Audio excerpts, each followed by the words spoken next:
inside Wanbao Pavilion, located in the heart of Liuyun City. The atmosphere in the auction hall was boiling with whispers. "Hey, have you heard the news? Today's item released by Wanbao Pavilion is a secret manual smuggled out from the Five Elements Holy Land." On the second floor, Lin Wenkai, the eldest young master of the Lin family, was crossing his legs arrogantly, gently swirling his wine glass with a smug smirk. "Whoever dares to snatch things from me probably hasn't been reincarnated in this life yet." At that exact moment, all eyes were drawn to the center of the stage, where a charming figure was slowly stepping out. That was Na Lan, the infamous female chief manager of Wanbao Pavilion. She gave a captivating smile, her sweet voice ringing out, "I have kept you all waiting." Having said that, her jade-like finger pointed straight at the secret manual solemnly placed in the box, boldly declaring, "The treasure auction officially begins. Please allow me to introduce the yellow-rank high-grade cultivation technique named Ban Shanju, originating from the Five Elements Holy Land. The starting price is 300,000 gold coins. Each subsequent bid must be no less than 10,000. Like a drop of water overflowing a glass, the entire hall exploded with a series of ear-piercing bidding shouts. 350,000. I bid 380,000. I offer 400,000 outright.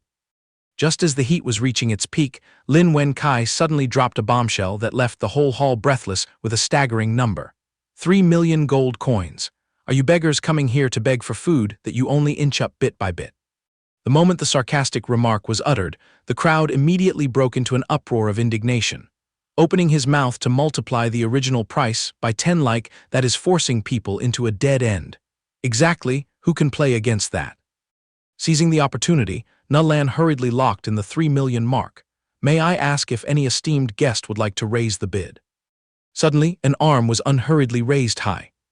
That gentle gesture was no different from a bolt of lightning in a clear sky, forcing everyone to turn their heads and stare. That person was Bai Yi Fan. The young man leaned casually against a pillar, his eyes indifferent yet brimming with provocation, calmly dropping the words, 30 million. I suppose there's no one left to compete, right? The entire space immediately froze in place. 30 million was truly a number so insane that no one dared to believe their own ears. That much money is more than enough to buy half of this Liuyun city. After a few seconds of silence, ripples of mocking laughter began to spread. This move truly smashed young Master Lin's rice bowl. Lin Wenkai's face instantly turned as red as if he had been splashed with boiling water, his facial muscles twitching with fury. What kind of brat crawled out from which corner with guts as big as the sky to dare snatch things from this young master? In stark contrast to that flame of hatred, Na Lan was the most elated person in the hall. She smiled so brightly her eyes narrowed into crescents, her gavel-swinging motion decisive. If no one bids higher, this treasure will be awarded to the young master who offered 30 million. The sound of the gavel rang out crisply, "Sold." The fine good had found its owner, and the crowd below disappointedly stood up, dragging themselves away with eyes full of regret. Just as the stream of people was about to disperse, Na Lan's resonant voice rang out to hold them back. "Please hold your steps, everyone. Everyone, take a good look. The true centerpiece of today's auction is only appearing now, the Heaven Ascending token. Floor price is 2 million gold coins, and each bid increase requires a minimum of 100,000. As soon as the voice faded, the turning feet suddenly turned to stone. The crowd simultaneously spun around, their eyes wide with shock. The Heaven Ascending token. To think that legendary item would actually appear here. In the upper seating area, Lin Wenkai's face was as black as the bottom of a pot. The old steward leaned close to his ear, carefully whispering, "Young master, this seems to be the item that the young lady desires. If we want to establish a connection with the city lord's mansion, we must win it." At the same time in the lower seats, Bai Yi Fan maintained his leaning posture. The young man's expression was as blank as a slate, completely clueless about those deep political schemes. He turned to poke the person next to him, whispering his doubt. What the heck is a Heaven Ascending token anyway? The naive question made the guy next to him freeze, his face contorting as if his blood pressure was spiking, but in the end, he swallowed his frustration and earnestly explained. For a common mortal to join a holy land for cultivation is 10 times harder than ascending to heaven. The conditions are extremely harsh. Under 20 years of age, both aptitude and cultivation base must be outstanding, not to mention having to pass the brutal entrance examination. However, the Heaven Ascending token is a token casually bestowed upon destined ones by the Holy Land's elders while roaming the mortal realm. With it in hand, one is essentially granted a special exception to bypass all standards, proudly stepping straight into the doors of cultivation. After absorbing the new pile of knowledge, Bai Yi Fan nodded in understanding, blinking his eyes slightly before muttering, "I see, in layman's terms, this card is basically a direct admission ticket to this world." From above, Lin Wenkai vaguely heard this and lightly flicked his wine glass, letting out a disdainful laugh, throwing around 30 million so casually just now, yet totally clueless about the Heaven Ascending token. Turns out he's just an upstart nouveau rich who struck it lucky, crawling to Wanbao Pavilion to seek some fake glory. Consider what just happened as this young master's charity, letting you shine for a few seconds. This Heaven Ascending token will sooner or later fall into my hands. Having calculated everything, the corners of his lips curled into a sinister smile. He waved his hand, planning to toss out a number enough to crush the whole haul. 5 million. However, before the word could escape his mouth, an earth-shattering sound tore through the atmosphere. 100 million gold coins. The terrifying number dropped like a 1,000-pound weight. All the guests fell dead silent, some so shocked their eyes bulged out, looking as if their souls had flown away on a swing. Lin Wenkai accidentally bit his tongue, his neck veins bulging as he shrieked shrilly like a madman.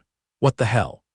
Bai Yi Fan remained as calm as if nothing had happened, digging his ear while clicking his tongue in annoyance.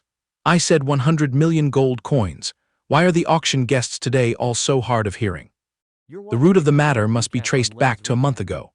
While chopping vegetables to cook rice in his rented room, Bai Yi Fan clumsily slipped the knife and cut his hand, causing fresh blood to drip straight onto his family heirloom ring. Before he could even cry out in pain, he was teleported whole to another world. Without even getting over his dizziness, the young man was immediately suffocated by the cruel reality of this new land.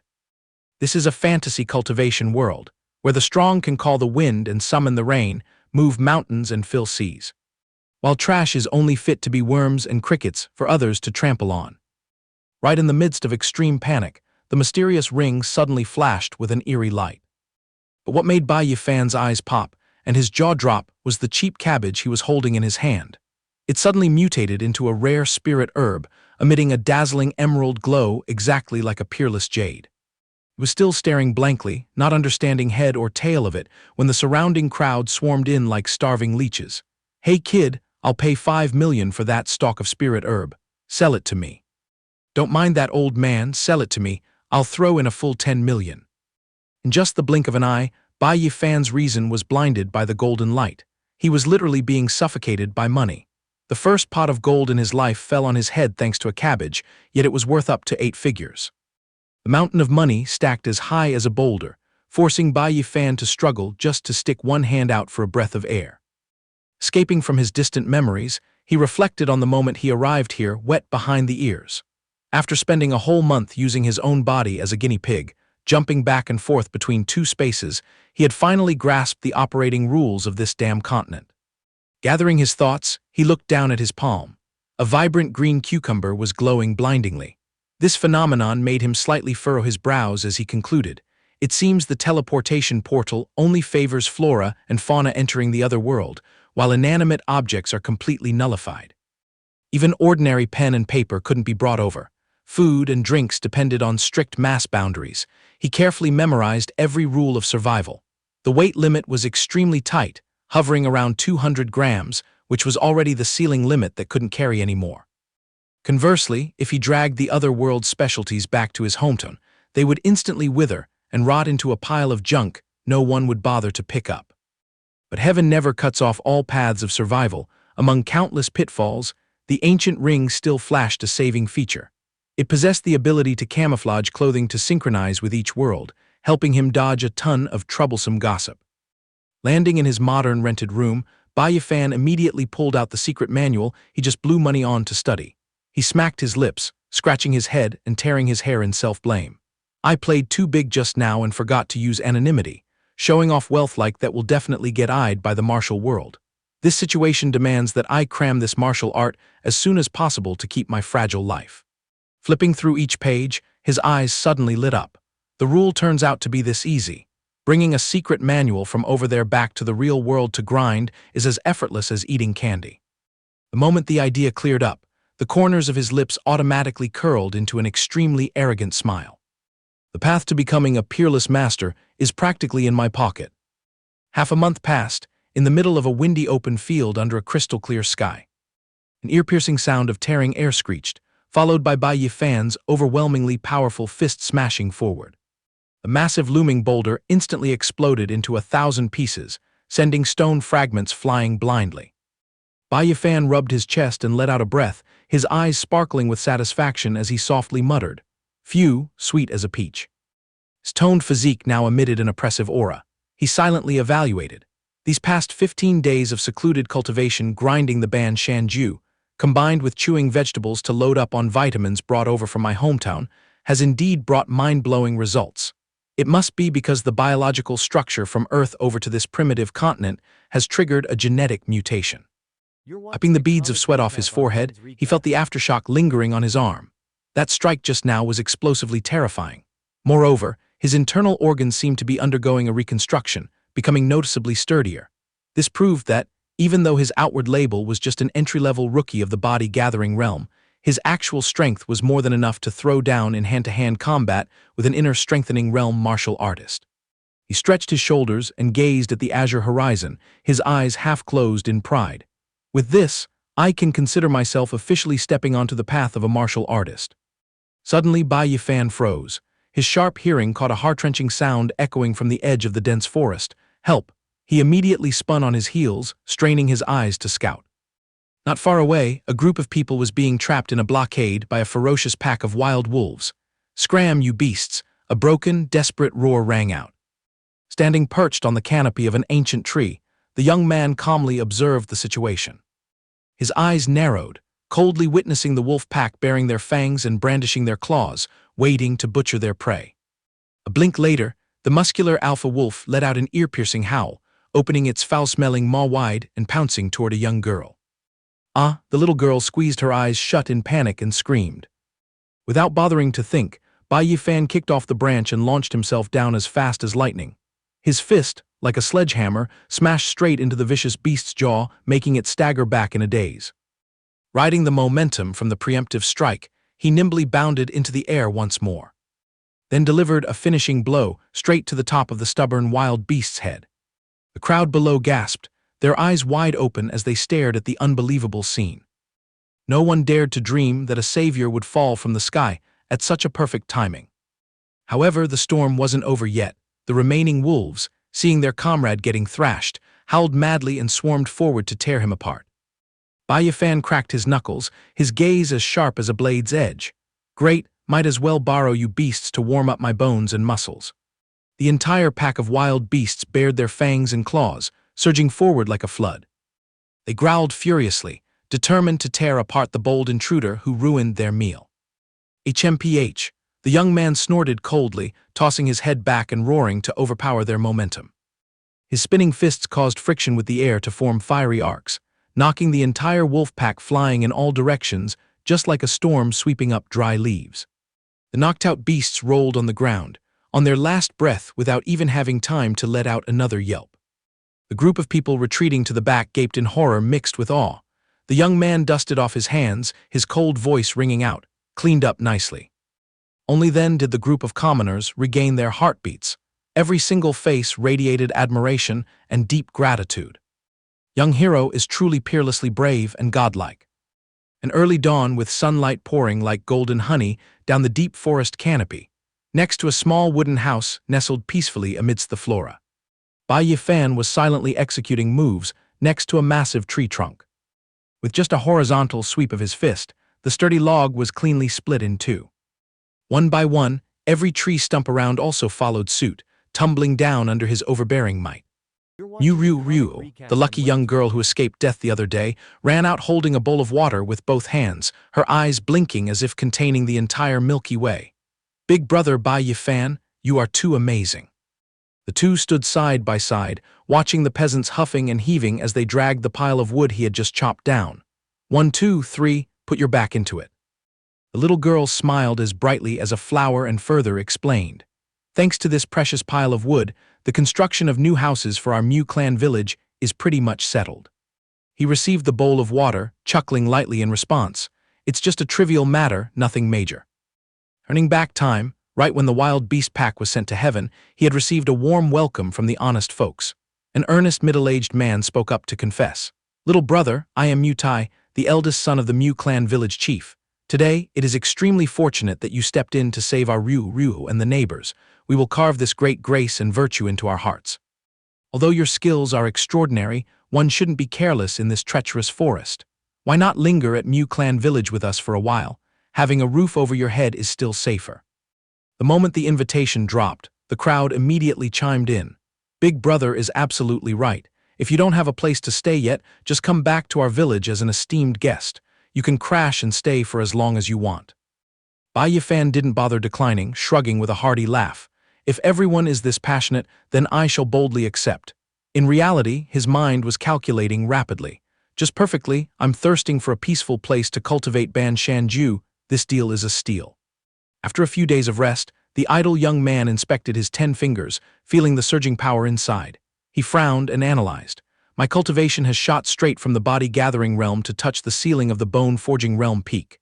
The only catch is that lately, the growth rate seems to have stagnated miserably. Looks like I've slammed headfirst into a bottleneck wall. The inner strengthening realm is exactly what the words imply. It is tempering the internal organs to be as hard as cold steel, to the point where even swallowing a whole rock can be digested easily. According to the records from Ban Shanju, to break the barrier and leap to the inner strengthening realm, eating the organs of high-level demonic beasts is the most ultimate shortcut. Bai Yi Fan let out a long breath, muttering to remind himself. At this rate, I guess I'll just have to wait until I slip back to Earth to sweep through the awful market for some nourishment. At the village gate, lively chatter rang out in preparation for a festival trip.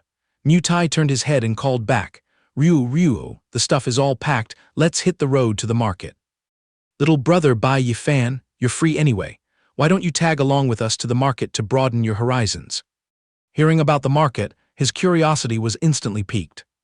It must be admitted, the trading district in Liuyun City right now was impeccably bustling. Streams of people poured in busily, packing every nook and cranny. The clear hawking of vendors echoed across all the streets. Big brother Mutai, you've got some nerve, daring to toss your precious daughter to some guy. A stranger you've only known for a few days like that. Two silhouettes strolled through the crowded streets. Fiddling with a bright red candied hawthorn stick in her hand, Ryu looked up with crystal-clear eyes, smiling shyly. Big brother Bai Yi Fan spoils Ryu too much. He gently patted her head. We've walked enough, let's head back quickly before your dad goes crazy looking for us. But before their heels could turn, both of them suddenly halted.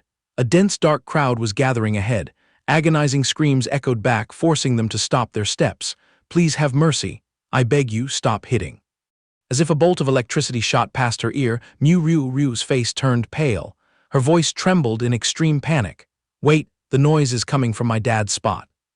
Disregarding the danger, the two sprinted and parted the dense crowd to squeeze into the middle. In just a blink, the corners of the little girl's eyes were soaked. The cruel scene displayed before her made her freeze to the core. Her dad and his companion were being wildly battered and insulted by a pack of hounds. Are you low-life peasants tired of living? Going out without bringing your eyes along, huh? The two poor men curled up, clutching their heads to endure the beating. The little girl sobbed and screamed with a heart-tearing wail. Dad, second uncle. Losing her reason, Ryu decisively dashed out of the crowd, running and shrieking with resentment. Stop! What right do you bastards have to assault my dad? Mutai, covered in blood all over his body, still tried to struggle up and wave his hands and feet. Ryu, run away, don't come over here. Unfortunately, an evil thug, upon spotting the little girl, wound up his leg to deliver a heavy kick. Where did this little brat crawl out from, looking for death like this? Before the tip of his shoe could even touch her robe. A hand like a pair of iron pincers had locked tightly onto his ankle. Bai Yi Fan descended like a god. He twisted his wrist a beat and flung the unlucky guy 3 yards away, causing him to scream miserably. Ah, my leg is broken. Young man stood there tall and imposing, his demeanor as cold as ice. Every word he spat out was as sharp as a dagger cutting deep into the opponent. A dignified, broad-shouldered, grown man at the late stage of the body-gathering realm, yet you have the heart to unleash a lethal strike on an unarmed 13-year-old little girl. Doing that would make even a dog despise you. Have you thrown away your right to be human? The other guy lay hugging his leg and groaning, but his mouth was still insolently arguing back. You brat, who the hell do you think you are to lecture me? Hearing the commotion, dozens of pairs of eyes immediately locked onto the young man. The impatient leader waved his hand to issue an order. Beat him to a pulp for me. Yes, boss. The lackeys swarmed up like bees breaking from a hive. In less than 3 breaths, a series of punches as powerful as thunderbolts were thrown with millimeter precision. 1 punch felled a thug, 2 punches cleared a pair. Each hooligan was tossed and battered no differently than a sandbag. Throat-tearing screams echoed across the street corner. In less than half a quarter of an hour, the entire gang was lying scattered, frothing at the mouth profusely. Bai Yi Fan stepped slowly, coldly stepping right on the chest of the guy from earlier while he was groaning miserably. How about it? Am I qualified to teach you a lesson now? The hooligan was terrified out of his wits, going limp as he crawled and groveled. O great master, this lowly one has learned his lesson. Please raise your hand high and strike gently to spare this dog's life of mine. In a hidden corner, a burly man with a massive physique, muscles bulging like tree roots, carrying a heavy sword on his shoulder, was coldly and secretly observing. He narrowed his eagle-like eyes, scanning the target from head to toe. A wet behind-the-ears brat who has already touched the bone-forging realm, truly not bad. Back at the scene, he grabbed the collar of the half-trampled guy, gritting out icy words one by one. What's the reason for gathering to assault others right in broad daylight? Speak up if you know what's good for you. Otherwise, the next punch will shatter your skull. Mutate stumbled over, placing a trembling hand on his shoulder to advise. Bai Yi Fan, quickly pull back your hand. These guys are lackeys of the city lord's mansion. Low-status folks like us can't afford to mess with them. The young man frowned, raging fire flaring up, as he spun around to question. Uncle Tai, in short, where did the cause of this mess come from? Ryu sniffled as she helped her relative sit up, speaking with heartache. Second uncle, your leg is completely smashed. It hurts a lot, doesn't it? At this time, the muscular guy carrying the sword leisurely showed his face, his attitude overwhelmingly contemptuous. Tusk, let this seat explain it to you. These blind dogs had the guts to crash into my lady's carriage. Getting their legs broken by the horse is a blessing from 3 lifetimes, yet they still stubbornly argued with the lady. Are they all tired of living? This arrogant fellow was none other than Zhou Heng, the commander of the city lord's mansion guard squad. Pushed beyond the limit, a young man named Mu Li jumped out, pointing directly at his face and firing back. You're spouting blood. It's clearly your carriage that lost control and rammed into Uncle Yan. We only opened our mouths to demand justice with a few words. Yet you guys charged in, punching and kicking without mercy. Mutate, horrified, yanked the young man back, lowering his voice to stop him. Mu Li, shut up right now. Disaster comes from the mouth, let's just swallow the loss in this matter. Finishing his sentence, he had to bite his lip and drop to his knees slamming hard against the cold stone ground in front of hundreds of whispering eyes. Clasped his hands, bent his back, and kowtowed to the ground, his tone pathetic. Eldest miss, please forgive us. 1,000 wrongs and 10,000 wrongs are all on these commoners. Begging the lady to open a sea-like magnanimity and show mercy. My younger brother's leg is already crippled, hoping you will raise your hand high and strike gently, sparing our worthless lives. Bai Yi Fan stood nearby with his arms crossed, taking in the entire scene. He secretly evaluated in his mind. So it's the precious daughter of the city lord. No wonder Uncle Tai was scared out of his wits. From ancient times to the present, how can commoners fight against the authorities? A slender, jade-like hand lazily pulled aside the carriage curtain. A shrill, haughty voice rang out. Knowing your wrong is good, then go ahead and pay the price for your own stupidity. That was Lan Xin, the legitimate daughter of the city lord's mansion, possessing a beauty that could topple cities, but a heart that was ultimately malicious and arrogant. She indifferently dropped the verdict. Zhou Heng, cripple the rest of those scumbags' legs for me. Consider it a warning to those who don't know their place. The surrounding crowd buzzed with discussion. Some gritted their teeth, whispering complaints. Oh heavens, how could the city lord's noble daughter have a heart as venomous as a snake? Lan Xin turned her face away, feigning ignorance, the corner of her lips twitching in disgust. What does it matter if you ragged beggars lose your legs? This lady's ruined mood for a stroll is the true heinous crime. Zhou Heng immediately obeyed, lifting the massive, heavy sword off his shoulder, winding up to hack down decisively. At your command, eldest miss. He hissed cruelly, a bunch of filthy mud-legged peasants. Garbage that soils my lady's eyes only has the path to death. Ah, a mournful scream tore through space. But right when the blade was about to be stained with blood, an iron-like hand reached out and locked its trajectory tightly. Bai Yi Fan darted out like a ghost, catching the razor-sharp blade bare-handed. Zhou Heng's eyes bulged as if seeing a ghost, his mind going blank in panic. What the hell is this? The young man poured all his strength into his palm, unleashing a fierce palm wind that slapped right into the commander's face. Scram out of my sight. Thanks to his combat instincts honed over many years, Zhou Heng leapt back swiftly, narrowly sliding past the scythe of death. He immediately entered a defensive stance as steady as a boulder, his razor-sharp gaze sweeping lightly backwards. Is everyone okay? No, completely unscathed. Mutai stammered in reply. Ryu, her face smeared with tears, burst into sobs calling for help. Big brother Bai Yi Fan. Lanzin pulled the carriage curtain completely aside, poking her face out to look, her slanted eyes sparking with hateful fire. She bit her lip, secretly cursing. Where did this low-class scum fall from to dare blatantly oppose this lady like this? Without missing a beat, the young man pushed off the ground and launched himself forward, swinging a punch like a violent tempest. Drop dead, son. Zhou Heng frantically raised his heavy sword to act as a shield, but with a loud boom. The overly tyrannical punch shattered his prized heavy sword, breaking it into a million fragments. He howled like a stuck pig. How is this possible, destroying my precious sword with just one move?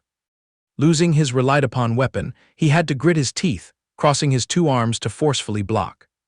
Damn it, the pressure is too horrifying. Second move smashed down, exactly like a 1,000-pound sledgehammer. Bai Yi Fan narrowed his eyes tightly, his pupils condensing ultimate killing intent, shouting to assert dominance. Zhou Heng strained his neck to bear the pressure, yet his mouth still stubbornly talked big. HMPH, you frog at the bottom of the well. This body-protecting armor was personally bestowed by the city lord. Blades can't cut it, fire can't burn it. A flailing weakling like you wouldn't even be able to scratch an itch for me even if you hit me till tomorrow morning. But before the last word could even be spat out, a punch pierced through the defense and smashed straight into his dantian. Zhou Heng's massive body flew away like a kite with a broken string, face-planting hard onto the street, coughing up a mouthful of dark crimson blood. The lackeys, frightened out of their wits, scrambled over. Boss, how are you? The surrounding crowd, watching the good show, gaped with dropping jaws. Today is truly an eye-opener. It's the first time in my life witnessing the arrogant commander of the city lord's mansion getting beaten to a pulp. SHH, rein in your mouth before you bring disaster upon yourself. Zhou Heng shakily propped himself up, his facial features contorted from the humiliating defeat. Get lost, all of you. Today I must skin this brat and pull out his tendons. He channeled his raging power, his muscles bulging like the roots of an ancient tree, green veins popping out everywhere, a bloodthirsty aura exploding to envelope his entire body. Activating blood chi.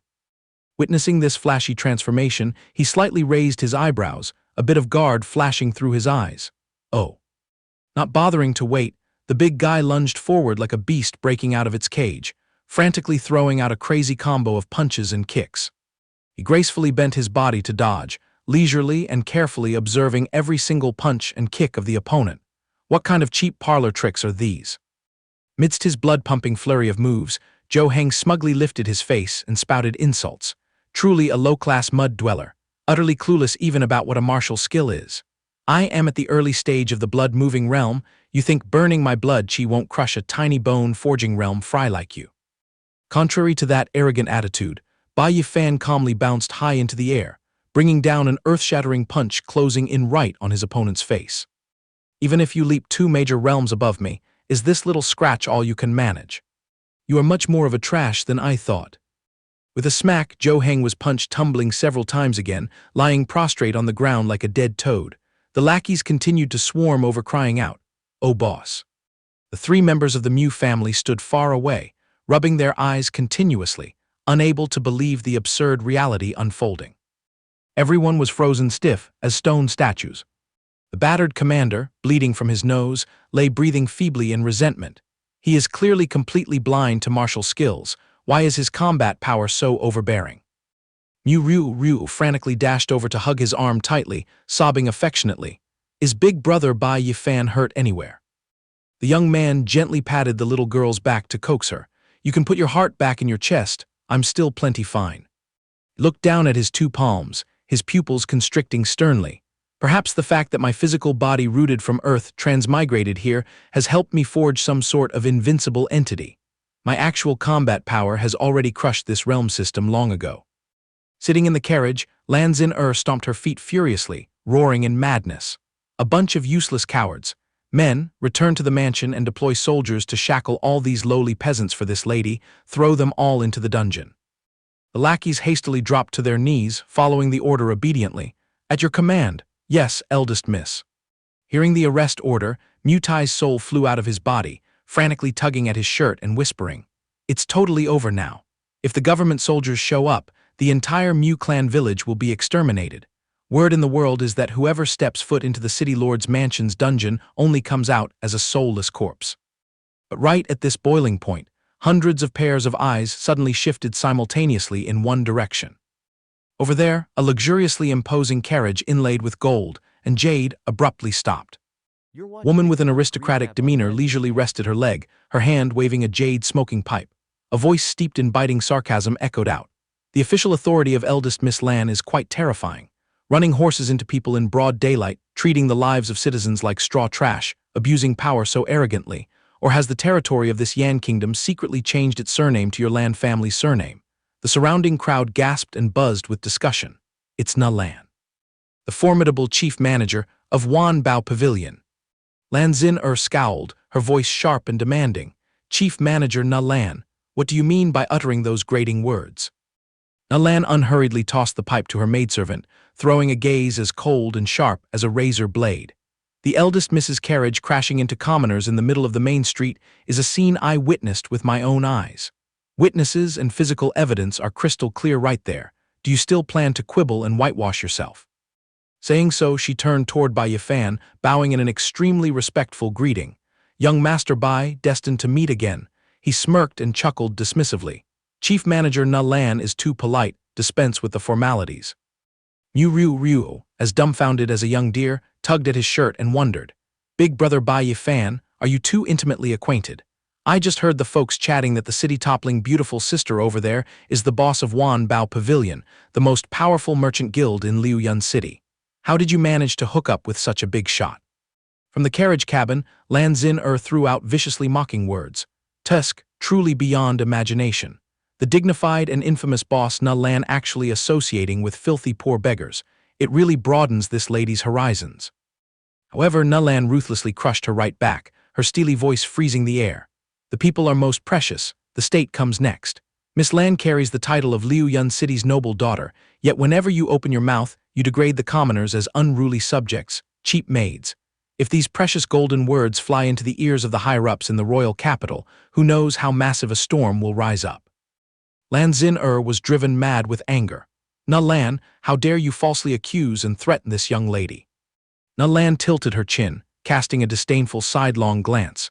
Using power to oppress others is something this seat wouldn't dare do. However, if the young lady insists on taking them away today, you will have to step over the dead bodies of the Wan Bao Pavilion first.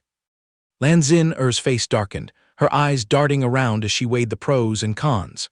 Wan Bao Pavilion dominated the commerce of the Yan Kingdom, its forces deeply rooted and experts abundant. Tearing face with her would probably bring disaster upon herself. Quick as lightning, she changed her expression, covering her mouth with her sleeve to laugh gracefully, putting on a forgiving act. If shopkeeper Na Lan has lowered herself to speak up for these insignificant commoners, then this young lady shall generously make an exception and let them off. Men, return to the manor. As the storm passed, cheers of celebration erupted all around. We survived, we kept our lives. The Mu family group felt a heavy boulder lifted from their chests, following the entourage to rest inside the guild hall. Bai Yi Fan took a step forward and respectfully clasped his hands in genuine gratitude. Today's kindness will be engraved in my heart. Shopkeeper Na Lan waved her hand, her smile as light as a feather. It was just a simple effort, young master shouldn't mind it. Saying that, she waved her hand to order the servants. Men, quickly take the folks of Mu family village to the guest rooms to bandage and treat their wounds. Understood, the subordinates replied in unison. A graceful maid walked ahead, smiling politely and extending her hand to lead the way. Honored guests, please follow this servant's steps. Ryu tugged at the young man's hem, whispering curiously in his ear. Brother, why did that beautiful and rich sister step in to save us? What kind of secret affair do you two really have? He stroked his chin, pretending to think deeply before casually dropping a line. About this. From an economic perspective, she currently owes me a massive debt. Huh, a powerful boss like her actually owes you money. Inside the most luxurious private room of the Wanbao Pavilion, Na Lan smiled like a spring flower, playfully flattering him. Congratulations to young Master Bai for breaking through to the bone-forging realm, reaching such a threshold at this young age. Even if you flip through the entire history of Liuyun City, you won't find a second person. He comfortably sank into the leather chair, his deep voice modest. You flatter me. If it weren't for the shopkeeper stepping up to back us today, our group would have probably lost our lives on the streets. Na Lan gracefully walked over to the tea table to pour some water. Her charming eyes flashed with deep scrutiny. I have harbored a question in my heart for a long time. With a snap of your fingers, young master can produce a basket of top-grade long-way grass. Why would a big shot like you pretend to be poor, hiding in some remote village and mixing with those lowly farmers? The young man tapped his fingers on the table, his voice as light as the wind but carrying the weight of 10,000 tons. Shopkeeper Na Lan, let me give you a piece of golden advice. Listen to what comes to your ears, but for taboo matters, curb your curiosity, dig less, and you will live longer. His concluding words made Na Lan jump, her heartbeat quickening in fluster. Yes, this servant understands. Seeing the atmosphere tense up, Bai Yi Fan flipped the script, immediately switching to a teasing tone. Oh, speaking of the long-way grass. Shopkeeper Na Lan, it seems your ledger still owes me 3,100,000 gold coins. Are you planning to default on it? She scratched her head, laughing awkwardly, her face a bit stiff. Well, money has been tight lately, so our budget is slightly short. Being tactful, she quickly slipped behind him, massaging his firm shoulders and sweet-talking. But our warehouse just received a fresh batch of hot goods. Does young Master Bai have the mood to take a stroll? Whatever catches your eye, just take it to deduct the debt. He raised an eyebrow. Is that reliable? Absolutely guaranteed. Bai Yi Fan tilted his head slightly, his brain rapidly rewinding the fierce battle from earlier. I vaguely remember when I fought that brute from the City Lord's manor out there. That guy unleashed a set of fist techniques called Mad Lion Fist that sounded quite catchy. He raised his chin, looking back at Na Lan, his pupils blinking with overflowing desire. Does your warehouse stock any martial skills? Inside a mysterious room. Under the soft lights illuminating neatly arranged bookshelves of cultivation methods, Na Lan stepped forward, gesturing invitingly. Young Master Bai, this entire row consists of martial skills that Wanbao Pavilion recently acquired. Please feel free to choose. She pulled out the first book and handed it to the young man, but it was immediately rejected. Cloud Piercing Finger, a low-grade yellow-tier finger technique. Reaching minor completion is enough to pierce through a cliff wall. Don't need it. Unyielding, she pulled out another book. Black Armor Palm, mid-grade yellow tier, a supreme art originating from the southern wasteland. Cultivating this requires specific pills from that region. Too troublesome, put it away. Na Lan kept smiling and introduced the next one. This one is called Flower Piercing Hand, famous for its flexibility and agility. Too effeminate, pass. The young woman pursed her lips, channeling her spiritual energy to wave her hand, pulling down a manual from the highest shelf. Then we'll just have to go with this final one. Na Lan respectfully placed the book right in front of the guest.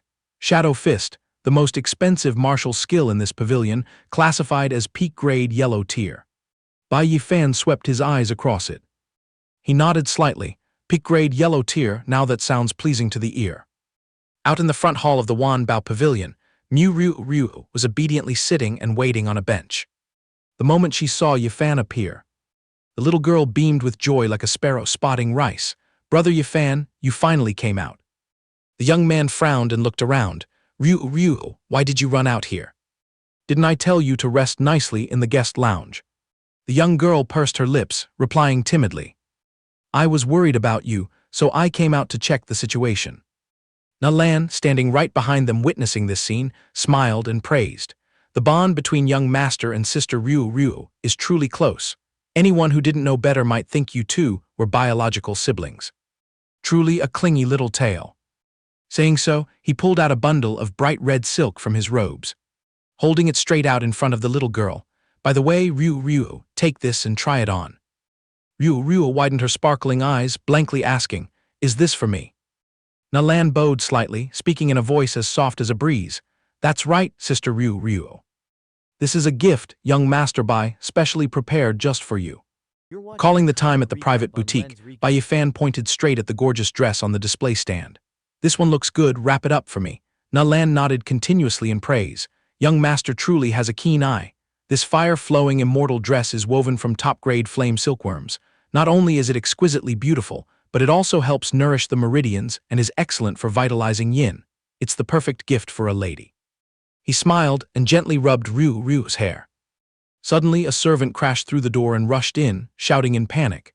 "This is bad, everyone quickly come outside and take a look." Hearing this, the group immediately rushed out together. In another guest room, second uncle was lying unconscious on the carpet. An old doctor was on standby right next to him. The old man's expression was extremely heavy as he checked the pulse. The old man sluggishly stood straight up. He turned around to deliver the news to Na Lan, who was anxious like sitting on pins and needles. Ryu gripped her hands tightly, her eyes welling with tears. How could this be, second uncle? The doctor sighed heavily, clasping his hands as he confessed. Unless a legendary great almighty manifests to save him, or a divine medicine appears in this world, there is no hope of keeping his life. But where in the world can we find a great almighty? And where on earth could we gather all those divine medicines now? Right at that moment, from the corner of the room, Yi Fan, leaning against the wall, casually spoke up. Who knows, maybe they really do exist. All the gazes in the room uniformly converged on him. Really? Inside the empty pharmacy at night, the young apothecary lazily stretched, his joints popping. Finally time to close. He yawned continuously, pushing the door to close the shop. That's a wrap for today. Unexpectedly, before the lock could click into place, a massive force from the outside slammed into it. Bai Yi Fan kicked the door open and barged right in. The employee's heart jumped as he shrieked, "Huh." The young man glared like an evil spirit, then let out an amused laugh. Heh. Shifting the scene back to the sick room in the late afternoon, the atmosphere thickened amidst the longing gazes. The old doctor softly let out a long sigh. Ryu visibly showed her anxiety. It's already pitch dark outside, why is there still no news from Brother Yi Fan? Right at that moment, Bai Yi Fan leisurely strolled into the room, dropping a dry remark. "I'm back." He strode over, holding out a bunch of herbs as red as blood. His tone remained nonchalant. "Dr. Tai, take a look and see if this bunch of weeds is usable." The old healer's eyes bulged when he saw the pile of items in his hands. This is... The old man stared intently at the glowing treasures. The old man shrieked in shock. Jade blood-killin' flower. Earth core 100 bug king grass. Warm spirit, 7-star leaf. These are all incredibly rare spiritual herbs. Even offering thousands of gold might not secure them in this world. So agitated that he lost all composure, he hugged the pile of medicinal herbs tightly, nodding repeatedly. Not just usable, absolutely not settling for less. With just this much, this old man is absolutely certain I can cure him. That's good then. Living to this age, it is only today that this old man gets to witness so many precious herbs gathered in one place. Right then, Ryu's line of sight caught the bleeding wound on the young man's hand. She panicked. "Ah, Brother Yi Fan. What hit your hand?" The young man scratched his head, stammering, unsure of how to explain. "Well, about this." Rewinding back to the moment at the pharmacy, he pointed a finger at the clerk's face. "Safflower, Panax notoginseng, Nux vomica, plus a bunch of medicine for external injuries, wrap it all up for me." "Hey now, I didn't." Suddenly the automatic sensor door slammed shut, pinching Yi Fan's hand and causing him to howl miserably. Damn automatic door. Back in reality, Yi Fan grimaced and rubbed his forehead, cursing inwardly. I was in such a rush back to the modern world that I actually thought I still had the copperskin iron bones physique of the bone-forging realm. 3 days later, in the kitchen emanating the delicious aroma of food, Ryu was slicing meat when she suddenly turned around and grumbled. "Second uncle, I told you to recuperate properly. Why did you wander down here?" The middle-aged man chuckled reassuringly. "I know my own body best. This leg of mine is now as solid as cold steel, don't you worry. By the way, where has your brother Yi Fan disappeared to?" The little girl tasted a spoonful of soup, squinting her eyes with a smile. "He carried his gear and went hunting. He said sick people need more meat and fish to nourish their bodies, and he even acted all secretive, refusing to let me tag along." The scene shifted to a treacherous wilderness, where a giant demonic snake was baring its fangs and brandishing its claws. It opened its massive maw and lunged straight toward Yi Fan. Its tail reached out to tightly entangle his body, attempting to crush its prey into paste. But the young man's expression remained unchanged, coldly gathering spiritual energy into his fist. He threw a punch at the beast's face but missed the target. The giant snake's eyes flashed with disdain. Using the momentum, it slithered forward, planning to take another bite. Bai Yi Fan curled his lips into a sneer. An ear-splitting boom erupted, and the giant snake's body immediately exploded into pieces, scattering everywhere. The young man leisurely shrugged his shoulders. Reaching out, he cleanly caught the bright red heart that dropped from the bloody mess.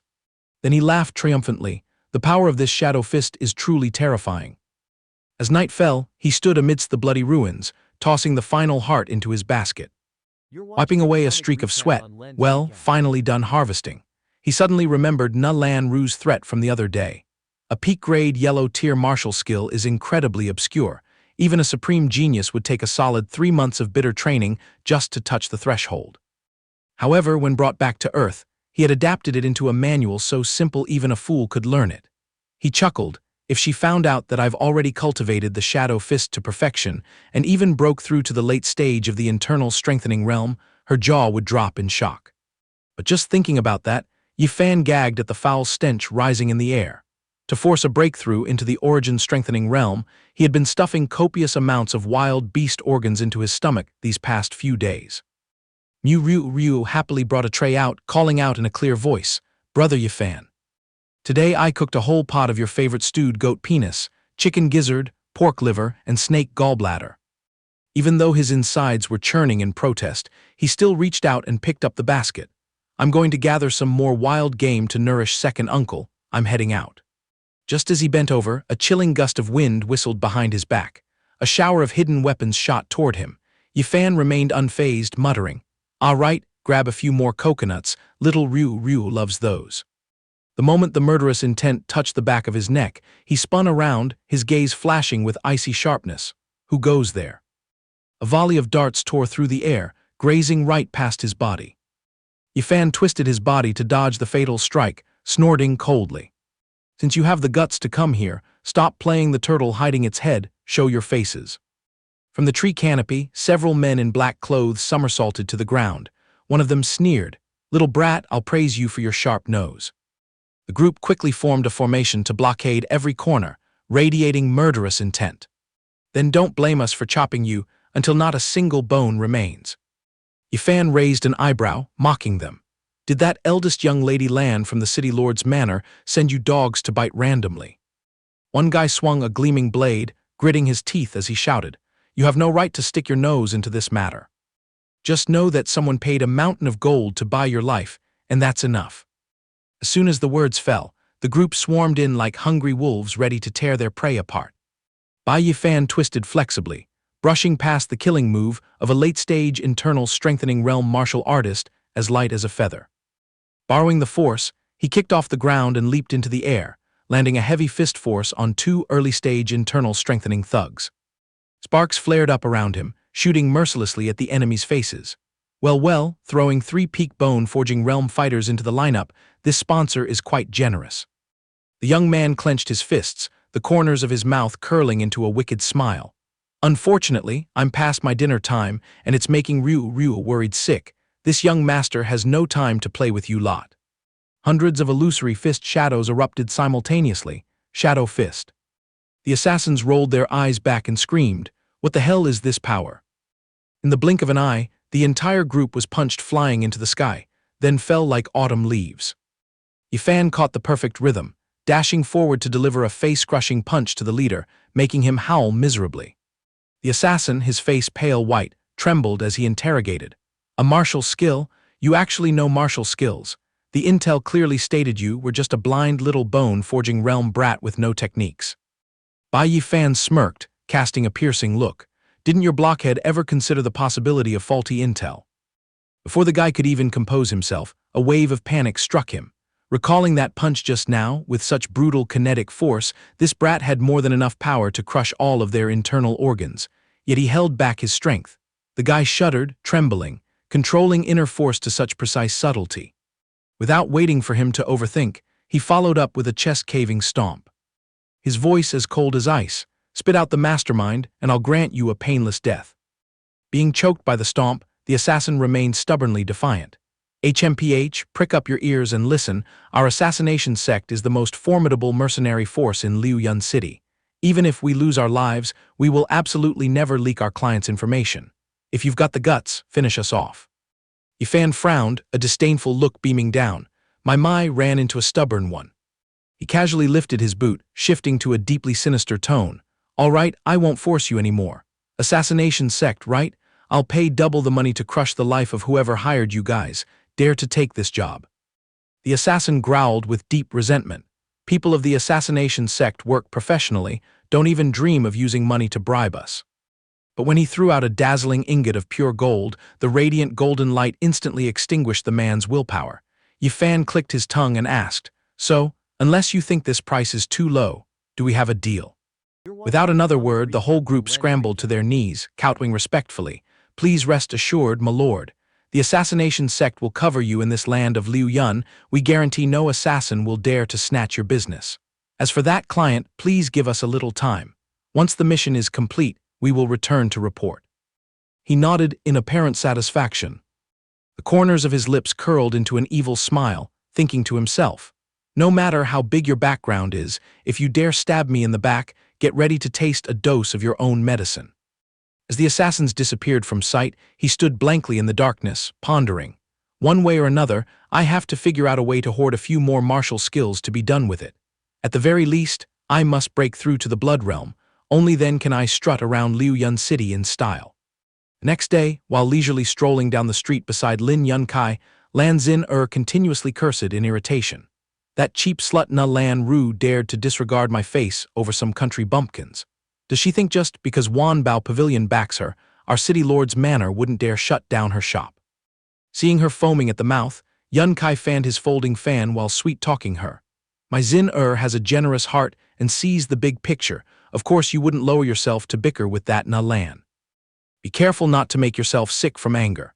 Saying that, he pulled out a hairpin adorned with sparkling jade and pinned it into Xin hair bun to cool her temper. Look, this is the newest gold hairpin designed from Zhenbao Pavilion. I had to send someone to wait in line until their necks grew long just to snatch it for you. Wear this and don't be mad anymore, okay? HMPH, I suppose it's passable. But before her smile could fully bloom, her eyes suddenly froze, her trembling finger pointing straight ahead as she shrieked. Wait. Hitting her retinas was the physical presence of Bai Yi Fan right there.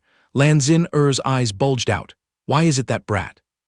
Unable to suppress the lump of anger rushing to her brain, she spun around and delivered a direct punch to Yunkai's face.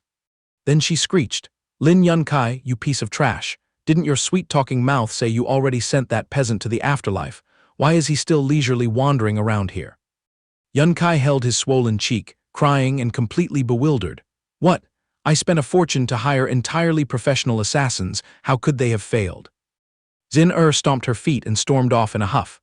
Useless, useless, a bunch of useless fools. Everything you do is botched. In the end, it still falls upon this young lady to personally deal with him.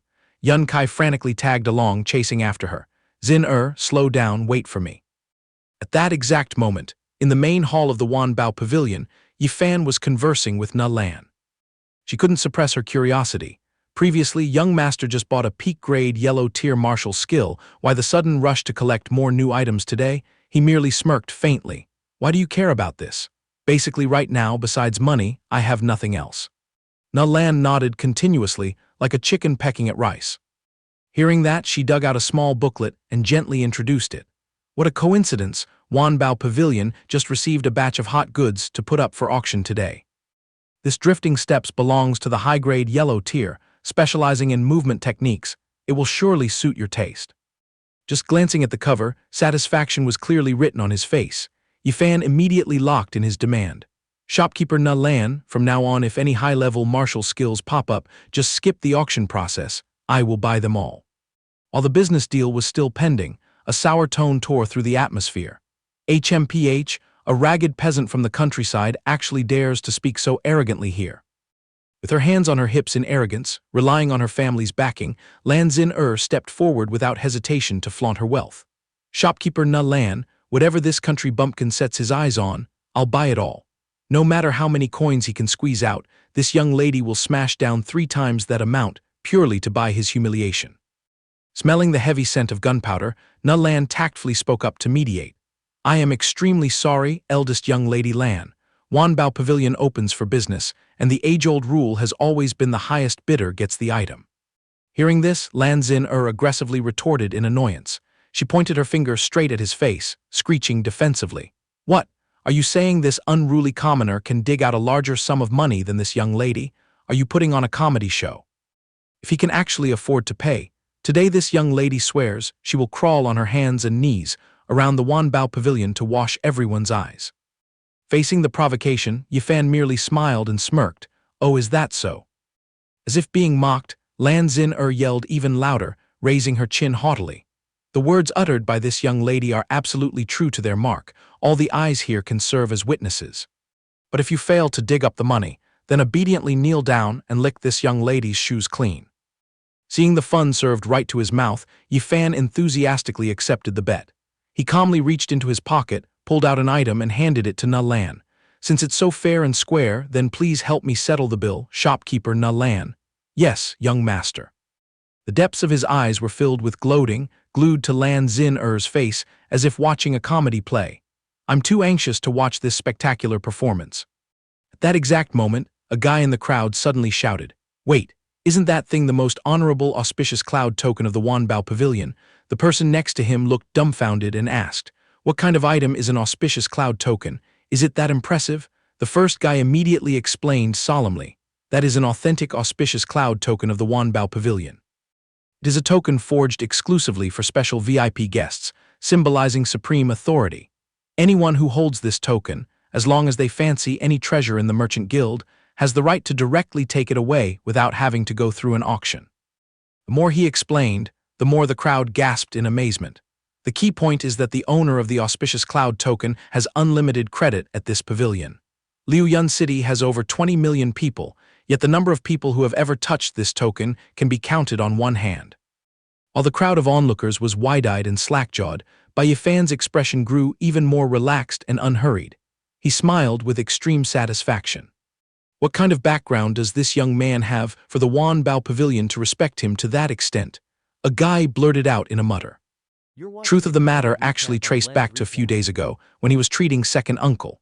Right in the middle of the Wanbao Pavilion, Na Lan had tearfully pleaded, Young Master Yi Fan, regarding that batch of rare exotic herbs used for healing just now, I humbly beg you to be merciful and yield a small portion to our humble pavilion. Back then, he had coldly brushed her off. Shopkeeper Na Lan, do I need to remind you that you still owe me money that hasn't been fully paid? It was precisely because she had hit a dead end that Na Lan had to hand over the auspicious cloud token as an exchange. This auspicious cloud token is the exclusive token of the Wanbao Pavilion. I will use this item to exchange for some of your herbs. Is that acceptable? Admiring the item in his hand, the young man showed clear curiosity. What does the auspicious cloud token do? Just tell me about it. Back to reality, Lan Xin began to tremble violently, her face pale as a sheet. How could this be? How did you manage to pull out an auspicious cloud token, this thing even my father? With the water now up to her neck, Yi Fan quickly delivered the final blow, pushing her into a corner. How strange, didn't eldest young lady Lan just proudly declare you would pay 3 times the price? Now whether I pay 3 times, 10 times, 300, or 3,000 times, I'm game for it all. He strode forward, dropping every word as sharp as a knife. If eldest young lady Lan is unable to offer a higher price, then please, you may begin your crawling performance. Outside the hole. At this moment, Yun Kai was frantically searching high and low. Xin has anyone seen my Xin She is the eldest young lady of the city lord's manor. Her beauty can overthrow cities and states, graceful and gorgeous, and she possesses an incredibly special aura. A passerby hearing this just jutted his chin toward the gathered crowd. Oh well, the city lord's eldest young lady Whether she's pretty or not I have no idea, but that aura is indeed one of a kind. Squeezing into the middle of the crowd, the atmosphere was as bustling as a festival, the chatter filled with sarcasm. I truly living up to the name of the eldest young lady who spits pearls and drops jade. A promise once made cannot be chased by 4 horses. Crawl faster, eldest young lady. Crawling at that speed, you probably won't finish until pitch dark. Amidst the raucous laughter of the public, Lin Yunkai choked, unable to believe the sight before his eyes. Xin-er. Being publicly humiliated in broad daylight, Lan Xin-er burst into bitter tears, her inner self screaming in madness. Hate, I hate you, I hate you. Since I was little until now, this young lady has never suffered such shameful humiliation. Facing that pathetic appearance, Yi Fan simply frowned slightly, putting on a cold face to show his annoyance. Eldest young lady Lan, if you thought that I, Bai Yi Fan, was a soft persimmon that you could squeeze at will, you were dead wrong. He slowly squatted down to face her. Although I, Bai Yi Fan, do not like to cause trouble, I am also not afraid of your bullying tricks. He reached out and forcefully yanked the radiant hairpin right off her head, threatening with a deep, hoarse voice. Next time you dare to poke at me, your ending will be smashed to pieces just like this.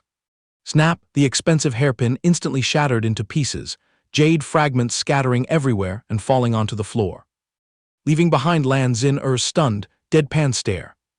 The young man leisurely stood up and turned his back to walk away, not forgetting to leave a sarcastic remark before disappearing from sight. All right, good plays are easy to get addicted to, farewell. Waiting for the crowd to disperse a bit, Lin Yunkai finally managed to squeeze his way in, scowling and shouting. Get out of the way for this young master. As soon as he grabbed Lan Xin-er, he asked in panic, Xin-er, are you okay? But contrary to his expectations, she lowered her head and hissed out a cold sentence laced with killing intent. Lin Yunkai, I changed my mind. She suddenly snapped her head up, her eyes bloodshot with rage, gritting her teeth and spitting out every sinister word. I don't want you to just take Bai Yi Fan's life anymore. I want to chop him into pieces, make him taste the feeling of wishing for death while alive. Yunkai was dumbfounded, not yet digesting this. Wait, so he is Bai Yi Fan? This foolish question made her scream in madness. Do you know that peasant just trampled on my head and humiliated me? If you fail to handle this matter, then throw our marriage arrangement into the trash bin. The declaration was like a lightning bolt striking his ears, leaving Yunkai stunned. He stammered, his eyes glazed in shock. Wait a minute, Xin-er. So, he is the mysterious guy who snatched the moving mountain secret art, an ascending heaven token halfway last time. It was Lan Xin-er's turn to widen her eyes. What are you rambling about? Yunkai furrowed his brow, recalling sadly. I knew full well you always longed to enter the Holy Land to cultivate, so I intended to auction off the ascending heaven token to present it to make you happy, who knew he would snatch it halfway. Old images rushed back into his mind, when his henchmen returned with ashen faces to report after the failed pursuit. Reporting to young master, that guy's movement technique was too bizarre. We were careless and let the prey slip away. Linking everything together, Xin-er's expression sank into gloomy darkness. What kind of background does he actually have?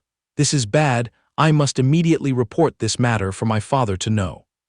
Returning to the real world, in a quiet residential area, Bai Yi Fan lazily rolled around on his bed, opening his mouth to let out a huge yawn. Yawn. All things considered, catching some sleep in my own nest is still the best. He glanced over at the spoils of war he bought yesterday. The Drifting Steps book was sitting proudly on his desk. Contemplating the tangled mess of theories, it totaled up to 108 complex, shifting stances. But thanks to the simplification from Earth's laws, it only took him exactly one night to completely comprehend the entirety of it. Hot blood rushing through his body, he clenched his fists and chuckled. The critical hit power of the Shadow Fist stacked with the gliding speed of Drifting Steps.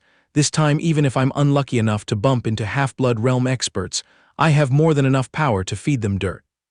All right, time to slip downstairs, hoard some more cultivation resources, and loop back. Unfortunately, the moment his hand touched the door lock, a loud banging echoed, accompanied by a haunting voice crashing in. The landlady Guo Yao shrieked, Yi Fan, staying cooped up in the house, why aren't you replying to my texts? I'm knocking the door down and you still refuse to open. He stood frozen on the spot, all color draining from his face. I'm doomed, caught red-handed by Sister Guo. Bai Yi Fan murmured in defense. Oh my, I'm sorry, sister. I was sleeping like a log just now, so I was deaf and blind to everything. Inwardly, his alarms were blaring nonstop. This is really bad. I was too engrossed in absorbing spiritual energy and completely forgot today is the deadline to pay rent. Guo Yao glared fiercely and scolded. Stop using your slippery tricks to smooth things over. We agreed to clear the rent by the end of the month. Where is the money? Hand it over. He pulled his neck in like a turtle, awkwardly taking out the money. Desperately pleading, "Beautiful sister, just take this amount for now to cover part of it. I have to keep 200 to line my stomach to get by.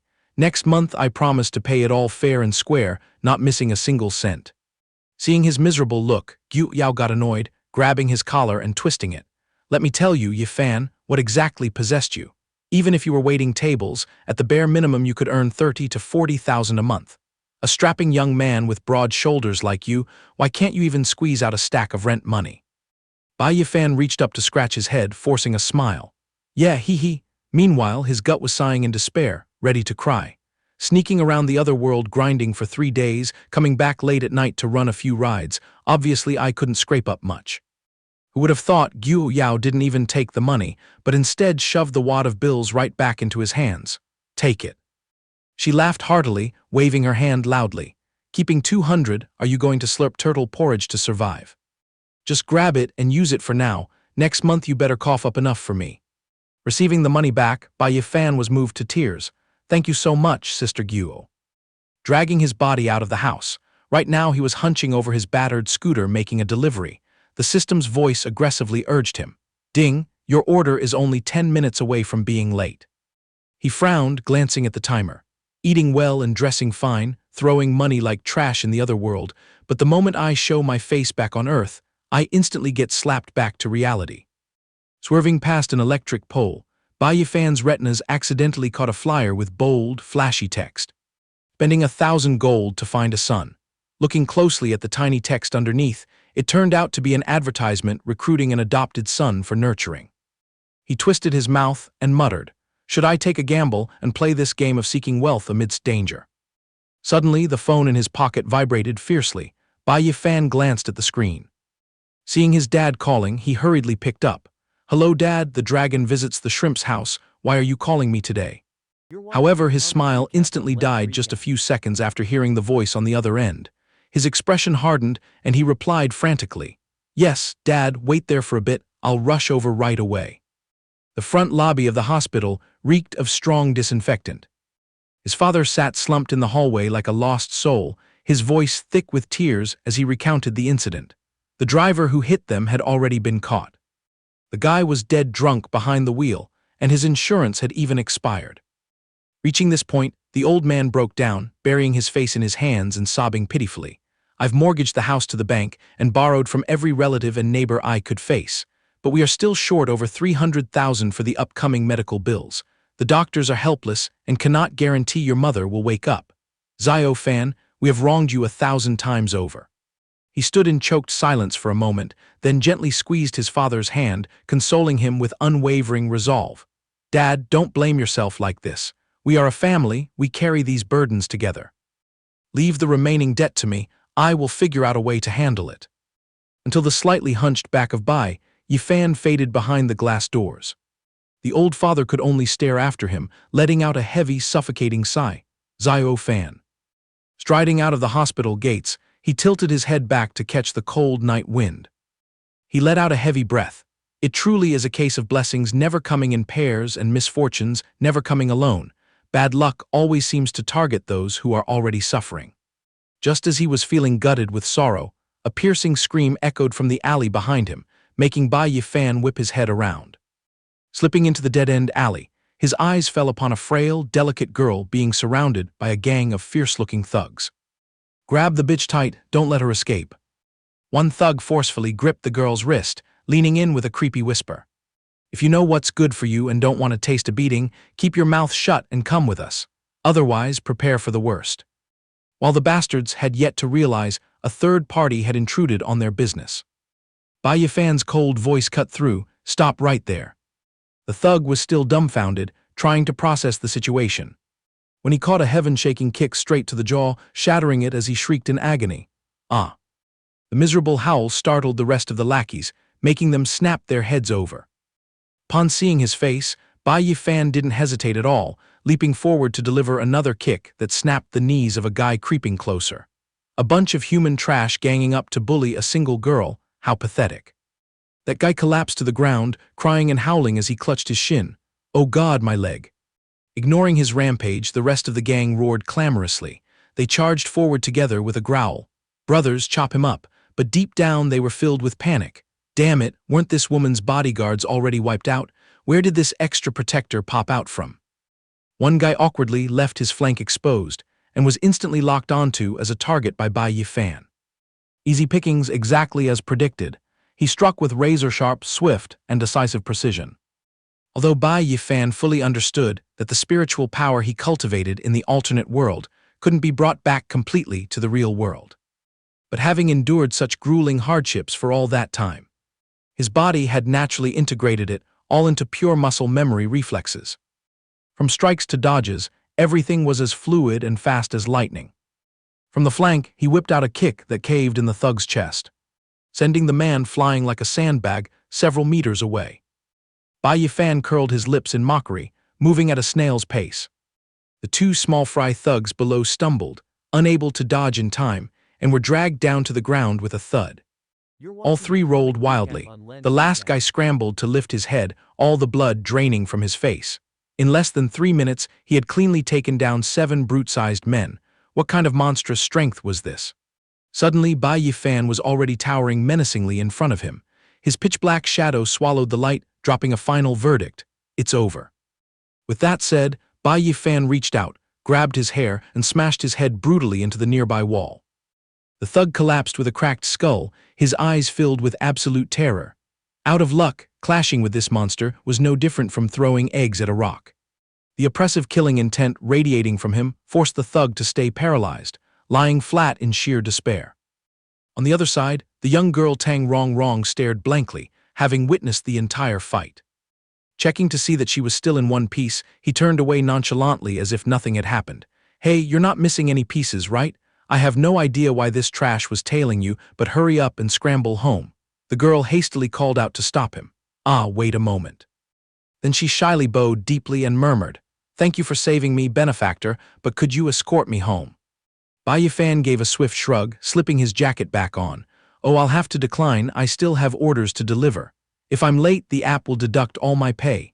If you're too scared, I can call the cops for you, just stay put and wait for someone to come pick you up." Seeing his indifferent attitude, she instantly switched tactics. Tang Rong Rong grabbed his sleeve, blinking at him with moist, earnest eyes. "Take me home, I'll pay you $1 million, consider it repayment for saving my life just now." Before she could even close her mouth, he had already whipped around, his eyes shining as bright as headlights. His hands immediately tossed his jacket onto the ground. "Little lady, which way is your house?" "In front of the gates of the Tang family mansion." Tang Rong Rong stealthily pushed open the villa gate, smiling apologetically in embarrassment. "Sorry about this, let me sneak in and report my safety to my family first." Before he could even reply, a thunderous roar erupted from within.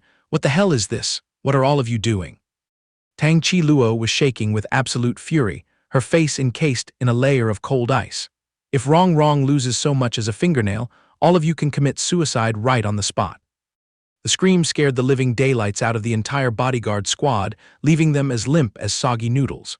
The whole group knelt flat on a pile of durian shells, crying out in unison. "Eldest miss, please forgive us. We will definitely bring the second miss back." Into the extremely tense atmosphere, a sweet, clear voice suddenly chimed in from behind. Tang Chi Luo spun around, her eyes filled with a mix of shock and sheer joy. "Rong Rong." Peeking from behind, Bai Yi Fan laughed awkwardly and introduced himself. "Hello, sister, a pleasure to meet you for the first time. I am Bai Yi Fan." Tang Rong Rong was so overwhelmed with emotion that she burst into tears, throwing herself into her sister's arms in a tight hug. "Sister, I've learned my lesson. I'll never dare wander off again as long as I live." Tang Chi Luo gently stroked her sister's back. Her tone softened as well. "It's good that you're back safely. It's good that you're back." Leaving Tang Rong Rong to sniffle and cry, Bai Yi Fan stood in the background with his hands clasped, enjoying the reunion scene with a faint smile. After listening to Tang Rong Rong summarize the entire life-and-death ordeal, Tang Chi Luo nodded thoughtfully, shifting her gaze to him. "I understand the sequence of events now. I am deeply grateful that you lent a hand to save my sister. If you don't mind, allow me to host a proper banquet to treat you." Bai Yi Fan immediately waved his hands in unhurried refusal. "Don't bother with such formalities, I'll have to pass on the banquet. However, your sister did close a deal for $1 million as a reward just now. her own words promised it. Catching on to that sentence, Tang Chi Luo's expression instantly turned as black as the bottom of a pot, her gaze filled with profound displeasure. What? That girl set a price of a mere million as a reward. Having that killing intent shoved right in his face, Bai Yi Fan felt a chill run down his spine. He hastily backtracked. Just pretend I didn't say anything. He secretly sighed in his heart as expected. There's no such thing as a free, delicious pie falling from the sky. Whatever, forget it, I only meant to step in for an injustice anyway. That's why I lent a hand. From the start, I never harbored any hopes of scooping up a reward. But completely beyond his expectations, instead of cursing him out, Tang Chi Luo stepped up and delivered a painful knock right to Tang Rongrong's skull. Good heavens, is the life of the sister of Tang Chi Luo so cheap that it's only worth $1 million? Are you humiliating yourself and looking down on this sister of yours? Tang Rongrong clutched her head, wailing loudly. Sister, ouch, it hurts, it hurts. Tang Chi Luo decisively pulled out a bank card and placed it right into Bai Yi Fan's hands. This account already holds $100 million, just a small token to represent the profound gratitude of the Tang Shi group. The moment that name was uttered, Bai Yi Fan was stunned, crossing his arms as he asked in astonishment, "Wait a minute, the Tang Shi group? You mean the commercial empire valued at over $50 billion on the market?" She nodded casually in acknowledgement. Spot on, but this pocket change is nothing compared to the grace of saving my sister's life. Tang Shi will engrave this matter in our hearts. If you need any assistance in the future, just be straightforward. Before her words had even faded, Bai Yi Fan seized the opportunity to cut in, his eyes shining brightly as if he had struck gold. No need to wait for the future. His speed in changing his tune left Tang Chi Luo speechless. Right now, right here, I have an urgent matter to ask of you, deal. 3 days later, on the mezzanine floor of the Hang Cheng Hospital, Bai Yi Fan and Tang Chi Luo gazed thoughtfully down at the operating room. Set your mind at ease, every step has been smoothed out. I personally invited 5 leading professors from all over to hold a consultation and lay out a meticulous surgical plan. Behind the glass doors, the medical team was giving it their all to fight for your mother's life. His father hadn't moved a single step away, his rough hands tightly interlaced with his wife's, his mouth constantly whispering words of comfort. Hang in there, my dear wife, you will definitely recover in no time. Stay strong, Mei Huan, in just the blink of an eye you'll be healthy again. Out in the hallway, Tang Chi Luo softly offered words of profound empathy. I deeply understand your feelings right now. With my parents passing early, I too only have my younger sister to rely on. Therefore, no matter how heavy the price I must pay, I absolutely refuse to let her suffer any mishaps. Bai Yi Fan nodded thoughtfully, speaking up with sincere eyes. I owe you immense gratitude, Sister Tang. It is thanks to your intervention this time that my family escaped this crisis. In the future, even if it means climbing mountains of blades or descending into seas of fire, as long as you give the word, I will absolutely not refuse. Catching the rhythm, Tang Chi Luo immediately went with the flow. Coincidentally, I have a matter that I am desperately hoping you can help with. Could you spare a little time to forge and train the bodyguard squad for the Tang Shi group? The moment the sound faded, the squad of men in black behind her uniformly took a step forward, their eyes filled with worship as they shouted in unison, "Boss! We humbly beg you to impart your ultimate combat techniques to us brothers." His eyes went wide and round as he spun around in bewilderment. Hold on a minute, you want me to train them? Tang Chi Luo then straightforwardly revealed the whole story. To tell the truth, a while back I secretly planted eyes and ears to investigate the ones who ambushed Tang Rongrong. Just as expected, those rival companies threw money around to hire assassins, plotting to use this incident as leverage to strangle Tang Shi. From the row of hospital rooms just a few steps away, where the hired thugs were currently being held under house arrest, gloomy groans would occasionally echo out. She rubbed her temples lightly, continuing her story with a weary sigh. That notorious mercenary squad took the full brunt of your blows, and now they're crippled and permanently bedridden, their minds seemingly having gone insane as well. Tang Chi Luo patted Bai Yi Fan's shoulder affectionately, her eyes glowing with earnest pleading. No matter what secret techniques you use, please squeeze out a little time to polish my family's men so they can toughen up a bit, could you? Bai Yi Fan scratched his head awkwardly, replying with a guilty conscience. Oh, about that. To put it bluntly, the core of it all lies in real-life brawling and a few dirty, underhanded tricks. Shrewdly noticing his hesitation, Tang Chi Luo blocked all avenues of retreat with an ironclad psychological move. It won't take up your personal life, half a month at most. The compensation package is guaranteed to be generous, and as for the exact payout, you can write your own ticket. Running out of arguments, Bai Yi Fan could only let out a long, drawn-out sigh. Merchants truly are cunning veterans of life, blocking your throat so you can't even open your mouth to refuse a single word. Knowing it was hard to evade, he closed his eyes and took the plunge. Fine, I will give it my all, but as for the results, I won't dare thump my chest and make any guarantees. Tang Chi Luo revealed a triumphant smile. Then it's decided, I'll take care of the schedule. I guarantee it won't disrupt your personal routine. Watching the beautiful silhouette vanish from sight, Bai Yi Fan finally dared to unburden his heavy heart. Well, it's an excuse to stay close and care for my old mother. Once this debt of gratitude is settled fairly, we can each go our separate ways. In the days that followed, he officially took up the mantle of drill instructor. That's the way, when the enemy throws a punch, you guys just aim straight for the weak spot below the belt and neutralize them without mercy. Good news came knocking right in the middle of his busy schedule. His mother finally awoke from her coma.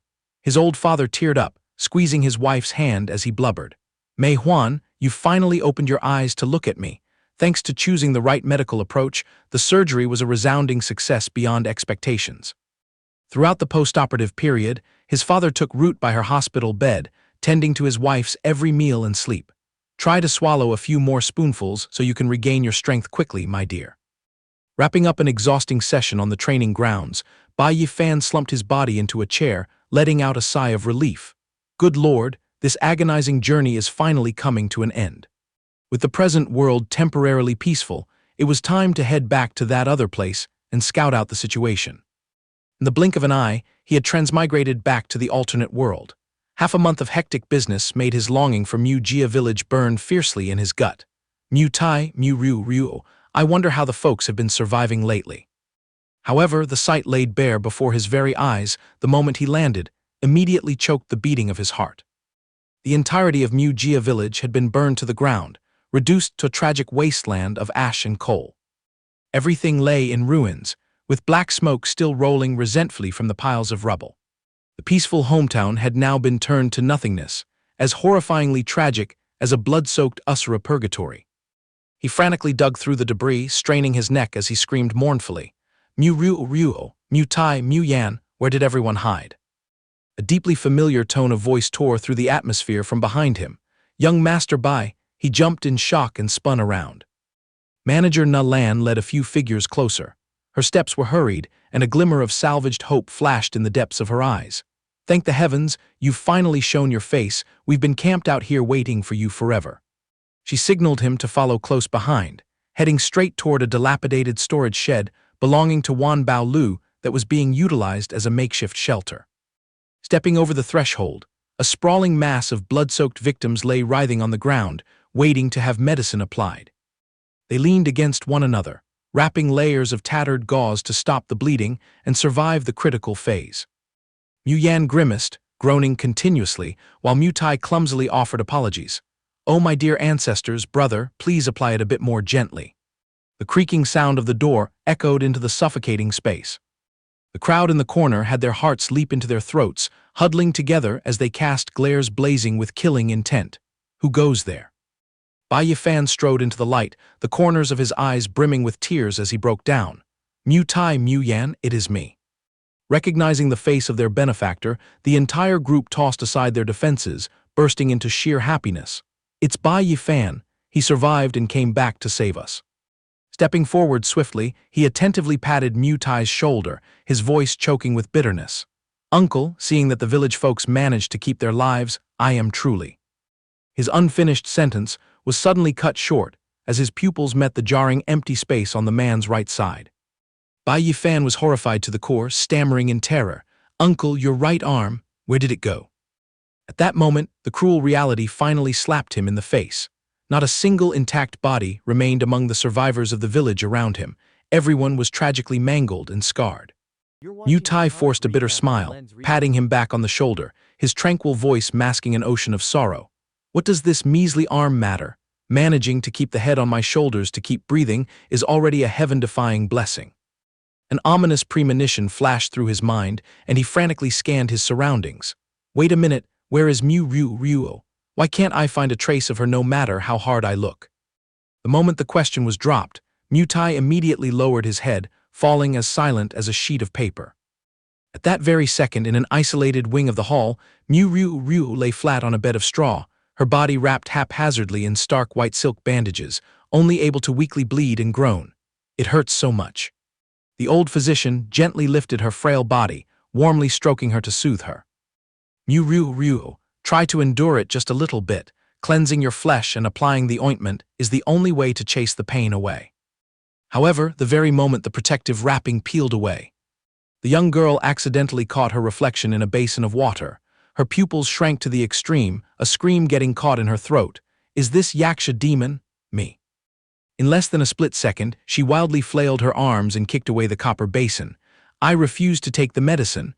The doctor broke into a sweat, bracing himself to hold her down. Little girl, stop causing a ruckus at once. She thrashed about like a fish on a chopping block, completely disregarding the feeble strength of the old physician. Grandpa Tai, please just grant me death.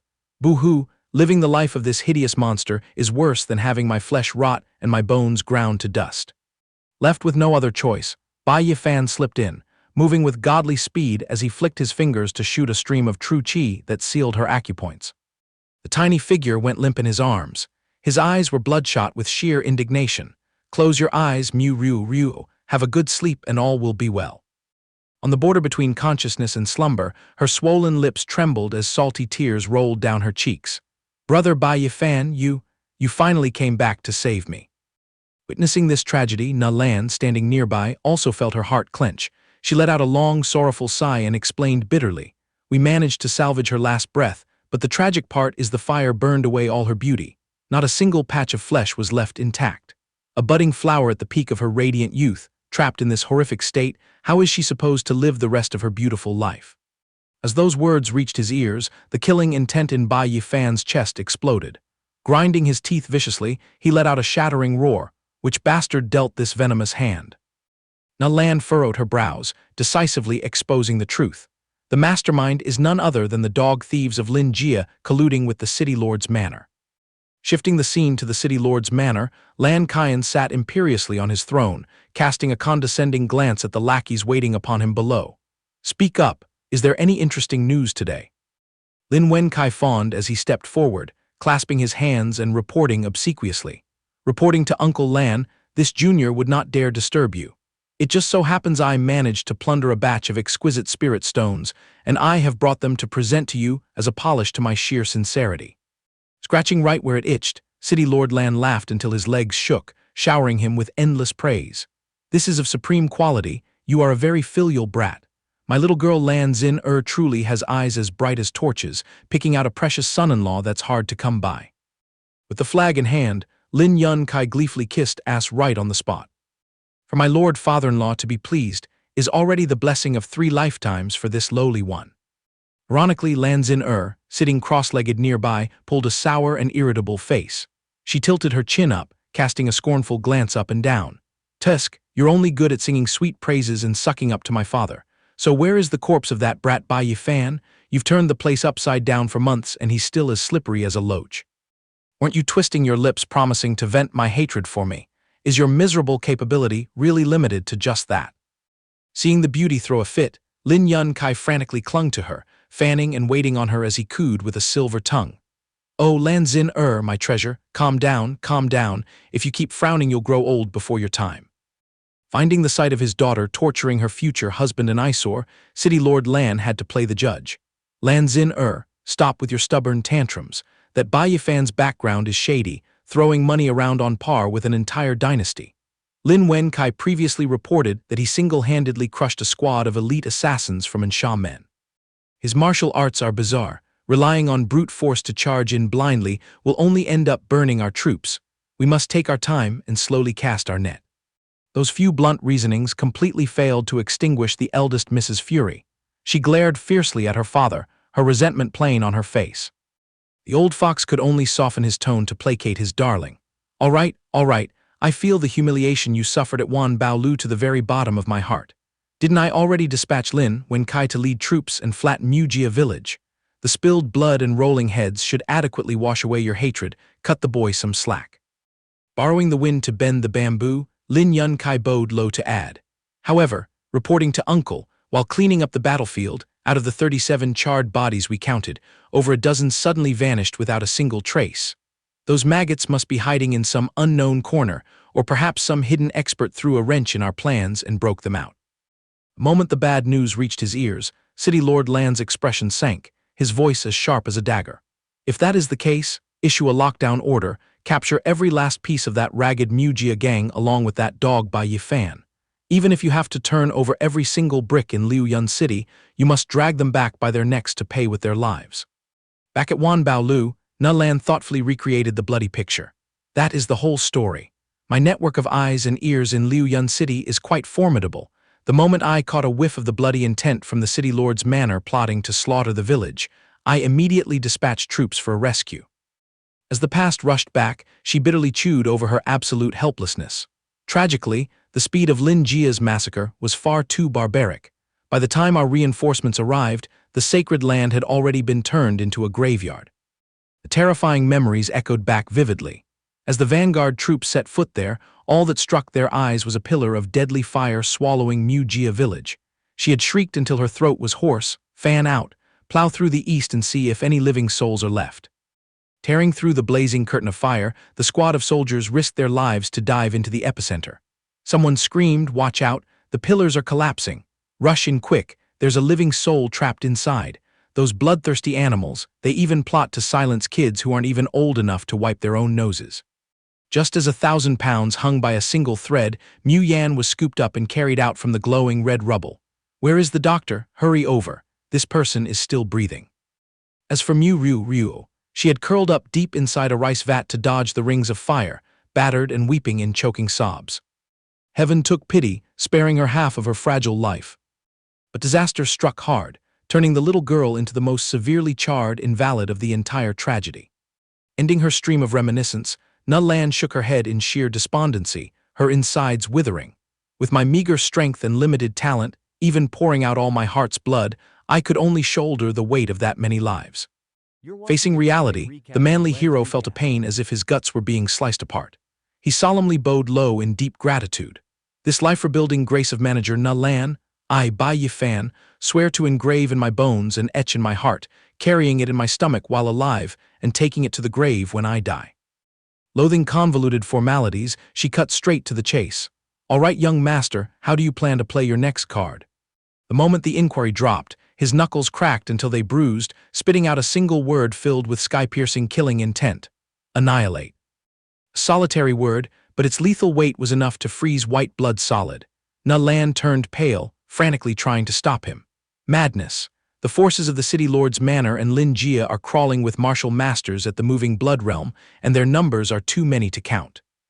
Rumors in the martial world say that the ringleader Lan Qian has successfully emerged from seclusion at the marrow cleansing realm, tempering his physical body to the 5th stage. With an indestructible Vajra body, even if 5 horses tried to tear him apart, it would likely just shatter the horse's bones. Not to mention, he also clutches a transcendent defensive Dharma treasure in his hands. You carrying a knife to stab him is no different from a mantis trying to stop a chariot. Despite the slow-seeping reasoning or the glaringly obvious logic, the will for revenge within him remained as solid as a monolith. Bai Yi Fan curled his lips cruelly, his fiery, piercing eyes flashing. "My true nature dislikes killing, but anyone who dares to touch a single hair on my brothers' heads, I swear I will mince them into pulp. So what if it's the 5th stage of the physical body? Today, your daddy just feels like drilling holes into their skulls. However, setting aside the grudges for a moment, please look after what's left of them for me. I need to sprint off and solve the core bottleneck first." Teleporting back to Earth, he charged straight into Yao Lao Tang, scooping up an entire trove of rare and exotic herbs that lingered with the scents of coptes, lovage, philodendron, borneol, and elscholzia. His hands packing the medicine swiftly, the old shopkeeper enthusiastically struck up a conversation. "Little brother, did someone in your family get caught in a fire? Why have I seen you burning money to gather nothing but scar-healing herbs lately?" Poked right in a sore spot, Bai Yi Fan stiffened, his voice turning hard and bitterly cold. "Stop sticking your nose into other people's business." Smelling the scent of danger, the old shop owner rubbed his hands and laughed it off as he saw his customer out. Oh my, slip of the tongue, have a safe trip. Keeping his mouth shut to make his money, his brain was still calculating. The guy is a big spender indeed, but it's just that his movements are as shady as a spy's, truly an eccentric. The space shifted to the bustling airport. The silhouettes of 3 people lingered at the departure gates. His father furrowed his brows and asked probing questions. Bai Yi Fan, you brat, are you really turning your nose up at this trip and deciding to let us 2 old folks go alone? Bai Yi Fan broke into a radiant smile, turning his back and waving his hand. You 2 just go all out and have fun. The funds are more than plenty. There's already 500,000 on the card, all of it my blood, sweat, and tears from working as a tutor. Spending freely for half a year in the West won't put a dent in it. Mom just recovered from a severe illness. Just treat this trip as a breeze to wash away the bad luck. His mother's teary eyes gazed after the sturdy back of her precious son as he slowly dissolved into the sea of people. His father draped an arm around his wife's shoulders, his voice glowing with boundless pride. The little sapling of the past has now grown into a towering tree with a vast canopy. A man is bound to have his own ambitions to spread his wings and conquer the world. In a parallel development, perched high up on the penthouse of a luxurious apartment building. The phone rang continuously, vibrating intensely. All right, I'm picking up. Gu Yao grumbled as she snatched up the phone, her eyebrows twisting into a knot. In the middle of the damn night, what ghost has the free time to send spam messages like this? A notification from Bai Yi Fan smacked her in the face. Sister Guo, I'm slipping away to handle a crucial matter for a bit. I've directly transferred all my past accommodation debts through your app, big sis. The surplus will cover the deposit for next month's room. For the past days, I sincerely thank you for the grace of taking me in. Scanning the text, she burst into a fit of laughter. This kid isn't half bad, keeping his gratitude and grudges so clear. Tossing money to pay the deposit in advance like this, he must have snagged a fat job. But I hope he's not just putting up a vain front, choosing to starve just to save face. He'll suffer if he ends up eating dirt next month. Swiping her finger to check the balance, the landlady's eyeballs practically plummeted to the floor. Wait a minute, 100,000? This rotten brat, just what exactly did he drag his ass out to do to strike it rich this insanely fast?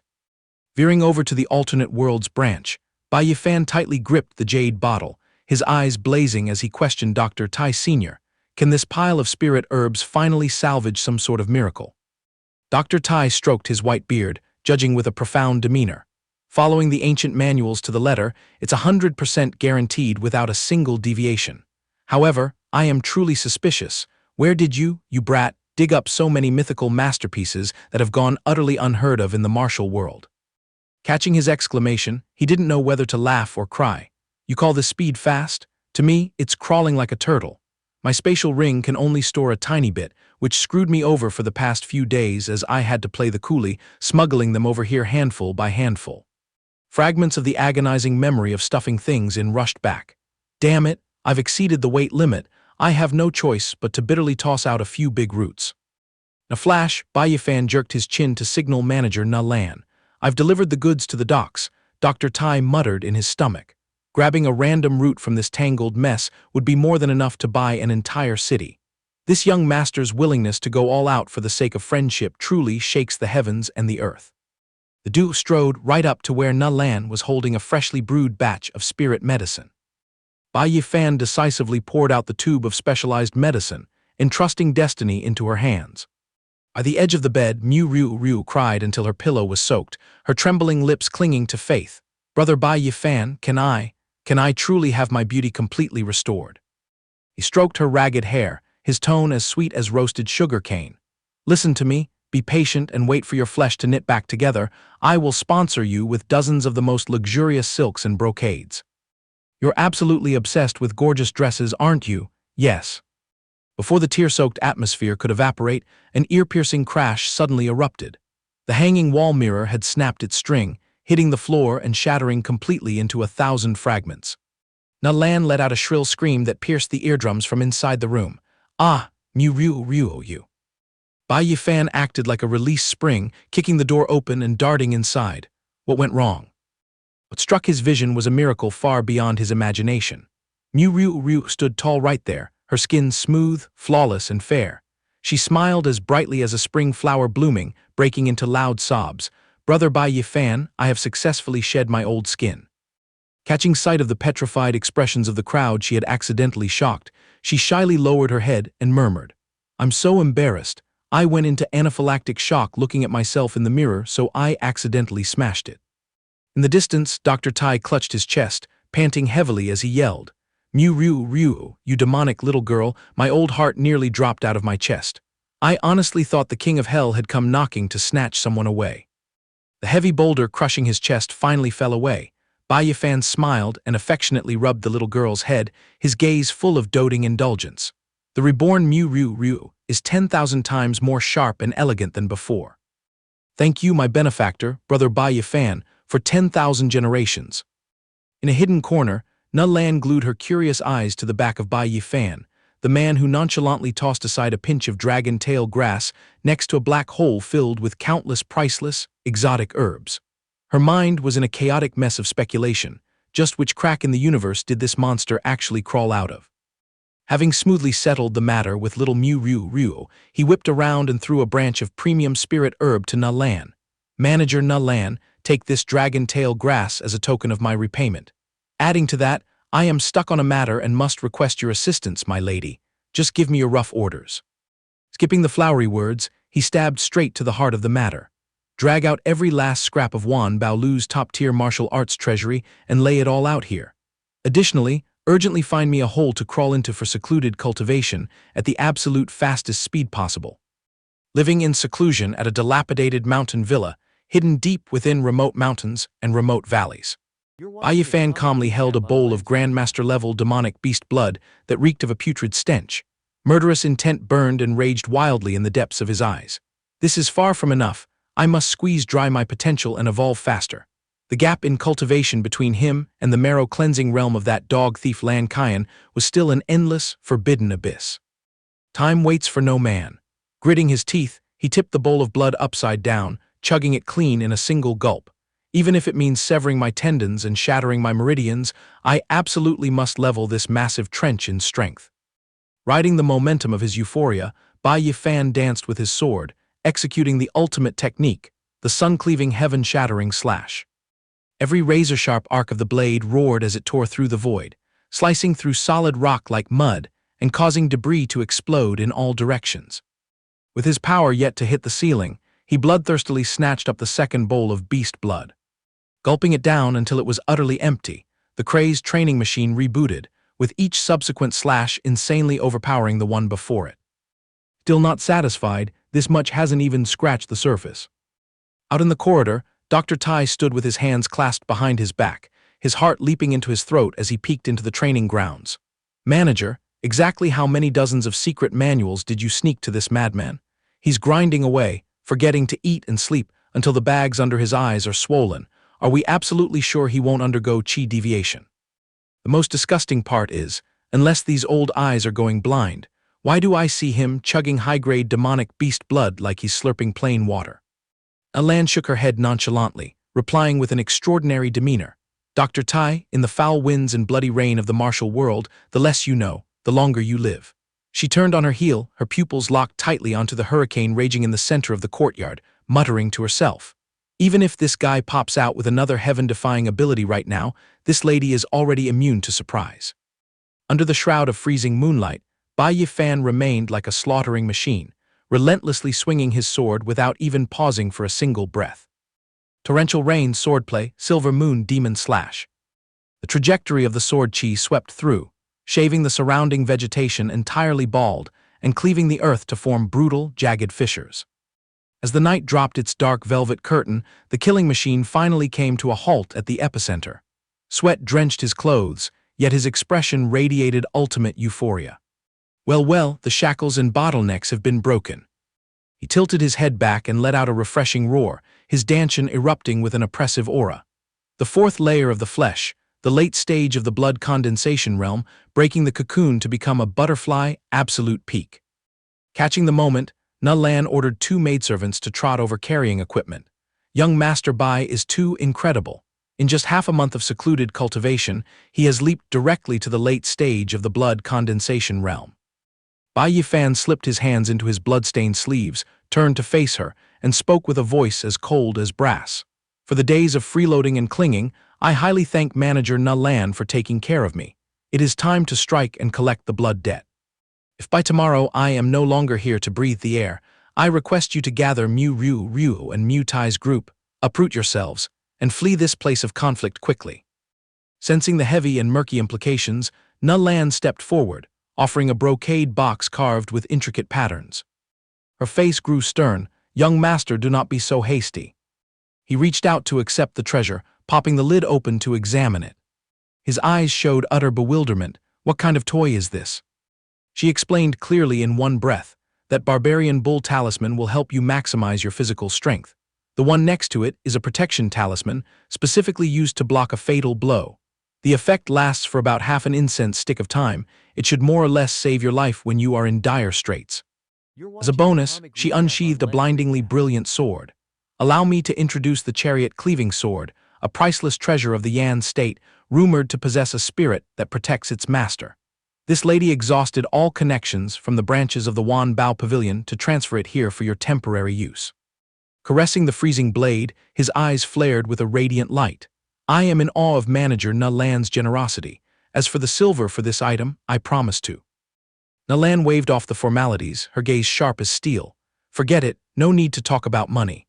Meeting by chance, seeing young master Bai willing to trade his life for the blood of the Mu village, I, Na Lan, admire you profoundly. I am perfectly willing to empty my purse to sponsor you. I wish you a great slaughter and a triumphant return. Bai Yi Fan strapped the sword across his back, his eyes as deep as the abyss. This boundless great kindness and virtue Yi Fan will bury deep within his heart. The trail of friction left by Bai Yi Fan. He stopped right at the imposing main gate of the Lin Manor. He looked up with bloodshot eyes, dropping a spine-chilling remark. So this is the authentic rat hole known as the Lin Manor. Catching sight of a stranger, the arrogant guards started barking like mad. Who has the guts to mock the sacred ground of the Lin family? Peasant, get lost. The last word was still choked in their throats as his afterimage swept past like a tornado, bringing a mind-numbing breath of cold. A series of resounding cracking sounds echoed. The squad of petty guards only had time to bite the dust before being flattened against Mother Earth, with zero resistance. Bai Yi Fan took god-weeping, ghost-wailing strides down the corridor. His eyeballs burned like molten lava, radiating a sky-high killing intent. Your granddaddy brought a sack today to collect the heads of you animals. Kicking open the doors of glory, the man swaggered right into the eye of the storm. The prelude to the Symphony of Blood officially drew its curtains. Deep inside the main banquet hall, Lin Wenkai was blabbering to his father, his nose pointed up in arrogance. Dad, you can rest easy. In just a blink of an eye, I will bring Xin home. So dashing. Lin Da Fu slammed the table and cheered, his eyes shining as if he had struck a diamond mine. Lin Wenkai bragged passionately, his brain already sketching out plots of hegemony. By clinging to the skirts of the city lord's manor, won't this measly Liu Yun city sit obediently in the palm of our Lin family? Upon finishing, the two courtesans twisting beside them let out shrieks of flattering laughter. Truly the dragon and phoenix of the Lin clan, a future of boundless brilliance. Lin Da Fu, the lord of the Lin family, sat majestically on his throne. He had just raised a cup of celebration wine when a thunderous crash slammed right into their ears, scaring the wits out of everyone. Was that a bolt from the blue? Immediately after, the body of a dog-like slave went flying through the door, coughing up blood and groaning on the floor. Lin Wenkai bristled like a porcupine, cursing loudly. Who is tired of living? Stick your neck out. You dare to stroke the tiger's beard on the Lin family's turf. At that exact moment, Bai Yi Fan casually strolled in, his gaze frozen like a 1,000-year-old ice cellar. He walked tall without bothering to dodge. Stepping straight over the mangled corpse blocking his path. Enemies truly meet on a narrow road, young Master Lin. Recognizing his enemy, Lin Wenkai threw his head back in a manic laugh. Ha ha ha. Well done, you dog Bai Yi Fan. This young master was straining his eyes casting a net, and you bring your own life to hand over. Today, this young master will chop you into mincemeat, and personally carry your head to the manor to help Xin ward off bad luck. Taste my iron fist, boy. Unfortunately, before the fly-like fist even grazed the target's clothes, it was locked down tight. You want to catch me with these three-legged cat martial arts. A violent angular twist produced a crisp, sweet sound of shattering bones. Lin Wenkai howled in agony. Ah, my hand, you dare cripple my hand. The young master's face was drained of blood, stammering in absolute terror. When did this god of plague climb up to the late stage of the blood condensation realm? Bai Yi Fan leaned in close, spitting out each word with contempt. Your granddaddy doesn't have the free time to just snap your arm. I will also smash these crippled legs, torturing you into a state where life is worse than death. Lin Wenkai flopped onto the tiled floor. What kind of twist is this? The powerful trio froze for 5 seconds, brain-shocked seeing their young master get kicked away in a single musical note. My dear Wenkai. Clutching his arm, rolling and crying, Lin Wenkai managed to squeeze out his last ray of hope. Father, run for your life. Report to the city lord to come and collect his corpse. Hearing the words of his rebellious son, Lin Fu bolted out like a galloping horse chasing the wind. The tragedy was, the old dog's legs hadn't even crossed the threshold of the main hall. Before the black-clad Grim Reaper loomed large, blocking his path to survival. Bai Yi Fan grabbed him by the neck and lifted him up, just like picking up a lowly sewer rat trying to escape. Lin Fu struggled and flailed in despair. Gasping for his last breaths, the old man stubbornly threw out ragged threats. You are forbidden from touching my dog life. The young man frowned, retorting with disdain. Reason. The old man clawed at the Grim Reaper's arm, panting as he spat out words to cling to life. My son and I are capable henchmen of the city lord. If you dare to kill me, he will absolutely skin you and pull out your tendons to pay for my life. He raised an eyebrow, feigning interest. Oh really? Seeing this, Lin Wenkai, flattened on the ground, hastily added, That's right, I am betrothed to Xin meaning I am already the son-in-law of City Lord Lan. Touch a single fingernail of my father and me and see if your skull doesn't get smashed. While the threat was still floating in the air, he snapped Lin Fu's neck with a crisp crack, turning off his lights instantly. Witnessing his own father stop breathing, Lin Wenkai froze, his jaw dropped, and his limbs convulsed violently. Father. Bai Yi Fan tossed the old man's corpse to the ground, casting an extraordinarily freezing glance toward Lin Wenkai. You want to try? I'll oblige. At this point, the vain pride of the spoiled young master shattered. He prostrated himself flat on the tiles, sobbing and trembling. You madman, you actually dared to do it. With his dignity hitting rock bottom, he crawled and clung to the Grim Reaper's knees, kowtowing and begging for his life. Bai Yi Fan, great hero, spare my life. I am willing to offer the entire fortune of the Lin family to you. Take all the glory, wealth, and riches for yourself. Just please leave me my dog life. He smirked, a faint smile carrying sky-high mockery. The Lin family's fortune? What a joke. If you weigh this rat hole of yours and sell it for scrap, how many torn coins would it fetch? 1,000 taels, or at best 5,000 taels of gold. Out of pity that you're about to go 6 feet under, your granddaddy will grant you a bit of truth. I could casually pull a piece of trash out of my pocket and fling several tens of thousands of taels. I use hundreds of millions of gold taels as a sleeping mat. Do you think the measly fortune of the Lin family is even qualified to fill the gaps between my teeth? Hearing that part, Lin Wenkai shrieked in tears, his snot mixing messily with his saliva. This lowly one has eyes but was blind. I beg you to raise your hand high but strike lightly. I beg you to show mercy and spare my life. Sick of this comical farce, he reached out his Grim Reaper's hand and grabbed directly onto the top of his skull. The killing intent radiated densely. Stop barking your flowery words. If you're so capable, go down to the netherworld, keep your father company, and nurse your regrets. A life for a life, I will use your fresh blood to sacrifice to the wronged souls of the Mu village. A dry cracking sound rang out. Lin Wenkai's lifeless body drooped and crashed heavily onto the ground. Having cleaned up the nest of stinking ants, Bai Yi Fan dusted off his hands and stood up straight, absolutely ignoring the blood-stained battlefield. He walked away in silence, smirking and growling. Next stop, flattening the city lord's manor. At the same time, in the middle of the solemn and quiet grand hall of the city lord's manor, suddenly, a lowly soldier dashed in frantically, his face as green as a banana leaf, screaming at the top of his lungs. We're doomed, my lord. He dropped to his knees with a thud, cupping his hands towards the throne and reporting rapidly. Your Majesty, City Lord, big trouble. A secret report shot over from the Lin Manor. The Lin family's nest is being slaughtered. Receiving the bad news, City Lord Lan furrowed his brows deeply, calmly opening his eyes wide. Clarify it for me. How chaotic is the brawl? The messenger stammered to recount. According to the mouth of a servant who escaped death, a little brat calling himself Bai Yi Fan is carrying out a massacre for revenge. Blood is flowing like a river flooding the manor. Hooked right in his eyesore, Lan Kaiyan no longer cared about his demeanor, standing up abruptly and roaring. Bai Yi Fan, pass down my edict, completely lock down every corner of Liuyun City immediately. Summon the two generals Pang Ling and Yu Lei, command 300 armored elites to assist me in heading to the Lin family to capture the rebel. A heaven-shaking shout echoed from the formidable squad of guards on duty. Yes, sir. Taking hurried strides, City Lord Lan ground his teeth, calculating. Damn it, I thought this thorn had been uprooted entirely. In the blink of an eye, he had already stationed his troops towering before the city gate. Climbing onto the back of his majestic warhorse, he turned his head to instruct his two trusted subordinates.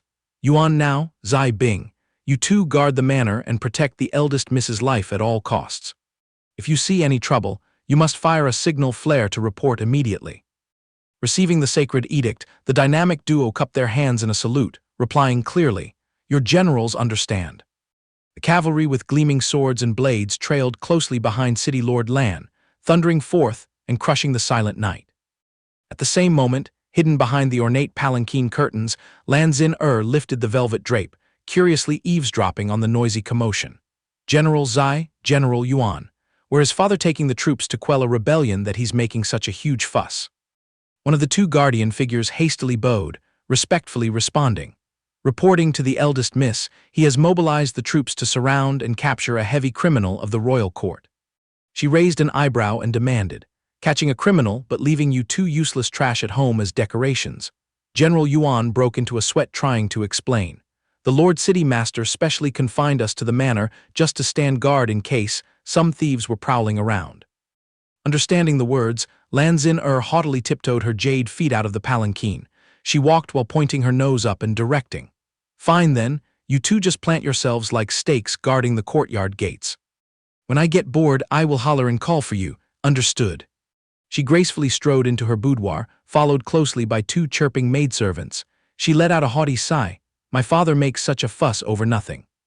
The power of the city lord's manor gathers all four great generals, every one of them having broken through the blood condensation realm, and my father sits majestically at the supreme marrow cleansing realm. What blind fool who's tired of living would dare stroke the tiger's beard on my turf? They must have chugged tiger gall and bear courage to act so insanely.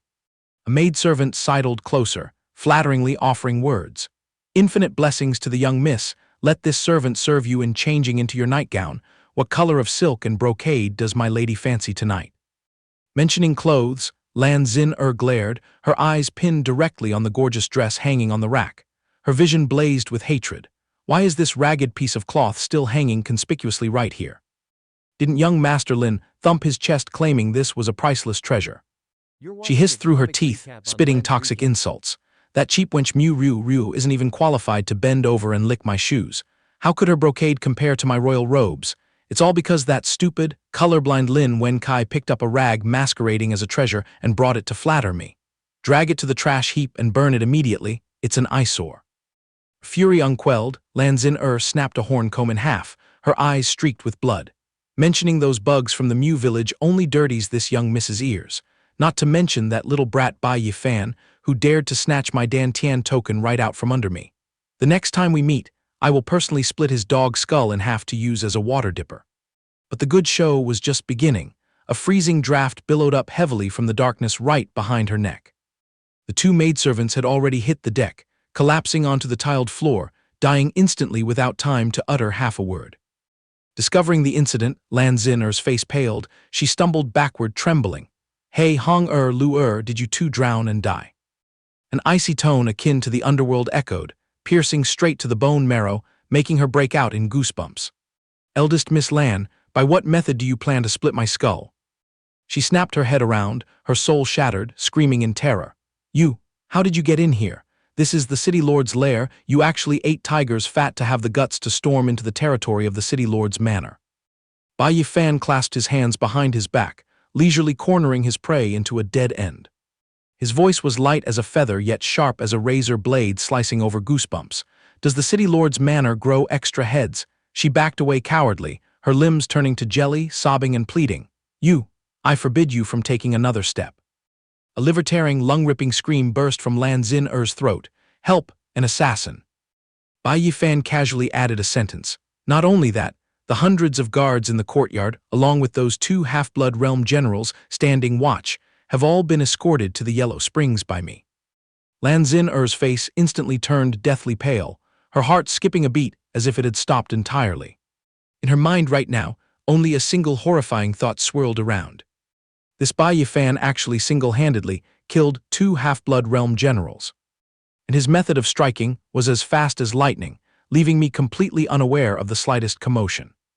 The youth slowly drew his longsword, his voice echoing with majesty. Lan Xin-er, guess what the reason is for me standing here? I distinctly remember advising you to absolutely never mess with me. The freezing blade pressed against her throat, his tone icy like a dagger. The massacre of the entire Mu village was the masterpiece of you and Lin Wenkai, right? That guy has already gone to see the King of Hell, now it's your turn. Just as he finished speaking, Lan Xin-er panicked and dropped to her knees, tears streaming down her face, choking on her please, please don't, please don't. She cried out tragically, her face smeared with tears and snot. Bai Yi Fan, I beg you to leave a path for survival.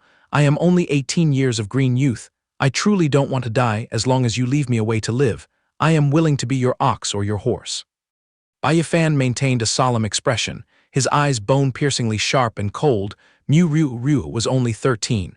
And what about those children you people burned alive in the Mu village? Some infants couldn't even toddle yet. What heinous crime did they commit? She burst into tears, her panic escalating more and more. Bai Yi Fan, I know I was wrong, please spare my life. I can still, that's right. I still retain this pure virgin body. Discarding all sense of shame, her voice trembled in extreme despair. Taking my life just like that, don't you think it's a waste? At that very moment, a beam of cold light suddenly flashed blindingly. Lan Xin-er, in terror, brought her hands up to cover her face, letting out a blood-curdling shriek. Facing that pathetic display, Bai Yi Fan kept his face stern, his eyes overflowing with killing intent. A snake-hearted woman like you, even if you stripped naked and stood before me, I would only feel nauseous. He decisively sheathed his sword, his tone calm yet carrying a heavy oppressive aura. Heaven cares for all living things. I will also grant you a chance to keep your life. Didn't you once arrogantly mock that Mu Ryu wasn't qualified to lick your shoes? Right after his sentence, he casually lifted his foot and stepped onto the nearby chair. With both arms crossed over his chest, his lips forming a sarcastic smile, then right now, use your tongue to clean my shoe. As these words spilled out, Lan Xin-er was completely stunned, her throat choked, unable to squeeze out a single word. The youth raised an eyebrow, twisting the knife. What's wrong? Who was it just a moment ago crying and swearing they would accept anything? Lan Xin-er clenched her trembling fists tightly, her red eyes marked with resentment. Gritting her teeth, she hissed, fine. I will lick as long as you hold back your hand and don't take my life. I will do whatever you order. In the end, she had to bend her back and crawl over, obediently performing that absolutely despicable act. Witnessing this scene, Bai Yi Fan let out a dry laugh. Eldest Miss Lan really is working hard to preserve her life. She bore the bitter humiliation of using her tongue to clean the shoe. While secretly grinding her teeth, the flames of hatred burning crazily within. You bastard, keep acting arrogant. As long as I stall for time waiting for my father to return, he will definitely hack you into 100 pieces. However, the life and death time ruthlessly ticked by for only half an incense stick. When the forced humiliation ended, she awkwardly spoke, it's done, I have licked it completely clean. In that very blink of an eye, Bai Yi Fan's eyes turned bone-chillingly cold, killing intent radiating massively. He growled, since it's clean, time to go down to the Yellow Springs. Without bothering to let his opponent digest the sentence, a streak of sword light flashed across as fast as lightning. Lan Xin-er, just like that, collapsed onto the floor like a dry branch of firewood. Back outside the city, on the stone-paved road rumbling with the marching of soldiers, City Lord Lan was aggressively leading his troops toward the Lin Manor. Suddenly his expression darkened, his brows furrowed tightly as if sensing something terrible. The general walking beside him saw this and anxiously inquired, Lord City Master, is there a problem? He shook his head slightly, replying in a deep voice, it's nothing, my heart just suddenly feels indescribably restless. The words barely out of his mouth, a messenger soldier hurriedly rushed over, panting heavily to report, things have gone terribly wrong, Lord City Master. This subordinate followed orders to scout the situation, and as soon as I stepped into the Lin Manor, I saw corpses piled everywhere. As for the father and son Lin Defu and Lin Wenkai, they have vanished without a trace. Receiving the earth-shattering news, City Lord Lan was dumbfounded, his eyes wide with horror. What did you just say? Without wasting a second to think, he hurriedly jerked his reins and shouted, "This is a disaster. We fell for the trick of luring the tiger away from the mountain. Quickly head back to the manor." Whipping his horse frantically, he ground his teeth and cursed, "That beast surnamed Bai, if he dares to harm even a single hair on Xin-Er's head, this city lord swears to execute his 9 generations." The 2 generals behind were still in the dark, failing to grasp the situation, looking at each other in confusion. "City Lord, what on earth is happening?" But before they could wait for an answer, a decisive order poured straight down. "Everyone form up immediately, rush back to the manor for me." The subordinates shouted in unison, "Yes, sir." Just an incense stick of time later, the troop arrived back in front of the City Lord's manor. City Lord Lan hastily pulled the reins, the warhorse rearing its hooves as it stopped abruptly before the gate. His eyes suddenly turned glassy, the tragic scene displayed before him making his chest feel like it was being choked. High up there, his beloved daughter Lan Xin-Er was dangling midair. "Xin-Er, no!" A heart-wrenching scream echoed throughout the courtyard. But before he could rush over to rescue her, an icy voice rang out, "Old man, you finally show your face." City Lord Lan immediately whipped around, his face twisted and flushed red with fury. "Bai Yi Fan." At that exact moment, a heavy object was tossed with a thud onto the ground right beside him. Completely losing his reason, he roared madly, clenching both fists as he lunged forward fiercely. "I swear I will take your dog life." Bai Yi Fan arrogantly swung the sword in his hand, a surge of azure true chi billowing out. He sneered provocatively, "It's still unknown who will go see the king of hell today." Not bothering to give the enemy time to react, the youth swung his sword and slashed forward. Hundreds of blindingly azure sword auras poured down like a torrential rain. City Lord Lan struggled to twist his body to dodge, his heart churning with terrifying storms. This kind of sword aura, could it be the torrential rain sword art? He maneuvered for a while before landing safely on the ground. His eyes widened wide as he analyzed the previous lethal strike. The torrential rain sword art is a rumored peak royal technique. Someone of my level would need at least a year just to touch its threshold. This brat vanished for barely over 2 months. How the hell did he cultivate it from the foundation of the inner strengthening realm to the stage of perfection? Bai Yi Fan smiled mockingly at that astonishment. It seems this old man isn't completely blind after all. The aura surrounding City Lord Lan instantly shifted to a grotesque blood red. He furrowed his brows and glared at him. "No wonder you have the capability to slaughter so many of my manor's elites. What a pity, though." The old man's attitude still exuded arrogant contempt. He gathered his strength to push his cultivation technique and scolded. "A little fry at the half-blood realm wants to clash with an expert at the marrow-cleansing realm. Truly a deaf man unfazed by guns, the ultimate technique he just unleashed was undoubtedly the blood chi san vortex." The youth apathetically uttered a sentence, "Torrential rain sword art, second stance." Immediately, a rainfall of swords poured down, covering the sky even more than before. The name of this killer move also bore a distinct flair, rapid onslaught. City Lord Lan rolled his eyes back at the terrifying scale of the strike, its horrifying power spreading out for 8 miles. He shouted in panic, "What the hell is this?" Before he could spit out another half-word, Bai Yi Fan's sky-covering sword shadows ruthlessly chopped straight down on City Lord Lan's head, his deep blue radiance instantly swallowing the opponent's blood chi clean. City Lord Lan's pupils dilated to the max, a razor-sharp sword tip grazing right past his eyeballs. He hissed a frustrated curse, "Damn it," then immediately executed the Cloud Thunder Shield to preserve his old life. Bai Yi Fan's eyes narrowed slightly as he noticed the anomaly, his voice rising in slight astonishment. "This is..." Right from the center of City Lord Lan's palm, a dark purple beam of power shot out, tearing through the wind. He roared his command, "Break it for me," and instantly the explosive purple light darted out, bombarding directly into the enemy's longswords. He furrowed his brows tightly, clicking his tongue in annoyance, a magical artifact. Holding the treasure in his hand, the old man put on a smug face. For a little brat to actually have the capability to force this old man to use a magical artifact, your dog life today can be considered to die in glory. Following that, he ruthlessly cast down the death sentence, "Go hand over your life." Sensing the Grim Reaper's call, Bai Yi Fan immediately executed his drifting steps to dodge and escape danger.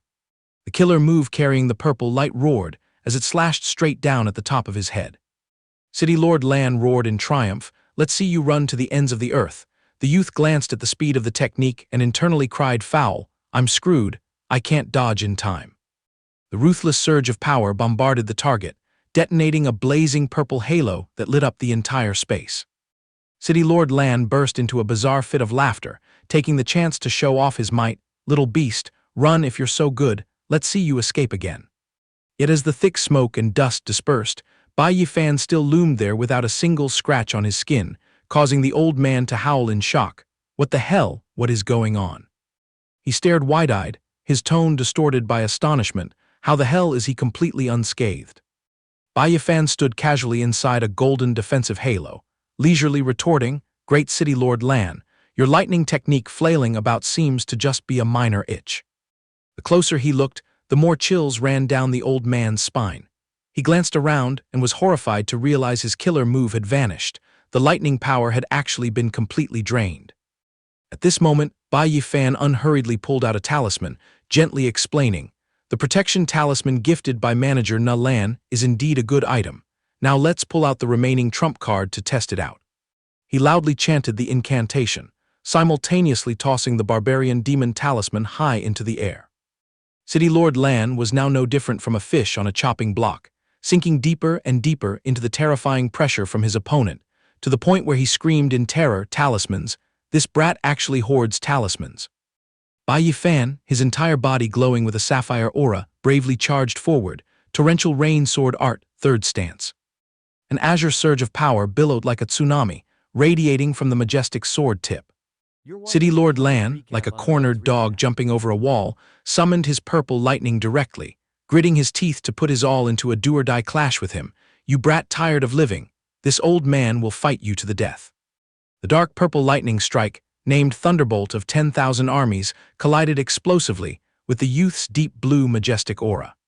The explosive power from Bai Yi Fan was akin to a furious tornado, easily swallowing up the old man's few feeble streaks of purple lightning. His figure was blasted flying far away, panicking as he let out a tragic shriek. At this point, Bai Yi Fan also began to bear the full backlash from the overloaded power, fresh blood trickling from the corner of his mouth, while his face contorted in agony. Catching that moment, City Lord Lan smiled savagely in triumph. "Even though you used a talisman to strengthen your body, relying on that bit of brute strength to crush this old man means you are still too green and naive." Bai Yi Fan's face darkened. He coldly twisted his words, "Who said I was planning to use brute strength to send you to the heavens?" That sentence was like a splash of cold water slapped right onto City Lord Lan's face, forcing him to grit his teeth in anxiety. "This is bad.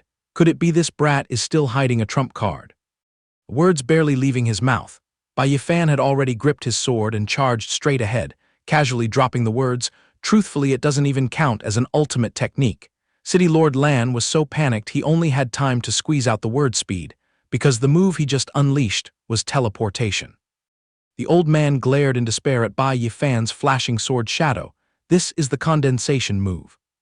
His pupils contracted, erupting with endless freezing aura, his chilling voice rising, "Torrential rain sword art, ultimate killer move." Immediately followed by a thrust that pierced through the opponent's chest, stripping away all his chances to resist. From this lethal thrust erupted an earth-shattering power. It was the ultimate technique, dripping water sword. City Lord Lan's whole body was smeared with fresh blood, his two legs staggering on the verge of collapsing. He bitterly glared at the young man, full of grievance. "For this old man to actually be defeated at the hands of a brat like you, this is completely absurd."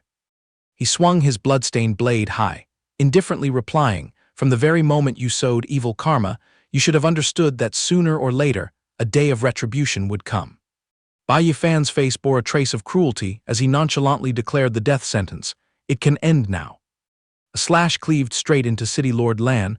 All things seemed to fall silent, giving way only to his heart-wrenching, tragic scream. Bai Yi Fan's freezing sword blade was fully soaked in the fresh blood of his enemy. The breathless corpse of City Lord Lan crashed down, sinking into his own pool of foul-smelling blood. The youth cast his eyes down and bent over to pick up a tiny item emitting a purplish-blue glow, muttering in his mouth, "This is that magical artifact from earlier, isn't it?" Bai Yi Fan raised it to eye level and meticulously examined it. Wow, to think this tiny little ring harbors such tyrannical lightning power. The true name of this treasure is the Cloud Thunder Ring. He let out a dry laugh, satisfied as he neatly tucked it into his pocket. From this moment on, it officially bears the surname Bai. At this time, the rapid galloping of hooves struck the ground, stirring up a blinding cloud of dust. The riders hastily tightened their reins to brake sharply. City Lord Lan's lackey subordinates were scared out of their wits at the tragic scene littered with bodies. The City Lord, and even the eldest miss, has our side actually been completely wiped clean.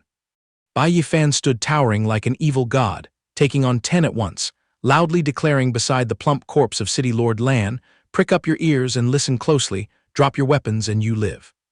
His eyes brimming with unquestionable killing intent, anyone who dares to resist, I will uproot the weeds entirely. The remnant forces were so terrified their faces turned ashen green, their teeth chattering as they stammered, this is. At the same time, at the Wan Bao Pavilion, Na Lan stood restlessly next to Dr. Tai, speaking worriedly, so much time has passed already. Her jade brows furrowed with full anxiety. It's unclear what the situation of young Master Bai Yi Fan is like now. As if answering her prayers, right while she was anxiously waiting, a servant frantically rushed in to report, "Manager, big event. An earth-shattering big event has occurred." Na Lan's heart skipped a beat. She asked rapidly, "What happened could it be?" Subordinate, his face drained of all blood, reported. Our eyes and ears sent back a secret report. The father and son Lin Da Fu and Lin Wenkai of the Lin family have all gone to see the King of Hell. From the City Lord to Lan Xin plus the 4 great generals have all been entirely exterminated. The City Lord's manor was burnt to the ground by a massive fire, completely wiped out in just a single night. Receiving the sensational news, Na Lan swayed and almost fainted, screaming thanks to heaven and earth in her heart. He did it. I truly didn't expect him to have this level of rebel-quelling capability. Dr. Tai clumsily reached out to support the woman, reminding her, "Be careful." Dr. Tai furrowed his brows and analyzed. Those 4 great generals, every single one of them was at the half-blood realm. If those 4 pillars joined forces, they would have more than enough power to brawl with a mid-stage marrow-cleansing realm expert. Yet young Master Bai, he clearly had just broken through to the inner strengthening realm barely 2 months ago. Upon finishing his words, he and Na Lan looked up at the distant sky, lost in deep thought. The sky of this Liu Yun city, I'm afraid, is truly about to change its master. As the early morning sun barely peeked through, the entire city was already in a noisy uproar. Clear the way, everyone get out of my way. What on earth is going on?" Commoners swarmed around the notice board to gossip about the shocking news. Bai Yi Fan, the newest super-wanted criminal of the state of Yan. Whoever brings his head will pocket 1 million taels of gold. Anyone providing accurate information will be instantly rewarded with 50 taels of gold. A curious commoner spoke up. This guy's face looks so bright and handsome, not like a wicked villain at all. Why is there such an urgent bounty on his head? The wanted poster depicting his face was suddenly torn down by someone. Hiding beneath a bamboo hat, Bai Yi Fan's figure glared at the paper and complained in dissatisfaction. "Putting a bounty on me is one thing, but why did they draw my face so offensively ugly?" He curled his fingers, crumpled the paper into a ball and flicked it away stylishly, muttering dismissively, "Whatever, since it has already come to this." The youth stepped into the martial world, beginning to calculate his upcoming route. Perhaps he should change his map and head to another region for a change of pace, heading back to the Wan Bao Pavilion. Na Lan stood dazedly, leaning against the window frame. Her mind was still tangled in thoughts, wondering if young Master Bai was dead or alive. After today's resounding event, where would he go? Suddenly, an anonymous letter pierced through the wind and flew straight into the room. Accompanying it was a tiny wooden box, making Na Lan exclaim in astonishment. She picked up the mysterious letter, her heart wondering vaguely, what is this? Words inside were brief and concise. "I must leave Liu Yun City immediately. Thank you for your sincere care during this time. Inside the box is a small token of my appreciation for you and the folks of the Mu family village, more than enough to keep everyone warm and prosperous for the rest of their lives. If we still have destiny in this lifetime, there will surely be a day we meet again. Farewell," written by Bai Yi Fan. The inside of the tiny box was filled with dazzling rare treasures and exotic artifacts, making Na Lan drop her jaw in sheer amazement upon opening it. Such rare heavenly and earthly treasures, I am truly seeing them for the first time. Her eyes stared blankly into the endless void. her thoughts continuously swirling around the image of the man named Bai Yi Fan. Until the day fate brings us together again, Na Lan's whisper was entrusted to the wild wind blowing far away, a whisper the youth riding on horseback in the distance could never hear. Bai Yi Fan leisurely spurred his horse into a gallop. Time flew by like a fleeting shadow past the window. In the blink of an eye, half a month had passed, at the border intersecting the state of Yan and the state of Wei, right at the Yunzhou docking port. Bai Yi Fan perked up his ears to listen to the bustling crowd gossiping. "Hey brothers, have you heard anything? The Wu Xing Sacred Land, which ranks among the top 10 sacred lands, is about to hold a public disciple recruitment soon." Their gossip provided him with a basket full of valuable information. Rumor has it that even the low-level cultivation methods of the sacred land, if thrown out into the martial world, would turn into peerless divine skills that 10,000 people would fight over. Anyone lucky enough to catch their eye and become a disciple will truly ascend to heaven in a single bound. Another guy curled his lips and chimed in, "What's the future in being a mere disciple? If you can secure an elder's seat in the sacred land, even kings, marquises, generals, or the emperor himself gracing you with his presence, you'd still have the right to tilt your chin up and ignore them." As they walked, they enthusiastically dissected the matter. The Wu Xing Sacred Land is based in the state of Wei, boundlessly far from our state of Yan. If you don't spend money to board the Yunzhou, even if you exhaust 14 horses, you might not reach it. So let's depart tomorrow while it's hot. If we hesitate, even the cheapest tickets will be gone. Bai Yi Fan calculated silently, his face clearly showing a mix of hesitation and boredom. To explain further, the Yunzhou was the most premium mode of transportation on the continent, possessing transcendent moving speed capable of cutting across the heavenly chasm to land straight at the destination. The crowd swarmed around the ticket station, densely packed and chaotically noisy. "No pushing, make way for your grandpa to go first." Bai Yi Fan squeezed up to the cashier counter, decisively stating his request. "Shopkeeper, sell me a travel pass to the Wu Xing Sacred Land." The shopkeeper fanned out his 5 fingers, arrogantly shouting the price. The Yunzhou only transports to Wu Xing City of the state of Wei, offering up 500 taels of gold per ticket. His face showed clear disdain as he judged Bai Yi Fan's attire. "From which remote, godforsaken place did you drift over, trying to board the Yunzhou while being completely clueless about the destination? Let me tell you in advance, the price for renting a sleeping cabin overnight is ridiculously expensive. Even the shabbiest room bites off 3,000 taels of gold. If your pockets aren't deep enough, go lie down on the deck. There are no defensive arrays shielding it, so bear the sun and do yourself." The youth didn't bother to argue, simply tossing a pile of gold onto the table and demanding, "Give me the most luxurious and expensive room." Seeing this, the old shopkeeper's eyes rolled back as if they were about to pop out of his head. Huh. His attitude flipped faster than flipping a pancake, treating Bai Yi Fan like a descended ancestor. Yes, this lowly one will immediately arrange Heaven Tier Room Number 1, the highest class on the Yunzhou, to serve you." In his heart, the old man cursed himself. "Damn it, I really have eyes but fail to see MT. Tai. This is definitely a god of wealth from some noble family traveling incognito to experience worldly life." But misfortune rarely comes alone, and continued to cling to Bai Yi Fan.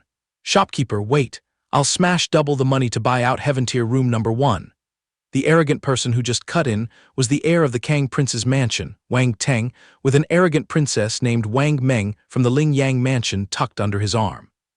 Bai Yi Fan frowned in annoyance, tilting his chin and asking, "What's the meaning of this?" The royal descendant sneered blandly, nonchalantly declaring, "No meaning at all, it's just that whatever catches the eye of my Wang family will definitely belong to me. This young master is swallowing that Heaven Tier Room Number 1 whole."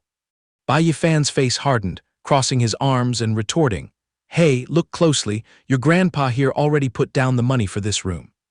The shopkeeper himself now had to flatter and side with Bai Yi Fan. "Two esteemed guests, Heaven Tier Room Number 1 has indeed been pre-booked by this young master here. Please understand." Immediately, Wang Meng snapped back fiercely, spewing venom that completely contrasted with her beautiful appearance. "You cheap, ignorant trash, crawling out from which hole, daring to boldly oppose our Kang Prince's mansion." She pointed her finger and cursed indirectly right at the shopkeeper's face. "Hey, you stupid fool, prick up your ears and listen carefully. I, Wang Meng, am the princess of King Yan, personally bestowed the title Ling Yang by His Majesty, and my older brother, Wang Teng, is the grand heir of the Kang Prince's mansion, with authority that tilts the nation." Wang Meng's gaze swept over Bai Yi Fan and the shopkeeper as if looking at a pile of trash. She brazenly added, "Us lowering ourselves to talk to you is already bestowing a great favor upon you, yet you dare to compete for things with the imperial relatives. Are you tired of living?" Taking in her arrogant, world-defying demeanor, the youth secretly sighed in exasperation. Why the hell do I keep running into these types who rely on their master's power to bully others wherever I go? Spectating crowd, upon hearing their titles, were scared out of their wits and gossiped in panic. "Isn't Kang Prince the blood brother of the current majesty?" Whispers and discussions about the Wang Du's background rose unceasingly. Someone then patted Bai Yi Fan's shoulder to advise him.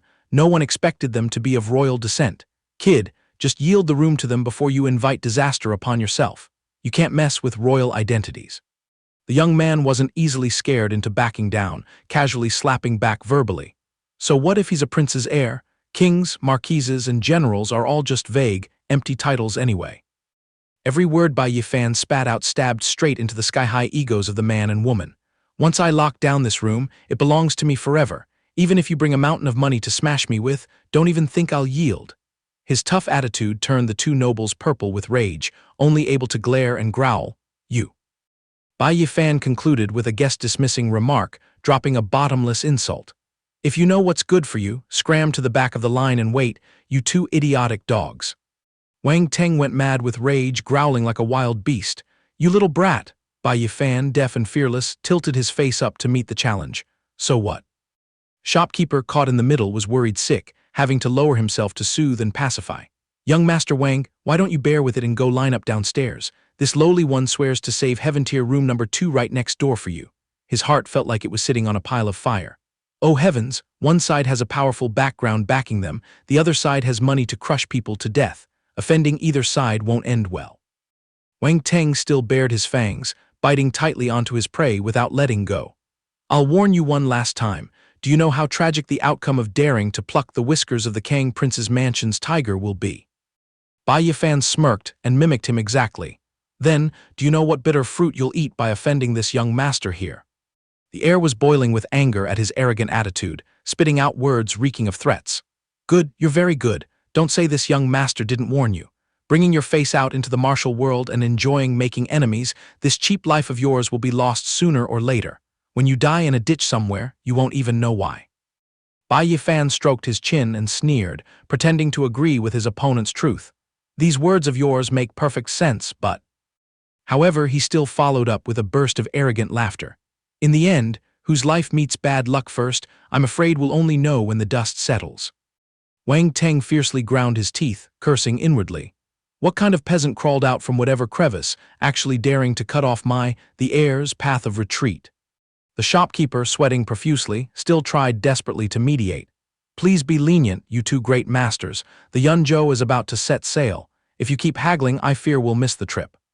Finally, he managed to sweet-talk the arrogant heir's ego. "Fine, this young master won't bother stooping to the level of low-class trash like you today. Shopkeeper, open up heaven tier room number 2 for me right now." However, Wang Meng still held a grudge and wouldn't let it go, calling out sweetly, "Oh, dear brother." Quickly turned to coax his little sister. "Meng be good, listen to your brother, endure the grievance for one night. Wait until we land in Wuzing City, I will buy you the most expensive silk clothes to compensate." She still pouted and chimed in, "You promised it yourself, you're strictly forbidden from going back on your word." Wang Teng, feeling powerless, had to nod to get it over with. All right, I promise." The shopkeeper squeezed out a smile while beads of sweat poured down profusely.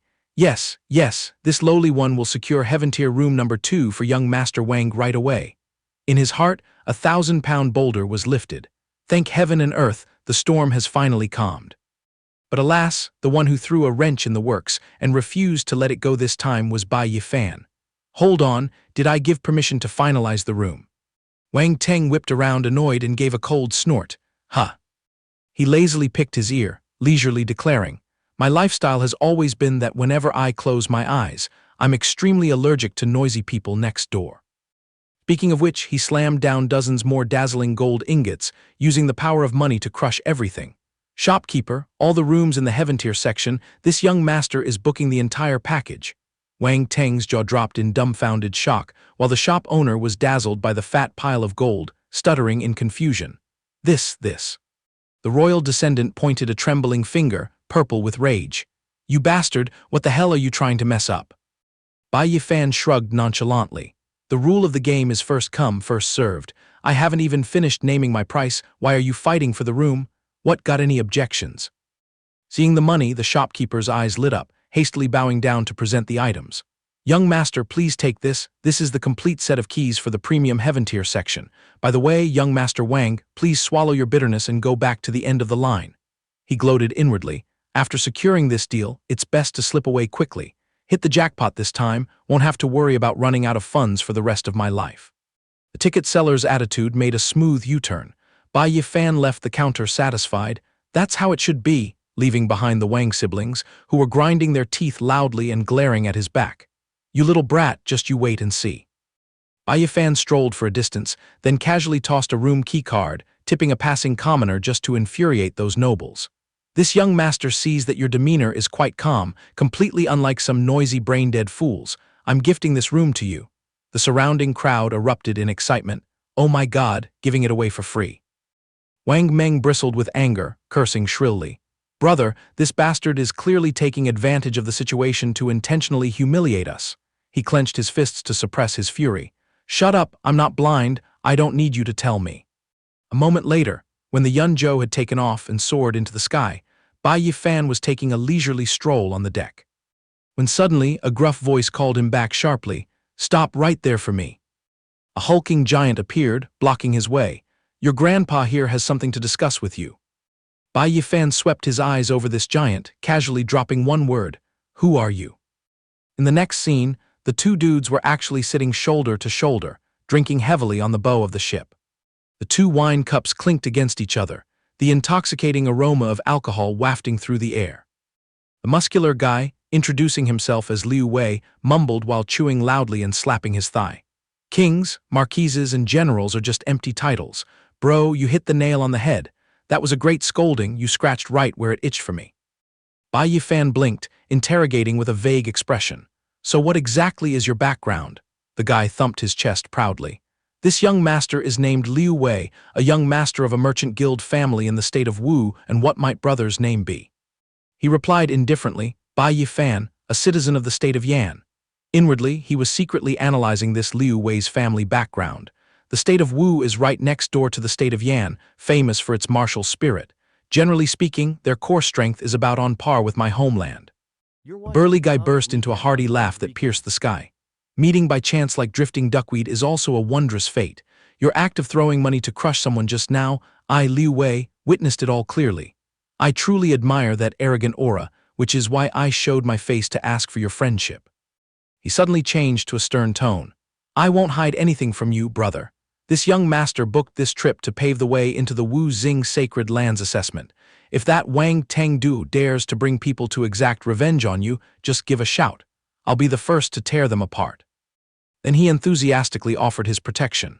"Tonight, you have me, Big Bro Liu, backing you up. You can rest easy and sleep soundly." Ignoring that Bai Yi Fan didn't care at all about this redundant favor, the youth thought to himself, has this young master complained about being scared even half a word? Liu Wei eagerly clinked glasses. "Cheers, tonight I'm treating my brother Yi Fan to a dead-drunk feast. We won't go home until we're drunk." After the time it takes an incense stick to burn out, Bai Yi Fan had to cover his ears to endure the symphony of Liu Wei's thunderous snoring, constantly complaining in his heart. "I think you're the real narrow-path nemesis coming here to torture my ears." As if answering his thoughts, right at that moment, a bolt of lightning struck straight down onto the side of the ship. The explosion sent Liu Wei tumbling onto the floor, bowls and plates shattering, making Bai Yi Fan jump up in shock and exclaim, "What the?" A few chipped porcelain shards fell with a clatter right onto the burly guy's head. The drunkard just rolled away, while Bai Yi Fan frowned and hurried out to investigate. What's going on? The passengers on the Yunzhou were running around in a panic. "This is bad, a hurricane storm, a lightning bombardment has struck." The god of thunder angrily slammed his hammer down a second time. This time the blast directly bombarded the ship's deck, scaring the commoners out of their wits. "Oh my God, save me, I still love life, I don't want to ascend to heaven yet. Run away quickly." Bai Yi Fan, on the other hand, smirked with excitement at the extreme natural phenomenon. This lightning striking down really scratches right where it itches. He pulled out the Yunlei ring, muttering to himself, "Treasure, your time to shine has arrived." Recalling the memories on the journey, he had thoroughly studied the Yunlei ring, a trophy looted from Lan Kaian's corpse. This violently offensive magical artifact was specifically used to absorb lightning during thunderstorms. Waiting for the right moment, it would activate and unleash it, a single strike sending the enemy to meet the King of Hell. Unfortunately, he had been cooped up for a whole week without a single drop of rain, making him furiously frustrated and full of regret. Now the heavens had blessed him. Bai Yi Fan excitedly activated the Yunlei ring. Heavy rain, fierce winds, accompanied by roaring thunder and lightning like this, it came at the absolute perfect time. He then smugly looked up at the sky and shouted loudly, "Absorb all the vitality of heaven and earth for me. This suits this young master's wishes perfectly." The terrified passengers discovered that the lightning bolts were all converging on one coordinate. What the hell is going on? Everyone's jaws dropped in shock, stunned by the surreal sight. Look, look, the lightning is gathering into a single point. A few cowardly ones screamed at the top of their lungs. The lightning struck straight into the room, oh my God. Massive bolts of heavenly thunder endlessly bombarded the ship's hull. The faint-hearted mortals quickly hugged the masts tightly, begging for their lives, terrified and wondering, how the hell did it come to this? Aren't the VIP heaven-tier rooms protected by top-tier arrays? Bai Yi Fan had no time to care about the world's affairs. He casually held his hand up, letting the ring drain the lightning tribulation dry, muttering greedily, "Absorb to your heart's content." After only the time it takes to drink a cup of tea, the power charging operation was successfully completed. The youth contentedly gripped the magical artifact tightly in the palm of his hand. And so, my arsenal has gained another life-saving trump card. The commoners suddenly pointed out to the side in unison, bursting into cheers. Everyone look. The golden coordinates had majestically appeared in all their glory. We've docked at Wu Xing City. Disembarking from the Yunzhou one after another, everyone was cheering with excitement. We finally get to step on solid ground. Bai Yi Fan swept his gaze around, muttering, "So this is Wu Xing City, the place holding the assessment for the sacred land." Yu Wei put his arm around his shoulder, laughing goofily. "Bro, I heard rumors in the martial world that the king of Wei, to appease the Wu Xing sacred land, didn't hesitate to burn mountains of gold to build this city. The level of extravagant vanity compared to the royal capital of the state of Wei is only more pleasing to the eyes, not inferior at all." As he bragged, he kept rubbing the huge bump on his forehead, hissing in pain, "My whole body is aching." Even Bai Yi Fan had to click his tongue in praise. Indeed, hearing 100 times is not as good as seeing once. He smacked his lips, slightly overwhelmed by the dense sea of people. People from all over the world flocking here, it's truly too exaggerated. Liu Wei nudged him with his elbow, explaining, "This is the Sacred Land's recruitment exam, man. Tens of thousands of fame-seeking martial artists from all corners of the martial world are gathering here to compete. Obviously, it's gonna be suffocatingly crowded." The burly guy tilted his chin up, proudly pointing, "Brother, look up at the sky." Bai Yi Fan looked up and immediately caught sight of figures hovering in the air. "Whoa, these guys." Guy grinned widely, analyzing, "Opened your eyes yet? That's the Divine Ability Secret Realm level. It's also my, Liu Wei's, first time seeing cultivators of this realm in the flesh." Bai Yi Fan pieced together the data in his brain. The Divine Ability Secret Realm is entirely different from exerting blood qi.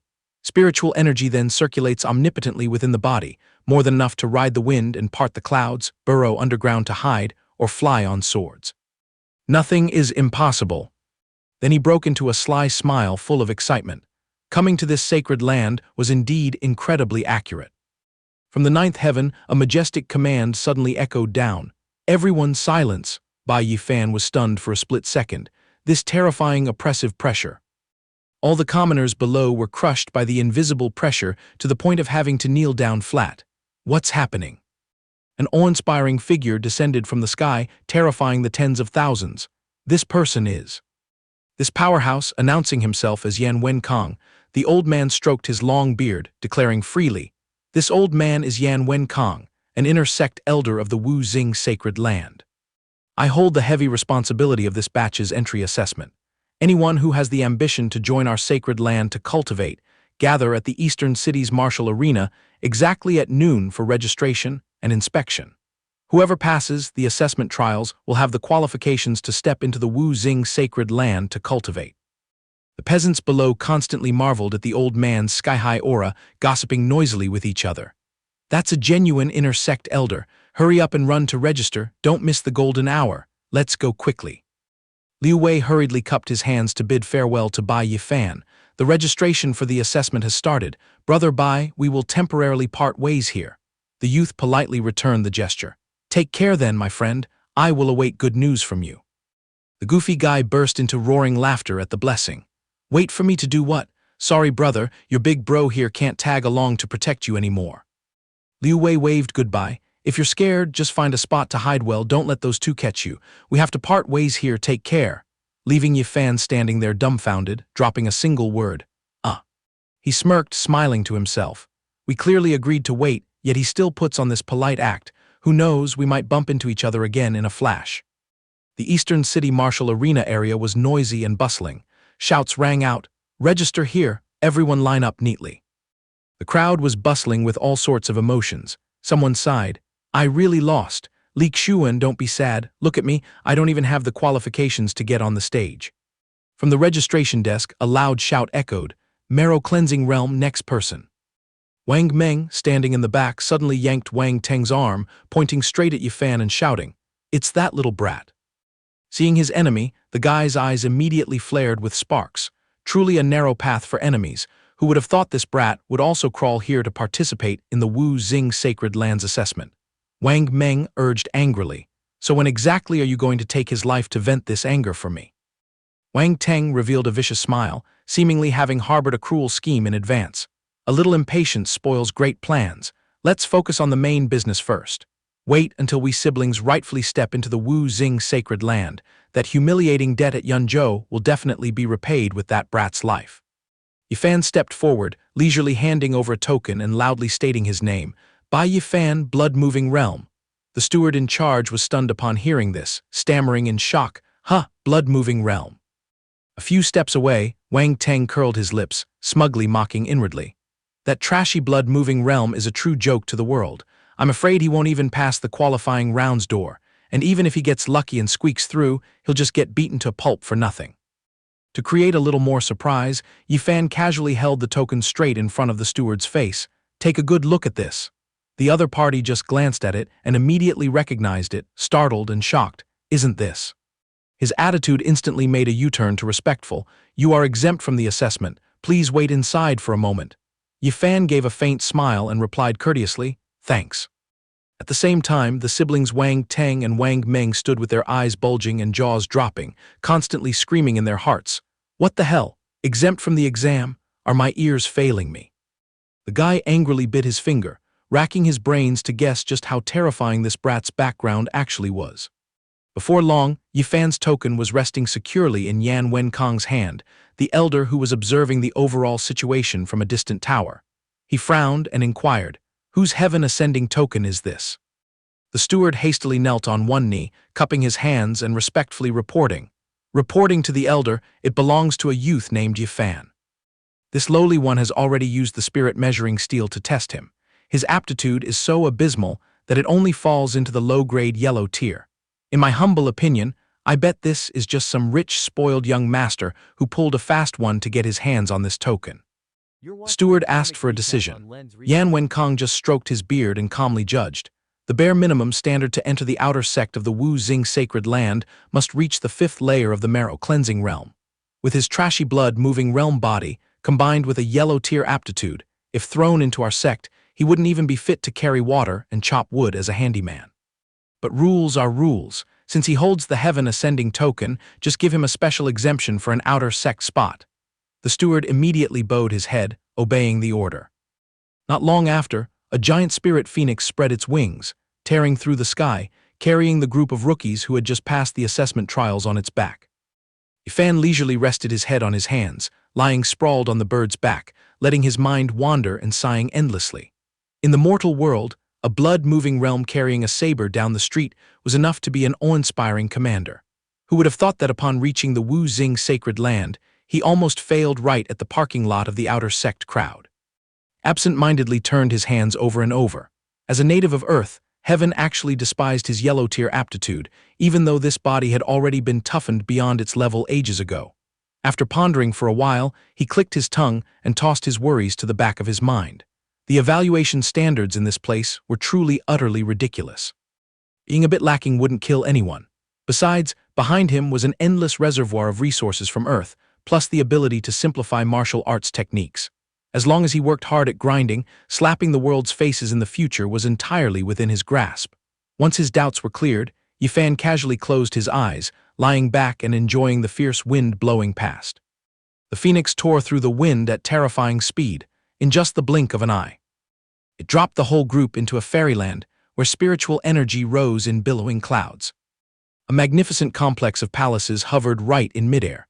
Someone couldn't hide their excitement and shouted at the top of their lungs, "We've arrived at the Wu Xing sacred land."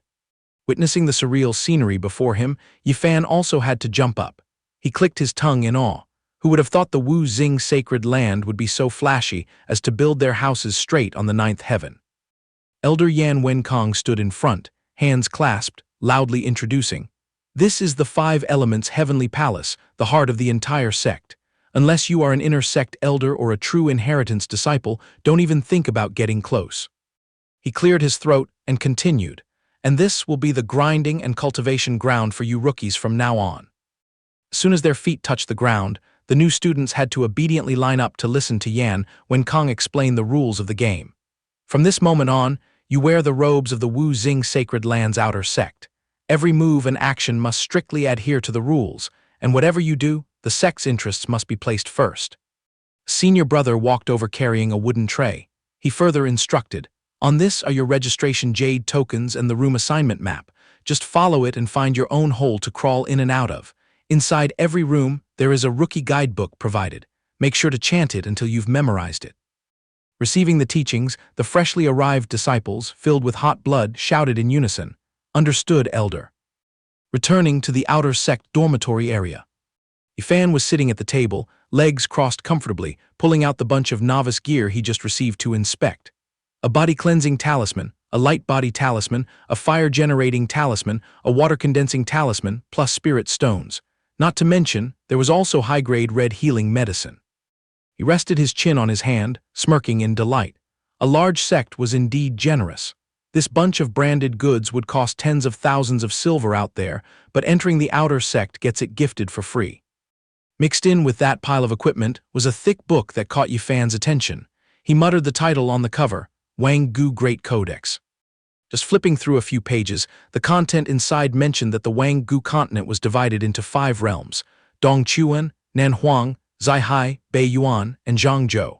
He had already vaguely guessed the three-way standoff between the human, demon, and devil factions. The top 10 sacred lands of the human race opened with the Wu Wei Sacred Land.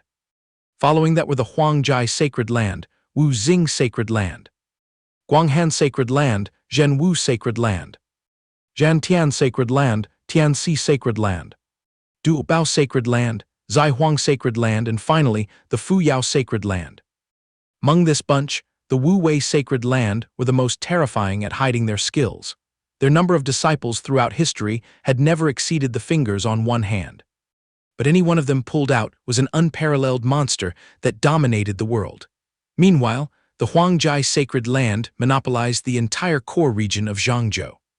Holding the absolute authority in terms of power, this sect was also the most arrogant and world-defying when operating out in the open. The Zhen Wu Sacred Land and Zhantian Sacred Land took turns carrying the banner at the forefront for the 2 factions of physical body tempering and the art of the sword path. The Guanghan Sacred Land was famous for its rule of yin prospering and yang declining, strictly recruiting only beauties. As for his place, the Wu Xing Sacred Land was divided into 5 institutes: gold, wood, water, fire, and earth. Considered a newcomer squeezing their way onto the god-tier rankings, they were the most juvenile among the top 10 sacred lands. Having plowed through the pile of theory, Yi Fan put the book down, let out a breath, and smacked his lips. Among these 10 gangs, the Huangjai Sacred Land was the final boss. If he had known earlier, he would have greased some palms to jump over there for a comfortable life. Thinking back, right now money might be able to crush people, buy immortals, or even hire top-tier bodyguards. But carrying jade while having the strength of a noodle would sooner or later make him a delicious piece of meat for the world to tear apart. In conclusion, toughening himself up was the true essence of life. Suddenly, an idea flashed like a headlight in his brain. If he remembered correctly, bone tempering, internal strengthening, and blood moving were all a series of body-nourishing exercises. Reaching the marrow cleansing realm meant having to squeeze every bit of dregs out of the body, upgrading the purity level of the blood qi. Stroking his chin thoughtfully, he told himself that if he wanted to level up, he had to find a medicinal formula to wash away toxins and completely transform his blood and body. He wondered if Earth had any miraculous medicine that could help him shed his skin and cleanse his marrow. A month passed by in a flash, inside the outer disciple's bedroom. Bai Yi Fan sat cross-legged, circulating his qi and adjusting his breathing, lost in thought. For a whole month, he had been shuttling back and forth between Earth and this alternate world like a weaver's shuttle. Thanks to discovering the method of using spiritual herbs to temper his physique through some medical books, drinking decocted medicine seemed much more sustainable. Angelica, lotus seeds, asparagus root, qua seeds, all were prescriptions for clearing meridians and purifying the body that the traditional Chinese medicine shop on Earth had prescribed. He immersed himself in the medicinal barrel, and from all over Bai Yi Fan's body, a red inner force radiated like glowing embers. Billowing steam rose, dragging out dark impurities that were expelled from his pores. Bai Yi Fan himself could clearly feel his body becoming as light as a feather. His explosive power had multiplied, and even his mind was unusually clear and sharp. Riding on this momentum, he unleashed his entire inner force to squeeze out every last bit of the black impurities. An unshakable belief burned fiercely in Bai Yi Fan's heart. This time, he would definitely smash through the limit of the blood-moving realm. He growled low in his throat, "Break through!" Instantly, his inner force exploded blazing hot, and spiritual energy from all directions gathered, swirling into a spiritual vortex that completely enveloped Bai Yi Fan's body. A moment later, the halo of spiritual energy finally dissipated. Bai Yi Fan was now completely reborn.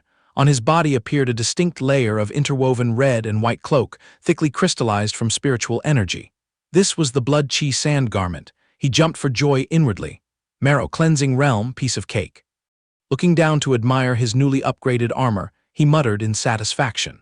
This layer of blood qi sand garment was incredibly thick, its toughness definitely surpassing that Guy Lan Jin's gear by several times. At this rate, even if he compared it with the blood qi armor of those in the aperture opening realm, he wouldn't be afraid. "I have to test out this power." Saying that, Bai Yi Fan swung his arm and threw a straight punch into the void. A tremendous force from the punch tore through the wind and rushed out of the room, sweeping across and snapping a series of ancient trees nearby. Looking at the battlefield he had just created, he nodded proudly.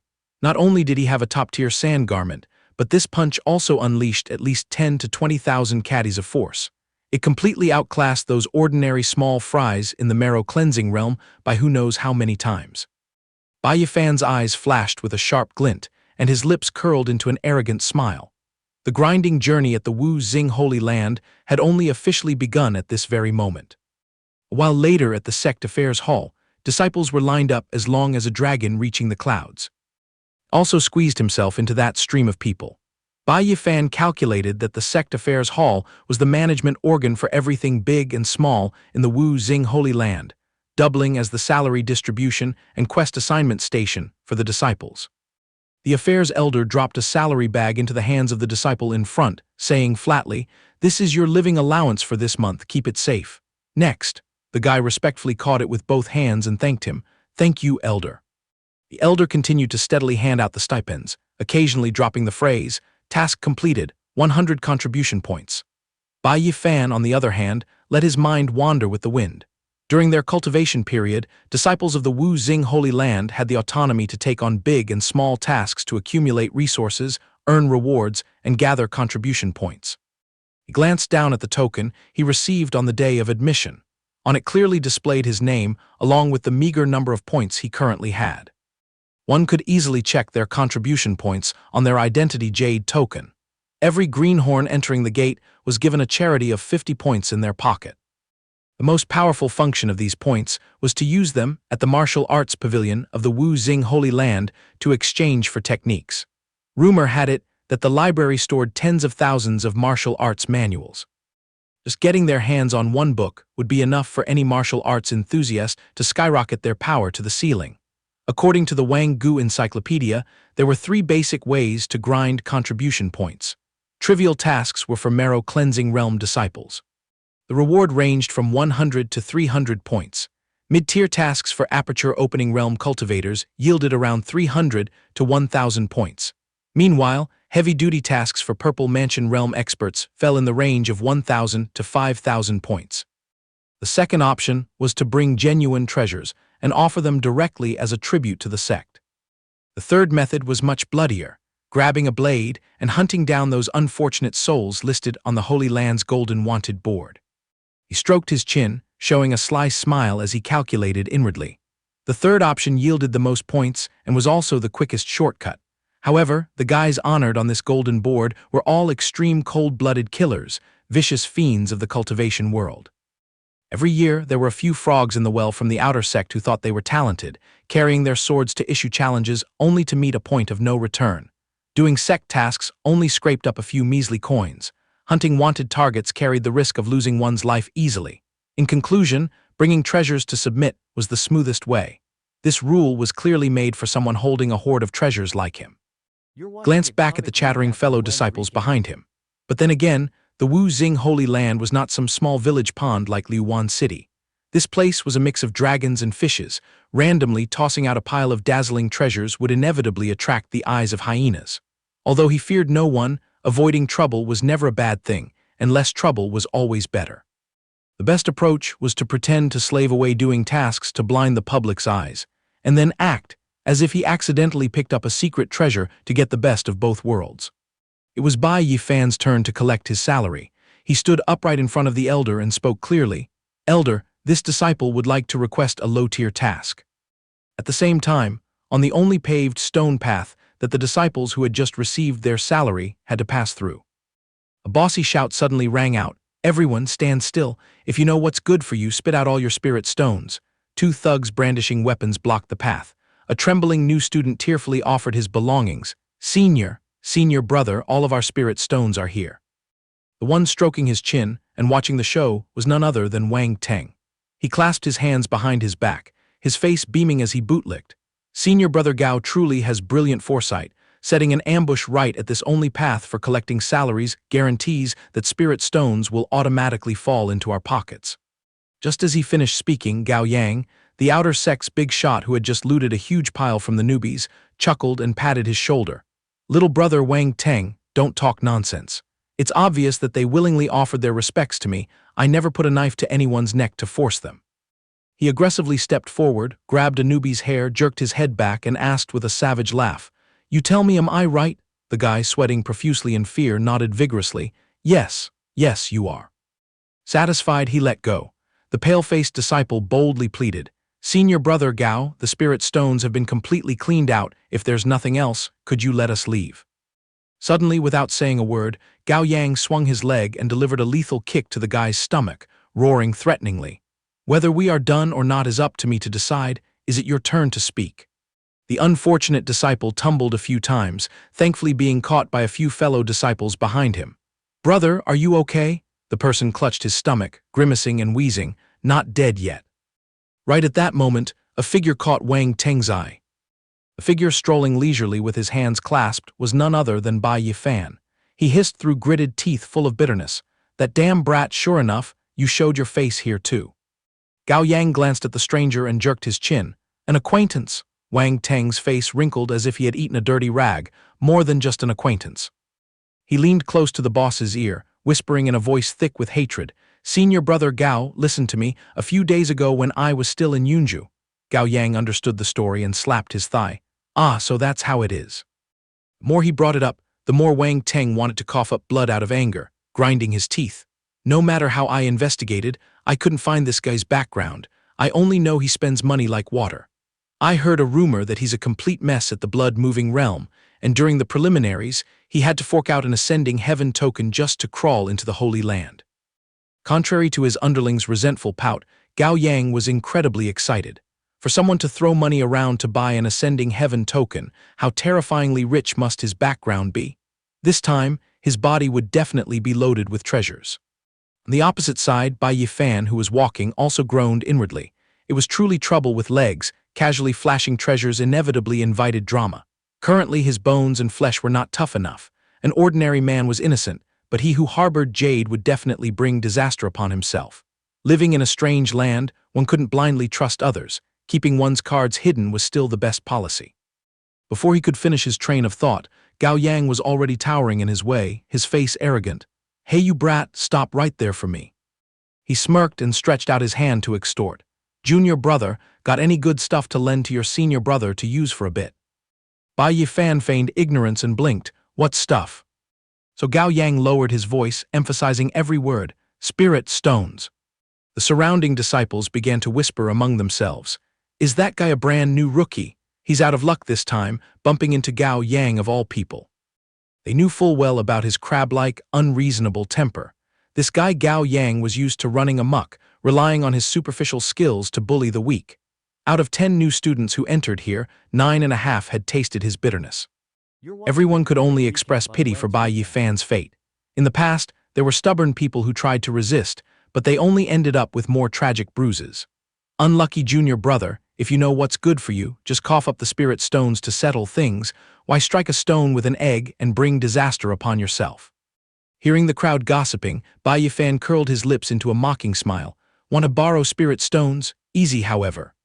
Bai Yi Fan stood tall and cocky like a general, lifting his chin and ordering, "You have to kneel down, eat dirt, and beg me first." The final sentence struck the surrounding crowd like a thunderbolt as they collectively shrieked. "What?" Gao Yang's face stiffened and turned as red as a gak fruit. Wang Teng stood frozen on the spot like a statue. The crowd rubbed their ears, not daring to believe their hearing. What did this newcomer just spout? Are my ears broken? Gao Yang roared like a mad bull, swinging a brutal punch as he charged forward. "You brat, you're tired of living." However, Bai Yi Fan had already gently taken a step back to swiftly dodge it. Gao Yang's earth-shattering punch plowed straight into the brick floor, smashing it to pieces. This missed target poured, even more oil, onto the fire of madness burning in his head. The surrounding hangers-on had their eyes wide open and jaws dropped. He dodged it. Good heavens, what astonishing speed. Wang Teng ground his teeth, his eyes wide as he evaluated. With Gao Yang's peak marrow-cleansing realm level, he couldn't even touch the hem of that guy's clothes. It seemed this brat's true firepower was more terrifying than he thought. Humiliated into madness, Gao Yang consecutively threw more kicks to follow up. "You little brat, if you have the guts, repeat what you just said." Facing the rain of attacks, he remained composed, dodging while mocking. "Why wouldn't I dare? Kneel down and kowtow once, I'll give you one piece. Smack your head 10 times consecutively, I'll bestow another piece. How many times does senior brother plan to smash his head?" His anger rising straight to the top of his head with broken brakes, unstoppable, Gao Yang howled. "You damn bastard." He gathered momentum, stomping his feet and charging viciously like a starving wild beast. "You will pay a heavy price for that arrogance." Right in the heat of the moment, Liu Wei suddenly intervened, shouting a warning, "Stop right now, otherwise I will go report this to the elders." Bai Yi Fan was stunned. Liu Wei. His friend frowned with a face full of question marks, looking at Bai Yi Fan. "Why is it you? Wait, how did you also get into the Wu Xing Holy Land? You dared to trick me."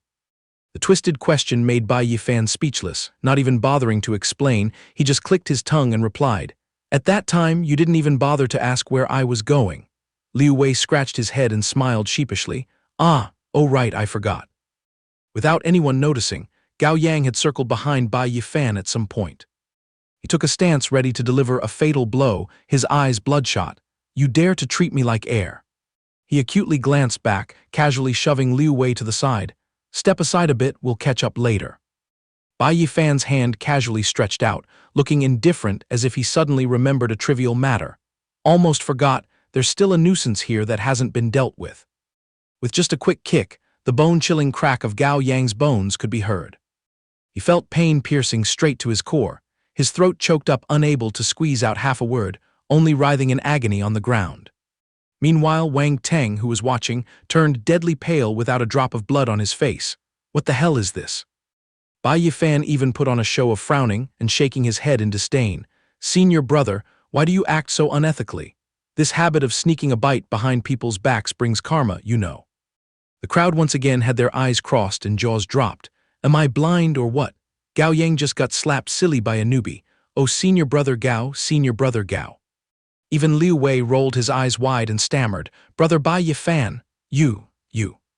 The big boss Gao Yang was now sprawling pathetically, the corner of his mouth groaning hoarsely. Hurry up and let go." Bai Yi Fan stood with his hands clasped, looking down from above to judge.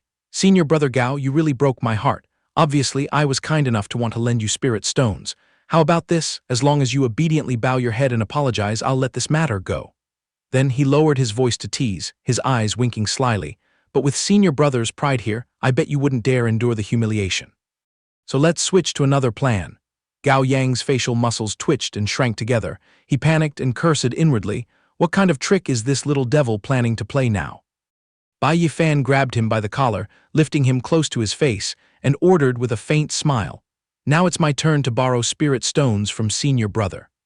How about it? Gao Yang's throat was choked, struggling to squeeze out incoherent sounds. In his heart, he harbored sky-high resentment. With this brat squeezing his neck like this, how could he open his mouth to spit out any words? Even more wickedly, Bai Yi Fan put on an expression of utter, casual concern. If senior brother wants to keep his face and doesn't want to open his mouth to apologize, then fine, I won't force you, it's totally okay. He lightly flicked his finger, and a powerful surge of spiritual energy emanated, since you have been so heartless and unrighteous. Following that, Bai Yi Fan quickly slipped his hand into Gao Yang's pockets, snatching up his entire hidden stash. Your spirit stones are now mine. He smiled faintly, dropping each word one by one. I guess I'll just help myself to senior brother's share. Saying that, he swung his arm and threw Gao Yang flying far away. Thank you, senior brother Gao, for your generous treat. The fat guy hit the ground with a heavy thud, letting out a heart-wrenching scream of pain. His lackeys immediately swarmed over, fussing and fawning. Senior brother Gao, did you break any bones? This is terrible. Bai Yi Fan casually tossed the pile of wealth he had just retrieved to the people standing closest, coldly instructing. This is the batch of spirit stones Gao Yang looted today, right? Take it and distribute it back to the victims. Getting back their blood, sweat, and tears money, they were as happy as if they had struck gold, hurriedly bowing their heads. Thank you, benefactor, but you're giving it all back to us, aren't you going to keep a little something? Bai Yi Fan raised his hand to cut them off, his eyes flashing with a profound smile. Take it easy, no rush. How could the swarm of flies trying to sneak away escape his eyes? Bai Yi Fan sneered. Aren't there still a few little mice left over there? And so the petty villains immediately had to drag their bodies over to pay tribute, trembling as they begged. These are our savings, please, boss, show mercy and accept them. Bai Yi Fan contemptuously waved them off. Throw the spirit stones on the ground and get out of my sight. The lowly thugs fell into a humiliating state, putting on a groveling posture. Yes, we'll scramble right away. Please take a look, is our rolling posture perfect? Bai Yi Fan was also rendered speechless by their thick skin, raising an eyebrow in sarcasm. Quite the comedy act. Now Wang Teng had no choice but to swallow his resentment and slink away, pinning it deeply in his heart. Bai Yi Fan, just you wait and see. He keenly picked up on that bullet-like glare, subconsciously glancing around to search. But that corner was already empty, leaving only a freezing gust of wind. Clearly, a bone-chilling murderous intent had just been aimed at him. Liu Wei clapped his hands loudly in praise. Brother Bai Yi Fan, your martial arts are too magical. Back in Yunju, I was already dazzled, and I even boldly claimed I would protect you. But beating Gao Yang to pulp like this, aren't you afraid he'll bring a gang for revenge? Bai Yi Fan acted as if nothing had happened, his half-smile more than enough to assess the situation. A plastic frog like Gao Yang is used to throwing his weight around. Tasting a bitter pill like this, he'll only dare to swallow his anger into his stomach. Because if he slips up and spreads the word that he got beaten to pulp by a newbie, his thick face will go down the drain once again. Wrapping up with a tough, arrogant sentence. And if he likes dragging his corpse over to throw away his life in the future, I, Bai Yi Fan, will gladly take him all the way. By the way, Liu Wei sincerely extended an invitation. This is the second time you've made my jaw drop. It just so happens that I and 3 other fellow disciples recently picked up a task, and we're short 1 person for the team. Do you have any interest in joining us? Bai Yi Fan raised an eyebrow curiously. What kind of task? So Liu Wei cleared his throat and presented seriously. Brother Bai Yi Fan, the scenario is like this.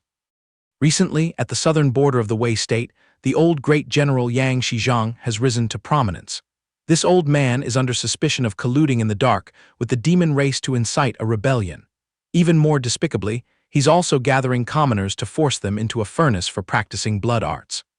He explained further in detail, this one belongs to the low-tier category, but the reward is quite sweet. As long as we can dig up evidence on that traitor, each of us gets a full 60 contribution points. Bai Yi Fan instantly caught on after hearing it, nodding as if he understood. So that's it. A low-tier task hauling a total of 300 contribution points. That's pretty lucrative. Leading the way to the front of a room, Liu Wei pointed inside with a beaming face, solemnly presenting to you. This is senior brother Liu Ao, Zhang Tai, and Shen Xinyu. They are all my next-door neighbors. We bump into each other all the time. Shen Xinyu flashed a bright smile, raising her clear, melodious voice. Hello. Turning around, Liu Wei introduced Bai Yi Fan to the group. And ladies and gentlemen, this is Bai Yi Fan, a comrade I made friends with back at Kuizhu Mountain in Yunju. He clasped his hands and bowed according to proper etiquette, speaking unhurriedly, very honored. Liu Ao's face darkened in annoyance. Liu Wei, you've been gone for half a day. I thought you were bringing someone back. In the end, you brought this guy. He jerked his chin and curled his lip, pointing straight at Bai Yi Fan's face to disparage him. The type to use a backdoor via the ascending heaven token to bypass the examination rules, and during the aptitude test, fell straight to the low-grade yellow tier. Anyone who pays a little attention to the trivial gossip in the sect knows this all too well, yet you still try to shove him into our team. Are you planning to bring this guy in to drag us down? Liu Wei panicked and hastily defended him. Senior brother Liu, don't use such heavy words. Brother Bai Yi Fan might have a lagging realm, but I have seen his strength with my own eyes. I guarantee he won't drag us down. Bai Yi Fan leisurely poked his head out and dropped a sarcastic remark. Senior brother Liu's files must be incredibly thick. You must read quite a lot of archives in your free time, right? Liu Ao frowned, looking at him with full suspicion. What do you mean? Bai Yi Fan rubbed his face without showing any respect, his eyes twinkling slyly. Because in those storybooks, the person who loves saying what you just said always ends up getting their mouth slapped swollen by the main character in the end. Mocked to the point of choking on his rage, he glared, planning to escalate things. You! Zhang Tai smelled the gunpowder and immediately jumped in to intervene. Time is money, the task comes first. At a crucial moment like this, can we not have an internal war? Shen Xinyu also joined in to soothe things. That's right, senior brother Liu, calm down, harmony is to be prized. She tried hard to soothe that guy's rising temper. With our team's level, gathering enough people is already lucky enough. I trust junior brother Liu's eye for people. He will definitely make things work. Liu Ao still resentfully waved his arm and turned away abruptly. Whatever. If there is anyone to blame for this, I can only blame my own stupidity. He barked an order, giving a sharp, piercing glare. Why the hell did I place my hopes on a piece of trash with a touty bloodline like you to find someone? Pack your gear and move out quickly. Hearing this, Liu Wei's face turned pale. Bai Yi Fan, a clueless greenhorn, lightly nudged him and asked softly, what is the touty bloodline? Shen Xinyu widened her eyes in astonishment, looking at him. You are close friends with Liu Wei, yet you are completely clueless about this. And the girl went on recounting that Liu Wei was burdened with the bizarre touty bloodline. This source of aptitude originated from the ancient ferocious beast, the touty. Anyone carrying this bloodline would have the appetite of a fleet since childhood, eating as much as 10 people combined. In return, their cultivation path was incredibly leisurely. Just continuously eating without stopping was all it took. The denser the spiritual energy in the consumed food, the more dizzyingly fast their cultivation progressed. Although it sounded domineering, Shen Xinyu still sighed mournfully for the young man's fate. Flipping the issue around, this touty bloodline was no different from a discarded, useless bloodline. Because its consumption devoured hundreds of times more resources compared to his peers. The higher the realm, the more terrifying the consumption rate became. Zhang Tai also chimed in with frustration. He bet for sure that the top brass in the Holy Land weren't stupid. With the same mountain of resources thrown at him, they had more than enough power to forge 100 cultivators of the same level. Zhang Tai muttered, if anyone else was in charge, they wouldn't be foolish enough to take a loss by pouring money into this place. Shen Xinyu glared at her blunt-spoken teammate, gave him a really painful pinch on the waist, and scolded, shut your mouth right now, talking too much leads to talking nonsense. Zhang Tai shrieked in pain. Ouch, pain, pain, pain. Seeing the atmosphere dip, Liu Wei laughed casually to reassure them. It's no big deal, I've absorbed this truth since birth. Luckily, the elders still showed some pity and granted me an outer sect quota. As long as there's a chance, I'll just scrape and bruise myself grinding to cultivate my own resources. Zhang Tai thumped his chest loudly to encourage him. That's right, even if you have no resources and spend your whole life stuck in the outer sect, I, Zhang Tai, will absolutely not look down on you even a little bit. Shenzhen Yu chuckled and praised. If you know how to talk, just speak a little louder today. Listening to them chat, Bai Yi Fan was deeply lost in thought. Lacking cultivation resources, I wouldn't dare boast about other things, but Earth's reserve of treasures is enough to use until old age without running out. Even combining all 10 great holy lands might not be able to compare. He narrowed his eyes, proudly assessing the group. As long as I lend a hand in the blink of an eye, I have more than enough power to push you skyrocketing to the divine ability secret realm. Surpassing even that limit wouldn't be a problem. Shenzhen Yu and Zhang Tai shouted in unison, "We will always value you." Liu Wei awkwardly scratched his head in embarrassment. "Thank you, everyone." Bai Yi Fan wanted to open his treasury to sponsor Liu Wei right then, but upon second thought, the time was not yet ripe. Their brotherhood was not deep enough yet, and if he were suddenly questioned about where this bunch of treasures came from, he wouldn't know how to explain it convincingly. Therefore, he decided to take this bet slowly. It seemed Liu Wei was also a trustworthy person worth forming a deeper connection with, but he still needed to observe for a while longer. While he was lost in thought, the young man called out, "Brother Bai Yi Fan, let's hit the road." The whole group quickly landed in the border area of the Wei state. Liu Ao opened his notebook and analyzed. According to the intelligence report, this Yang Shizhang currently possesses the strength of the mid-stage marrow cleansing realm. He tapped on the portrait sketch and clicked his tongue. Under his command are 4 great commanders. Their levels are also roughly at the peak of the blood-moving realm. The most critical part is that he has the authority to mobilize 300,000 elite soldiers at any time. The 4 youngsters immediately stared with wide eyes and dropped jaws, screaming, "What?" Bai Yi Fan also wrinkled his forehead and bit his lip, calculating. 2 hands find it hard to fight against 4 if that massive army swarmed them. Even if every single one of them was just at the body-tempering realm, it would be extremely difficult to deal with them when the time comes. He immediately concluded with the group. "It seems that for our task this time, we can only slip through and act covertly. We absolutely cannot show our faces openly." Liu Ao nodded in agreement. "Not wrong.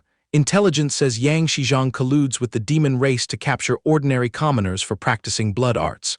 His crimes are heinous, and he could rebel at any moment." Bai Yi Fan spoke up to give instructions. "If we can find solid evidence on this person, it would be best to capture him alive.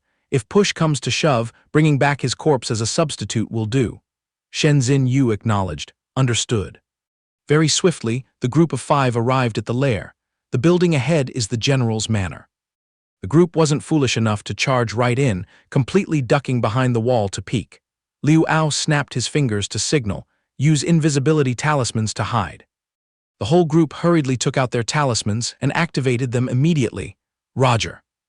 Under the effect of the invisibility talismans, the 5 figures easily slipped in and infiltrated. Liu Ao took the lead to guide the way.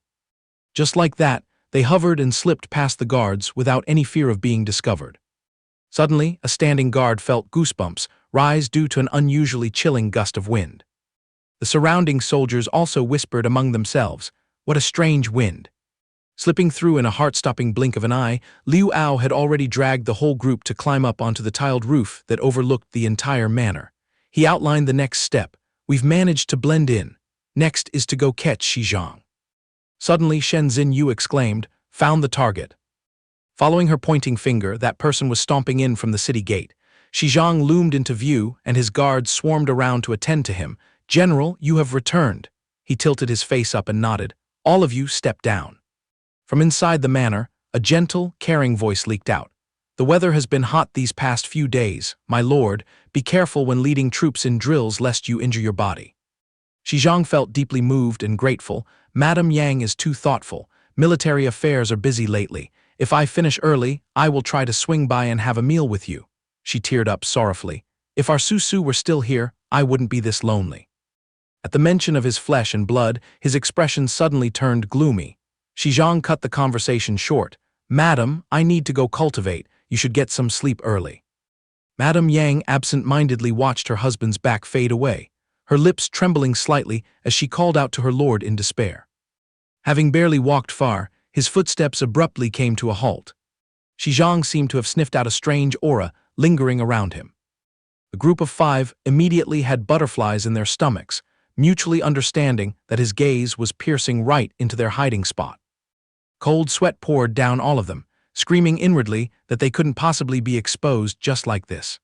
Fortunately, the target leisurely resumed walking, allowing the whole group to pat their chests and drop a 1,000-pound boulder from their hearts. He was truly gone from sight. Taking this opportunity, Liu Ao immediately signaled his 4 brothers to start tailing. "We stick close to him." Xizhang silently entered the room, then ordered his servants to lock all the outer doors tightly. He leisurely walked up to the vase placed on the table and gently twisted it to the side. A crisp sound rang out full of vigilance, implying a safeguard against intruders breaking in.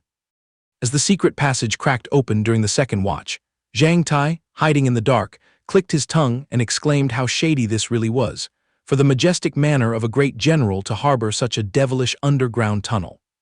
Liu Ao lowered his voice and instructed, "Wait until Xizhang completely descends, then we'll plan our next move." Finishing his words, the man unhurriedly walked down the stairs, going deep underground. Waiting for Xizhang's silhouette to sink entirely into the darkness, Zhang Tai and his companions leaned forward to peek. The target had completely vanished for the time it takes an incense stick to burn. Shenzhen Yu spoke up restlessly, "Senior brother Liu, what should we do about this situation? Should we tail him right away?" Liu Ao took the lead and snuck into the secret chamber, muttering, "This guy Xizhang was clearly tired of living to dig his own grave." Along the damp tunnel, a massive space gradually unveiled before their eyes, making everyone stare in awe. Who would have thought that right beneath that ordinary room existed such a grand underground palace? He spoke in a low voice, instructing his brothers to stick tight to the formation and keep a cool head. All of a sudden, Bai Yi Fan wrinkled his nose, catching an abnormal stench of death. "What the hell is this smell?" Liu Ao smirked and affirmed that with this overwhelming bloody aura, it seemed the secret report wasn't off at all. This guy Xizhang was definitely honing some blood-stained demonic dark arts. Shenzhen Yu cried out in alarm, her pupils contracting in panic. "Wait, everyone, quickly look over there." Hitting their eyes was a spine-chilling scene. A pool of blood-red water sat conspicuously right there. Bobbing on the crimson water surface were countless stark white skeletons, rendering everyone dead silent. With such sky-high resentment, just how many lives had that evil general slaughtered in the end? Around the edge of the pool, multitudes of victims were heavily shackled in chains, continuously surrounded by dark, evil energy. The panicked gazes of the whole group simultaneously shot towards Xizhang, blurting out loud, "This madman is even refining zombies." Seeing this, he immediately issued orders. 4 brothers quickly spread out to the east, south, west, and north. "Listen to my command to act later. Everyone, activate the formation together to besiege him." Amidst the gloomy space, he suddenly raised a shrill, mocking voice. "Guests have taken the trouble to come right to the door. What reason is there to keep scurrying around like a bunch of little mice?" The sudden threat made everyone's hearts jump. The group yelled, spread out quickly. It was thanks to 3 lifetimes of good karma that they narrowly escaped his strike. Liu Ao frowned, muttering that he couldn't understand how the opponent managed to sniff out their whereabouts. He clicked his tongue with a disdainful look. "Turns out it's just a few brats whose noses aren't even clean yet, daring to grope your way into the great general's lair. Are you guys tired of breathing?" Finishing his words, the group of people immediately revealed themselves. He pointed his freezing sword straight at the man's face, speaking in a resounding voice. "Xizhang, you bear the heavy responsibility of protecting the citadel, yet you dare to taint yourself by associating with the demonic path. Slaughtering innocent civilians, practicing dark arts, your sins are piled as high as a mountain. Today, the disciples of the Wu Xing Holy Land will absolutely make you pay with your life." Xizhang burst into hysterical laughter, his eyes clearly showing contempt. "Oh my, the Holy Land, how ridiculous that they sent a bunch of brats like you to throw your lives away." Bai Yi Fan's intuition told him that an ominous sign was approaching. The man's eyes widened as he excitedly roared. "Excellent, 5 lives at the marrow cleansing realm came just in time. This general is only a little bit away from forging the blood fiend puppet." The young man keenly stepped back, crying out in alarm. "We're doomed, this cunning bastard set a trap to lure us in." The giant stone slab behind them blocked the exit with a deafening crash. "It's truly over." He clapped his hands in a victorious cheer. "Today, you have the honor of being my juicy sacrifices." Following his words, a berserk pressure swept through, tearing apart the suffocating atmosphere. Backed into a corner, the group gritted their teeth, deciding to fight to the death. "Let's attack together." Liu Wei, itching for a fight, was about to lunge forward but was immediately yanked back by him.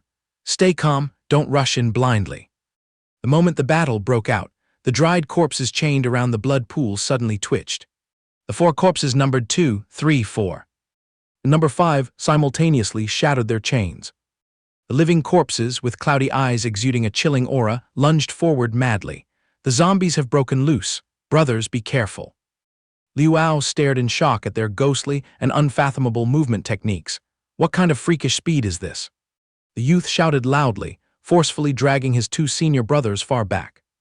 The zombie slammed its fist down, causing the stone floor to crack into pieces. Witnessing such terrifying destructive power, the group couldn't help but break into a cold sweat. It's too strong. They finally realized these were no ordinary rotting corpses, they were demon puppets. Zhang Tai gritted his teeth, bracing himself to block the attack. He fought relentlessly but couldn't even touch the edge of the enemy's clothes, cursing bitterly, "Damn it." Liu Ao grumbled irritably, "Damn it, this old geezer is pretty tough too." Zhang Tai just took a heavy blow, blood trickling from the corner of his mouth. Xin Yu hurriedly asked, "Are you okay?" He wiped the blood and replied, "I won't be seeing the King of Hell just yet." He roared furiously, "Xizhang, you dare to secretly forge demon puppets. Today, your grandpa here will send you to meet your ancestors." Bai Yi Fan had been silently analyzing the situation all this time. Living corpses were originally controlled by secret arts, turning a dead body into an obedient machine. But demon puppets were much more ruthless, using lives as sacrifices. The refined wraiths not only retained all their strength and memories from when they were alive, but also knew how to cultivate and upgrade themselves. 4 monsters at the mid-stage marrow cleansing realm, and now they had to deal with that old Xizhang too. The young man pieced the facts together, chillingly realizing that there seemed to be an even stronger demon puppet waiting for its moment. He clicked his tongue and sighed inwardly, "This is going to be a huge problem." The man waved his hand and roared, "Tear them all to pieces for this general." Receiving the order, the horde of evil spirits madly rushed forward. He gritted his teeth and groaned, "Let's just fight to the bitter end." Liu Ao cursed while brandishing his sword. His lightning-fast slashes were like a hurricane. "Go to the grave, you demons." He unleashed a ruthless strike, sending one collapsing on the spot, cleanly dealing with 1 life.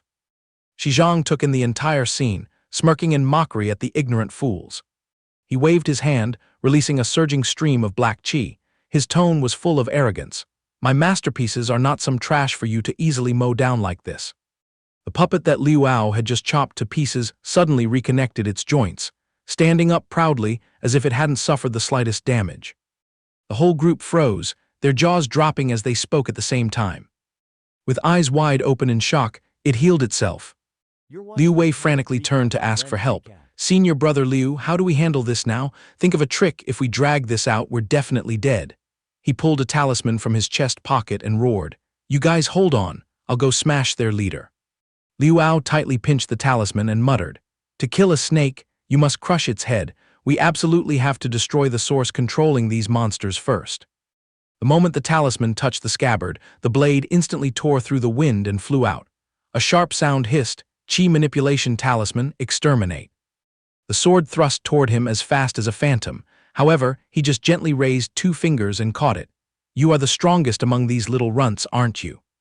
Xizhang flicked his hand once, and the sword bounced back with a momentum that could move mountains and fill seas.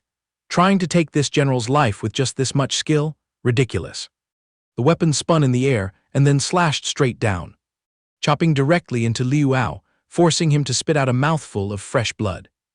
The young man strained his neck and screamed, "Senior brother Liu." Liu Ao yelled in panic. He is an expert at the acupoint opening realm. The intel was completely wrong. Liu Wei trembled violently, his pupils dilating.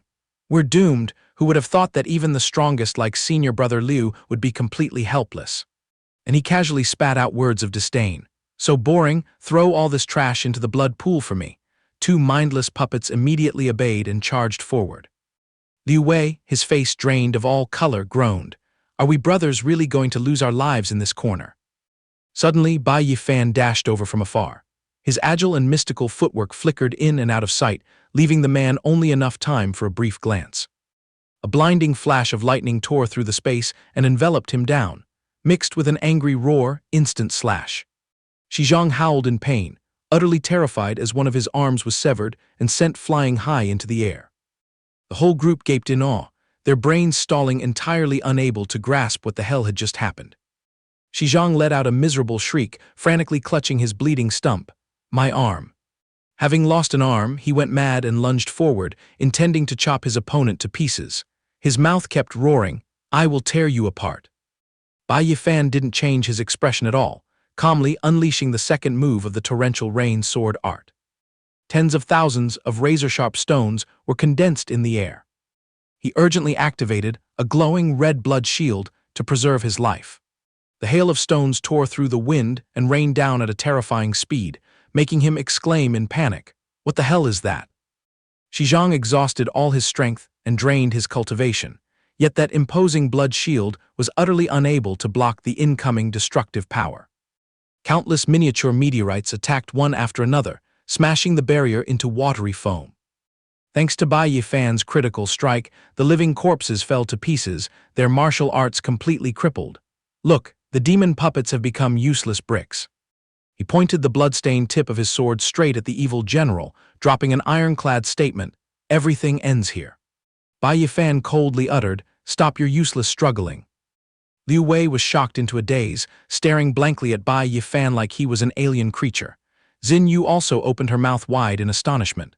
Mother Earth, did this kid eat immortal pills to be this overpowered? Zhang's body trembled violently as he growled.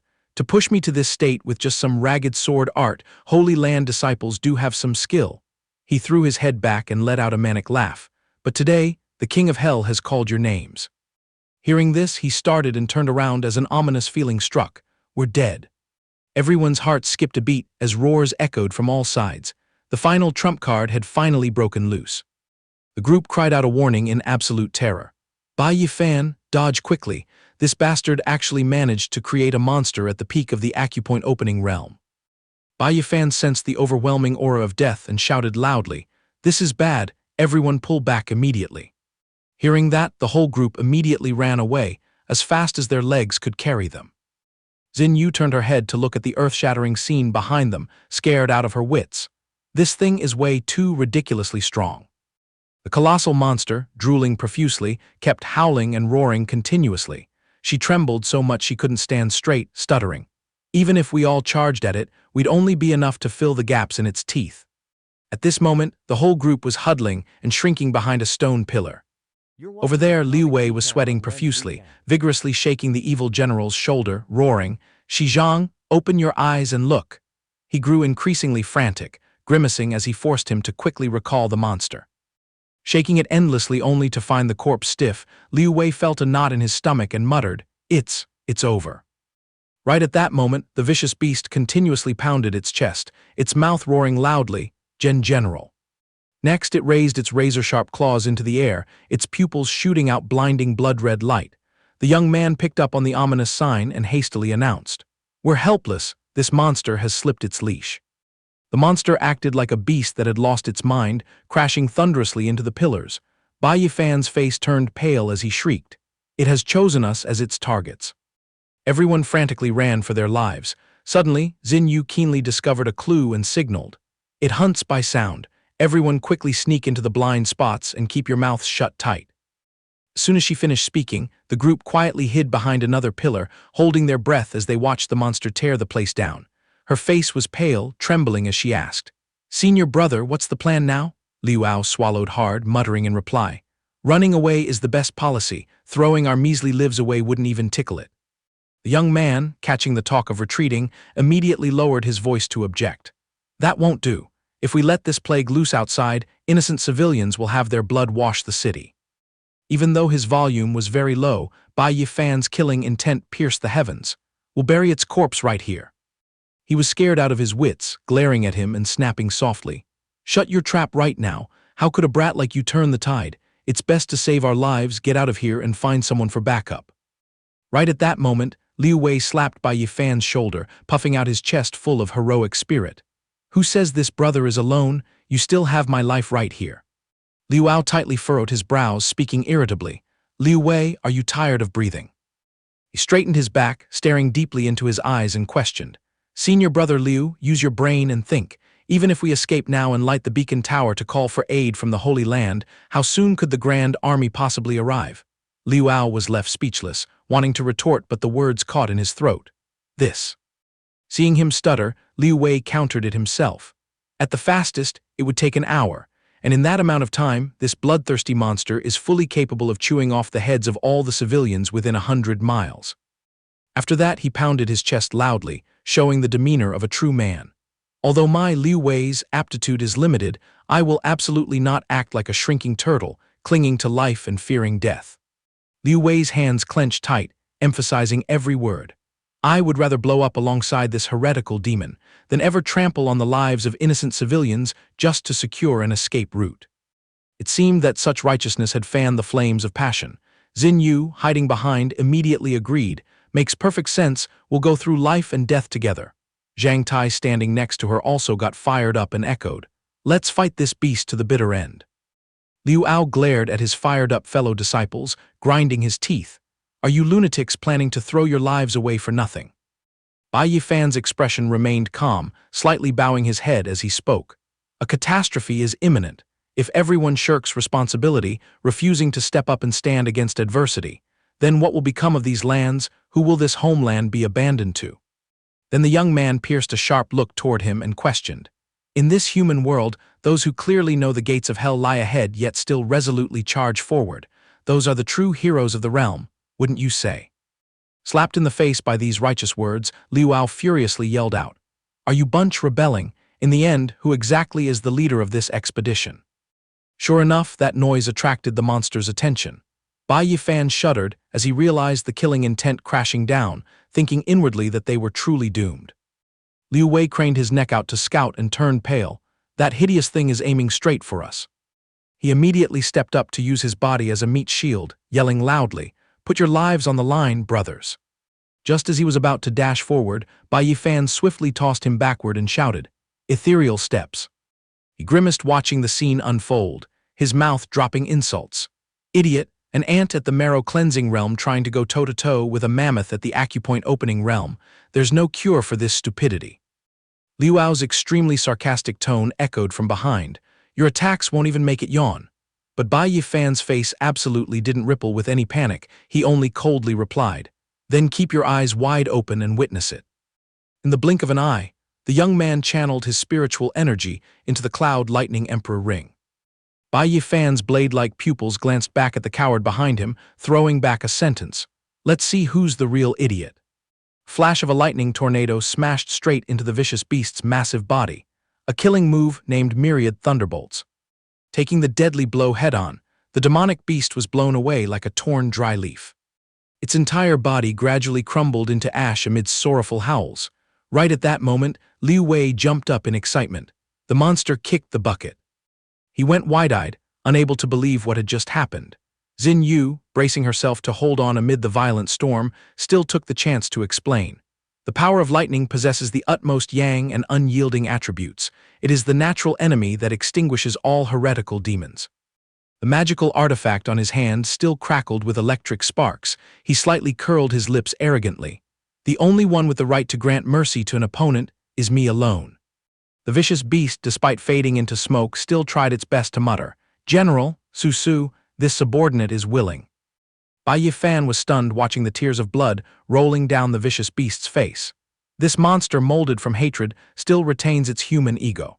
He frowned, looking at the wild beast's ashes, countless questions sprouting in his mind. Normally, those who forge corpse puppets must wipe out all humanity for ease of commanding. This monster kept its reasoning yet was still willing to serve its creator. There is only one possibility: it voluntarily stepped into the realm of ghosts. How could such a bizarre thing happen? Liu Wei's face was swollen, but his mouth grinned from ear to ear. Great joy, the disaster has truly been eradicated by the roots. Liu Ao pushed forward, his suspicious gaze glued to the young man. Impossible, is that treasure yours? How did you swipe this thing? Bai Yi Fan leisurely hid the ring away, answering nonchalantly. Since it's a trump card, there's no way in hell I'd expose it for the world to poke around in. He bent down to examine the splotchy puddle of blood, his brows knitting together. The smell of this liquid is a bit off. Xin Yu acutely noticed his expression darken and immediately stepped forward to ask, Is something wrong? He lightly dipped his finger into the foul-smelling blood pool, making a judgment. This blood plasma pool used for cultivation. It doesn't seem to be drawn from human veins, but is beast blood. The girl was stunned and hurriedly spoke up. But the intelligence report clearly stated, that guy surnamed Yang is a fresh blood-stained evil demon. Why would he use beast blood as a substitute? Right in the middle of this boiling crisis, the ground suddenly trembled violently. She raised her head to look at the giant boulders pouring down en masse, panicking and screaming. We're doomed, this lair is about to bury everything. Bai Yi Fan saw the bad omen and decisively shouted aloud, Wei anchor, quickly get out of this place. In that split second, Zhang Tai was horrified to see a pavilion pillar crashing down and screamed at the top of his lungs. Liu Wei, watch your neck. Right at the boundary of life and death, an immense source of spiritual energy suddenly descended along with the voice of a mysterious figure. A brilliant emerald magical formation barrier abruptly blossomed open. He gaped as he admired the wonder that had just appeared. Holy crap, where did this magical defensive shield pop out from? A true savior. The owner of the voice just now was exactly Yi Xiao Chai from the Wood faction. She fluttered in midair, the corners of her lips curling up full of smugness. Thank goodness your lady here arrived in time. Are you brats still in one piece? Liu Wei, having just caught a glimpse of their benefactor's figure, shrieked with joy. It's senior sister Yi Xiao Chai from the Wood faction. Conversely, the young man frowned, focusing on a different detail. This abundant wave of spiritual energy. Xiao Chai crossed her arms lazily over her chest and giggled. Clashing with a demonic creature at the peak of the acupoint opening realm, and you little devils still managed to show your faces, it truly is the blessing of 17 generations of ancestors. This time upon returning to the sect, I must beat the gongs and drums to brag for you guys. Her golden words had yet to end when the massive pillar behind her suddenly snapped with a crack. She was still engrossed in endlessly praising the junior brothers, to let your reputation echo through the realm. The group, dazzled at the sight of the impending tragedy, roared in unison. Senior sister, watch out. Xiao Chai calmly raised her hand and snapped her fingers lightly. The deathly boulder behind her neck instantly shattered into powder. She still maintained her proud smile. What are you panicking for? I planted a trap behind me ages ago. Liu Wei at this moment could only leave his mouth hanging open in shock. An expert at the divine ability secret realm is indeed not to be messed with. The crisis having just passed, the group of 5 respectfully clasped their hands and bowed. Greetings, senior sister, we owe you our profound gratitude for reaching out and fishing us back from the gates of hell. Xiao Chai boldly approached Bai Yi Fan, lifting his chin to scrutinize him. Your name is Bai Yi Fan, right? A small fry at the marrow cleansing realm yet having more than enough strength, sending an acupoint opening realm demon puppet to the western paradise with one kick. The youth only smiled modestly. Just a blind cat finding a dead mouse, big sister. She smiled sweetly, raising her hand to smack his shoulder loudly. That bunch of reasoning you were spewing earlier, I caught it all in my ears without missing a single word. Being an outer sect disciple yet possessing such a brightly shining Tao heart, you are indeed a rare good seed. In another corner, he bent over to rummage through Shi Zhang's corpse, his mouth muttering curses. Clearly tucking away a top-tier treasure but keeping it hidden, definitely a despicable bastard. Liu Ao rolled the spatial ring in his hand, a sinister smile clearly showing on his face. Who would have expected the corpse of a mortal general to possess this extremely rare storage artifact? With a swoosh, Xiao Chai had tightly grabbed his wrist, smiling as she asked, The tastiest bait on this corpse has been hooked, eh? Your eyes are quite sharp. Liu Ao had his arm twisted in excruciating pain and shrieked shrilly. Ouch, it hurts. Having smoothly retrieved the ring, Xiao Chai casually tossed it over to Bai Yi Fan. Since you took its life, this reward naturally slips into your pocket. The young man examined the treasure in his hands, a bright smile blooming on his lips as he spoke. This junior thanks senior sister. In reality, Bai Yi Fan was dancing inside and calculating. A spatial ring in this world is no market commodity. Thanks to this, handing in immortal pills and exotic herbs to the sect later will save me from thinking up patchy excuses. Some have more than they can eat while others search in vain. He was so angry he wanted to cough up blood, his teeth grinding as he cursed inwardly. That damn bastard Bai Yi Fan, I will hold this grudge until I die. She crossed her arms, looking down at the cold corpse beneath her feet, and let out a long sigh. Tusk, all things considered, this guy surnamed Yang had a life bitter in 100 ways.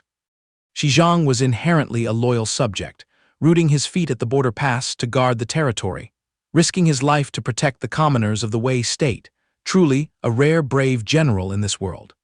Afterwards, Xiao Chai began to recount the deeply sorrowful tragedy of the Yang family. Zhang's only flesh and blood, Yang Su, had given her heart, to a deputy general under her father's command, who would have thought she would be forced by the king of Wei to go to foreign lands as tribute. As a result, she was humiliated by the bandits of the barbarian tribe until she lost her life. She frowned as if stripping bare the truth, most likely because of this monstrous resentment. He sold his soul to the devil, forging corpse puppets in hopes of overthrowing that careless dynasty. After hearing the tragic anecdote, the group's brains suddenly replayed Madame Yang's sigh. If only my little Su were still alive, then this old body wouldn't be this cold and lonely. Liu Wei felt as if a knot in his heart had been untied, slapping his thigh loudly. No wonder Madame Yang uttered such sorrowful words at that time. Xiao Chai narrowed her eyes, looking at that mangled mess of flesh and bone with curiosity. The dense scars on this corpse must be the leftover glory from the days of leading troops into battle, right? The moment the vicious beast turned into golden dust suddenly rushed back. General, Su, this subordinate's life was not in vain. The young man tightly knit his brows, dropping choking words. No wonder that evil demons still carried such heavy human sentiments. It turns out this whole tragedy was voluntarily brought upon himself by that very deputy general.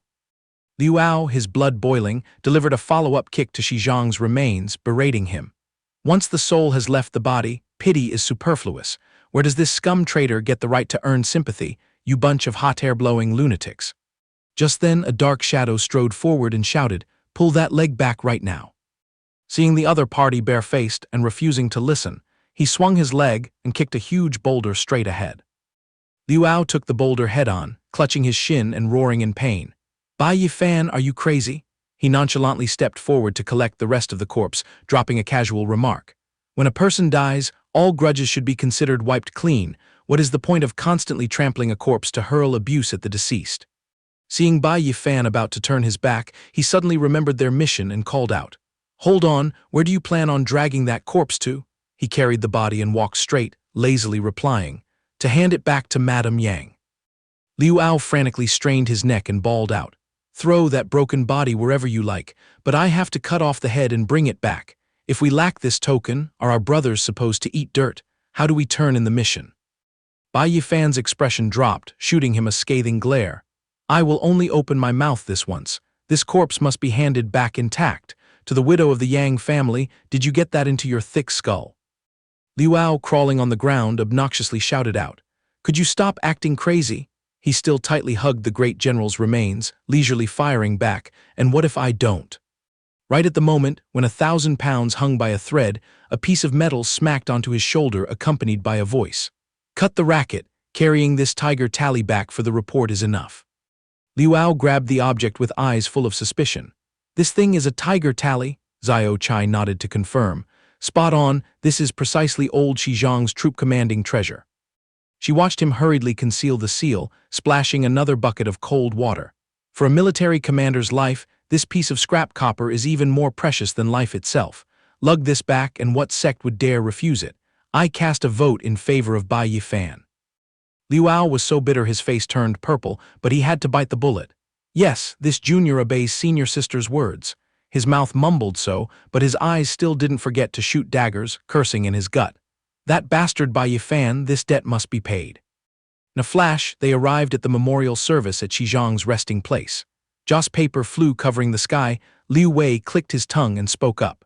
"The whole origin of the matter just now has been entirely poured into Madame Yang's ears." He glued his eyes to the lifeless tombstone, lowering his voice to ask, "So, can that madam still hold on?" Io Chai tilted her head to look at Bai Yi Fan, answering unhurriedly.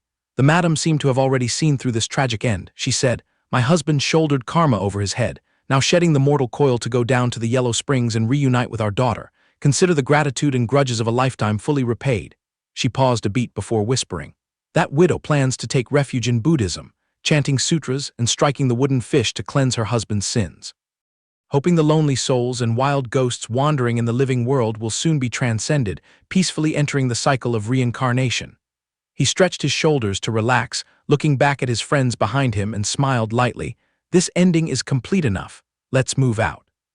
On the way retreating, Xin Yu, feeling chatty and nosy, asked, "Hey, by what kind of telepathy did senior sister Yi manage to find us?" Xiao Chai glanced at her, sluggishly recounting. "I was originally tagging along behind senior sister Jiang to the borderlands of the Wei state, hunting down a heavyweight demon king. The problem was my martial arts were too weak, getting in the way, so senior sister threw me to the sidelines to clean up some trash. Right at that moment, I smelled a foul-killing intent, demonic chi blazing. Fate pushed me to wander around this area, catching the scent of monstrous chi rising thickly. I boldly followed the trail and bumped right into the Yang Manor." Xiao Chai babbled on, but the group only focused exactly on the words "too weak" and "froze stiff." Good grief, what kind of monstrous freaks does this damn sect hoard anyway? Xin Yu seemed to catch the drift, hesitantly pressing for answers. "Senior sister Yi, the senior sister Jiang you just mentioned, don't tell me it's..." She nodded firmly, cheerfully confirming. "Spot on without a doubt, she is precisely the #1 saintess of the renowned Five Elements Holy Land, the one holding the title of Dongling Ji, standing at the top of the 5 great true inheritances, the majestic and awe-inspiring Jiangling Ji." Bai Yi Fan looked completely clueless like a cow wearing a hat, turning to ask a dumb question. What in the world is a saintess of the 5 great true inheritances? Xin Yu, speechless, glared sideways at the country bumpkin. "How are you completely clueless about this kind of kindergarten knowledge? Good heavens." Before Xin Yu could scold him, Xiao Chai excitedly blabbered on. "The 5 great true inheritances are exactly the 5 treasures, the most outstanding ones molded by the sect masters of the 5 factions, belonging to the 5 elements Holy Land, gathering all the martial arts essence in the world. Their titles include Dongling Ji Nanjian Xuan, Zai Miao Yin Bei Fei Hu Zhang Shen Long, and Senior Sister Jiang. Dongling Ji is notorious in the martial world as the earliest blooming flower, possessing the most terrifying aptitude among the 5 great true inheritances, concurrently holding the title of the #1 beauty of the 5 elements Holy Land. Whenever she thought of that fairy-like bearing, she would instantly melt, displaying utmost admiration. That's why the world crowned her as a saintess. I'm a fanatic fan." Bai Yi Fan watched Xiao Chai's crazed demeanor, getting goosebumps, awkwardly squeezing out 3 words. "Oh, is that so?" Then she threw her arms around the two's shoulders and necks, chirping seductively. "Hey there, you 3 country bumpkins. Do you want to admire the sky-high charisma of the saintess in the flesh?" In another development at Wan Li Yulin, the 2 factions unleashed moves, clashing with earth-shattering explosions. The disciples, battered and bruised, slaughtered away, constantly roaring to rally their spirits. "Fire it up!" Understood. As passionate as they were, standing before that colossal heretical pressure, they looked no different from gasping fleas. The one sowing that terror was none other than the Dubei Demon King. He continuously stroked his beard and let out a boisterous laugh. "You insignificant little runts wasting food, you don't even have enough power to scratch this king's itch. Has your 5 elements Holy Land gone extinct, having no other choice but to throw a few stinking ants out to act as meat shields like this?" In a flash, Jiangling Ji of the Wood faction descended through the wind, retorting sharply. "To send you to see the King of Hell, this much is more than enough." Xiao Chai stood watching the drama under a tree, turning up her nose in pride. "Wash your eyes and take a look, will you? That's senior sister Jiang in the flesh. Our martial arts are like dwarf mushrooms. Standing on the outside to cheer is the right play. If we accidentally jumped in, it would only burden the senior sisters and make them work harder." Bai Yi Fan kept his eyes glued to that magnificent figure, cold sweat pouring down heavily. Is that a demon king, standing 10 miles away, yet his oppressive aura is still suffocating? The demon king still kept his arrogant face, disdainfully blocking the attack. "A deaf woman doesn't fear guns. Today, this king will sacrifice your blood to the flag." She raised her arm high, 10,000 zhang of radiant light flashing blindingly. Wood faction disciples, set up the Azure Heaven formation. Dragon-locking formation, release. The fellow disciples below immediately shouted, "Orders received." Glaring at the lustrous green jade chains coiling and darting forward, Debay frowned and muttered, "What the hell is this?" Before he could even process it, he was trussed up tight like a roast pig. The disciples danced and cheered. "Sweet, we've tied up this evil bastard." Debay struggled inside the cage, glaring and cursing at Jiangling Ji. "Are you delusional enough to think this rotten thread can muzzle this king?" He puffed his cheeks and released a bit of internal energy, and the whole group was already battered and roaring. This tyrant's internal energy is too profound. Brace yourselves and hold the formation tight. Ling Ji flicked her jade sword straight at Da Bei's face, dropping icy words. Who has the free time to tie you up just for show? The demon lord suddenly caught a glimpse of the mutant bird flapping its wings and hovering, completely stunned. Where did this golden bird crawl out from? Bai Yi Fan's mouth hung open, panic stamped on his face. This tiny little bird is actually capable of erupting with a wave of energy this terrifying. Her freezing tone crashed down again. This lady merely used it as an excuse to set up the formation. Experience this. A gigantic fireball erupted brilliantly. Seizing the golden opportunity, Ling Ji shouted loudly, "It's time, Jin Xin, attack!" The fire phoenix Jin Wu tore through the wind and dived down, tearing open its flaming beak to swallow Da Bei whole. Thrown into the scorching sea of fire, he struggled and roared, "Jiang Ling Ji, even as a ghost, I won't let you off." That was exactly the killing move. Flames of wrathful destruction. The fire bird curled up, transforming into a blinding sun. Ling Ji smirked ruthlessly. "The gates of hell have closed on you. Jin Wu's fiery inferno will burn you to ashes without leaving a single broken bone." She dropped her words absent-mindedly. Flames of wrathful destruction burn. The fire bird roared, sweeping away Da Bei's desperate screams, evaporating without leaving a speck of dust. The whole group burst into tears, hugging each other in celebration. It's over. The thorn that was the Da Bei Demon King has finally been uprooted. The fireball exploded, covering the sky. Ling Ji urgently called out, "Watch out for the aftershock, put up your defensive shields immediately." The group obeyed without hesitation, strictly following your orders, senior sister. Bai Yi Fan's group, hanging at the edge of the battlefield, was also blown away, falling flat on their faces. The power of this explosion is too terrifying. Xin Yu frantically covered her head with her hands, wincing in astonishment. Hiding a whole mile away, yet our skin still feels like it's being roasted alive like this. The smoke dispersed, revealing a massive, deep crater. The group stared at each other wide-eyed. A flick of the fingers sent a world-renowned monster fading into nothingness, absolutely terrifying. The moment Ling Ji descended, the crowd gasped in awe again. Is this insane level of power really that of a true inheritance disciple? The disciples of the various factions swarmed forward like bees out of a broken hive, full of concern. "Senior sister, are you hurt anywhere?" Ling Ji waved her hand, her clothes perfectly smooth without a single wrinkle. "I'm perfectly fine. You guys clean up this battlefield." The group chorused in agreement. "Understood, senior sister." Xiao Chai clung to the tree, enthusiastically showing off. "That mystical move just now is called the Heaven and Earth Dharma Idol, a rare commodity that only an expert at the 7th stage of the Dharma Idol realm's divine abilities can pull off. Looks badass, right?" Liu Wei gazed at his idol in sheer fascination. Overpowered beyond imagination, this demeanor is the exact replica of an immortal descending to Earth, isn't it? Bai Yi Fan observed attentively. "I wonder if I can climb to the pinnacle of martial arts in this lifetime." Jiang Lingji easily detected the hiding group and called out, "Show yourselves, kids." Xiao Chai grimaced and muttered, "Busted, we got caught." She sluggishly crept out of the bushes, scratching her head with a cheeky smile. "Senior sister, since when did you sniff us out?" The goddess frowned in reprimand. "Did you herd a bunch of outer sect kids to this warzone as bait? How will you explain yourself if something happens to them?" Xiao Chai stuck her tongue out in defense. "I just wanted to broaden their horizons so they could experience the real world, and conveniently admire senior sister Jiang's demeanor." She pulled a bewildered Bai Yi Fan forward to show him off. "I even hunted down an absolute top-tier sprout here. Bai Yi Fan is only at the marrow cleansing realm, but he beat the crap out of a peak acupoint opening realm monster. Absolutely peerless." The mentioned youth was still looking lost in thought. Jiang Lingji widened her eyes and repeated, "A mere brat at the marrow cleansing realm managed to take the life of a peak acupoint opening realm expert." Their eyes met. The holy maiden smiled and asked, "Little brother, is this the real deal?" He blushed slightly and scratched the back of his neck. "Yes." Jiang Lingji praised him. "Your strength is indeed incredibly impressive." Bai Yi Fan replied humbly, "Senior sister praises me too much. My meager cultivation is truly nothing to write home about." He shyly avoided her gaze, his pure, clear eyes not daring to look up and meet hers. Liu witnessed the scene and curled his lips in jealousy. No matter how formidable he is, he only possesses a yellow-grade aptitude. Shen Xinyu stood nearby, seeing right through him, and mocked, "There's no need to make your bitter jealousy so painfully obvious." Saying so, she stomped hard on his foot, making Liu Ao yelp in pain.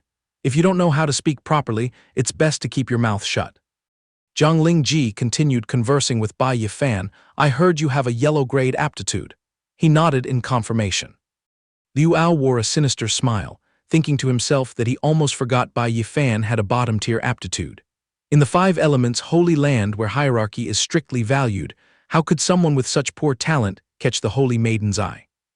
Unexpectedly, Zhang Lingji showed even more appreciation. If that's the case, your strength is even more remarkable. Bai Yi Fan was startled and bewildered. Is that so? She explained gently, the Holy Master of the ethereal Holy Land also once possessed a yellow-grade aptitude.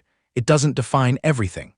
On this Wang-Gu continent, there is no shortage of seniors who started with poor aptitude but eventually achieved earth-shattering cultivation levels. Zhang Lingji smiled and encouraged him to work even harder. In the future, if you enter the Divine Ability Secret Realm, I will personally recommend you to join a courtyard. Bai Yi Fan was deeply grateful for her kindness. Thank you, senior sister. I will definitely do my best. Xiao Chai also waved goodbye to everyone before returning with Zhang Lingji. On the contrary, Liu Ao was so furious that his face turned ashen. What, the Holy Maiden is actually lowering herself to personally recommend that guy? He scowled and calculated.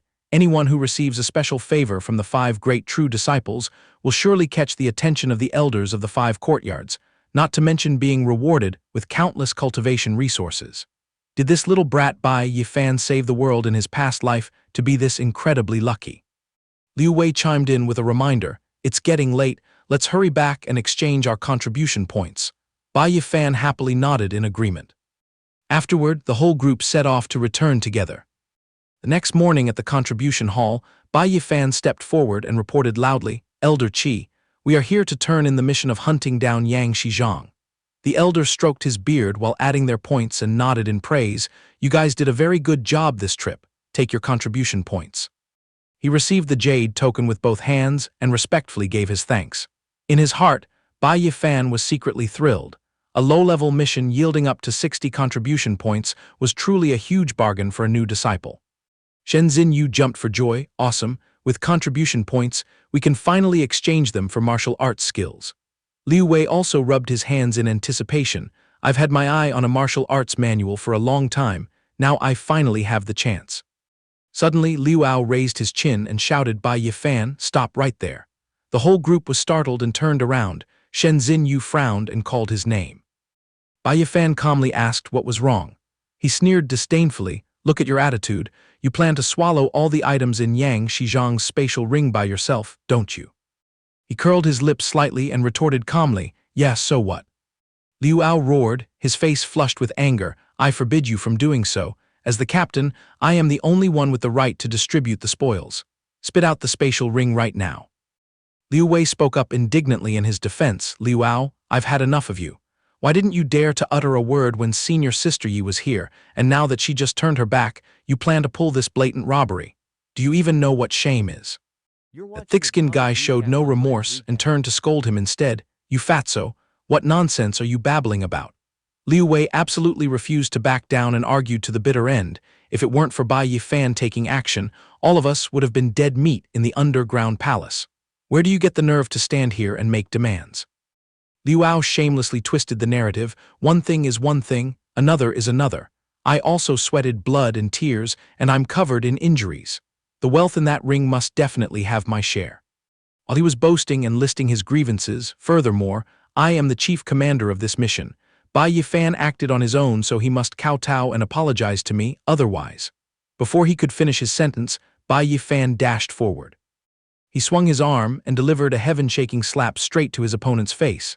Liu Ao, don't push your luck. Liu Wei panicked and hastily tried to stop him. Bai Yi Fan, calm down, don't be rash. The surrounding people also widened their eyes in astonishment. Turning a deaf ear to all advice, he followed up with a sharp kick that sent Liu Ao falling to his knees. Bai Yi Fan coldly dropped a warning, I haven't even bothered settling the score for your dirty tricks in the secret chamber yet. The fake captain groaned miserably. Ouch, ouch, it hurts. His face was brimming with murderous intent, but his mouth formed a smile. You want me to apologize? Fine, but you have to obediently kneel down and listen. Liu Ao remained stubbornly arrogant. It was out of my mercy before that I let a bottom feeder like you join the team. Not only do you lack common sense, but you're also constantly insolent, and now you even dare to strike me. Dying 1,000 times wouldn't be enough to wash away this crime. However, just a second later, he sneakily hid right behind Shen Xinyu, talking tough to save face. However, this Grand Master is magnanimous today and won't stoop to your level. I'll spare your life. From now on, you must know your place and respect your betters, got it? Shen Xinyu stood there speechless, awkward at his act of hiding behind a woman.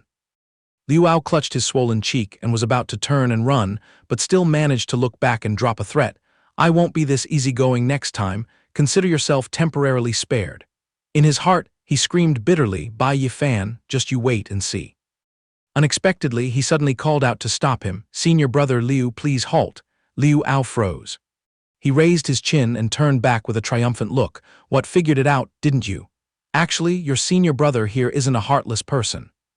Before the words could even leave his mouth, he took a second fiery slap from Bai Yi Fan on his other cheek. The powerful blow sent Liu Ao flying several meters away. Shen Xinyu frantically ran over to intervene. Bai Yi Fan, please go easy on him. Meanwhile, Liu Wei could only stand frozen on the spot with his jaw dropped. He rubbed his hands in satisfaction. I was feeling a bit restless and uneasy. Anyway, it's much more pleasing to the eye to beat both cheeks so they swell evenly. Shen Xinyu hurriedly urged him to leave. Let's go quickly. This isn't an arena for sparring. With his face swollen like a pig, Liu Ao stubbornly drew his sword and growled in provocation. You bastard, I'm putting my life on the line against you today. However, just as he lifted his head, Bai Yi Fan's cold sword tip was already pressed against his throat. You scum, my patience for you has already run dry. Liu Ao was so terrified that cold sweat poured down like rain. His eyes flashed with a sharp chill, emphasizing every word. From now on, you'd better make sure we never cross paths. Otherwise, every time I see your face, I'll beat you half to death. With a swish, the sword was retracted. Bai Yi Fan turned on his heel and walked away, calling out faintly to his teammates, let's go. Liu Ao gritted his teeth audibly, a sinister glint flashing in his eyes. All right, Bai Yi Fan, the matter between us won't end this easily. The surrounding crowd began to whisper, isn't that Bai Yi Fan, the newly admitted rookie? He's still wet behind the ears, yet he's already throwing his weight around like this. It seemed everyone was envisioning a bad ending for him. His guts are as big as the sky. Doesn't he know that private brawling among disciples is a serious violation of the sect rules? Liu Wei reminded him worriedly, Junior brother Bai, you were too impulsive. If you wanted to teach him a lesson, you should have at least waited until we left the contribution hall. What if he runs to the law enforcement department to cry foul? You will surely receive punishment from the elders. On the contrary, Bai Yi Fan waved his hand completely nonchalantly. It's fine, just ignore him. He took out 3 bottles of Spirit Beast Essence blood and pushed them forward. Oh right, you guys split these and use them. All 3 of them stared wide-eyed in stunned disbelief. Liu Wei stammered, Isn't this the essence blood of the Jing Ming Condor? He smiled and nodded in confirmation. Zhang Tai swallowed hard, unable to believe his eyes. A Tier 4 Spirit Beast has strength on par with a human cultivator at the Divine Ability realm. Just a single drop of this essence blood can be exchanged for tens of thousands of contribution points. Are you really planning to generously give this to us for free? Bai Yi Fan waved his hand magnanimously. There's no need to stand on ceremony. The success of this mission was due to the joint effort of all of us. Everyone can just take it and exchange it for contribution points or use it as a cultivation aid as you see fit. Liu Wei stared blankly at the treasure. This is definitely a precious item taken from Yang Shizhang's spatial ring. But little did anyone know the earth-shattering truth that this highly praised treasure was actually just chicken blood he had brought over from Earth, leftovers from when he used it to break through the marrow cleansing realm last time. Liu Wei confessed with a beaming smile, living up to this age. This is the first time I've laid my eyes on Tier 4 Spirit Beast Essence blood. Zhang Tai scratched his head and chuckled, me too. Shen Xinyu was tearful with gratitude. Bai Yi Fan, you treat us too well. Seeing their simple and honest demeanor, Bai Yi Fan thought to himself, after the life-and-death ordeal with Yang Shizhang, these 3 are truly worthy comrades who have been through thick and thin with me. Their character is absolutely flawless. He conveniently took out 3 more items and handed them over. Liu Wei, your talent is very unique. This item will be of great help to your cultivation path. If you encounter any difficulties on the road ahead, I will definitely not stand idly by. The trio was once again left dumbfounded. Liu Wei exclaimed in joy, fantastic. Not only do we get essence blood, but we are also gifted the heart. Shen Xin Yu cherished the treasure in her hands. The value of this thing far exceeds the beast blood by 100-fold. She clearly explained the reason this item was invaluable. The Jing Ming condor is inherently a flock animal. At the slightest sign of trouble, they sound the alarm to call all their relatives for backup, making them extremely difficult to hunt.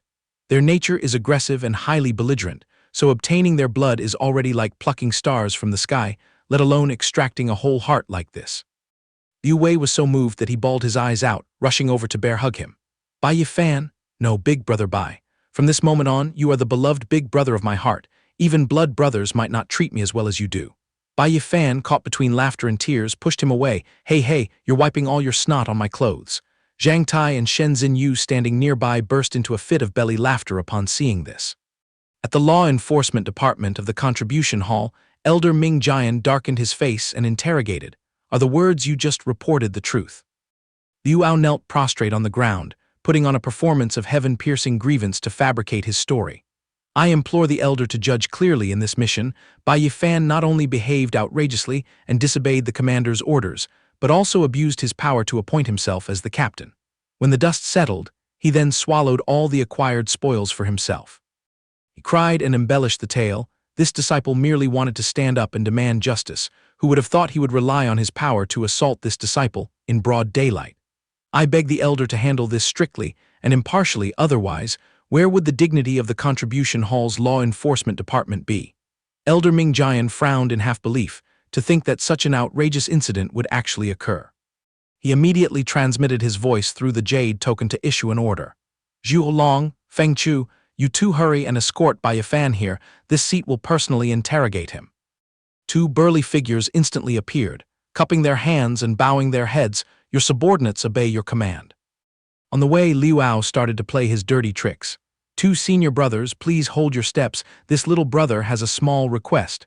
The two stopped and asked abruptly, what is it? As he slipped his hand to bribe them with silver, he whispered and instigated, I hope you two senior brothers can show some mercy and help out, and conveniently teach that Bai Brat a lesson he will never forget. This meager gift represents my sincerity. Please do not laugh at it. The two law enforcers also lit up their eyes, smiling as they pocketed the money.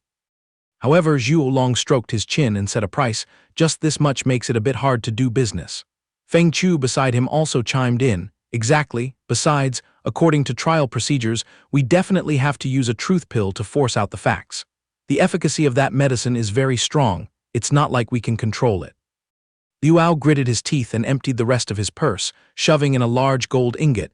You two senior brothers have vast and magical capabilities. Surely you must have a way to perform a magic trick. He pleaded earnestly, all the capital I brought with me is right here. Once the deed is done, I will gather more to apologize again. I entrust everything to you two brothers' assistance. Feng Chu tossed the gold ingot in his hand and laughed heartily. Wow, quite heavy. You are quite generous, aren't you? Liu Ao replied with a look of satisfaction, of course. In exchange for utterly ruining that brat's reputation, this price is extremely worth it. Deep down, he calculated smugly, you have to throw a sprat to catch a whale. That spatial ring certainly contains treasures hundreds of times more valuable than this. Feng Chu pulled out a bottle of pills from his robes and tossed it to him, a piece of cake. When the time comes, we will put on a switcheroo act. Just have you swallow a fake truth pill and it's done. You can ramble on endlessly and lead the elder by the nose as much as you like. Hearing this, Liu Ao was overjoyed. This time, even if Bai Yi Fan grew wings, he would find it hard to escape punishment. Thank you, senior brother, for acting so righteously. Night fell silently. At Bai Yi Fan's private residence, he was sitting cross-legged under the shade of an ancient tree, calming his mind to cultivate his divine energy. With his eyes tightly shut, he was immersed in a deep state of meditation. Regulating his breathing for 36 cycles, his two hands rotated and formed hand seals. The night wind howled, making the tree canopy rustle, his mind steady as a boulder, persistently cultivating. All the impure chi in his body was purified and turned into dust. Bai Yi Fan suddenly awakened, a brilliant ray of blood light flashing from deep within his eyes. The time has come. A dazzling crimson aura erupted and enveloped his entire body. Bai Yi Fan shouted loudly, Blood Shield, activate. This was the Blood Shield, a pinnacle defensive ultimate technique of the mortal grade. He circulated his qi to gather that light aura and condense it around his body. This type of cultivation method could upgrade itself in proportion to its master's cultivation base, capable of withstanding fatal killing blows while neutralizing all sorts of dangerous, minute attacks. It was truly a supreme cultivation method worth investing effort to train. Bai Yi Fan nodded secretly. It seems this is precisely the most exceedingly rare treasure hidden in Yang Shizhong's spatial ring. He carefully rechecked the items and contemplated. The rest are mostly just a few bottles of pills for physical nourishment. He then took some extra fruits brought over from Earth and stuffed them in, planning to go to the contribution hall tomorrow morning and trade them all in one go to get it over with. Suddenly, a loud yelling echoed from outside the gate. Accompanied by a kick that busted the door open, is Bai Yi Fan home? Zhuolong raised his chin and asked condescendingly, "Is it this guy?" Bai Yi Fan maintained his unhurried demeanor, stood with his hands clasped, and asked back, "What divine beings might you be? What business do you have looking for me in the middle of the night?" Zhuolong replied coldly, "You are Bai Yi Fan, right? We are people from the law enforcement department." Feng Chu cleared his throat and added, "How incredibly audacious of you to dare assault a fellow disciple right in front of the contribution hall. Be a good boy and come with us for a trip." Just then, Liu Ao sneakily poked his face out from behind them. He crossed his arms, glaring sideways at him arrogantly. "Bai Yi Fan, oh Bai Yi Fan, the biggest mistake of your life is provoking someone who always avenges a wrong like me." Without flinching in the slightest, Bai Yi Fan gave a crisp nod. "All right, please lead the way. It just so happens I also have some urgent business at the contribution hall."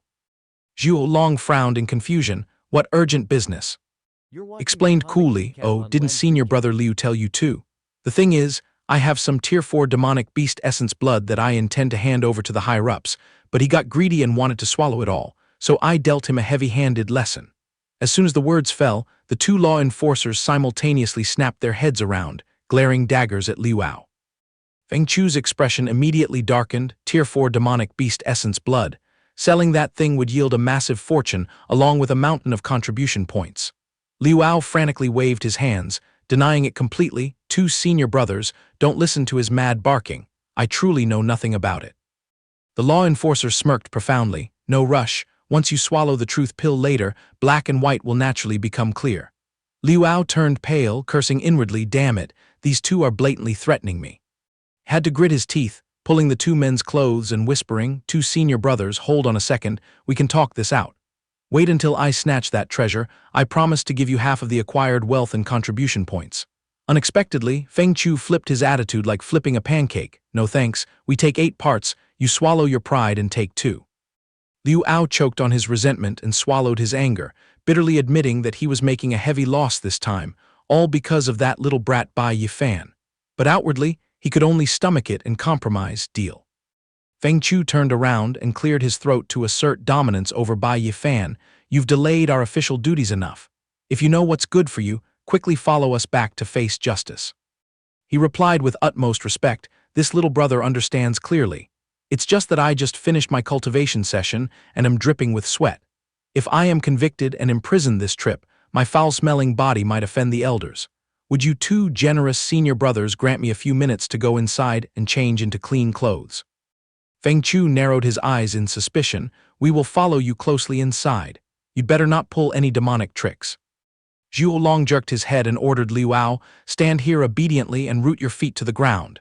He obeyed as submissively as a puppy. "Yes, sir," wishing the senior brothers smooth sailing and a quick return.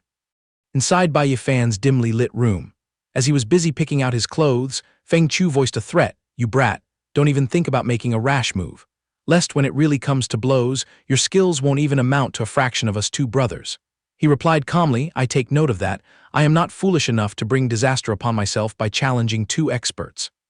Bai Yi Fan just casually walked around the room, muttering to himself, "Let's see, which outfit should I change into for maximum comfort?" Suddenly, Feng Chu sniffed out something unusual. He nudged his partner's arm and whispered, "Big brother, the spiritual qi in this room is unbelievably dense, even thicker than our inner sect disciples' living quarters." He pointed a trembling finger at the doormat on the floor. "Big brother, take a look quickly." Zhuolong also stared wide-eyed in the direction he pointed. Feng Chu glued his eyes to the mat and stammered, "Is that thing carelessly tossed on the ground, woven from Du Luo divine grass threads?" Zhuolong nearly dropped his jaw. "What?" Not stopping there, Feng Chu sharp-sightedly spotted another item. My god, could that bed leg prop possibly be the shell of a blazing black turtle? Zhu Long turned pale and gave a sharp nod. That color and jade-like texture is definitely it. There is absolutely no mistaking it. Yet another treasure caught their eyes, that foot-wiping rag draped over the edge of the basin. It looks exactly like the plumage of a floating light golden eagle, the divine beast guarding the northern region. Zhu Long was shocked to his core, using a divine beast's feathers to wipe feet. Feng Chu froze, staring blankly and exclaiming, "These are all exceedingly rare exotic treasures in the world. Where on earth did this brat dig them up?" Zhu Long swallowed hard and echoed, "Right, I've only ever had the chance to briefly glance at these antiques at the continent's largest auction house." Bai Yi Fan smiled and turned around, speaking with a tone full of hidden meaning. "They are all just cheap, worthless household items. I've made a fool of myself before the two senior brothers." Next, he shoved a highly fragrant bag of medicinal herbs into each of their hands. "These are soaking herbal packs that I prepared with my own hands. If you two don't mind, please accept them to warm your hearts." Zhu Long widened his eyes in stupor. "These are all top-tier treasures. This is no joke." Feng Chu's tongue was also tied, let alone inner sect disciples. Even for those high-ranking and powerful elders, begging for a single pack is as difficult as ascending to the heavens. Feng Chu hurriedly pulled his big brother to the corner to discuss, just how terrifying of a backing does this kid have in the end? If he isn't just an empty vessel making the most noise, he must definitely hail from some prestigious, aristocratic family. Do we really want to poke the hornet's nest? Zhu Long also had a sudden realization, clapping his hands emphatically. "What you say makes perfect sense." Meanwhile, Liu Ao stood guard outside the gate, feeling restless with butterflies in his stomach. How strange. What are those two doing inside for so long? A moment later, the two law enforcers swaggered out. Feng Chu flashed an extremely sinister smile. "Little brother, we kept you waiting for a long time, didn't we?" As for Zhu Long, he leisurely carried a blindingly radiant treasure. His intuition telling him something was wrong, Liu Ao's face turned pale as a sheet. Two senior brothers. What are you trying to do?" Feng Chu smirked faintly. "Doing what? Of course we are dragging you by the neck to the law enforcement department to face your crimes." Zhu Long tossed the treasure in his hand and smacked his lips while explaining, "The logic of preferring a full meal to be happy for a lifetime over starving for a whole year. Us brothers understand perfectly well." Liu Ao squealed like a stuck pig. "What?" He pulled his hair and scratched his ears in extreme panic. "Good heavens, what on earth is going on here?" An hour later, at the law enforcement department, Liu Ao was bawling as he confessed in front of Elder Ming Jian, reporting to the elder, "The entire truth of the matter has been clearly exposed." He knelt flat on the ground, wringing his nose as he confessed. It was because this disciple clung to life and feared death, wanting to desert the front lines, and furthermore, greed arose to seize the spoils. Moreover, due to a personal grudge with Bai Yi Fan, I maliciously slandered and falsely accused him. Although his heart was screaming in outrage, because he had swallowed the truth pill, he could only spill all his crimes out. This entire rotten mess was single-handedly orchestrated by this disciple. It absolutely has nothing to do with Bai Yi Fan. Deep down, he choked with resentment, cursing this damn demonic pill. Elder Ming Jian stroked his beard and delivered his judgment with dignity. "The matter is crystal clear with no room for excuses. As a commander, you were incompetent, and you even despicably framed a fellow disciple. This seat punishes you by deducting your stipend for half a year and simultaneously banishing you to the repentance cliff to face the wall and reflect for 3 months." But Liu Ao still stubbornly bit back, aggressively pointing a straight finger at the two law enforcers. "Wait a minute, elder. There are also these two deceitful senior brothers." Before the words could escape his mouth, the two men rushed over and forcefully pinned his head to the floor, gagging his mouth to prevent him from uttering another word. "The elder is wise and divinely martial. Your subordinates request permission to escort him to serve his sentence immediately." Elder Ming Jian then shifted his attention to Bai Yi Fan to bestow rewards. "Besides that, Bai Yi Fan has the merit of offering up heavenly materials and earthly treasures and is hereby heavily rewarded. Hurry to the front hall to receive 30,000 contribution points." He bowed and respectfully kowtowed. "Thank you, elder, for your generous treatment." The elder waved his hand to signal dismissal. The two law enforcers briskly shouted aloud, "Obeying your command." Zhu Long patted his shoulder and affectionately instructed, "Little brother Bai, if you encounter any setbacks while knocking about in the Five Elements' holy land in the future, just boldly open your mouth. Brothers of the same house must know how to protect one another." Feng Chu also skillfully chimed in, Although we two brothers are of meager talent and meager strength, we are still willing to let you piggyback on our slight reputation." Bai Yi Fan laughed heartily, "No problem." Just upon stepping out the door, the two guys were already patting their bellies and laughing smugly at the spoils they had skimmed off. Zhu Long was ecstatic. "We struck it rich on this gig, reaping profits from both sides like this. Where will we put all the money?" Feng Chu also nodded in flattery. Big Brother is truly a man of great resourcefulness and many strategies. However, the joy was short-lived. Suddenly, a pitch-black sack dropped from the sky, completely covering both of their heads. Feng Chu panicked and screamed, "Oh mother, what the hell is this?" Tightly wrapped, they struggled like fish on a chopping block, howling loudly, "Which wretch is tired of living and dares to sneak attack me? If you have the guts, show your face here." Feng Chu struggled for a long time without escaping and called for help. "Big Brother, this devilish bag is as tough as a leech and won't tear. What do we do now?" The tragedy did not stop there. Both of them unexpectedly took the full brunt of a savage group beating. "Ouch, ouch, who's hitting? My head is splitting." The two law enforcers cried out in despair, "Good sir, spare our lives, please stop hitting, our bones are broken." By the time the sack was removed, Feng Chu was lying sprawled on the ground, wailing and screaming, "You robbers, quickly return the bag to me."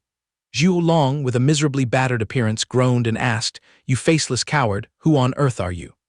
Zhu Long struggled to lift his head and check in. "Second brother, are you still alive?" The perpetrator's strength was truly terrifying. Feng Chu clutched his swollen head and sobbed, "I'm not dead, but our wealth has vanished into thin air." And that mysterious dark silhouette snatched all of our assets and fled without leaving a single trace. Before disappearing into the night, the assassin didn't forget to toss back a sarcastic farewell. "You two brothers, the green mountains will remain and the blue waters will flow, until we meet again." Under the dim moonlight, the mask was taken off, revealing Bai Yi Fan's sly smile. "My unique prank style, you lot aren't nearly old enough to deal with it." As dawn broke the next day, at the Wu Jai Pavilion of the Five Elements Holy Land, the elder carefully lifted the Bull Demon Great Strength Art Manual, squinting his eyes to scrutinize Bai Yi Fan. "Are you sure you want to use your contribution points to exchange for this peak mortal grade martial art manual? Have you thought this through carefully?" He crossed his arms over his chest, his confident demeanor full of determination. "Elder, rest assured and hand it over to me. This disciple has considered it carefully." The elder smacked his lips and advised against it. "I advise you not to throw your money out the window. Let alone its sky-high price, the contents within are inherently extremely profound and unpredictable. With your current lowly realm, I'm afraid even if you spend your entire life, you might not comprehend a single move or half a stance." Bai Yi Fan smiled radiantly, patting his chest to guarantee, "Elder, you don't need to worry about that. This disciple knows his limits." The old man could only sigh helplessly and wave his hand. "He who won't listen to advice must suffer the consequences. If you ignore the words of your predecessors, you'll reap the bitter fruit yourself. Take it." Just like that, the Bull Demon Great Strength Art Secret Manual officially became Bai Yi Fan's property.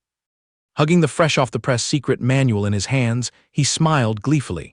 His realm had successfully broken through, and the new martial art was already secured in his bag. The next step is... In a flash, Bai Yi Fan breezed over to the Talisman Hall of the Five Elements Holy Land. He waved his hand and pointed everywhere just like a tycoon taking a stroll. "Get me this, that, oh, and this one too." Next, Bai Yi Fan generously slapped the table and declared to the shopkeeper, "Aside from those few trivial items, wrap up everything else for me." The shopkeeper holding the payment jade token almost popped his eyes out, his mouth hanging wide open, unable to close. Where did this kid just strike it rich to be this incredibly wealthy? A few hours later, he swung by the spirit weapon pavilion of the Holy Land. Bai Yi Fan maintained a nonchalant demeanor and uttered, "Trouble the elder to gather all the weapons on that western wall into a bag for me." The elder almost had a drop in blood pressure upon hearing this, screaming in shock, "What?" He casually drew out a shiny precious sword to admire it. "The balance on this sword is quite decent. It's time to upgrade all my equipment." Under the countless widened eyes of the swordsmiths, Bai Yi Fan unleashed his coin purse and swept all the weapon counters clean. One person rubbed his eyes and asked the guy next to him, "Am I seeing things? Does that guy Bai Yi Fan intend to buy out the entire Talisman Hall and Spirit Weapon Pavilion?" Even more terrifying, he played it so fast and loose that he closed the deal on the Demon Quelling Sword, the legendary sect-guarding treasure of the Spirit Weapon Pavilion. The crowd was flabbergasted and bewildered, unable to hold back from exclaiming in unison, "Just how many digits does that kid's contribution point account have? Good heavens!" Bai Yi Fan heavily carried the pile of weapons that covered his face, his eyes curving into smiles as he thought to himself, of course, it's a massive number that you wouldn't even dare to imagine in your dreams. Night fell over the back mountain of the Five Elements' holy land. Bai Yi Fan came here to dedicate his efforts to cultivating the Bull Demon Great Strength technique. According to the refined manual, to master this technique, the first step is to expand the meridians to accommodate a massive amount of special essence blood from a bull-type spirit beast. He calmly gulped down a few mouthfuls of spirit beast blood. He secretly gloated in his mind, I have a whole warehouse of buffalo blood brought over from Earth. I can use as much as I want. Just after absorbing the energy, Bai Yi Fan's entire body emitted a blazing red aura. According to the secret manual, the next step was to undergo super high-intensity training to refine that essence into his own inner power. He forcefully threw the empty bottle at a colony of bats to provoke them. In this desolate wasteland, it seems only you guys are qualified to be my sparring partners. Enraged by the provocation, the bats frantically swarmed towards Bai Yi Fan to attack. He laughed heartily and waved his hand, come at me, you walking punching bags.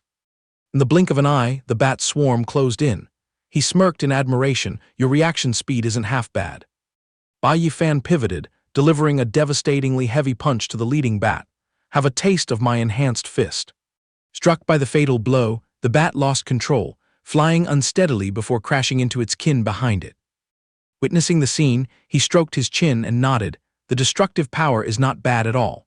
The flow of spiritual energy in his meridians was surging violently. Thanks to the support of the Earth Buffalo's essence blood, his muscles had erupted with the power of 30 warhorses. Bai Yi Fan held his stance firmly, channeling his chi into his hands to switch moves. Take this next strike, boys. It was the killing move, beating the bull across the mountain. A surging inner force erupted from his palms, carrying terrifying power as it slammed right into the middle of the bat swarm. With just a single strike, the entire bat colony was wiped out, leaving not a single one alive. Bai Yi Fan rubbed his hands in joy. It seems the Bull Demon Great Strength technique is officially a complete success. Suddenly, all his senses warned him that something was wrong. This fluctuation of spiritual energy was extremely abnormal. On a protruding rock by the cliff, the figure of a man appeared, his face entirely concealed by a dark black cloak. Show yourself, I know you're here. The man spoke in a cold, impatient voice. My time is short. If you have something to say, get straight to the point. A cloud of black chi billowed and condensed, emitting a resonant voice. Meeting you is truly as difficult as plucking stars from the sky, my old friend. From within the dense fog, a spatial portal slowly opened. Accompanied by a sinister chuckle, all these years hiding as an inside agent in the Five Elements' holy land. Zhuan Lun stepped out casually from the black hole, throwing out a mocking remark. Look at you, getting more and more like a righteous human cultivator every day. I wonder if you've accidentally forgotten your roots as a demon venerable of the Chang Hen demon sect. The cloaked man frowned in annoyance. Save your breath. He lowered his voice, asking seriously, you used a sound transmission talisman to call me here. It must be about the death of Bai, right? Spit it out. How does your Yang Yi demon sect plan to handle this? Hiding behind an ancient tree, Bai Yi Fan held his breath, eavesdropping on the entire conversation. What the hell is going on? A solemn place like the Five Elements' holy land actually has a two-faced spy from the demon race mixed in. Zhuan Lun's face darkened as he growled. Ever since that wretched girl Jiang Lingji was promoted to a true disciple, she has led people to wipe out our demon strongholds no less than 100 times. This time, even Bai had to become a stepping stone under her hands. He clenched his fists. I naturally must plot to eliminate her as soon as possible. Only then can I satisfy the demon god above. Hearing these two words, Bai Yi Fan couldn't help but shudder in horror, a demon god. Hearing this, the cloaked man sneered a warning, you want to take Jiang Lingji's life. She is the precious gem in the hands of the Holy Lord of the Five Elements, the top true disciple of an entire courtyard. Daring to act recklessly right inside the Holy Land, aren't you afraid of igniting a bloodbath between the human and demon realms? Zhuan Lun replied calmly, that is exactly why I need your brains. I fully trust that you have enough dirty tricks to arrange this matter flawlessly. Mysterious man stroked his chin, calculating in 3 days, the trial at the Spirit Herb Garden for the Outer Sect disciples will officially begin. In previous years, it was managed by Yan Wenkong, but I heard that this year, the responsibility has been entrusted to Jiang Lingji. However, the sect rules dictate that if she allows a severe mistake to happen, she will be exiled to Gui Shu Cliff. The defenses there are as flimsy as a torn rag. Making her vanish from the face of the earth, wouldn't that be as easy as flipping a hand? Zhuan Lun stroked his chin, laughing triumphantly, a perfectly flawless move.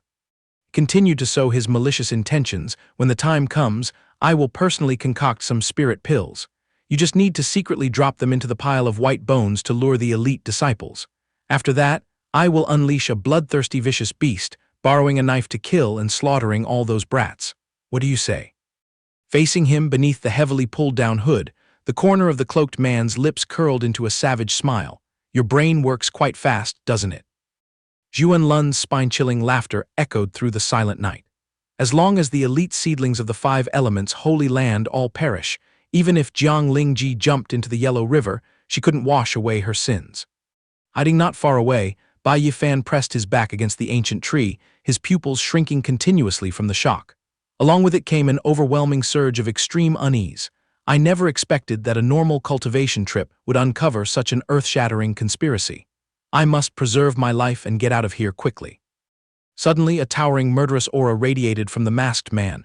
He shouted loudly, "Someone is eavesdropping. Who is it?" He turned his head to look back, cold sweat completely soaking his spine. Crap, my tracks are exposed. An earth-shaking explosion tore through the night.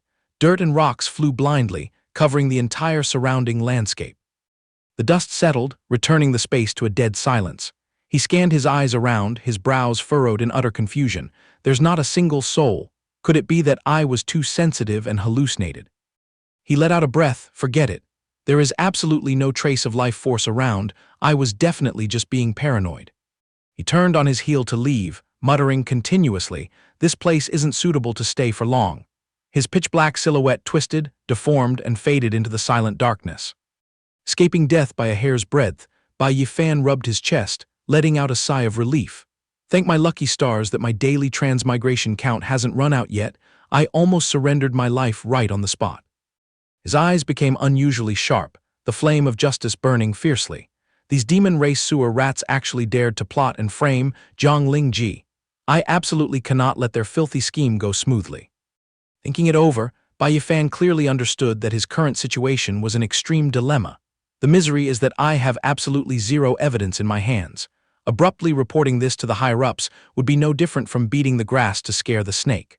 A lowly outer sect disciple, eavesdropping on the secrets of two great demon venerables and returning intact. If I can't provide a reasonable and logical explanation, I'm afraid no one would believe me even if I talked until my throat bled. He mapped out countless hypotheses and finally settled on an extremely risky decision. I cannot just stand by and watch this earth-shattering event unfold. It seems I must personally infiltrate the spirit herb garden to distinguish black from white. 3 days later, the brilliant morning sunlight illuminated the entire spirit herb garden. This place appeared with picturesque scenery, majestic mountains, blending with the vast green of flora. Long lines of disciples had gathered completely before the grand gates, creating a bustling atmosphere boiling with enthusiasm. Eager voice rang out from the crowd, "Zai Chuan, long time no see, your cultivation base has advanced another level." The other person stroked their hair, replying with overconfidence, "That's obvious. The crown of this spirit herb garden trial is definitely resting firmly in my hands." The first person pursed their lips mockingly, "I just gave you a few casual compliments, and you're already suffering from delusions of grandeur." In a hidden corner, Bai Yi Fan and Shen Xinyu were standing, observing the bustling crowd. Zhang Tai looked around and clicked his tongue in awe, packed like a festival. Are all these people candidates for the trial? This scene is truly overwhelming. Shen Xinyu smiled, patiently explaining, "Of course it is. As long as you have an outstanding performance in the trial and catch the eye of the elders, the chance of being promoted to an inner sect disciple is very high. Tell me, with such a juicy piece of bait, how could they not fight tooth and nail for it?" Suddenly, an arrogant group of disciples pushed through the crowd, shouting, "Make way, make way." Accompanied by Su Changfeng's domineering voice, "You nameless nobodies better watch yourselves and get out of the way. Don't block this young master's path." The crowd began to gossip loudly. "Look everyone, isn't that Su Changfeng?" Another person whispered in agreement, "It's not just him, even Huang Zhen, Yang Xiao Dai, Qi Min, and Zai Yuan Bai are all here." Shen Xinyu leaned close to Bai Yi Fan and whispered, Rumor has it that the 5 most outstanding outer sect disciples have already been pre-selected by the inner sect courtyards. As long as they touch the divine ability realm, they will be promoted immediately. His eyes flashed with a freezing glint, secretly calculating. Zhuan Lun intends to murder all the elites. It seems that group will have a hard time escaping the Grim Reaper's list. Bai Yi Fan turned around, his eyes full of curiosity. Right, Shen Xinyu, how much do you know about the demon race? Tell me. She was slightly taken aback, throwing him an inquiring look. Why did you suddenly take an interest in their affairs? Pausing for a moment, Shen Xinyu lowered her voice seriously. Since ancient times, the demon race has always been an irreconcilable mortal enemy to our humanity. Unlike our cultivation world, their ranks are divided extremely brutally based on combat power. It includes demon god, demon emperor, demon venerable, demon king, demon master, and then demon soldier. She explained meticulously. The demon god is the one who holds absolute power, sitting high above and managing the entire race. This position is utterly unique. That sole existence is said to possess terrifyingly heaven-shaking magic power. Anyone who falls into his hands loses their life, so his true appearance remains an unknown variable. Shen Xinyu's voice was laced with dread. Under the demon god's command are the 7 great demon sects. She slowly listed their names. Yangyi Demon Sect, Raiyue Demon Sect, Changhen Demon Sect, Xiu Luo Demon Sect, Baigu Demon Sect, Hongyu Demon Sect, and Anying Demon Sect. The spoken names painted a picture dyed in tyranny and darkness. Her expression sank, speaking with sorrow. These people take slaughtering as entertainment. There is no heinous crime they wouldn't dare dip their hands into. Apart from the monster race, they are the most terrifying threat to mankind. Casting his gaze into the distance, he sank into deep thought after those clear words. So that's how it is. It seems this time it will be extremely tough. A clear, ringing call suddenly echoed, Zio Jing. Hovering in midair in front of the spirit herb courtyard was Jiang Lingji, along with the council of elders. Her appearance was majestic and extraordinary, raising her voice loud and clear. Junior brothers and sisters, the herb hunting trial is about to commence. This year, I will personally supervise the entire process. I expect everyone to strictly adhere to the rules of the game. The disciples below gazed in awe at that country-toppling beauty, gasping endlessly. That is definitely senior sister Jiang, the famous beauty of Dong Lingji. Breathtaking. A guy standing nearby was also dazed. This is the first time in my life seeing a descended fairy in the flesh. A true fairy sister is probably only up to this level. Yang Lingji swept her sharp gaze to show her authority. Rule number 1, sparring is encouraged, but taking a life is strictly forbidden. Specifically, those who have reached the Purple Mansion realm must not bully the weak, nor arbitrarily raise a hand against lower realm disciples in the Marrow Cleansing realm or Aperture Opening realm. She continued to loudly broadcast the rules. Rule number 2. The training period lasts exactly 7 days. Once the deadline passes, lingering behind is absolutely prohibited. Any exotic flowers or rare herbs harvested must be neatly stored in your bags. After the registration is fully completed, you may keep them for yourselves. The crowd below obediently inched forward, everyone tightly clutching their cloth bags carefully. Jiang Lingji's resonant voice spread everywhere. Whoever punctures these 3 rules will personally be visited by the sect laws. She took a deep breath, then declared decisively, "This year's Spirit Herb Courtyard trial officially begins," and with that she finished speaking. The student crowd aggressively charged through the teleportation array, their momentum piercing the sky. They roared in unison, "Charge, I must seize first place in finding spirit herbs." He smirked, "Let's join the party too." Liu Wei nodded, and the two quickly stepped through the portal. Stepping out of the teleportation formation, Bai Yi Fan found himself swallowed up in the middle of a dense primeval forest. Stepping forward firmly, his eyes blazed with determination. The spiritual qi is this thick. It truly is the renowned spirit herb courtyard.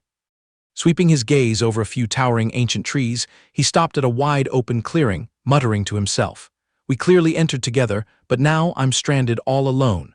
I guess this time everyone got completely scattered at random." Bai Yi Fan's face showed a resolute expression, walking with unparalleled steadiness. According to Liu Wei's rumors, this place was created by a mighty expert of the 5 elements holy land using supreme divine abilities to tear space, spanning about 100 miles. The deeper you go, the more precious the herbs, but the monsters also become increasingly dangerous. A bizarre sound echoing from a distance caught Bai Yi Fan's attention. He turned his head to look, his eyes narrowing defensively.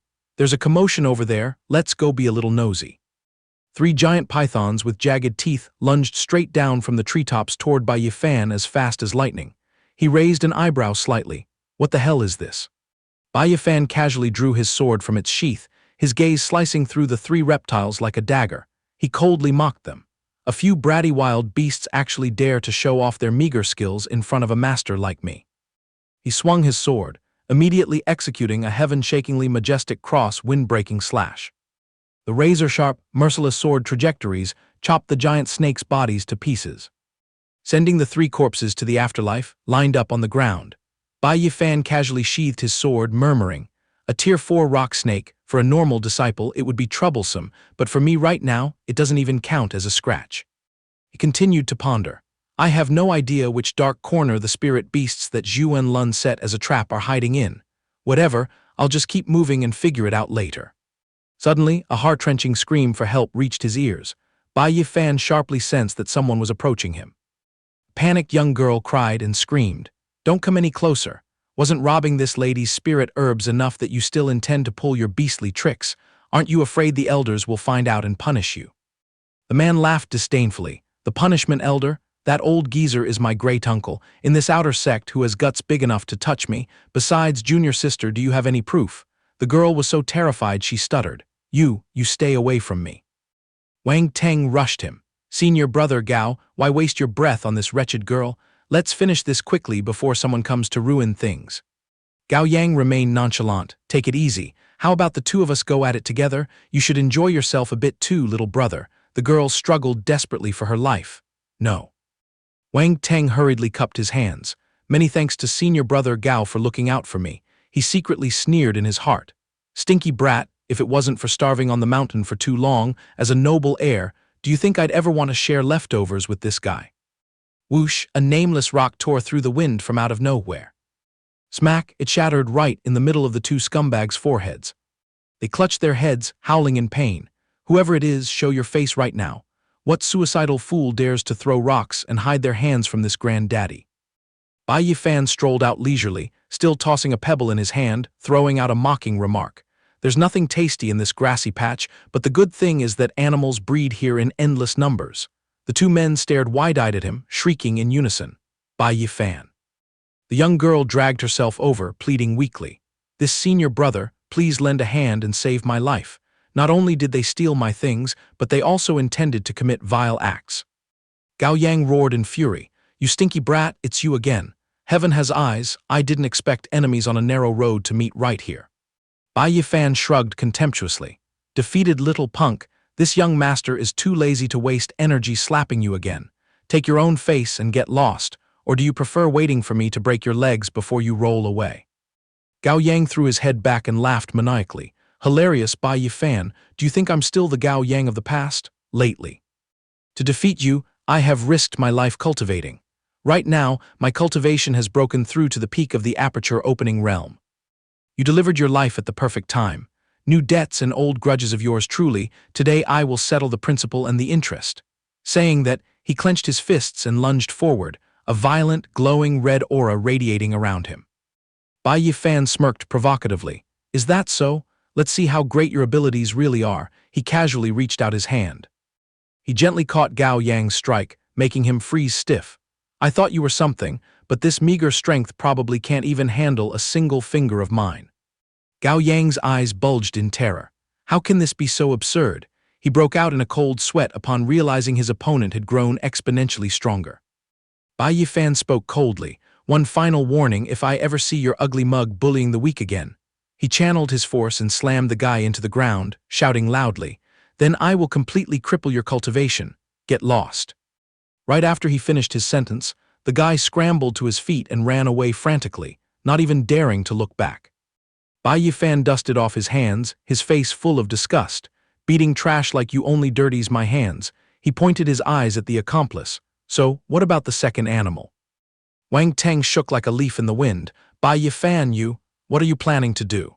He backed away while stubbornly running his mouth, using his ultimate defensive bluffing technique. "I'm warning you, my younger sister Wang Meng is currently an inner sect disciple. Do you understand what kind of figure an inner sect disciple is? In the future, she'll sit in the Holy Land's elder seat. If she tells you to die, you won't be allowed to live." Thud, a resentful punch planted right into his face, knocking Wang Teng out cold as he groaned in pain. Bai Yi Fan jutted his chin out challengingly. You like bringing up family members to threaten me, huh? Wang Teng coughed violently, feeling as if his internal organs had been shattered. He was secretly horrified. Just one punch and my guts are smashed to a pulp. This guy is 10,000 times more terrifying than before. Bai Yi Fan stood with his hands behind his back, acting arrogant. So inner sect disciples are that impressive, huh? Wang Teng crawled and dragged himself on the ground, desperately trying to get up in vain. What are you trying to do? My bones are broken, don't come over here. He leisurely walked over, delivering another kick that sent Wang Teng flying far away, finishing with a warning. Now, go find a cool spot over there and lie down. Then he added, in my whole life, I bitterly despise anyone who dares to open their mouth and threaten me. Wang Teng splashed into the lake, bobbing up and down, groaning miserably. Bai Yi Fan bent down to pick up the cloth bags from the ground, clicking his tongue in his mind. The two of you trash actually carried quite a bit of wealth on you. Too bad, now it's all been confiscated for my public funds. Suddenly, a soft voice spoke up. Senior brother Bai, thank you so much for saving my life. If not for your assistance, my life would have been completely ruined in their hands. He looked back and replied, it's just a trifling matter, don't worry about it. Are you injured? Bai Yi Fan held out a branch of medicinal herbs. Take this medicinal herb to heal your wounds, it helps with quick recovery. The young girl took it, her eyes rounding in surprise. I can't believe it's the premium ice soul golden coin grass. You might not even find this if you walked into an auction house, senior brother Bai. She hesitated shyly. Are you truly giving it to me? He quickly turned away to hide his embarrassment, muttering, your clothes are all torn up. Bai Yi Fan tried to act composed. I don't need a few weed-like plants like this, I need high-level spirit herbs. The young girl jolted, hurriedly clutching her disheveled clothes, softly exclaiming, so that's how it is. Her voice was soothing but full of implication. If you want to pick spirit herbs, just follow upstream along this river deeper inside. But once you cross the Forbidden River, it's very easy to run into Tier 7 monsters. With our cultivation entering that place, it would truly be like striking a stone with an egg. He stroked his chin, a hint of calculation flashing in the depths of his eyes. The Forbidden River? Who knows, maybe this is the trap the demon race has prepared. I have to charge right in and investigate. Advancing deeper into the forest, a majestic waterfall struck right into view. The rushing water crashed down loudly, creating white mist. This was definitely the Forbidden River section. On top of the waterfall, a towering rock supported a branch of rare spirit herbs. Seeing the premium item, someone screamed, brothers, look, it's the clear sky grass. Scooping this up guarantees a top rank in the trial. Suddenly, a bucket of cold water was poured on them with an anxious voice. Don't rejoice too soon. Look closely at the base of the spirit herb branch and see what kind of demonic monster is lying there. Instantly, a giant pile of white fur nodding under the rock revealed itself. That guy cried out in despair. I can't believe it's a lion ape. Damn it, with it guarding the door, we have no chance of getting the clear sky grass. In another corner, Liu Wei asked restlessly, Zhang Tai, what's the plan now? This lion ape is at least tier 6. If we recklessly charge in, we might just bring fatal disaster upon ourselves. Zhang Tai nodded in agreement. Standard procedure, just wait. Experts are swarming in droves. With our pathetic strength, we shouldn't be foolish enough to stick our heads out to catch the bullets. He chimed in. Makes perfect sense, just wait a bit, the elite group will definitely make a move. Hiding in the back and drinking in this real combat martial arts show is already a huge profit. Abruptly, an arm reached out from the gloom accompanied by a teasing tone. Well, having such a high level of enlightenment deserves some praise. Liu Wei jumped in fright, blurting out, who is it? And then spun around in circles looking for them. Bai Yi Fan casually revealed himself, smiling in admiration. Your vigilance isn't bad. Liu Wei's eyes lit up as he cheered joyfully. Brother Fan. Seeing his reappearance, Zhang Tai gasped. Where did you dive off to? We've been looking till our eyes hurt. Liu Wei followed up. That's right, sweating for days before finally reuniting completely. Shen Xinyu stared, puzzled. Bai Yi Fan, who is that young lady? Bai Yi Fan laughed it off and introduced her. Let me introduce everyone, this is Su Chun, a new fellow disciple of ours, and these are Liu Wei, Zhang Tai, and Shen Xinyu. The two sides quickly shook hands and greeted each other happily. Greetings, fellow Taoists, a pleasure, a pleasure. Su Chun spoke softly in a sweet voice. Greetings, senior brothers and sisters, after I was teleported here, I unluckily ran into some scumbags. Fortunately, senior brother Bai righteously lent a hand and saved me. The whole group nodded and gasped. So that's how it is. Then junior sister, just join our party and roam around with us for fun. A noisy wave of shouts shattered the silence. Look over there. Su Changfeng's party is getting ready to smash the lion ape. Su Changfeng shouted out orders. Old Meng, Hui throw rocks to harass and lure it away from the clear sky grass quickly. Two mercenary fighters immediately dashed forward, consisting of Yao Hui at the 7th level of the Aperture Opening Realm and Meng Fei Si at the 8th level of the Aperture Opening Realm. Both roared in unison. Understood, leave covering the field to us. A barrage of bricks and stones continuously bombarded the ape's head, waking it up. He yelled loudly. Huangbo, Liang Fei, flank from the left and right. Two warriors aggressively charged into the mortal combat, bursting with murderous intent. It was Huangbo at the 9th level of the Aperture Opening Realm and Liang Fei at the 9th level of the Aperture Opening Realm. Huangbo was decisive. Piece of cake, Liang Fei roared, fight. Su Changfeng threw his weight around. I'll handle the front assault. Hold the formation, don't panic. Saying that, he dashed forward and roared loudly, hand over your life, lion ape. The underlings also swarmed up from all directions, roaring together, taste the suffering. Peanut Gallery in the back gossiped animatedly. Su Changfeng truly deserves his reputation as a player in the Purple Mansion realm. His combat power is too terrifying. Another person chimed in with full admiration. Flawless offense and defense without a scratch, and he controls 4 Aperture Opening Realm experts as smoothly as dancing. At this rate, the lion ape will be bled dry for sure. Boom, the lion ape let out a deafening roar, creating an invisible sound wave that knocked everything back. It's a sonic attack. One guy, scared out of his wits, screamed, "We're doomed, the senior brothers' formation is completely shattered." The whole group was blown away, wailing miserably. Su Changfeng used all his strength to stand firm, but his body was still battered by the shockwave. He cursed. Damn monkey, why is this lion ape so absurdly strong? The formation flew apart into the sky in utter panic. This is tragic, shutting down everyone with just one strike like this. We're definitely going to lose our lives here. The lion ape roared madly, its bloodshot eyes dyed red. It bared its fangs in a sinister smile, its massive body shooting forward, locking straight onto Meng Fei Si. The blood drained completely from his face. It's over, it's pinned me. A crushing punch blasted straight into him, making Meng Fei Si shriek in soul-deep pain. His body was sent flying like a sandbag, smashing into the cliff wall. His internal organs were mashed to pulp, and fresh blood dyed his clothes red. The miserable screams died out as Meng Fei Si foamed at the mouth. Huangbo turned pale. He lost his life. Why is this monkey such a tyrant? Its power stats are way beyond what they were just now. Yao Hui trembled uncontrollably. It looks like it's gone mad. Bai Yi Fan immediately read the situation, a light flashing in the corner of his eye. So it's the berserk state. Although a Tier 6 creature hasn't developed spiritual intelligence yet, when backed into a corner, it triggers its bloodline to erupt instantly. Panic screams erupted. Run for it, brothers. Step out of its attack range first. Su Changfeng looked down at the battlefield in panic. Yao Hui dragged herself on the ground, begging, "Senior brother, scoop me up with you, my leg is broken, don't leave me behind." He glanced back, saw the ferocious beast charging over at terrifying speed, and lost his soul. Damn it, run this way, any hesitation and we'll be meeting King Yama. Su Changfeng struggled and kicked her right in the face to break free. "Let go of me, don't drag me down," the girl screamed in pain. His mind was a tangled mess in despair. How infuriating, if I don't think fast, I'll become food for this ape. Su Changfeng scanned around and saw someone hiding in the bushes, and a plan instantly popped into his head. His eyes lit up. I have a way. Hiding behind the tree trunk, Bai Yi Fan frowned in confusion. What kind of trick is he planning to pull? On the other side, Su Changfeng gripped a large chunk of meat tightly, his belly full of schemes. This piece of meat reeks of spiritual energy. I bet no spirit beast can resist the temptation.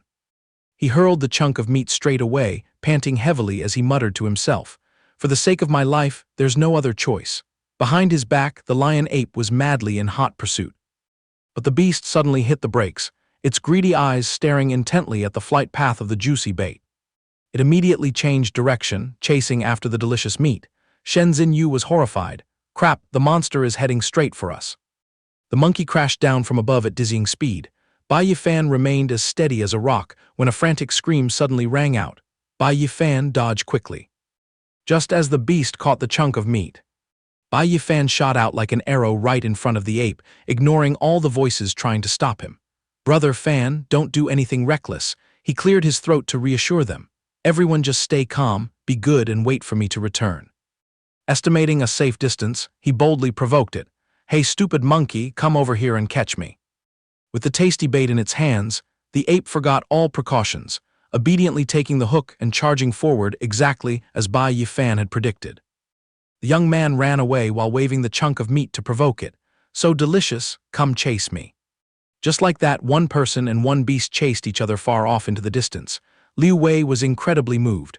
Brother Bai sacrificed himself as bait to protect the lives of his brothers. Shen Xinyu stood by, biting her lip in worry. Bai Yi Fan, can he handle it? It's a tier 6 monster. The melon-eating crowd around them was still dumbfounded, their brains yet to finish processing. A guy babbled. What just happened? The guy next to him swallowed hard. It looks like Bai Yi Fan dragged the lion ape away. The first guy dropped his jaw. What? Bai Yi Fan volunteered to be bait. Bai Yi Fan's heroic act of saving the beauties made the crowd's jaws drop, but they also worried sick for his little life.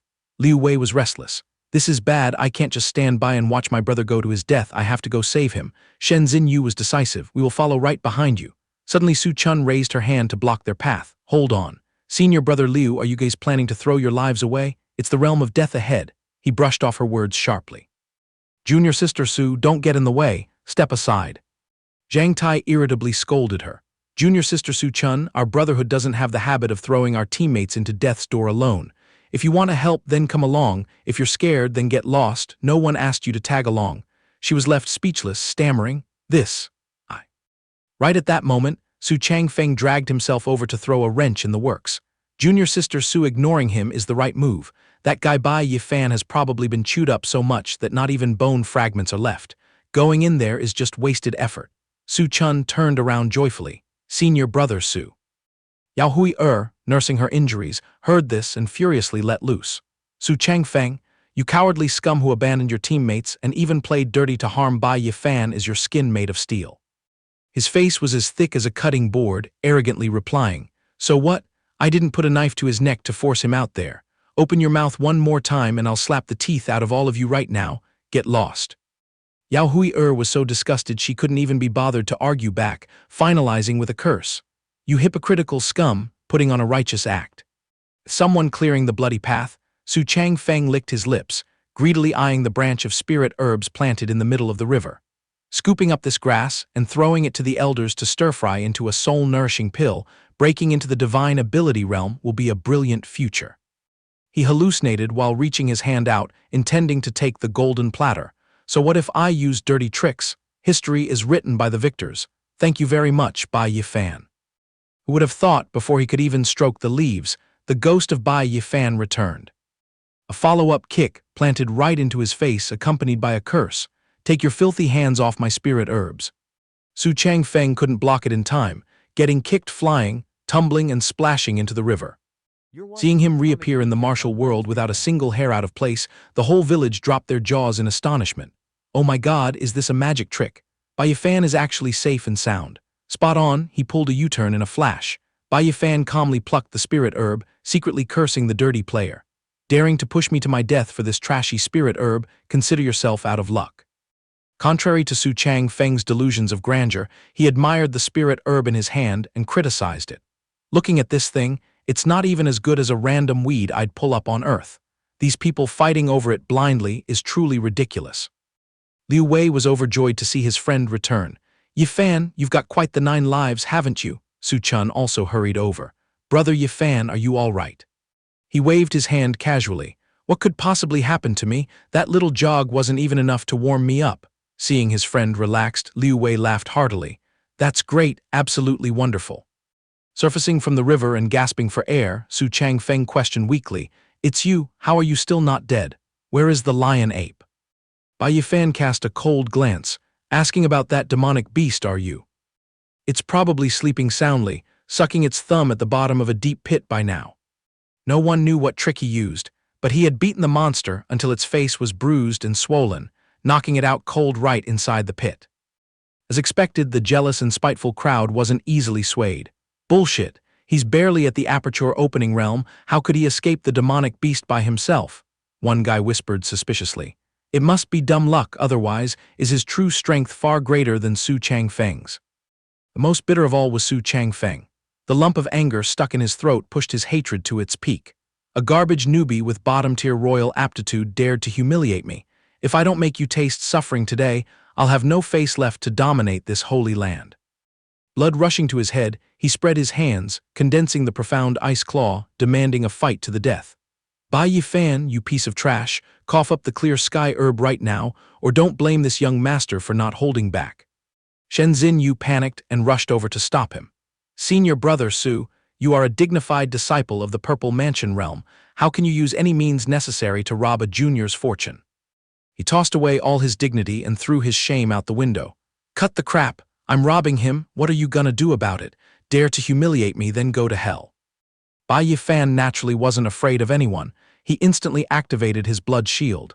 You really won't shed a tear until you see the coffin. A blazing red shield immediately enveloped him, making Su Changfeng flinch in shock. What the hell is this? He smirked mockingly. A Purple Mansion realm attack feels like a tickle, how pathetic. Making me use this move on a weakling like you is such a waste. Saying that, he retracted the shield, causing the other guy to stumble and fall. What trick are you trying to pull? He compressed his inner force into his fist, unleashing the bull demon skill. Realizing he had twisted the tiger's whiskers, the guy trembled and begged. Brother Bai, let's keep the peace, I was wrong, spare me. But it was too late. Bai Yi Fan delivered a devastating, wind-tearing punch straight into Su Changfeng's face. The crowd clinging to the sidelines stared in horror as a single punch sent him coughing up blood, shivering in fear. Senior brother Su was wiped out with just one strike. Many scratched their heads, unable to believe their eyes. Oh my God, what the hell is going on? The crowd that had despised him earlier hastily changed their tunes. So Su Changfeng was actually taken down, completely defeated by a newbie who has only been marinating here for 2 months. One guy's jaw dropped. Holy shit, he's way too strong. Bai Yi Fan stood with his hands on his hips, arrogantly mocking. Senior brother Su, didn't you just loudly call this young master a piece of trash? Now that you've lost to trash, doesn't that make you the garbage among garbage? The mouth swollen like a duck's bill, he crawled on the ground, crying and backing away. Are you going to do something reckless? The rules clearly state that a Purple Mansion realm cannot slaughter a junior. Hearing this, he felt even more amused. That's right, the rules say that a senior in the Purple Mansion realm cannot use their higher cultivation to bully a junior in the Aperture Opening realm. It turned out Bai Yi Fan had found a loophole in the law, but the book never forbade a junior in the Aperture Opening realm from slapping the mouth of a senior in the Purple Mansion realm. Choking on his words and unable to argue, the guy shrieked, "Stay away from me." What followed was the scream of a slaughtered pig echoing loudly, shaking the mountains and forests. Naturally, Bai Yi Fan wasn't foolish enough to send him to see the king of hell. He just reclaimed his dignity and casually pocketed the items the guy wasn't worthy of keeping, considering it a lesson to remember. Yet the battered guy stubbornly screamed, "Bai Yi Fan, I will carve this hatred into my bones." He dusted off his hands and snorted coldly. Whatever, I don't even care. Carrying handfuls of spoils, Bai Yi Fan waved brightly. I look forward to the day you seek revenge. This luggage is quite heavy, so I'll gladly accept it. After saying that, he ran around cheerfully distributing the loot to his teammates. Gather around everyone, let's split this, 2 items each. Su Chun was stunned, honored to get a free ride. For me, really? Liu Wei cheered loudly. Long live the generous brother Fan.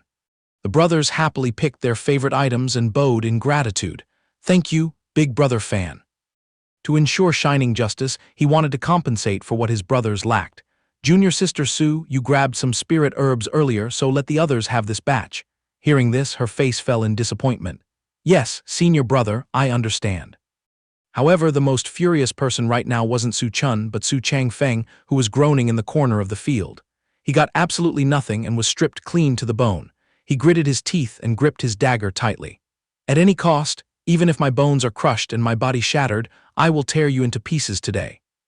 Before he could even scramble to his feet, a roar echoed, stopping his hand, accompanied by a giant sledgehammer slamming down and crushing his back. Bai Yi Fan started and spun around, his eyes shining brightly. Amazing, it's a weapon condensed from blood and chi. 3 righteous-looking guys strutted over, criticizing. You brat, backstabbing a fellow disciple, such treacherous behavior taints our outer sect. Spitting blood in anger, Su Changfeng retorted, You brats, what right do you have to interfere in my business? Bai Yi Fan's sharp eyes had already uncovered the secret.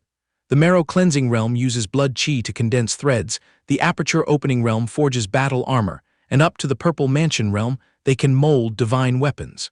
These toys can appear with a snap of the fingers, and their damage output is no less than low-grade magical artifacts. So high class. This entire group consisted of purple mansion realm elites. Meanwhile, the young man pressed the hammer right against Su Changfeng's face. You've been an eyesore for a long time, truly a piece of scum that humiliates the outer sect. This big shot was Huang Zhen, at the third level of the purple mansion realm. He took the initiative to throw out a bait to get acquainted with Bai Yi Fan. Brother, I cleaned up the trash for you, no need to thank me. Your fists and kicks are pretty sharp. Are you interested in taking a stroll upstream to the Forbidden River with us? Bai Yi Fan instantly smelled an invitation to form a party. As night fell at the peak of the Forbidden River, a team gathered at the purple Wisteria Valley, plotting to break the barrier. High-quality spirit herbs were locked inside the ward, and the brothers had to combine their spiritual energy to have enough juice to crack it. Without hesitation, the group channeled their energy and counted the beat. 1, 2, 3, activate. After an unknown amount of time, the situation began to open up. Look, a chunk of the barrier has been torn open. A beauty named Yang Xiao Dai from Huang Zhen's team, possessing second-level Purple Mansion Realm cultivation, cheered them on. Flex your muscles, brothers, push a little harder, and the restriction will shatter. They were fellow disciples with Huang Zhen. Just at the critical moment, he led Bai Yi Fan's delegation over to provide reinforcements. Junior sister, the cavalry is here to help. Having waited so long, another girl named Zhu Min kept her head down channeling energy, not even bothering to look up. Huang Zhen immediately pressed his back against hers, pumping spiritual energy and roaring. Barrier, shatter for me. With the combined strength of many people, after a shocking roar, the energy wall shattered into pieces. Crack. Yang Xiao Dai breathed a sigh of relief, frantically wiping her sweat.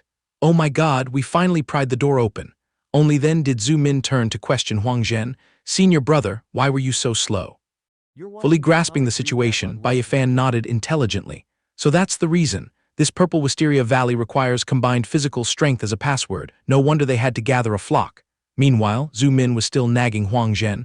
You're so slow, senior brother, I waited forever and thought you got stuck in some corner. He scratched his head defensively. I was busy finding people, so it took some time. Bai Yi Fan thought to himself, the elite disciples of the outer sect must all be gathered in this corner. Suddenly, someone pointed him out. Hey, isn't that Bai Yi Fan? I remember he just dragged himself into the sect 3 months ago. How does he dare show his face here? Huang Zhen quickly whispered the entire tale of the recent battle to Zhu Min. You're too out of the loop. Su Changfeng was acting all high and mighty, yet he got slapped around without missing a beat. Don't underestimate hidden masters. So as not to waste precious time, he waved his hand, ordering, all done, the barrier is breached, let's rush in and clear the nest. As they timidly set foot into the purple Wisteria Valley, everyone eagerly inhaled the air. Wow, the spiritual energy is so dense you could squeeze water out of it.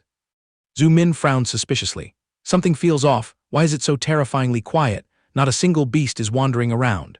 The senior brother beside her patted his chest confidently. What's so strange? This land is the nest of the Howling Moon Wolf, the most notorious and powerful monster in the Spirit Herb Courtyard. How would ordinary demonic beasts dare show their faces here just to die? Suddenly someone shrieked as if they had struck gold. Hey, it's the purple petal flower. No one expected such a top-tier holy medicine to grow in a rock crevice. Crushed petals could be refined into a premium breakthrough pill, while the roots made an overpowered healing medicine. The guy squinted and rubbed his hands, inching closer. Putting this baby on the auction block will net at least 50,000 spirit stones. This belongs to me. Suddenly, the divine flower shed its disguise and turned into a ferocious monster. The guy slumped down and fell flat on the ground in panic. What the hell is this? Sensing impending danger, Bai Yi Fan immediately shouted a warning for everyone to watch out for traps. A flash of iron claws tore through the flesh of the destitute disciple, forcing him to let out a tragic scream. The remaining disciples fell into utter panic, constantly chattering and frantically pointing at the hideous creature hiding in the veil of night. Terrified eyes remained glued ahead. No one dared to believe they had encountered such a nightmare the moment they stepped in. From the shadows, a majestic howling moon wolf approached the bloodied corpse. causing the terrified crowd to scream in recognition that this was a level 7 demonic beast. Aware of the massive disparity in strength, the whole group instantly scrambled to escape, continuously urging each other to flee quickly. Huang Zhen frowned, channeling his spiritual energy to condense a giant hammer, and scolded the crowd not to tremble in fear, stating that their large numbers were entirely capable of crushing this monster on par with the Purple Mansion realm using the blood-chi hammer technique. The sweet words stopped the disciples in their tracks, and they eagerly condensed energy into weapons to hunt the howling moon wolf. Some aimed to skin it and sell it for tens of thousands of spirit stones, while others craved to gouge out the beast's eyes to cultivate ocular techniques. No one yielded to another. In contrast to the impulsive crowd, Bai Yi Fan astutely noticed that this wicked beast exuded an extremely bizarre and dangerous aura of resentment. The howling moon wolf smirked savagely, showing off its full set of blood-dripping sharp fangs.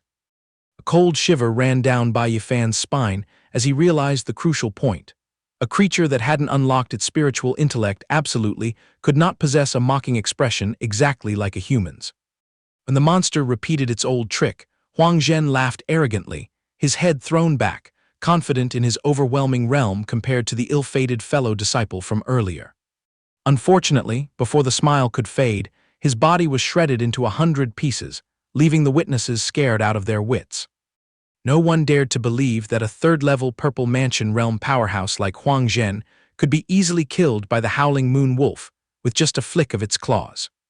The evil wolf continued to frantically release its killing intent, claiming the lives of 2 more unlucky youths. The group of disciples completely despaired and ran for their lives, realizing that this monster possessed a combat power far exceeding the Purple Mansion realm. Bai Yi Fan's face darkened as he linked all the details together, from the elite disciples to the spirit herbs. This was clearly a massive net cast by demonic beasts, and the odds were definitely against them this time. At the same time, at the wood courtyard, Jiang Lingji was leading the female disciples in tranquil cultivation. Suddenly catching a strange fluctuation, she awoke in a panic, hurriedly blurting out the name Purple Wisteria Valley. Not daring to delay even for a breath, Jiang Lingji rode her chi and shot into the sky, hastily issuing an order requesting all female disciples to bring their magical artifacts for immediate reinforcement. The junior sisters looked at each other in confusion, not understanding the situation, only knowing to loudly call out the name of senior sister Jiang while hurriedly giving chase. Back on the battlefield, the group of youths was huddled and shivering behind a giant rock, helplessly admitting that even if they joined forces, they couldn't withstand a single scratch from the evil beast. Zhu Min shuddered and sobbed, her face covered in tears as she complained that if this situation continued, they would all sooner or later become wolf food, and she didn't want to give up on life just yet. Zai Yuanbai gritted his teeth and clenched his fists, frustratedly realizing that the wicked beast was deliberately driving them to a dead end, and then toying with them like a tyrant's pastime. Suddenly, the howling moon wolf tilted its head back and let out a long, hair-raising howl. Zhu Min jumped in fright, clumsily turning to ask the crowd what the monster was plotting.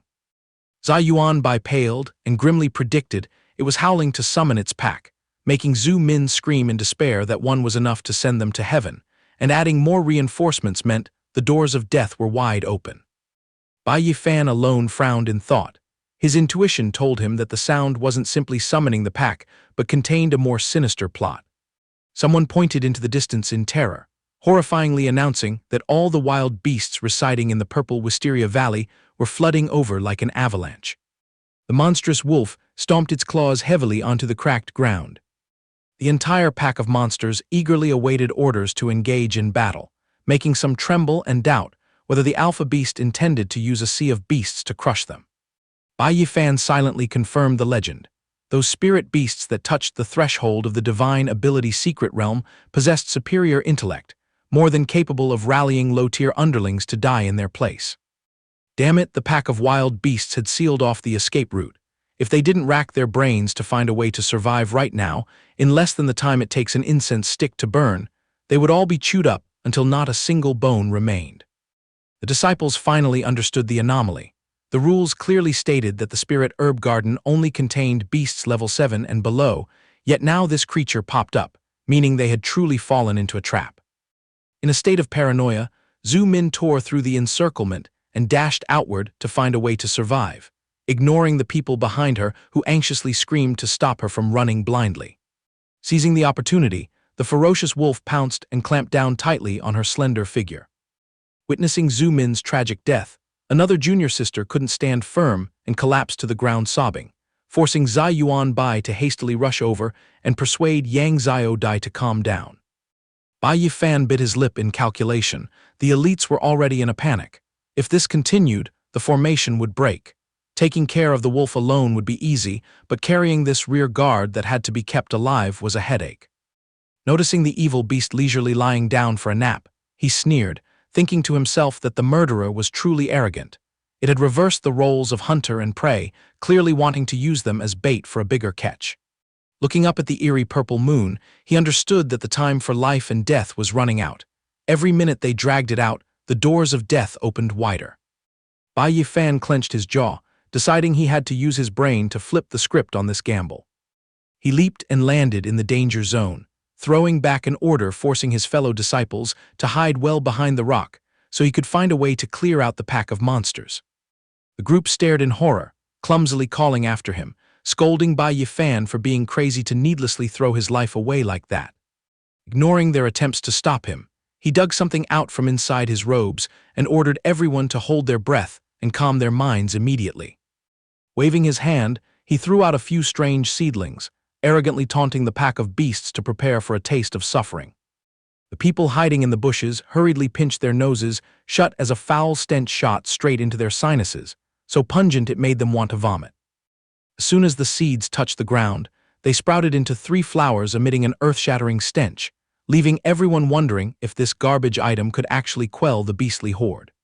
The foul smell woke the alpha wolf, making it jump up, causing one youth to panic and scream that the toy was backfiring.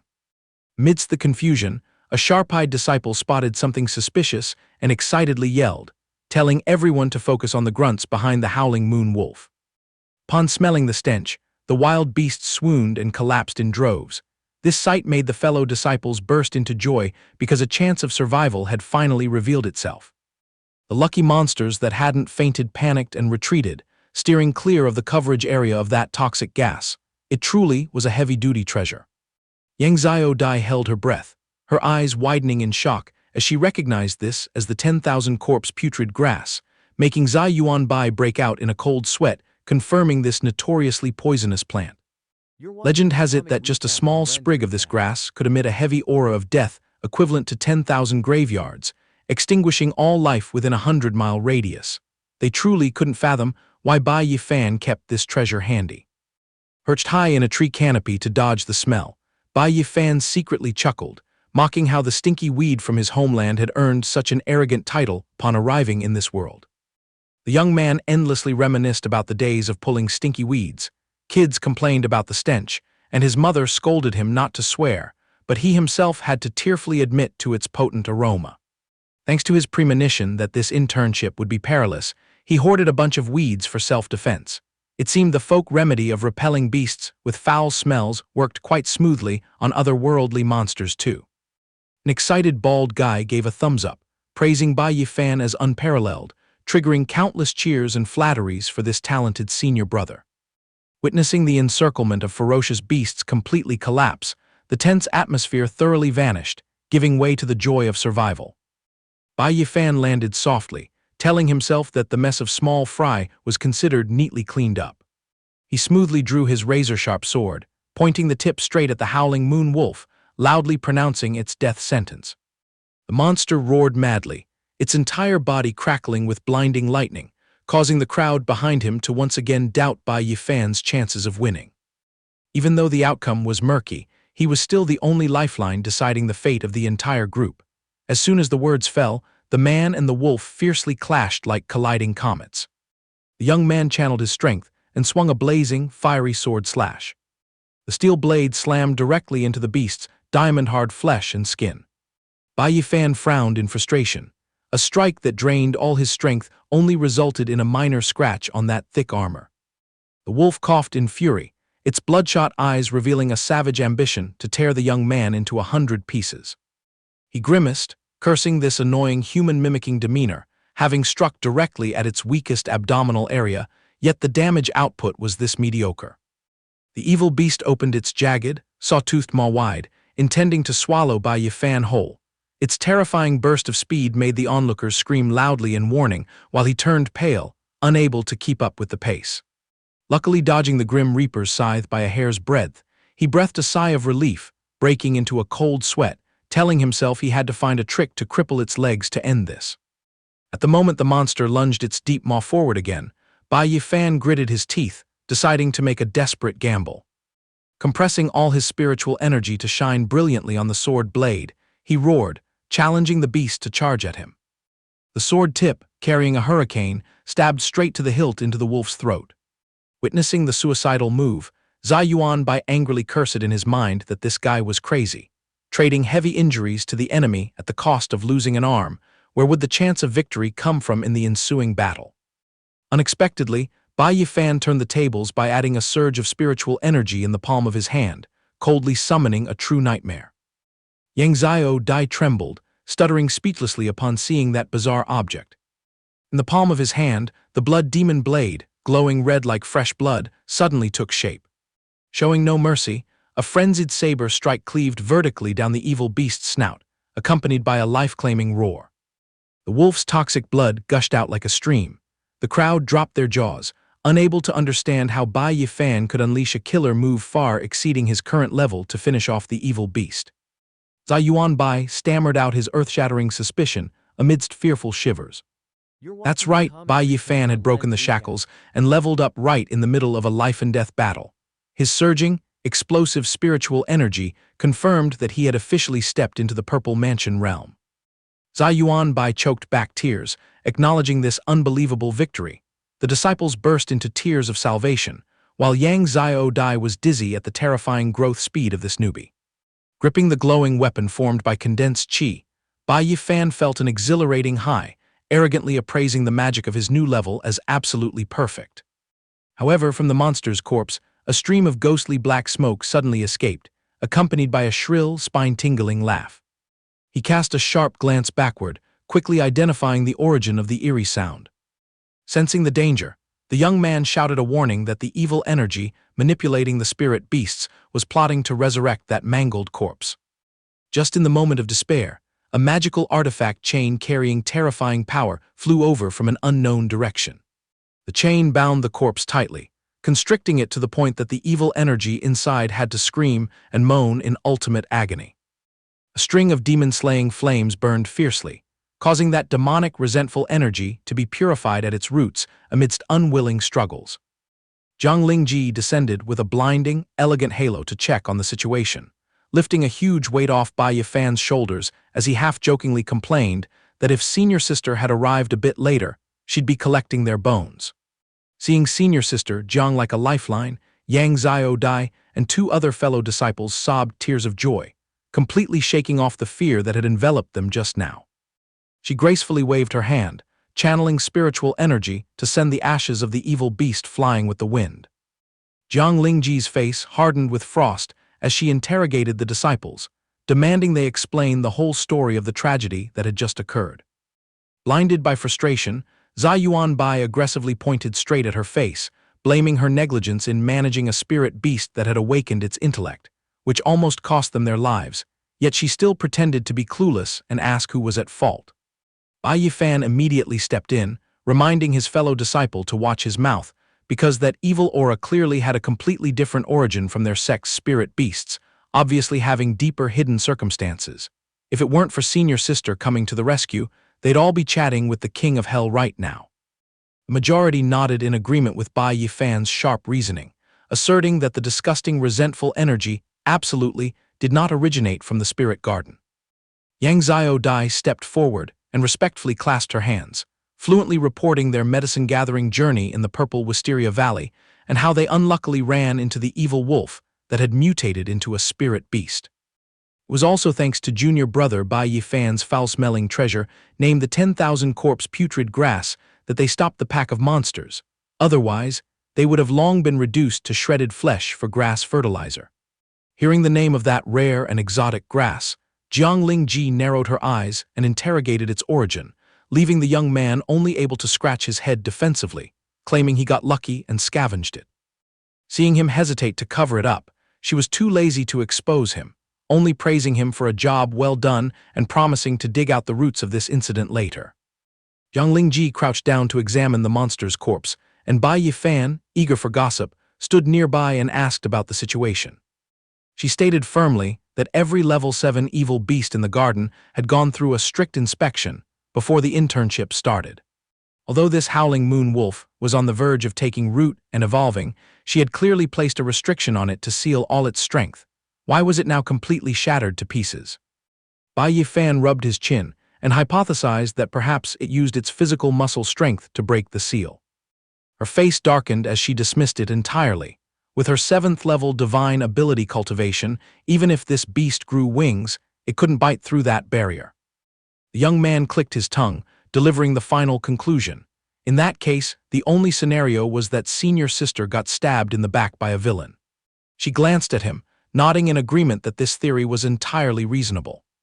Turning back to the disciples, Jiang Lingji ordered a full withdrawal from the Purple Wisteria Valley, firmly guaranteeing that she would investigate the matter to the end to return justice to the little birds. Zai Yuanbai resentfully waved his hand and led the crowd away, grumbling complaints that they almost became shredded meat used as meat shields.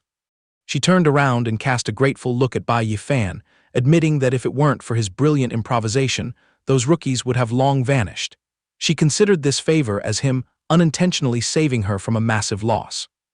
Casually pulling out the renowned gold shattering finger secret manual, she generously shoved it into his hands as a reward.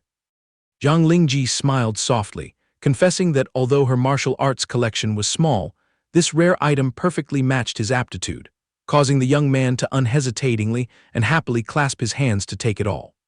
As if suddenly remembering something, she pulled out another cute little bottle and stuffed it into his hands. He stared blankly, lifting the bottle to inspect it, completely clueless as to what kind of delicacy this was. She earnestly advised that these 3 mansion stabilizing pills were top-tier elixirs to help Purple Mansion Realm rookies solidify their foundation. The young man gleefully pocketed them and chattered his thanks. Suddenly, she leaned her beautiful face close to his, her mischievous eyes scanning him while her hand stroked his chin, interrogating him on why someone with an ordinary root bone leveled up so fast, especially concerning the origin of that bundle of stinky weed that simply did not exist in this estate. Sweating profusely, Bai Yi Fan covered it up by crediting all his merits to the loot robbed from Yang Shizhang, including that pile of trash weed. Although she remained suspicious, lacking evidence, she could only snort coldly and let him off the hook. Remembering a key detail, he seriously leaned into Jiang Lingji's ear to report that this incident reeked of the vile and dirty schemes of the demon race, and what's more. She frowned, pressing him for the hidden circumstances behind it. His eyes, sharp as knives, glanced slightly at the empty space behind them, catching a faint, shady fluctuation signaling that a snooper was eavesdropping. Pretending to brush it off, he raised his voice to tactfully tell her not to worry too much, but secretly used voice transmission to reveal that the 5 Elements' holy temple was hiding a mole, and this person's strength might even crush hers, so she must absolutely stay still and silence the public. Just then, the female disciples' patrol team rushed over frantically, calling out for senior sister. Yang Lingji put her hands on her hips and sighed, criticizing the slow pace of the junior sisters. She decisively ordered the lockdown of the scene, suspending the entire internship to turn everything upside down for clues, causing the well-disciplined team to shout their acceptance of the order. In the majestic main hall, Jiang Lingji stood alone facing the judgmental gazes of the 4 Pillars cabinet. At this moment, Tu Shanrong spoke up to advise the civil and martial officials not to rush a verdict when the good show was still hidden behind the curtains. The chief of the water courtyard argued fiercely that barriers set by a master like Jiang Lingji could not possibly be pierced by mere level 7 monsters. Xia Qing Kang from the earth courtyard coldly snorted, rejecting the conspiracy theory, stubbornly blaming the incident on this brat's carelessness that invited disaster. Yan Tianxi from the metal courtyard quickly smoothed things over with a laugh, mocking that a few rookie lives dropping every internship season was a daily occurrence in the district, and losing less than 10 people this year wasn't worth blowing out of proportion. Xia Qing Kang angrily retorted that if that girl had dragged herself there a bit later, the pool of elite talents would have been bitten in half, Such a heinous crime, yet she still dared to deny it, while Jiang Lingji merely bit her lip, suffering in silence. Tu Shanrong used her past merit of beheading the Great Wave Demon King to plead for a reduced sentence, but Xia Qingkang jumped up screaming that merits and faults must be clear and could not be used to switch concepts. The pointless verbal battle was cut short by the echoing voice of sect master Mu Luo. He decisively punished Jiang Lingji with 3 months of confinement without pay, exiling her to teach the brats in the outer sect to redeem herself as a warning. She obediently bowed and clasped her hands, accepting the punishment. Mu Luo turned to warn Xia Qingkang, docking half his year's salary to bear the blame on behalf of his disciple, forcing the senior brother to choke on his words, unable to throw another tantrum. As the storm passed, Yan Tianxi grew curious and dug for information about the mysterious factor named Bai Yi Fan who cleaned up the battlefield, which she honestly nodded to confirm. Tu Shanrong stroked his beard, praising the greenhorn whose nose was barely dry yet carried a bag full of massive achievements, skipping cultivation levels extremely fast, truly arousing ultimate interest in the future of this seed. Yan Tianxi clicked her tongue in regret. If senior sister were still holding down the fort here, she would definitely be extremely interested in that outstanding seedling. In another corner, the youth Bai Yi Fan, who was in secluded cultivation, suddenly burped and sneezed, spitting saliva everywhere. He sniffled and wiped his nose, muttering curses at whoever dared to talk bad about him behind his back. Fondling the beauty's gifts, he smacked his lips in disappointment because that expensive tonic didn't meet expectations once ingested. The medicinal power was indeed insufficient. The Purple Mansion is essentially a reservoir for spiritual power, nourishing the spirit essence and containing the divine ability in the Mud Pill Palace. The catch was that someone fresh to the level would be overwhelmed, and to control it smoothly, one had to fatten up the brain to a standard threshold.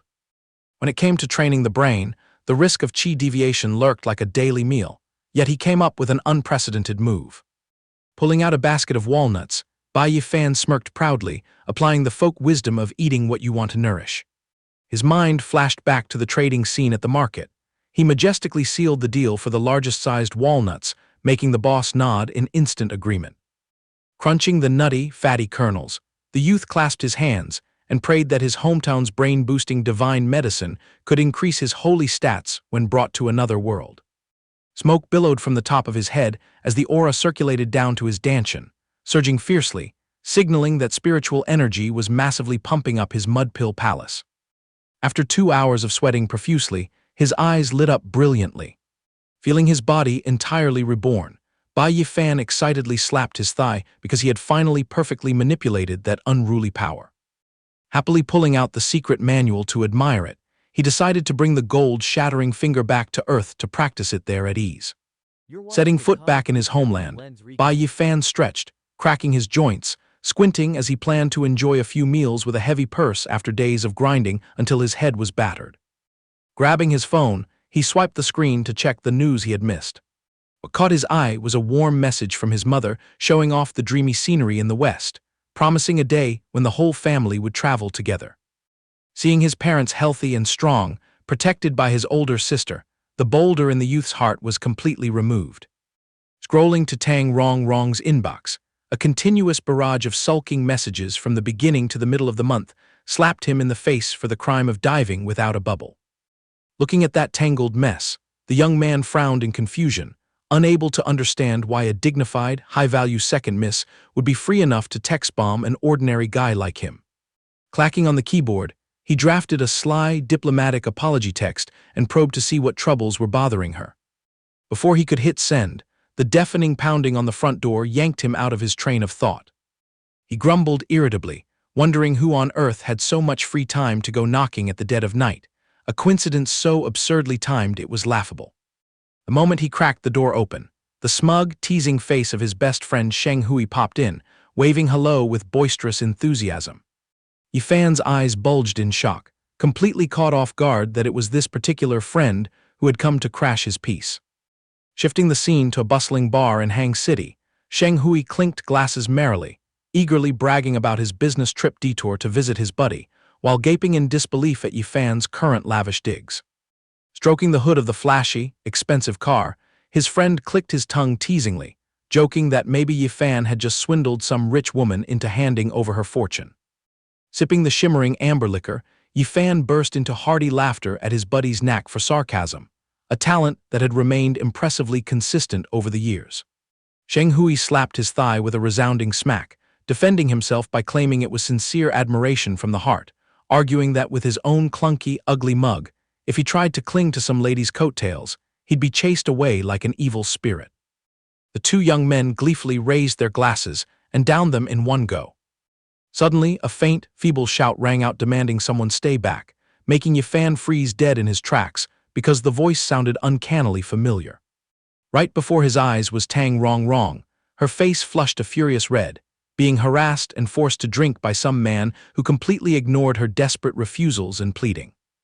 Muttering her name under his breath, Yi Fan ignored Sheng Hui's curious stare, shot up from his seat, and rushed over to intervene. The uneducated thug gulped hard, his mind hatching a vile scheme, using the pretense of being a school friend to get the young lady dead drunk, ditching her bodyguards, dragging her into the restroom to do the deed, and once the rice was cooked, half of the Tang family fortune wouldn't be going anywhere. He aggressively shoved the glass of liquor into her hand, forcing her to finish the last drop despite the distressed beauty frowning, clutching her head, and struggling fiercely.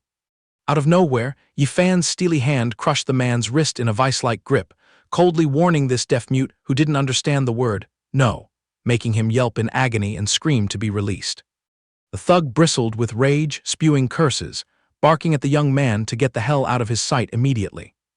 Not bothering to waste words, Yi Fan gifted him a brutally violent punch straight to the ribs, accompanied by a declaration that he was the guy's grandpa, delivered with supreme authority.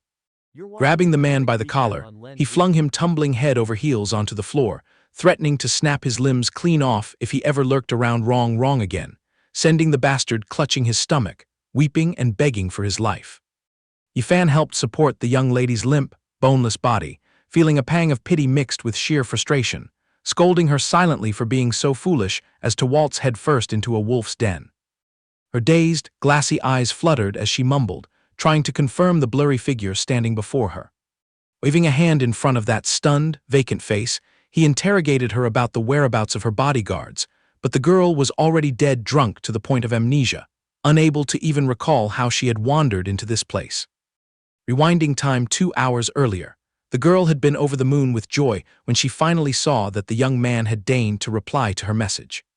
She took the initiative to set up a date, wanting to meet and confront him directly and honestly. Would have thought she'd immediately get a cold splash of rejection in return, causing the young lady's spirits to plummet. Feeling hurt and sorry for herself, she emptied glass after glass to drown her sorrows.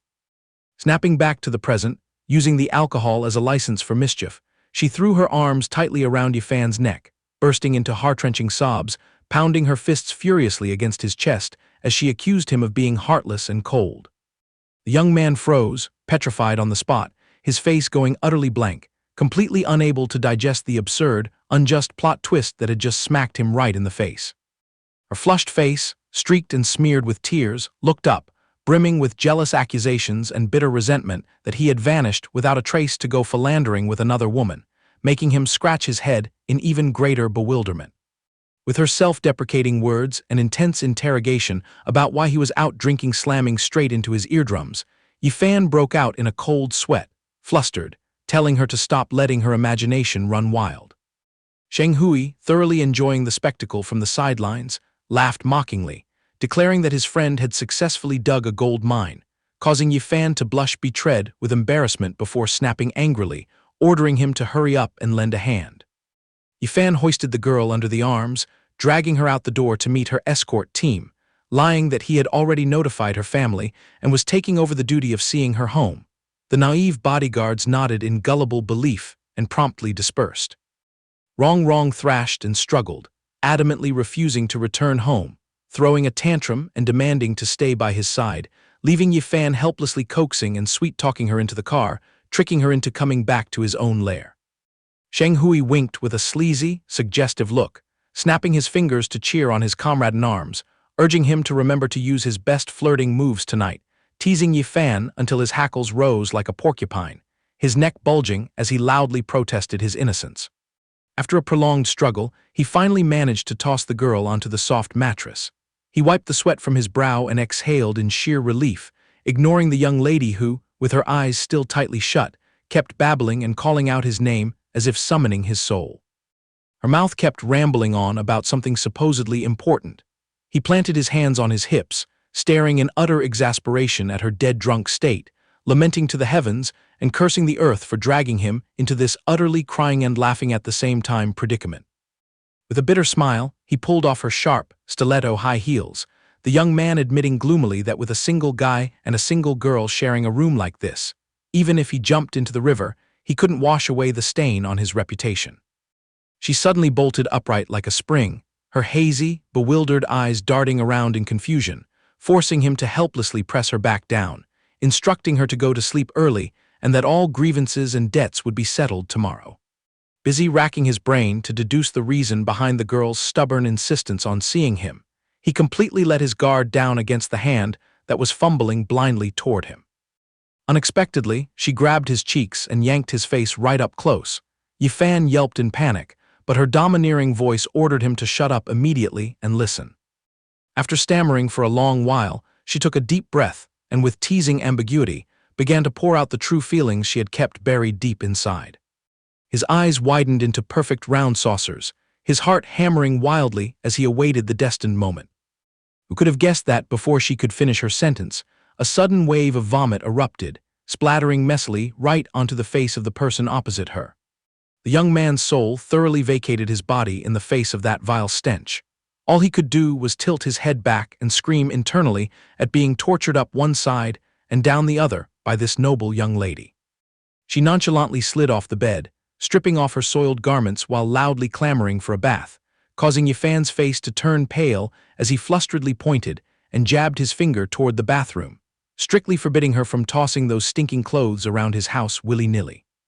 In the quiet stillness of the deep night, on the cramped, narrow bed, each curled up tightly in their own corner, he shivered uncontrollably, sneezing continuously because his clothes were still damp, silently cursing himself for having traveled to another world so often that he'd completely forgotten to furnish the place properly, now paying the price by having to share a single pathetically thin blanket. What infuriated him most of all was that at the end of this whole chaotic mess, he was still utterly clueless about what secret the girl had been trying to confess. Stealing a miserable, furtive glance sideways, the young man gulped, admitting to himself that this girl's curves were, in fact, also extremely sizzling hot.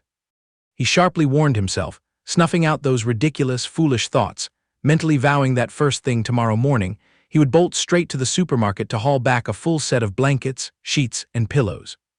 Suddenly, a pair of soft, supple arms wrapped tightly around his waist, accompanied by a whispered murmur of satisfaction, because the distance between them had finally been pulled close again. Yi Fan broke out in a cold sweat, his entire body turning rigid as a board, thinking the girl hadn't fallen asleep yet, but all he heard was a tender, dreamy whimper saturated with intense, fervent affection, saying that his image had been etched deep into her heart since way back then. Yi Fan was about to turn around, but Wrong hastily held him tight. "Don't turn around, I'm too embarrassed." She softly unburdened her hidden heart. "Lately, there hasn't been any chance to see you. I only wished I could see you for just a little while, but you kept appearing and disappearing, sometimes far, sometimes near, making it impossible to grasp. It's only in a moment like this, holding you, that I feel truly at peace." Saying this, her arms tightened just a little more. "Ever since I was little, everyone has rushed to indulge my every whim.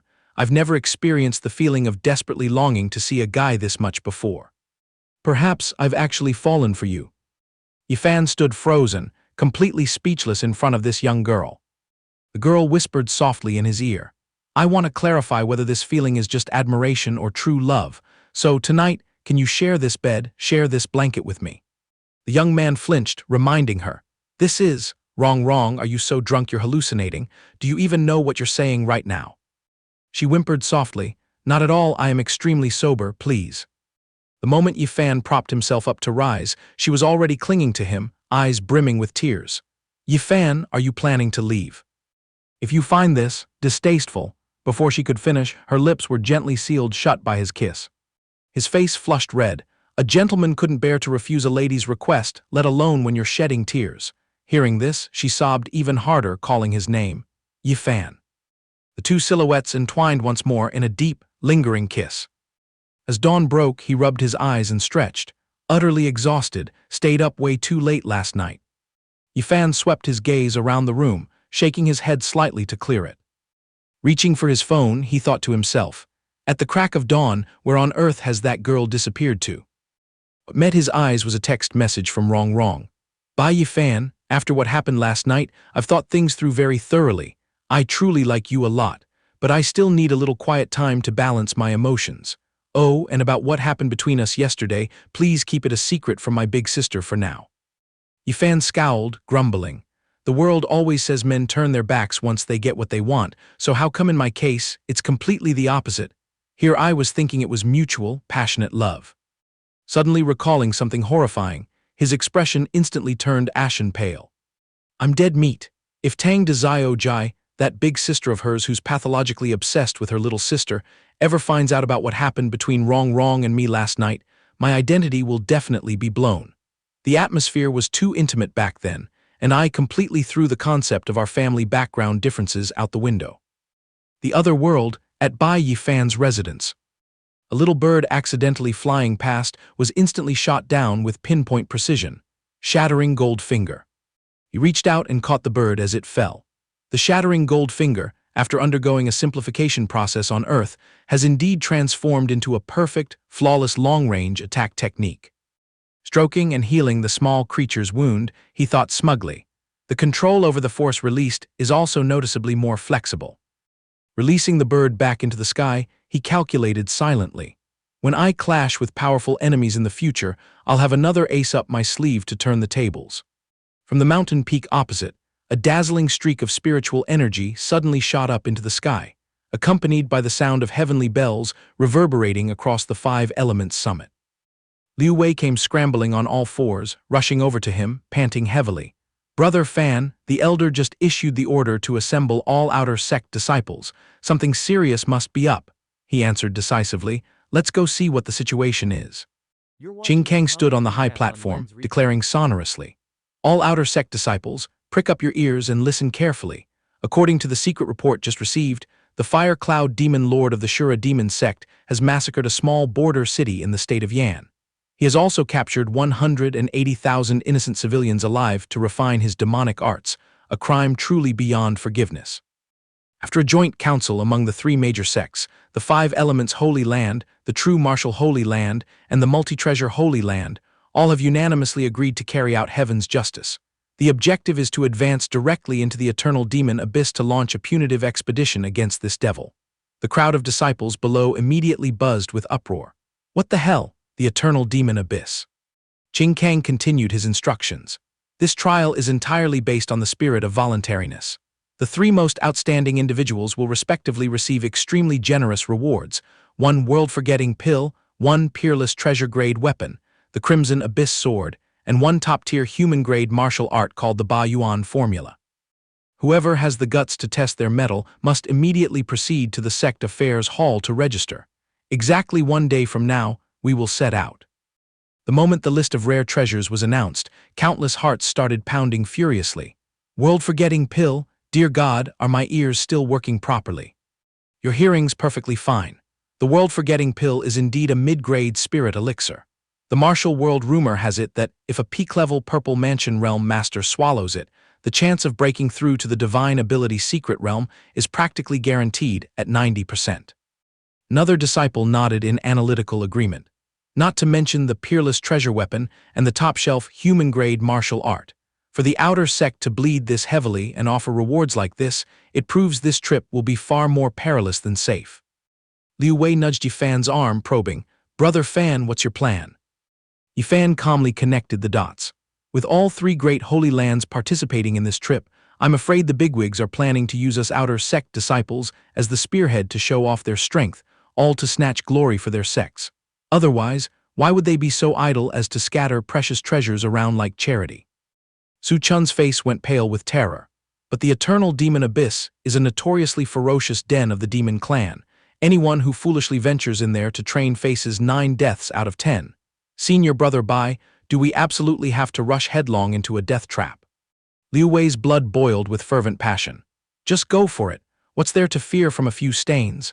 Even if we can't squeeze into the top 3, chopping off a few demon clan heads to temper our bones and sinews is still a massive bargain. Yi Fan nodded in approval at his brother's fighting spirit. Then it's settled. I'm also itching for a playground to test my own mettle. However, his brows still furrowed slightly in contemplation. But this abnormal trial, could it be that the spies infiltrating the upper echelons are the ones pulling the strings behind the scenes? If that's the case, one wrong step on this trip, and we'll end up with crushed bones and minced flesh. Zhang Tai cleared his throat and offered his opinion. If we've resolved to throw ourselves in, we can't just march in with our crippled demon-bait bodies as is. We need to gear up with quite a bit of specialized equipment just to survive. Yi Fan looked at him dumbfounded. Specialized equipment. Zhang Tai patiently enlightened him. The eternal demon abyss is divided into 99 levels, and each level down there is akin to an independent microworld. If you combine the total surface area of its space, a rough estimate puts it at hundreds of times larger than the surface continent. That place is perpetually shrouded in pitch-black darkness. It's the cradle nurturing countless species of subterranean demonic creatures. From yakshas, rakshasas, fiends, to giant demons, lesser demons, and even shuras, every kind is there. The treasure troves at the bottom of the abyss are countless, especially the rare spirit herbs and crystal mineral veins. The deeper you dig, the higher the chance of striking it rich. The accompanying risk is that the demon's strength will also multiply exponentially. However, because they've been imprisoned under layers of rock and earth for so long, they all share one fatal weak point: extreme hypersensitivity to sunlight. Xin Yu nodded, summarizing the issue for the group. For that reason, if we want to survive, night pearls are an indispensable part of our gear, or at the very least, we must stock up on various treasure tools and talismans capable of emitting light. Having grasped this critical weakness, the corner of Yi Fan's lips curved into a sly, cunning smile. Afraid of sunlight, huh? Well, that makes this game a whole lot easier. 3 days later, on the outskirts of Black Obsidian City, Qing Kang briefed the group of green, inexperienced disciples. Before you lies Black Obsidian City, one of the most bustling trade hubs for cultivators and martial artists. Inside the inner city, you can freely trade demon beast carcasses for money, or spend spirit stones to purchase additional pills to replenish your blood and chi. Encircling the perimeter of Black Obsidian City are precisely the spatial gateways leading straight down to the depths of the eternal demon abyss. The old man swiftly distributed talismans to each person. This is a shared transmission talisman for the alliance of the 3 great holy lands and the 5 major sects. If by some stroke of bad luck you end up stranded or in a hopeless spot, pump spirit energy into it. If your karma's good, maybe a master will come to fish you out. He continued designating the zones. Disciples at the Marrow Cleansing Realm should obediently stick to exploring the 4th and 5th levels. Those who have attained the Aperture Opening Realm can attempt to venture down to the 6th and 7th levels to challenge themselves. Masters at the Purple Mansion Realm should target the area around the 8th and 9th levels. As for the zone from the 10th level onward, anyone who hasn't touched the threshold of the Divine Ability Secret Realm had better wise up and not swim in there to throw their life away. If you heard it clearly and let it sink in, the entire group roared in unison. Understood. Qing Kang decisively waved his hand. Good, immediately disperse and commence operations. Upon receiving the order, the various squads immediately scattered in all directions. Su Chun hesitated, glancing at her 3 companions. Senior brother, senior sister, my sword has gone blunt. I plan to stop by the city to buy a new weapon. Xin Yu immediately responded. That works out perfectly then. Let's all head in and stock up on more dry rations before we head out. Stepping into the weapon shop, Yi Fan swept his appraising gaze around. This sword looks pretty decent. Black Obsidian City truly lives up to its reputation as a place of prosperity. Even a tiny shop like this has high-grade weapons on display. Sun Xing suddenly reached out and snatched the sword right from in front of Su Chun. Sorry, little miss, this young master called dibs on this item first. I am Sun Xing, a disciple of the Elephant Armor sect. Su Chun felt wronged and wanted to demand it back, but her inherent timidity forced her to swallow her bitterness, only daring to mutter a weak protest. I clearly saw it first, though. Chu Xiu stepped forward, patting his shoulder to intervene. I am Chu Xiu of the Elephant Armor sect. Junior sister Sun, restrain yourself a bit. Judging by their uniforms, they seem to be from the 5 Elements' Holy Land. Sun Xing curled her lip disdainfully. So what if they're from the 5 Elements' Holy Land? They're just the dead last, rock-bottom trash heap among the Holy Lands. Are you scared of them, senior brother? Yi Fan furrowed his brow, sneering inwardly. Frogs at the bottom of a well, crawling out from whatever crack just to offer up some free experience points, I wonder. Liu Wei's eyes flared with anger as he shot back. Hey little lady, watch your mouth. Even if we're at the bottom of the rankings, our Holy Land title is still more than enough to crush a third-rate mongrel mixed-up sect like yours. Su Chun saw the situation escalating and hurriedly tugged at his sleeve to stop him. Senior brother Liu Wei, just let it go, please. Sun Xing hit right in her sore spot, bristled and screeched curses. You damn fat bastard, who are you calling a third-rate sect? Open your damn eyes wide, frog at the bottom of a well. Our elephant armor sect is a legitimate second-rank sect, properly certified by the entire continent. Liu Wei sneered mockingly. Second rank or third rate, the essence is all the same, bottom-feeding bedbugs. In short, from the perspective of a Holy Land disciple, you lot bundled together are still just a pile of trash. Blood rushing madly to her brain, Sun Xing drew her sword and lunged forward, intent on taking a life. Who are you calling trash? Go die. In that exact split second, an icy voice rang out, Stop your hand. Yi Fan's sword tip was already pressed flush against the girl's throat. No one knew since when. I, Bai Yi Fan, rarely raise a hand against women except for those shrewish, unreasonable kind. The girl was so terrified her scalp went numb. This guy, he's too fast, I couldn't even track his shadow. He coldly ground out each word. Drop the sword and get the hell out of my sight. Sun Xing ground her teeth audibly, dragging her companions in a hasty retreat but not forgetting to leave a parting remark to save face. I don't even want that piece of scrap metal. Let's go. Xin Yu picked up the sword and shoved it into Su Chun's hands. Junior sister Su, hurry and take your item. The young girl thanked her profusely. Many thanks, senior sister. Yi Fan turned around, his tone stern as he instructed. Junior sister Su, you should dedicate more time to your cultivation. If you remain this weak and fragile, you'll just paint a target on your back for others to bully. Once you've stepped into the eternal demon abyss, no one can hover around protecting you 24/7. The girl hung her head glumly. I'll remember that. Xin Yu stepped forward to console the little junior sister. Bai Yi Fan said those harsh words because he's worried sick about your safety. He meant no malice. If you want to forge iron, you yourself must be hard. Just work harder from now on and it'll be fine. She obediently nodded. Yes, senior sister, I understand now. Inside a lavish inn room, Sun Xing took a blast of spiritual energy straight to the face. The disciples accompanying her were so terrified their knees turned to jelly, all of them collapsing prostrate onto the floor. Furious shouting and cursing rained down without pause. You useless trash, you filthy things that besmirch the sect's reputation. The girl clutched her swollen, bruised cheek, trembling as she admitted her fault. Elder Xiang, it was I who brought disaster and shame upon the sect. The old man glared down at them from his higher position, his oppressive might suffocating. Did I not warn you lot? In this black obsidian city, unless you're absolutely certain of victory, reckless action is strictly forbidden, especially against people from the 5 Elements Holy Land. This was Elder Xiang, a pillar of the elephant armor sect. He slumped wearily into his seat, massaging his temples. The 5 Elements Holy Land is teetering on a knife's edge, with a very real risk of having their Holy Land title stripped and being demoted to a first-rank sect at the upcoming Archaic Benevolence Assembly. Once that happens, out of the 10 great Holy Land seats, a vacancy will inevitably appear. Our Elephant Armor sect, though only bearing a second-rank label, already has the true martial Holy Land backing us from behind. That ticket to squeeze into the top ranks might not necessarily slip out of our grasp. His eyes suddenly blazed with murderous intent. And you bastards did a great job. Right at this sensitive juncture, you go out and smear ash and chaff all over our sect's signboard. What's even more humiliating is getting your faces slapped by some snot-nosed brat who's just an outer sect disciple of the 5 Elements Holy Land. I don't give a damn what methods you use, you are ordered to salvage our face for me, otherwise be prepared to face punishment. Sun Xing fearfully groveled flat on the ground, as the elder commands.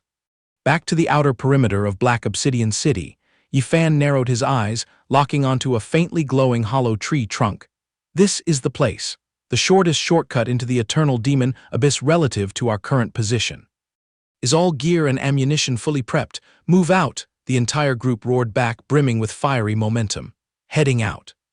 On the 6th level of the demon abyss, the surrounding landscape had completely transformed. The demon beast density around this area is finally starting to thin out. Once we clear this nest, let's find a spot to catch our breath, brothers. Liu Wei finished off a demon beast with a swing of his sword, answering cheerfully. Wolfgale / approved. On the other side, Zhang Tai had just pounded another monster's head into mush. Crawl back to hell. Liu Wei leisurely wiped a streak of blood from his sword blade, marveling. Just a few days of grinding, and our squad has already set foot on the 6th level. The number of demon beasts that have fallen to our blades must be at least 800, if not 1,000. A demon clan rat's nest indeed, teeming like ants. Zhang Tai laughed, thumping his chest in pride. Even if they brought their entire extended family here, they'd still just be meat targets for our team. Xin Yu excitedly waved the group over, having dug up a rare find. Come check this out, I just unearthed a demon spirit ginseng root. Zhang Tai examined the item closely, then clicked his tongue in praise. With this kind of luster, you can tell at a glance it's top-shelf stuff. Xin Yu tilted her nose up boastfully. This thing will rake in a fortune if auctioned on the black market. All you brothers have awesome trophies, so naturally I can't carry the reputation of being a freeloader. Yi Fan strolled over leisurely and made an announcement. The time is ripe. It's time for us to split up. I plan to dive deeper down to the 7th level to see if there's any fun to be had. Everyone else's cultivation isn't stable enough yet. It's best if you set up camp right at this spot. Liu Wei felt a bit crestfallen. Brother Fan, you really plan on going solo? He patted his brother's shoulder reassuringly. The reason I crawled down into this demon abyss is to shatter my own limits. Hiding inside a comfort zone forever won't achieve anything. Away, you're the toughest here. Remember to watch the rear carefully and cover Xin Yu and the group for me.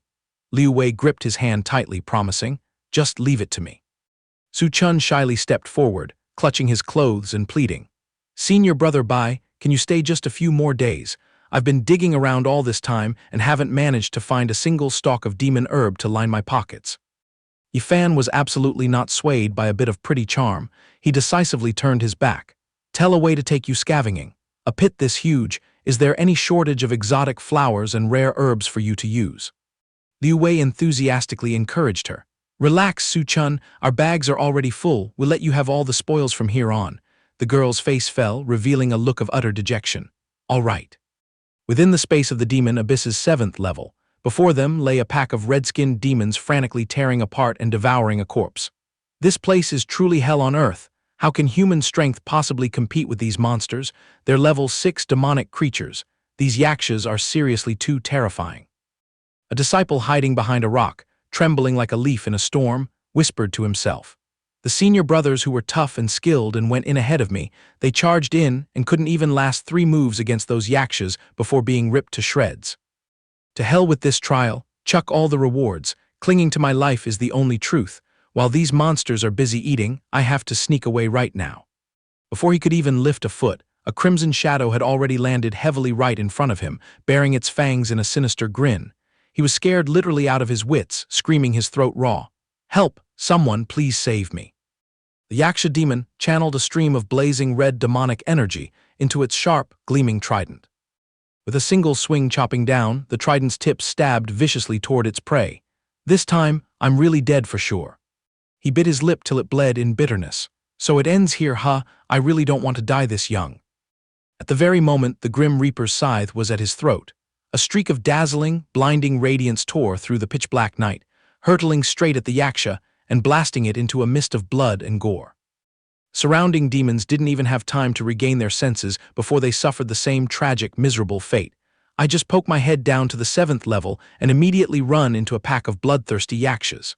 The gang of demons snarled, whipping their heads toward the one who had struck. The young man beamed radiantly. Perfect.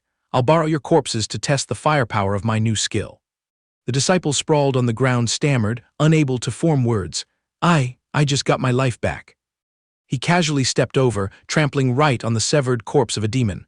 Come on then, let me entertain you all. Yi Fan tilted his chin up at the swarm of yakshas swarming toward him. Is this all there is? Just a few runts. Seeing that scene, the disciple wailed miserably. It's truly over now. You pulled the entire swarm here. Hey little brother, do you have any kind of light-emitting protective treasure pinned on you or not? He unhurriedly condensed spirit energy at his fingertips, his tone brimming with confidence. None at all. I don't need to use that kind of stuff. Hearing that answer, the other guy's face drained of every last drop of blood. Have you gone completely insane? Master's 10,000 times tougher than you have met gruesome deaths right here. We're done for. The whole swarm's closing in thick as ants. Even if we sprouted wings, we couldn't escape. This time it's... Before he could finish his terrified lament, Yi Fan had already glided away using his ethereal steps, leaving behind a carelessly reassuring remark. Relax, these little minnows aren't worth a damn. Barely enough to get my joints warmed up. The disciple stared, eyes bulging, as Yi Fan effortlessly swept away the pack of demon beasts in the blink of an eye. What the hell is going on? He slung the blood-dripping crimson sword over his shoulder, smirking crookedly. True class can't be measured by mere outward appearances. A wave of Yaksha reinforcements came swooping in furiously. A rough head count showed 7 at the marrow cleansing realm and 5 touching the aperture opening realm. He immediately formed hand seals, unleashing a violent tempest of sword techniques that swept away all obstacles. Just as Yi Fan was scanning the surroundings in all directions, a trident hurtled from a blind spot, tearing through the wind and stabbing straight at him. Missed me. Oh, so there's still one high-level elite lurking around, forcing him to use the ethereal steps to dodge at the last split second. He looked up at the demon hovering in midair, its wings flapping noisily, and silently made his assessment. This Yaksha Lord's cultivation is at least on par with the mid-stage Purple Mansion realm. Finally someone with a bit of strength has crawled out. To quell a rebellion, you must lop off the head of the vanguard general. The two silhouettes immediately clashed in a fierce brawl. Yi Fan unleashed his fire element spirit energy, adding a blazing inferno slash. Block that, your reflexes are pretty quick too. His other hand rapidly condensed spirit energy. If that's how it is, then let you have a taste of this ultimate technique. Shattering Gold Finger, revised and upgraded edition. A beam of golden light punched a gaping hole straight through the Yaksha Lord's chest. He dusted off his hands, laughing smugly. The Shattering Gold Finger really does resolve things with ridiculous ease. The disciple clutched his head, exclaiming in shock. Absolutely terrifying, just one single move, and he sent that Purple Mansion realm-level demon straight to the Yellow Springs in the blink of an eye. Having lost their leader, the Yaksha pack let out a cacophony of panicked, shrieking sounds, every last one turning tail and fleeing for their lives. The disciple muttered in dazed disbelief. Is this guy really from the same sect as me? His strength is way too exaggerated, it defies all regulations. Yi Fan smirked, a brightly glowing energy sphere swirling at his fingertip, aimed squarely at the fleeing demons. Thinking of running. Since you've already dragged your carcasses all the way here, generously stay behind and serve as fertilizer. A succession of Yaksha heads tumbled down in a flurry, rolling helter-skelter across the cold, stone floor. The disciple watched the blood-soaked scene, unable to believe his own eyes, his mouth continuously repeating, "This person is truly just too strong." Yi Fan picked up 2 jet-black horns excitedly. A Yaksha Lord's horns can be used to refine magical treasures. Turning them in will also net 200 contribution points. Though I'm hardly short of these points, might as well do it for the sake of doing it. He lazily clasped his hands behind his head, walking away cheerfully. Just a quick test run of the Shattering Gold Finger, and the results are already this impressive. At this rate, I might have to sharpen all 10 of my toenails into hidden weapons.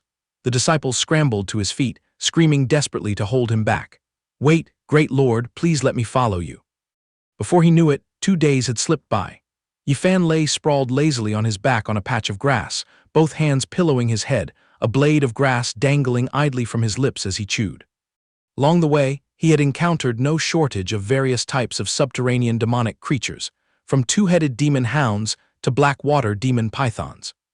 He had casually crushed a nest of ancient corpse-armored beetles, conveniently cleaning out 3 or 4 Yaksha patrol gangs along the way. But where the hell was the passage leading down to the 8th level hidden away? I don't want to linger on the 7th floor just to bully the weak anymore. Just as he was drowning in boredom, he suddenly noticed something. The transmission talisman is flashing. The light pulsed rapidly and continuously.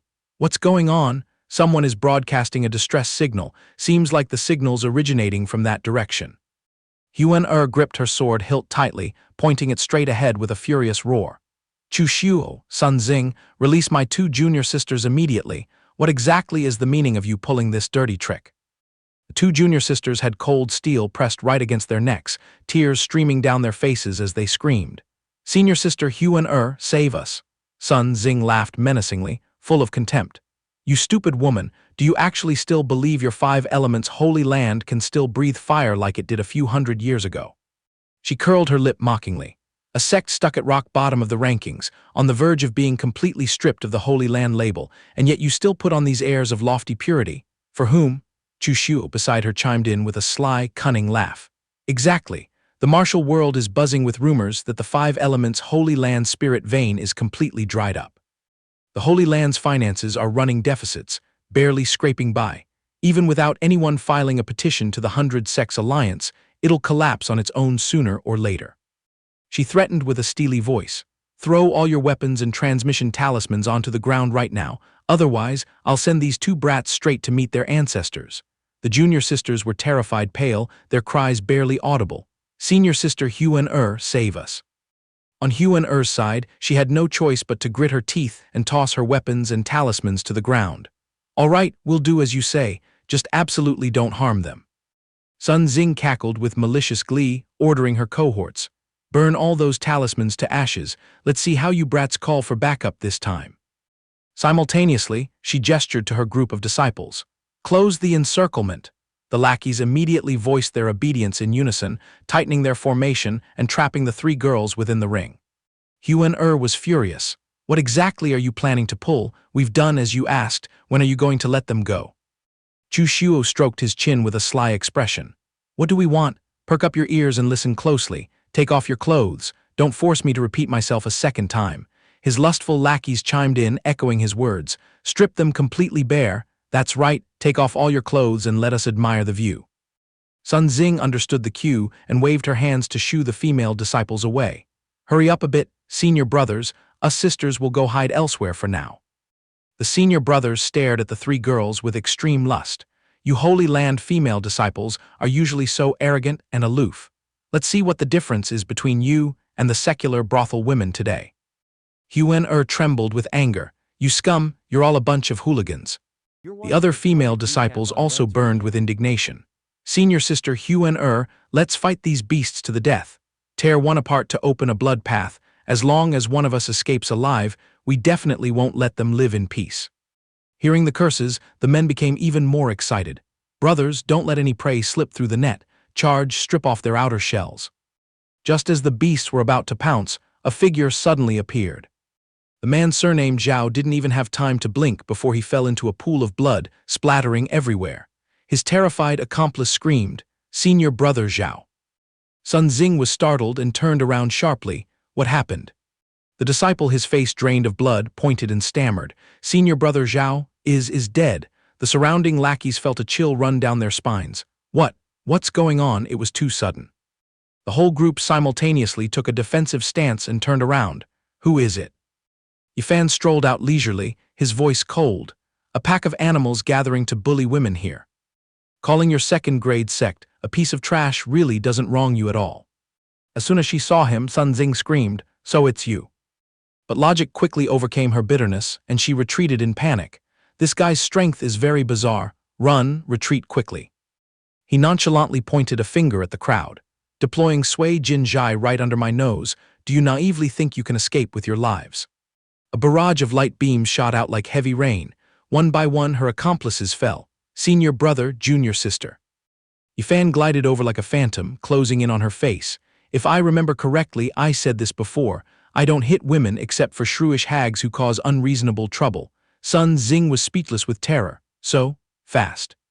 His gaze was as cold as a blade hovering over her neck. Of course, I don't kill women either, unless they are trash. She collapsed to the ground, tears streaming down her face as she trembled and begged. No, please don't. I know I was wrong, please spare my life, don't kill me. A cold flash of light swept past, and blood splattered. The tragic end for the wicked still couldn't be avoided. Huan stepped forward and clasped her hands to thank him on behalf of her sisters. Junior brother Yi Fan, thank you. If you hadn't come to our rescue, us sisters would have been in danger today. The sisters behind her also sniffled and chimed in. That's right, falling into the hands of those Xiangjia sect beasts, who knows what terrible things they would have done. Yi Fan humbly waved his hand. How could I stand by and watch fellow disciples in distress? This is what I should do. Actually, I also have a matter I'd like to ask you senior sisters about. Do you know where the entrance to the 8th floor is? His question left the senior sisters utterly astonished. The 8th floor.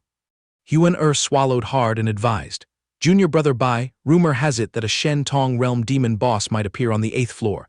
If you decide to go down there, you must be extremely careful. Yi Fan nodded in acknowledgement. Thank you for your concern, senior sister. I know my own limits. She pointed forward to guide him. If you've made up your mind, I won't say much more. Just go straight out of the forest from here, and you'll see a river. Follow that stream for about 30 to 40 miles, and you'll find the entrance. Yi Fan happily pulled out 2 pitch-black horns. Thank you for the guidance, senior sister. Here are a few yaksha horns, treated as a small token of gratitude to repay everyone for showing me the way. Seeing the spoils of war, Huan excitedly chirped her thanks.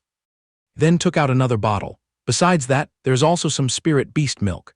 Drinking it will speed up recovery. Hearing the item's name, all the sisters' eyes lit up. To think it's spirit beast milk. Selling this miraculous medicine that boosts vitality would fetch at least 700 or 800 spirit stones. Junior brother Bai is truly generous. Yi Fan waved goodbye handsomely. It's just a small matter, I'll take my leave first. Huan waved her handkerchief reluctantly. Have a safe journey, remember to contact us often when you're free later. The sisterhood still gazed affectionately at his retreating back. One girl clicked her tongue in praise. Little brother Yi Fan is truly righteous and generous, and his appearance is also incredibly handsome. The other girls nodded in agreement. Absolutely, extremely handsome.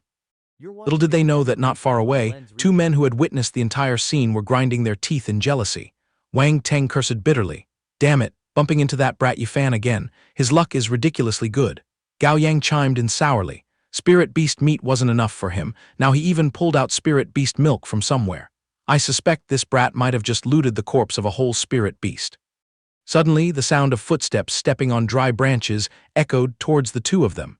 I knew I couldn't count on you useless fools for anything. Wang Meng curled her lips, dropping disparaging words. A bunch of incompetent, useless men. Seeing his younger sister, Wang Teng immediately changed his attitude to eager joy. Meng why did you trek all the way down here? Gao Yang glued his lecherous eyes to her bouncy cleavage and smirked wickedly. Wang Teng, why didn't you tell me earlier that you were hiding such a beautiful younger sister? Little sister, are you in the mood to have a little fun with your big brother?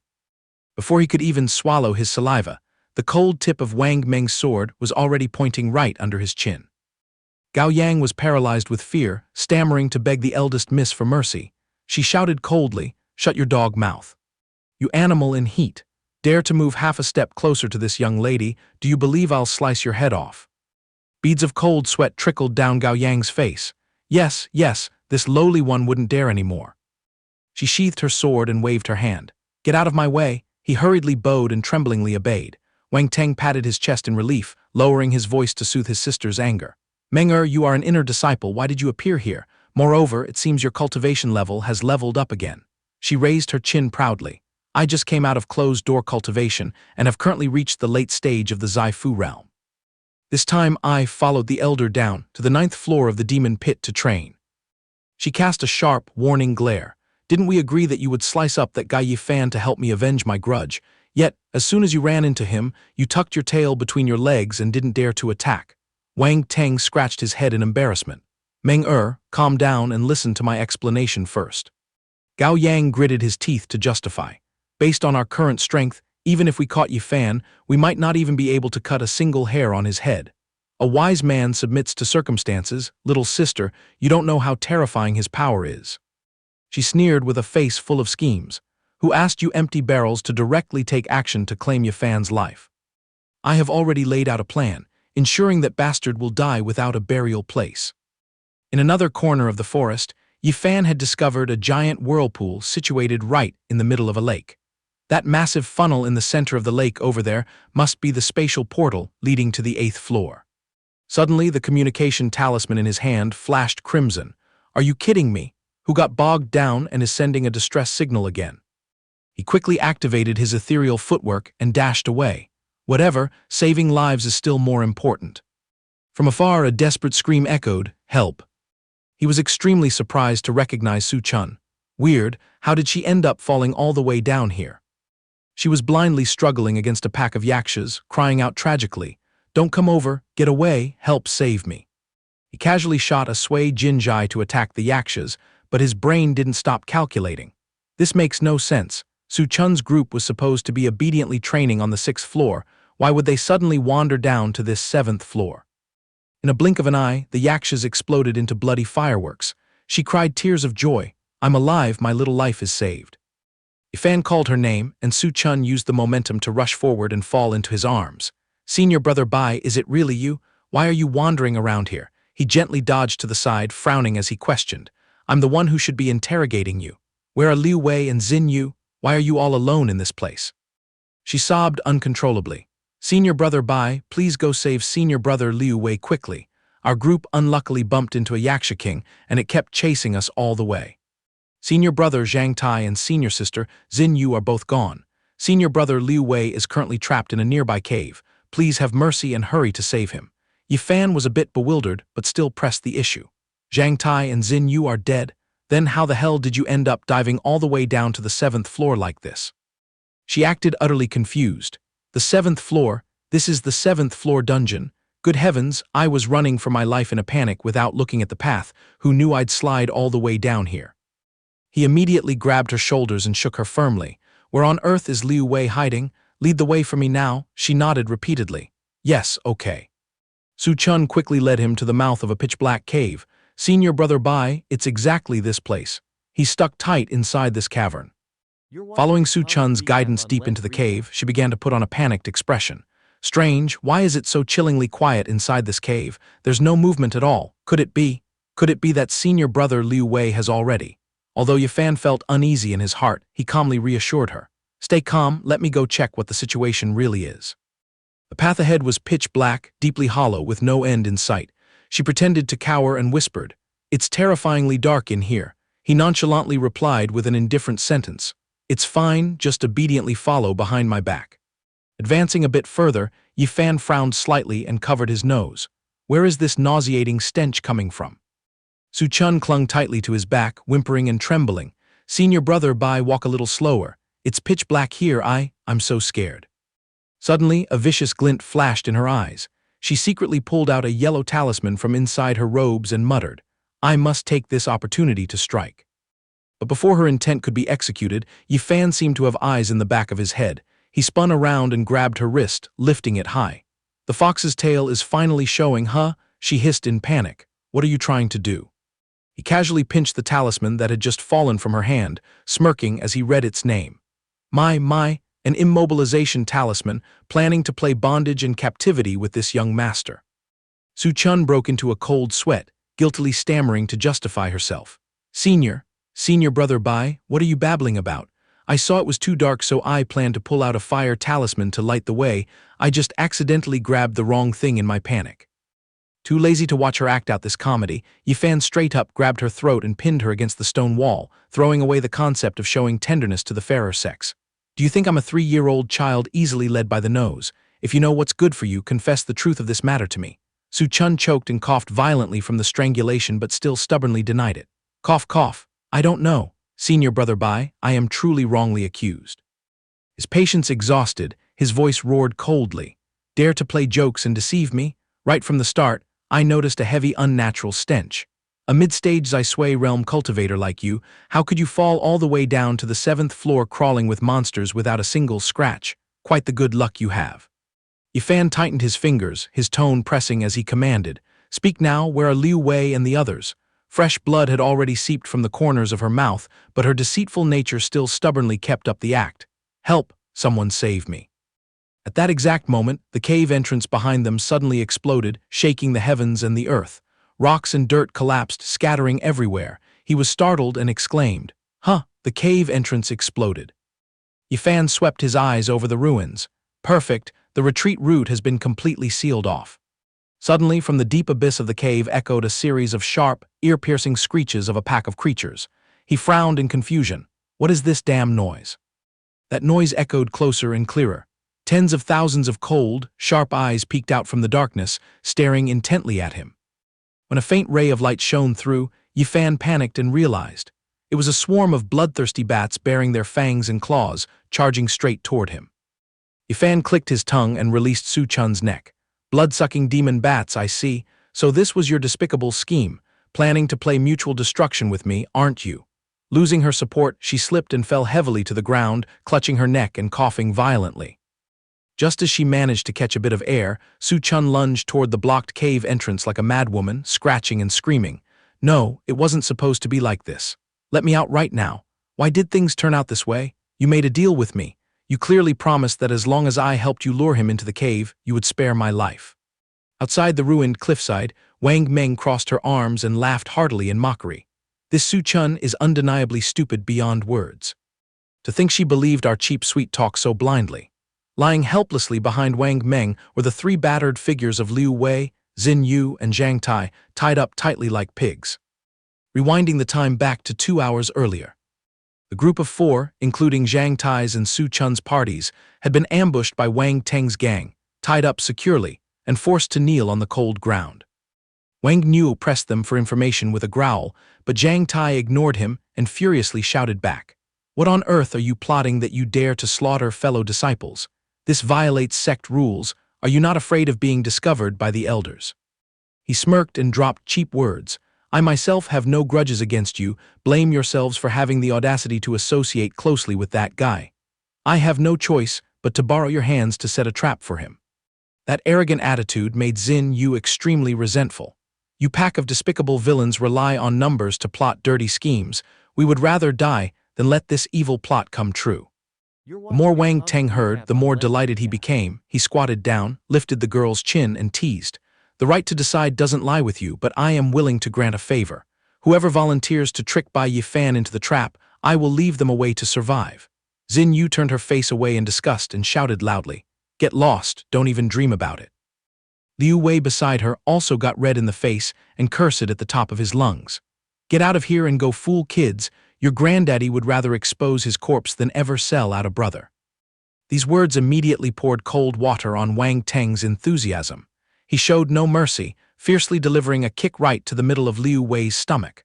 Very well, since you like acting righteous, go down to the Yellow Springs and be a hero. The young man took the full brunt of the kick and flew back dozens of feet, making Xin Yu scream in panic. Liu Wei, are you okay? Wang Niu immediately swung his sword, pressing it straight against Zhang Tai's throat to threaten him. Or do you also want to follow in his footsteps? Zhang Tai's face remained unchanged, and he replied unyieldingly.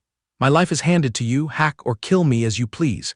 Xin Yu also chimed in valiantly. That's right, do you think we're scared of your dirty tricks? Bring it on.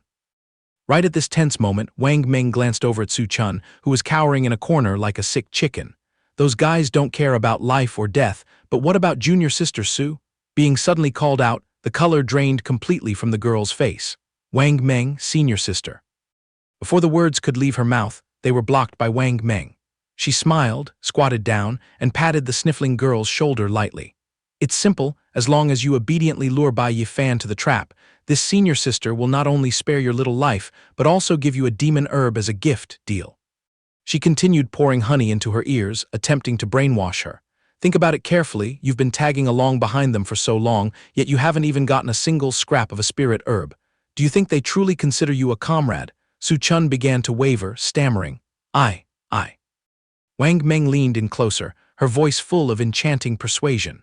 Cooperate with us, and you won't need to suffer any pangs of conscience. Just pretend that Liu Wei's group had already died, and you alone will be able to openly survive and return to the Holy Land. Furthermore, when this deal goes through smoothly, you'll officially be one of us. My status as an inner disciple is not just for show. With me backing you, I dare anyone in the Holy Land to bully you. Hidden from Su Chun's line of sight, the corners of Wang Meng's lips curled up into an extremely venomous smile. Zhang Tai found it offensive to his eyes and ears, grinding his teeth as he shouted. Spit on it, you demoness, don't try to throw a smokescreen. Junior sister Su will never do such a heartless thing. Unfortunately, life isn't a dream. The girl seemed completely defeated by those sweet words, murmuring with a conflicted heart. Which path should I choose? As expected, Su Chun closed her eyes and took the plunge, choosing the side of betrayal. Wang Teng stroked her in delight and flattered. Our Chu truly has deep schemes and high plans. This time Yi Fan will only escape if he grows wings. Wang Meng interrupted arrogantly, cut the flattery. I have to disguise myself as an elder to fool him. The grand finale is entirely up to you guys. Wang Niu watched her fading silhouette, excitedly patting his chest to guarantee. Trivial matter, just leave it to us brothers to handle it smoothly. Cutting back to the sealed secret cave, Bai Yi Fan was single-handedly stalling the bloodthirsty bat swarm, while also carrying the deadweight Su Chun on his back. After testing the waters with a few moves, he clicked his tongue and calculated, These beasts are weak individually but numerous like ants. Even if a late-stage Zai Fu realm expert was invited here, they would break a heavy sweat. However, relying just on this fry to claim this young master's little life is looking down on me a bit too much. Snapping out of his thoughts, he drew a talisman between his fingers, frantically channeling his spiritual energy and roared, "Spirit Talisman, activate." Instantly, Bai Yi Fan activated the Wood Dragon Protective Shield.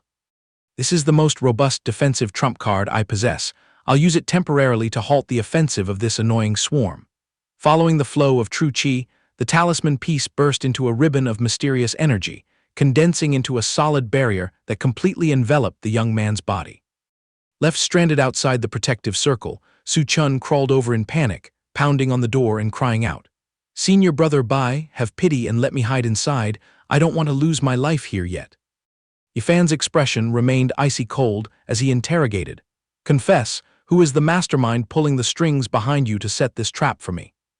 At this point, Su Chun didn't dare to deny it anymore, tearfully confessing everything.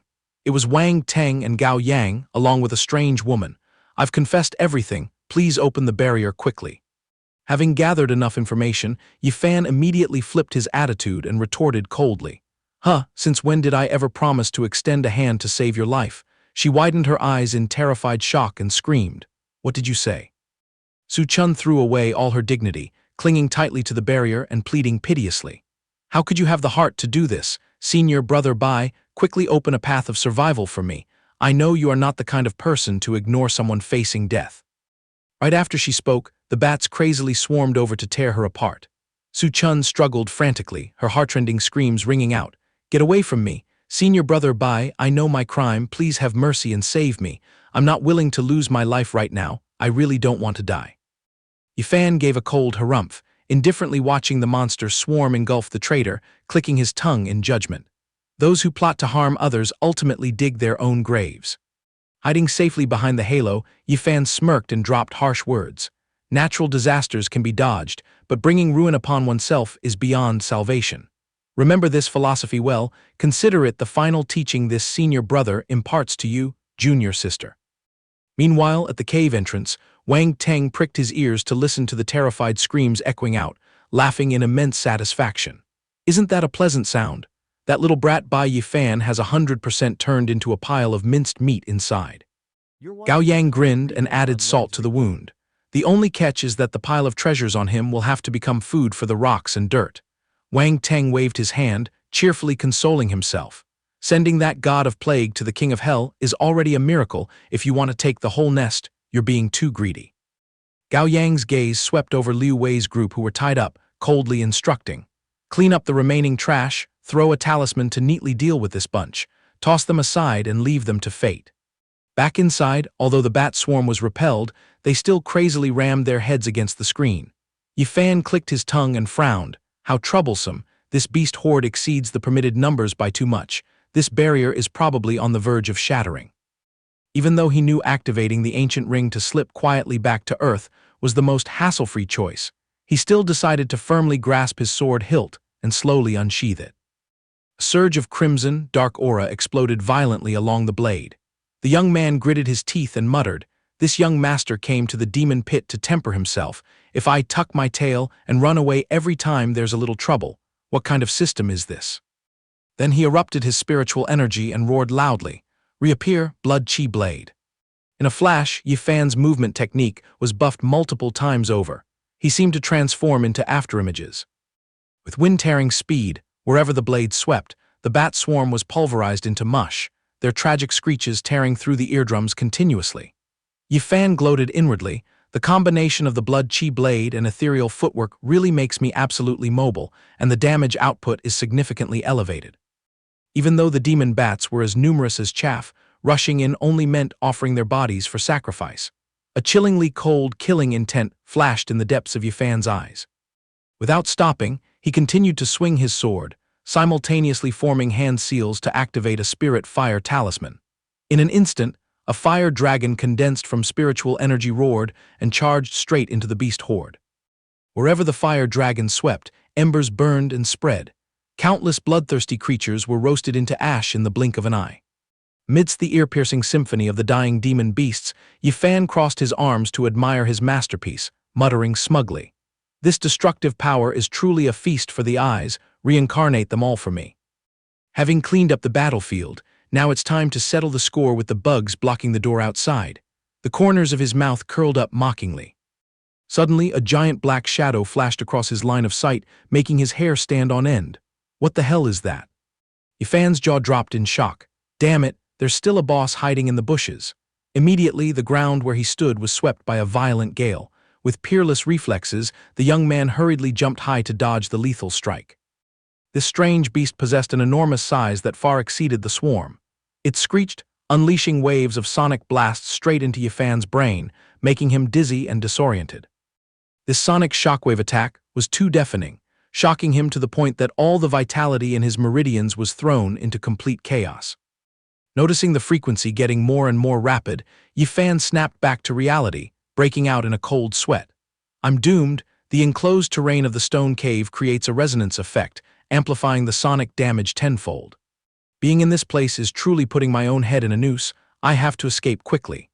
Deep down, he understood perfectly well that fighting against a sound-type monster inside a completely sealed cave, the odds of this young master eating dirt were almost absolute. However, before the plan could be implemented, another aftershock smashed straight into Yi Fan's chest. Damn it, since when did it launch that attack? The impact sent him flying backward, but instead of landing on solid ground, below him was a pitch-black abyss. A death knell rang in Yi Fan's brain. I'm finished. I fell right into a deep abyss. Well, this is it. If I don't rack my brains to find a way out, this little life of mine will definitely be left here. Yi Fan floundered, pulled down by an invisible force into a bottomless abyss. His survival instinct kicked in. He swung his arms madly, channeling the blood-chi blade to plunge the sword firmly into the sheer cliff face.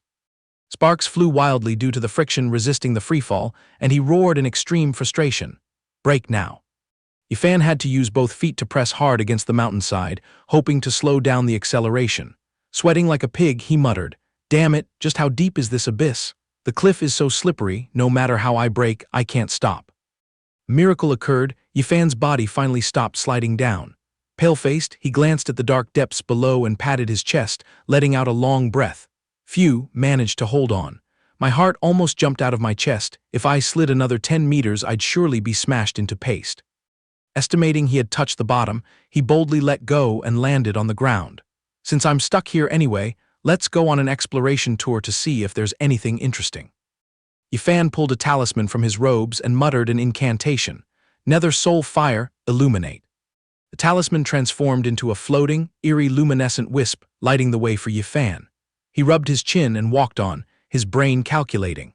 Comic book tropes always say falling off a cliff means picking up a martial arts manual. Let's just go deeper inside and see how far my luck takes me. Venturing into the dark zone, what greeted his eyes was a scattering of withered skeletal remains and all kinds of shattered weapons strewn everywhere. Yi Fan shivered, his curiosity piqued. Why are there so many monster corpses? From yakshas to strange beasts, even countless corpses of cultivators were piled up. Well, could it be this heavenly place was once a bloody battlefield between the human and demon races?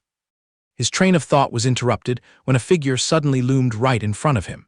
It was a general wearing golden armor, looking majestic, with a massive hole gouged out of his chest, both hands still tightly gripping a long spear impaled straight into the body of a great demon. He crept closer to evaluate, clicking his tongue in analysis. Tusk, this great demon head died because he was skewered by a fatal spear strike. And his gaze shifted to the male corpse slumped over nearby, and he murmured. And this golden-armored human warrior took a fatal blow straight to the chest. It's truly strange, this demon race almighty, and this human god of war died who knows how many lifetimes ago, yet their physical bodies remain completely intact without any putrefaction. Even the fresh blood is still wet. This proves that their cultivation during their lifetime had reached a terrifying realm. Looking over the entire battlefield, Yi Fan nodded, absolutely certain. My guess can't be wrong, these two big shots must have been evenly matched rivals, fighting desperately until they perished together. The lackeys dying all over the place out there must be their retinues. Suddenly, the corner of his eye was caught by a flash from a strange object. What kind of toy is this? Picking the item up and unrolling it, he frowned in surprise. This scroll emanates a majestic spiritual aura that vastly exceeds normal standards. Without warning, a gloomy, terrifying voice echoed through the void, making Yi Fan's hair stand on end. Little friend. With lightning-fast reflexes, he immediately took a defensive stance and glared, shouting loudly, "Who goes there?"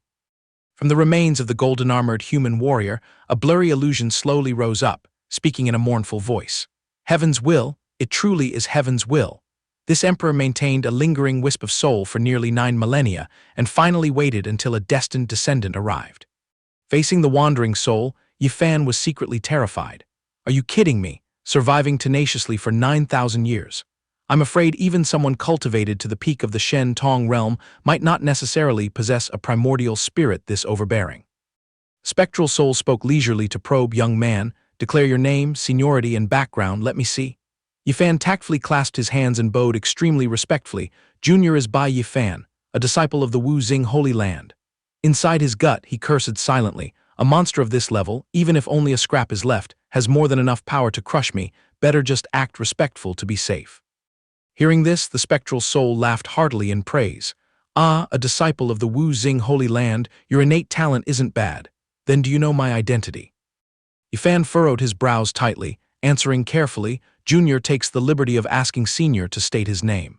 On the one hand, he kept his spirit wound tight. The moment this old monster tried anything funny, he would activate his ring and escape back to Earth. The spectral soul suddenly transformed into the phantom of the human Emperor Chuan Yuan Jingtian, peerlessly majestic, and roared. I am the founding ancestor of the Huangjai Holy Land. The words struck like lightning, making Yi Fan's jaw drop. What did you say? You are the founding father of the Huangjai Holy Land. Beads of sweat poured down his forehead like a stream. Ancient texts mentioned that the Huangjai Holy Land was founded by 3 peerless experts known as the Heaven, Earth, and Human 3 Emperors, and any one of their cultivation levels could shake the heavens and earth. If this spectral soul was one of the 3 emperors, it would be beyond imagination. The old man seemed to see through his thoughts, sighing sorrowfully. It's only right for a junior to be doubtful. 10,000 years have flown by. Probably few people in the mortal realm still remember this name. The human emperor immersed himself in memories of the Golden Age, where the battlefield was overflowing with demon corpses, his voice tragic and heroic as he recounted the bloody war of the past. Back then, this king led 3,000 Chuan Yuan iron cavalry down to the mortal realm, fighting to the death with the Ba Huang demon emperor of the Rai Yue demon sect, sweeping through tens of thousands of demon pits, leveling countless layers. Ultimately, he and I fought all the way to this abyss, dragging each other down to be buried at the bottom. Yi Fan stroked the silk scroll while listening to the old man's explanation. Little brother, the item in your hand is my intrinsic Dharma treasure. Its name is Feng Mo Bang, the sect-guarding treasure of the Huangjai Holy Land. It holds the rules that suppress all species of demons and devils. Even demon gods or demon emperors must bow their heads before it. It is known as the natural enemy of the demon race. The young man's eyes bulged in awe. Oh mother, this burden is actually the legendary Feng Mo Bang. The human emperor narrowed his eyes to add more mystique. Including the golden armor and the human emperor halberd that finished off that ringleader Ba Huang, along with his lightning prison cauldron, all of them are peerless Tao artifacts that dominated the world. I only hate that the heavens envied my glory, stripping away the destiny for me to reign supreme. Having said that, the old man used a condescending attitude to look down at Yi Fan, who was staring blankly, and tempted him. "O young man, it is also a serendipitous destiny. Do you desire to inherit my mantle?" Yi Fan's eyes sparkled, clasping his hands in eagerness. "I beg the senior to enlighten me." Old man laughed triumphantly, throwing out a fat bait. "Perform the master acknowledging ceremony and kowtow 3 times, and I will immediately bestow the complete Huangjai Supreme World diagram along with all my equipment and fortune. This supreme art includes the heaven, earth, and human scrolls. Once cultivated to grand completion, you will proudly step into the ranks of the Holy Land's true inheritors and even be bestowed the royal surname, enjoying the full privileges to rule supreme." Seeing Bai Yi Fan obediently kneeling to give thanks, the old man secretly rejoiced and spouted flowery words. "You may rise, the younger generation is truly formidable. Meeting in this hellish place must be arranged by fate." Subconsciously, the corner of his mouth curled into a despicable smile, convinced the fish had taken the bait.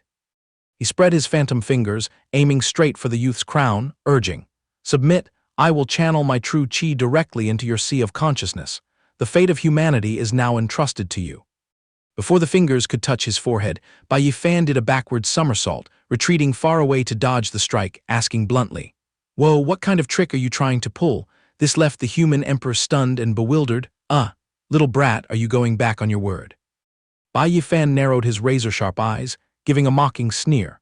Tusk, senior, don't tell me you're planning to use the golden cicada shedding its shell trick, using the guise of bestowing a blessing to snatch this young master's body." Hit right in the weak spot, the old man jolted and clumsily denied it. "Nonsense. As the peerless human emperor, the great symbol of mankind, why would I covet the lowly physical body of a little brat like you?" Bai Yi Fan waved his hand, turned his back, and walked away with a mocking smile. "Oh, then I guess this kid is just being too paranoid. Unfortunately, this disciple already has roots in the 5 elements holy temple. Biting the hand that feeds is a great taboo, so I'll have to pass on this master-betraying opportunity. Senior, just lie there and patiently wait for another destined person to come pick you up." With the cards on the table, the phantom of the human emperor flared up with rage, radiating murderous intent as he shrieked, "You insolent brat, turn back and offer your body to this emperor at once." The scream made the youth break into a cold sweat. A dark spiritual body instantly lunged forward, suffocating the space. "After enduring a myriad of years, do you think I'd let you slip away? If you know what's good for you, sacrifice your physical body right now." Having prepared his defenses long ago, Bai Yi Fan tightly rubbed the ring on his hand, muttering to himself, "I knew this damn old geezer was plotting something. Good thing I haven't used up my quota to escape back to Earth today." Silently chanting the return spell, the ancient ring suddenly flashed with a dazzling 5-colored light, tearing through the boundaries of time and space right before his eyes. Opening his eyes to find himself safely settled on his familiar bed, Bai Yi Fan clicked his tongue in relief. That was close. Half a second later, and I would have become a puppet for that old demon. Stretching his limbs, he comfortably relaxed. "Let's rest up and get my energy back first, then I'll find some modern gadgets to teach that old man a lesson later." Before he could fully enjoy the peace, an eerie orb of spiritual light hovered right behind his back, growling furiously. "You little brat, who are you calling an old man?" Bai Yi Fan was scared out of his wits, his pupils twitching wildly as he screamed, "Who's there?" The phantom figure of the human emperor frantically darted around the room, cursing loudly. "What kind of ghost hole is this? How did I end up here? Damn it. What kind of dark magic did you cast on this seat, you little thief? My spiritual energy is completely drained." Bai Yi Fan looked dumbfounded, processing the information. Sweating buckets, he narrowed his eyes in complete bewilderment. "What kind of crazy illusion is this? Isn't this the old demon head? How the hell did he hitch a ride and time travel with me?" The phantom floated around, dazedly inspecting the neon light bulb on the ceiling. What kind of exotic treasure is emitting such blinding light?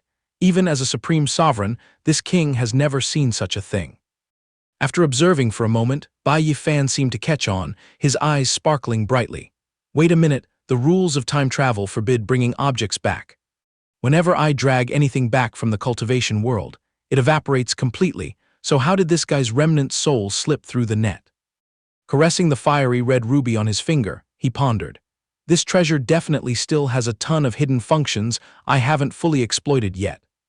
The spiritual entity furiously charged over, pointing fingers and shouting, "You bastard, what kind of hell is this anyway?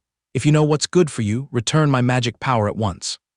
Before the old man could shut his trap, Bai Yi Fan reached out and turned on the vacuum cleaner, sucking him right into the nozzle, smirking. "You're way too noisy, old man. Just stay in there for a bit." The phantom shrieked in panic inside the machine's canister. What kind of demonic cage specializes in sucking souls like this? An incense stick of time passed. Bai Yi Fan lounged on the sofa, amusedly watching the former emperor frantically punching the clear plastic canister. "Let this emperor out, you lowly brat." The youth picked his ear, calmly laying down the law, "Save your spit. The rule of the game now is I ask, you answer." "Got it?" The phantom stubbornly yelled at the top of his lungs. "This seat is a founding patriarch, as if I'd willingly be your puppet." Not bothering to waste words, Bai Yi Fan shot him a threatening glare, his hand pressing the vacuum's power button once again. "Acting tough, huh?" The mechanical whirring made the old demon cower and beg profusely. "Fine, I'll confess everything. Please turn off this deadly magical artifact, great hero." Tapped his finger on the canister, coldly interrogating. "Is your background really the patriarch of the Huangjai Holy Land?"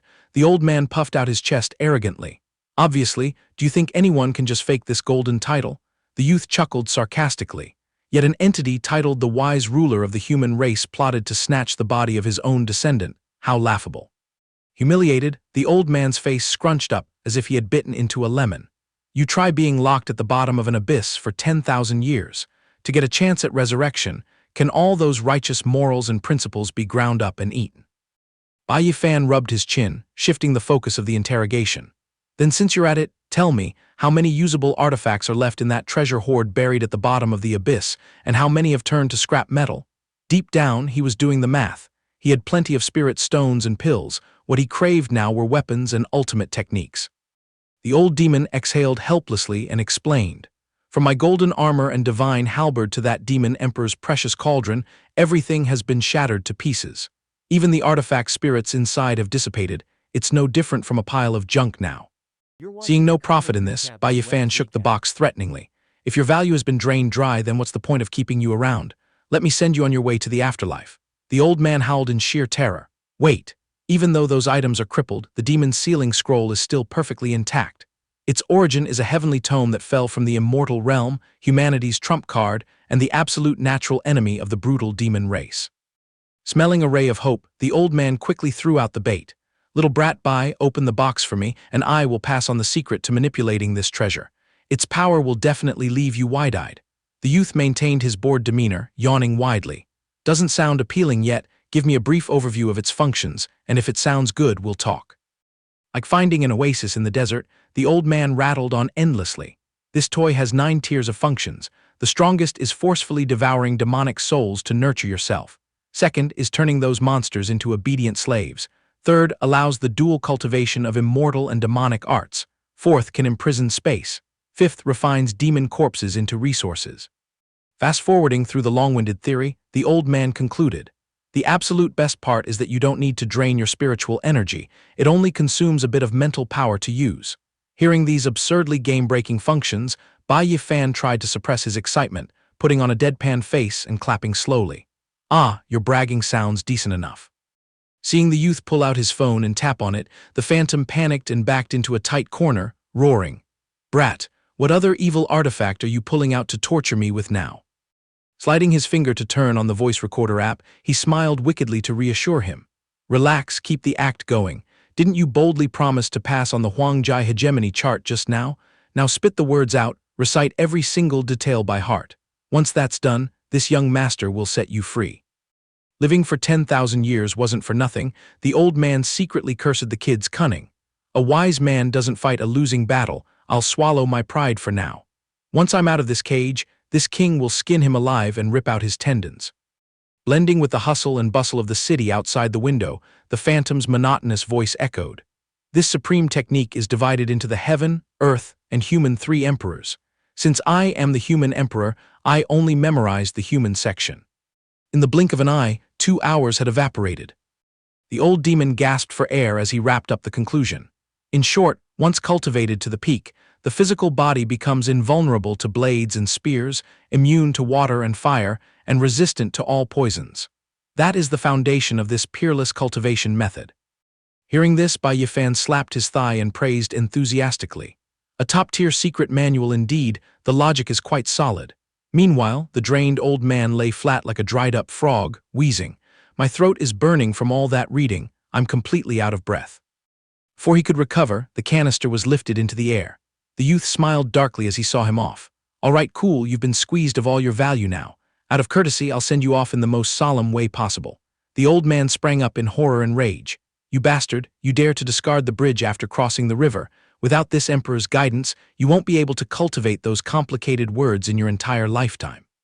With a snap of his fingers, the phone screen played back every single word the old man had just recited clearly. The youth patted the side of the canister mockingly. My lord, this is the era of technology. There's no need for handwriting or brainwashing anymore. The old man's soul turned pale, sweating profusely as he lamented. Modern times are truly too disgusting. Saying that, Bai Yi Fan tossed the canister into the microwave and hit the final button. Releasing a tiger back into the mountain will definitely ruin the future of the human race. Obediently go kick the bucket and reincarnate from scratch. The old man furiously pounded on the glass, crying and screaming. You traitor, open the door. The phantom sobbed and begged. Please spare my life, young master. but the microwaves had already cooked him thoroughly, leaving him staring wide-eyed, his mouth agape in eternal silence. Bai Yi Fan crossed his arms and admired the barbecue party inside the microwave with an incredibly serene expression, lightly curling his lips and waving goodbye. "Have a safe trip, ex-emperor." Watching the faint smoke evaporate, he clasped his hands in mock sympathy. "To pull weeds, you must pull them by the roots. Keeping this thorn by my side would cost me my life sooner or later. This is peaceful for both of us." Pulling out the bamboo scroll he had scavenged from the bottom of the abyss, he licked his lips in excitement. Now it's time to inspect this hot item. Without hesitation, Bai Yi Fan slightly cut his finger and dropped a bead of fresh blood onto the surface, recalling the instructions.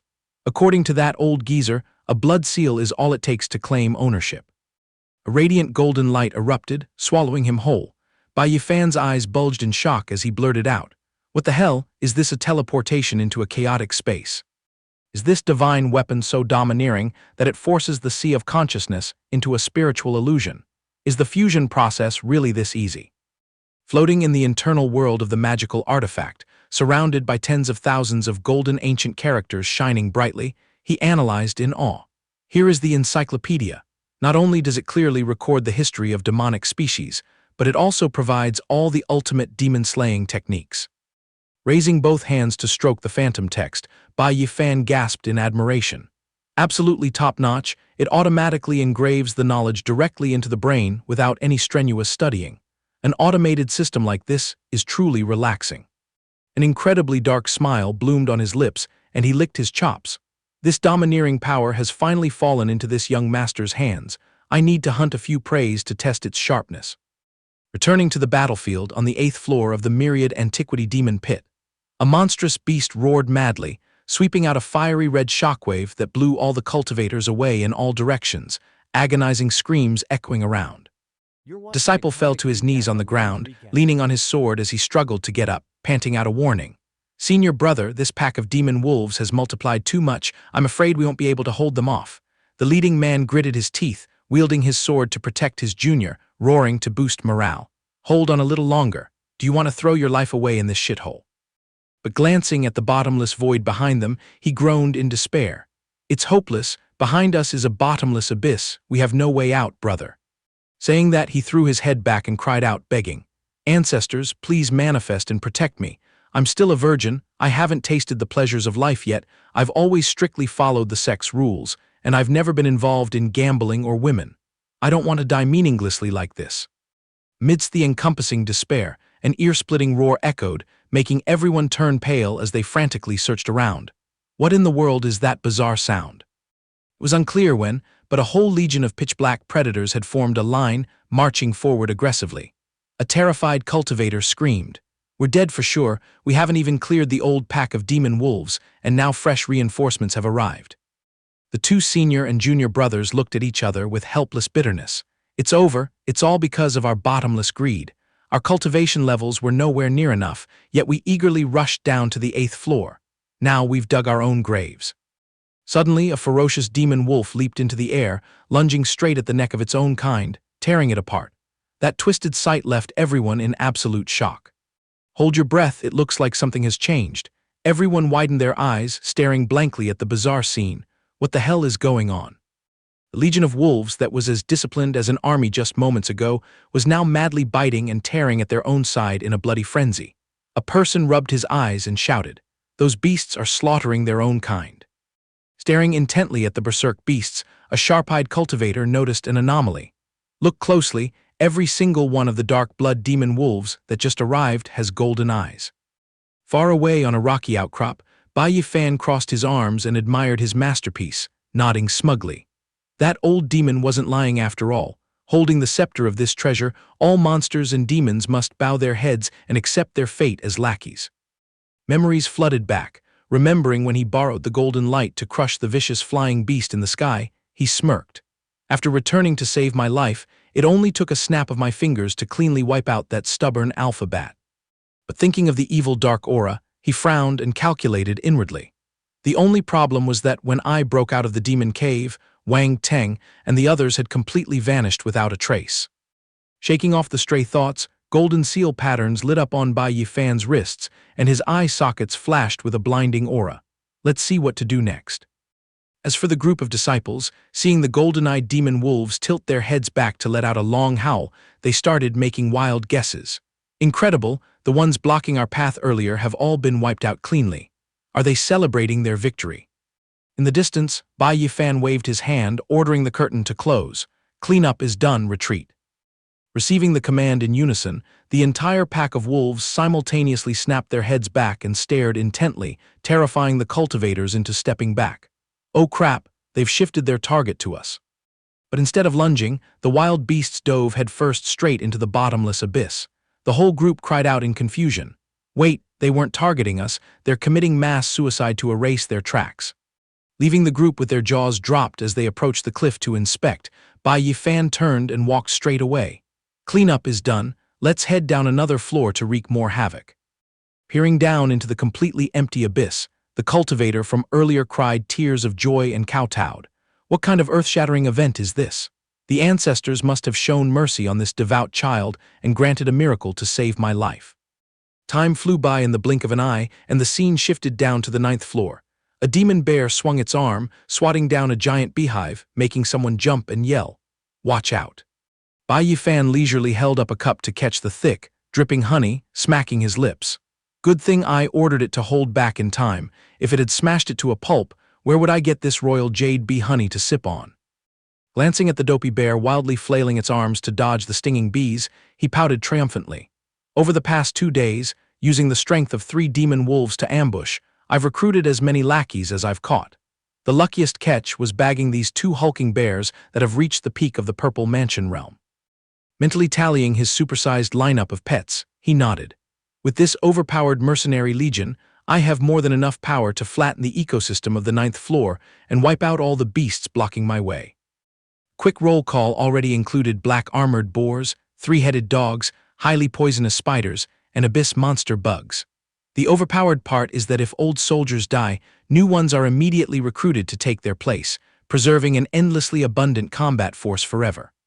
Imagining himself standing atop 10,000 beasts, radiating the aura of a commander leading a legion to flatten all obstacles, Bai Yi Fan was incredibly thrilled. Dominating the demon pit and crowning myself king here is truly a refined pleasure. Whoever is tired of living and dares to stand in my way, I'll just unleash the grand army to trample them. Dropping his playful demeanor, his eyes flashed with razor-sharp murderous intent. Wang Teng, Gao Yang, you small fries could never dream in a million years that I would turn disaster into fortune and claim the super magical artifact, the demon's sealing scroll. Wash your necks and wait. The debt of setting a trap for this young master will be repaid with the most miserable death. Suddenly, a chaotic chain of sounds echoed from afar, drawing his attention. What's happening over there? Saying that, he quickly approached the target.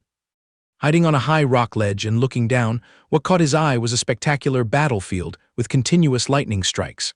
How could this be? Have the elites of the 3 great holy lands and 5 great sects all converged on one spot?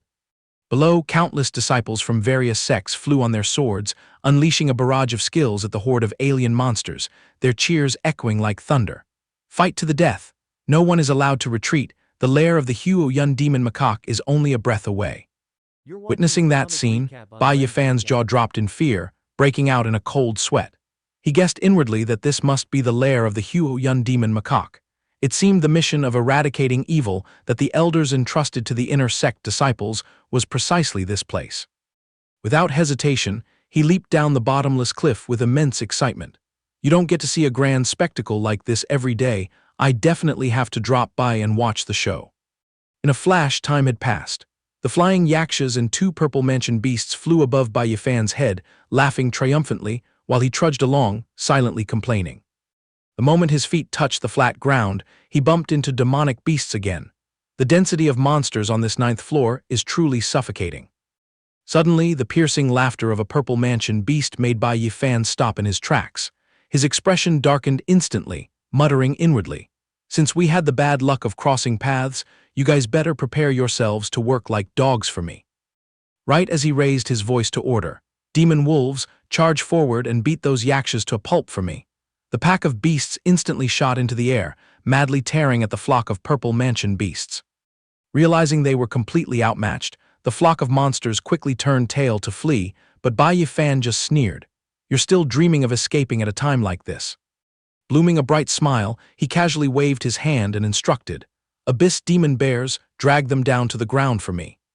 Receiving the order, the two massive bears unleashed glowing yellow punches straight into the chests of the purple mansion beasts. Bai Yi Fan thought to himself, the Abyss demon bear possesses peak-level strength. Using them to clean up you lot is truly as easy as flipping a hand. Seeing the monsters tumbling down into the dusty ground, he rejoiced secretly. Perfect timing, I was just thirsting for a winged mount to act as a lackey. Right after, Bai Yi Fan clasped his hands together and quickly chanted a spell, creating countless golden energy tentacles before shouting, Demon Sealing Scroll, bind them. Those tentacles immediately transformed into reins, tying up the 5 flying yakshas. Sparkling light seals clearly appeared on their foreheads. With everything sorted out smoothly, Bai Yi Fan rubbed his hands in satisfaction. Excellent, managed to collect 5 more flying yakshas. The lackey army is expanding day by day. This feels great. Admiring his spoils of war with utmost satisfaction, he muttered, Looks like I still have plenty of stamina left. At this rate, catching 10 more won't be a problem at all. Suddenly, a bolt of lightning struck down with a massive boom, blowing the demonic beasts far away. Bai Yi Fan frantically dodged, staring wide-eyed at the source of the explosion full of questions. What on earth just happened? Running for his life, he asked himself in shock. With such terrifying destructive power, could the target be my little life? Regaining his composure, he vaulted onto the back of a flying yaksha, pulling the reins and ordering, Fly over there and see what the situation is. A moment later, the master and servant approached the target. Nearing the epicenter of the explosion, Bai Yi Fan spotted 2 streaks of light, one red and one gold, engaging in a fierce dogfight in the air. He clicked his tongue in realization. The strike just now was just a stray shockwave from this intense battle. Ahead was a scene of a bare-chested man fiercely trading blows with a crimson-skinned monster. Bai Yi Fan narrowed his eyes to examine them. It seemed both sides had exhausted their primordial energy, causing their techniques to veer off course and miss wildly. The man suddenly roared, gathering a blazing golden aura into his fist and unleashing the Emperor Hegemony Fist. You're at the end of your rope, go down to the Yellow Springs, Blood Extinction Shura. Witnessing the whole thing from the beast's back, Bai Yi Fan gripped the reins tightly, his eyes wide with admiration. To unleash such devastating destructive power bare-handed, the caliber of an inner sect disciple is truly no joke. However, that Shura demon looks thorny and rugged too, definitely not a pushover. As the blinding golden energy tore through the wind straight for the demon named Batu, Bai Yi Fan leisurely searched his memory to identify it. Shura, a subterranean creature completely outclassing the Yaksha, possessing commander-level strength, on par with humanity's divine ability secret realm. These guys are covered in bone spikes, possess overwhelming bloodlust, and have even unlocked intelligence, able to babble in human speech, and are extremely deceitful and cunning. Right then Batu shrieked wildly, Despicable human, go to hell. Finishing its words, the monster shot forward, landing a bone-shattering punch on the man's chest, making him cough up a mouthful of blood and exclaim in shock, How is this possible? How do you still have the strength to dodge? The monster just bared its fangs in a sinister smile. All is fair in war, you fool. Before the victim could regain his senses, Batu followed up with another palm strike, knocking the man down into the bottomless abyss, sarcastically dropping a line. I learned this trick from your own kind. A long while later at the bottom of the deep abyss, Batu looked at the cold, motionless man in a pool of blood, muttering with satisfaction. Smashed to a pulp like this, he's definitely off to see the king of hell. The intoxication of victory surging, its entire body flared with a crimson light, opening its wide mouth to mock. Human cultivator, it looks like your grandpa here won this round for sure. Let me rip out your heart to take a look. Suddenly from the sky, the flock of flying yakshas shrieked and swooped down in a flash, making Batu jump out of its skin. It craned its neck and yelled noisily, What hole did you flies crawl out of? Let your grandpa gouge out all your eyes, you little runts. Instantly the vicious monster spun around, unleashing a flurry of kicks and wildly slashing its claws at the flying beasts, roaring, You have the guts to steal your grandpa's food. Get out of my sight. However, completely exhausted, it was quickly pinned down into the mud by a flying yaksha. It roared in pain mixed with panic. What the hell is this? How dare you trash creeps defy my orders today? Fueled by rage, Batu struggled and unleashed a brutal slash that tore a body apart, roaring bitterly. So your target was your grandpa here. You damn brats, die all of you to save me the trouble. Seizing the opportunity, Bai Yi Fan appeared out of nowhere right behind its neck, roaring loudly. When the time comes, nothing can stop it, causing the Shura to freeze, its eyes rolling back in shock. Gah! At the same time, an icy sword pierced straight through its chest, making it scream tragically. You cunning human, what crack did you crawl out of? Riding the momentum, the flock of flying beasts swarmed in and completely smothered Batu's body. Trapped in an inescapable encirclement, the monster could only curse helplessly. Damn it, these maggots are as relentless as starving leeches. Crushed flat against the ground, Batu opened its maw and roared in furious resentment. This is too bitter. Must a glorious warrior like me lose his life at the hands of these nameless nobodies? Mustering its last bit of strength, it spread its arms, erupting with a crimson aura that blew all the flying beasts far away, its bloodshot eyes glaring as it roared. I will chop all of you into pieces. Seeing that horrifying scene, Bai Yi Fan's jaw dropped in astonishment. What the hell?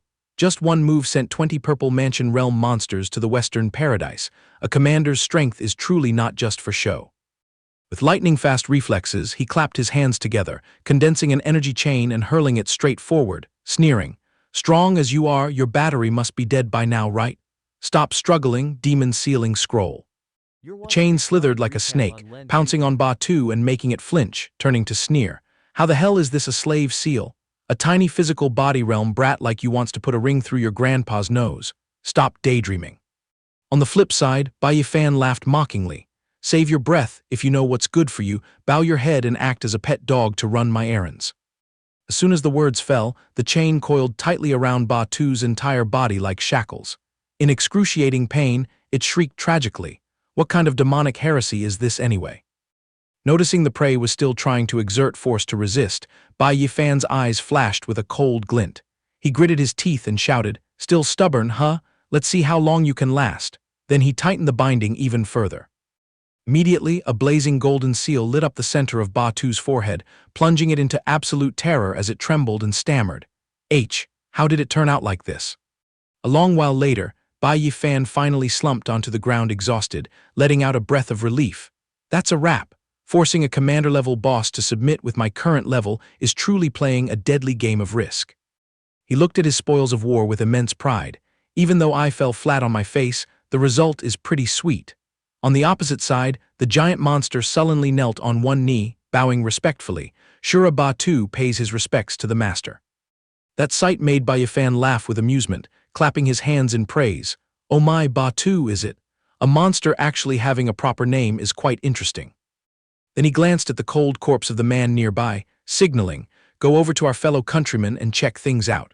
Aha, turns out he's an elite disciple of the Zhen Wu Holy Land. Saying that, he walked over and gently closed the deceased's eyes with his hand. He sighed melancholically. Trust me, once you step into the myriad antiquity demon pit, you've already thrown the word death to the back of your mind. Rest in peace at the Yellow Springs. After closing his eyes, Bai Yi Fan used a trick to fish out an item from the corpse, tossing it to Batu with instructions. Pry this open for me, there's a primordial spirit lock on it. The monster immediately replied, "Yes, master." Batu carefully lifted the ring with both hands, opened its massive mouth, and spat out a bolt of lightning that tore through the blue energy shield wrapping the object.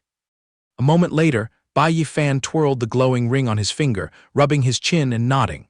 Well done, let me take a look to see if there's any good stuff inside. The highlight of the ring was the brilliant red stone set on its face. He skimmed through the inventory: demon wolf skin, demon bear hide, yaksha horns, yaksha wings, shura bone spikes. Oh, there's even a bunch of spirit herbs and a few low-grade magical artifacts. Bai Yi Fan's eyes suddenly flashed with brilliant light, and he cheered internally. This is perfect, found the hot stuff. I didn't expect the treasure to be hidden right here. Holding up the scroll radiating a blinding golden light, Bai Yi Fan marveled. Giant spirit fist, a spirit tier martial technique. It seems this is the terrifying ultimate skill that the man in yellow had mastered. In the blink of an eye, Bai Yi Fan had time-traveled back to reality. In the middle of his bedroom, he executed the sharp punches of the martial art. The giant spirit fist is divided into 5 core moves: Mountain Cleaver, Earth Splitter, Sea Overturner, Heaven Suppressor, and Immortal Shock. The following move stacks upon the previous one with greater power. To maximize its potential, one must mix spiritual energy with the soul power of the fist techniques. Drenched in sweat after the workout routine, he analyzed to himself. Although this body lacks spiritual energy, I unlocked the Purple Mansion long ago, turning the Newen Palace into a source of soul power to nourish my internal organs. Both my willpower and spiritual perception have leveled up significantly. Using soul power as an emergency substitute for spiritual energy works fine for now. As for the fist intent, it can't be rushed. It must be honed over time to achieve success. It wasn't until the ringing of the phone chimed that Bai Yi Fan finally stopped his hands. He wiped his sweat and thought to himself, the phrasing of this cultivation manual is incredibly obscure. If it weren't for Earth's localization system, reading until the book fell apart would still leave me clueless. Glancing at the flashing name on the screen, Bai Yi Fan scratched his head in confusion. Why is Sister Gu Yao suddenly calling me at this hour? Picking up the phone, he spoke up to ask, Sister Gu Yao, what's the matter calling me at this hour? The other end of the line immediately erupted with a thunderous rant. Your discounted shopping haul has piled up into a mountain in my house. When exactly do you plan on dragging your butt over here to take it back? Hearing this, Bai Yi Fan turned pale, crying inwardly, oh no, I completely forgot about this burden. Swallowing hard, he hastily sweet-talked to do damage control. Yes, I'll come dig them out today. Then he muttered as he recalled, Mom went traveling abroad for the first time and said she bought some gifts to send back to her precious baby. Scrolling back through the chat history, the message clearly read, Yi Fan, your mom has been bewitched by the scenery over there. There's this one place she made your dad walk back and forth no less than 800 times. And that's not all, she also wants to sweep clean the neighboring cities. Oh right, your mom bought a bunch of brand new stuff and said she's sending it back to you. He had replied teasingly to his dad, so are you having a good time going, Dad? As long as Mom is happy, that's all that matters, Dad. Try to accompany her as much as possible. A relaxed mind will help her illness recover faster.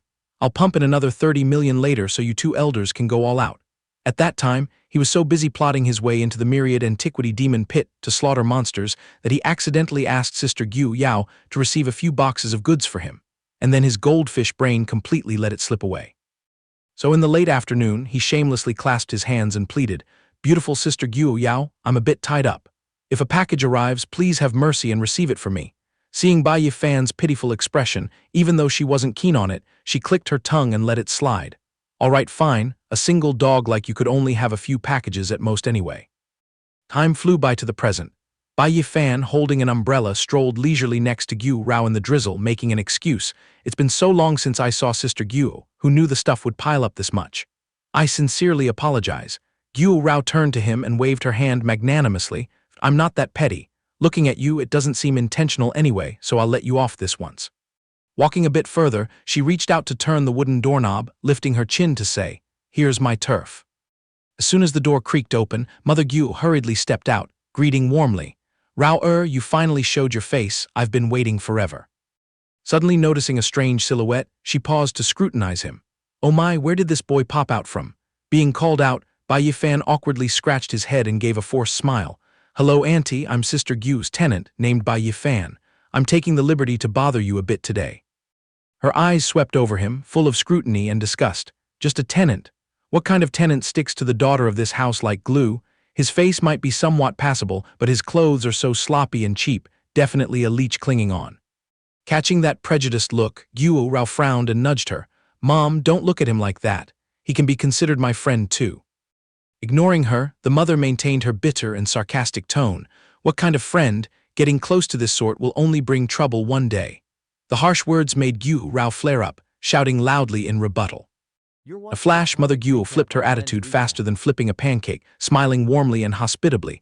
All right, let it go, don't mind the trivial stuff. Rao come over here and meet this young man, his name is Zai Dongcheng.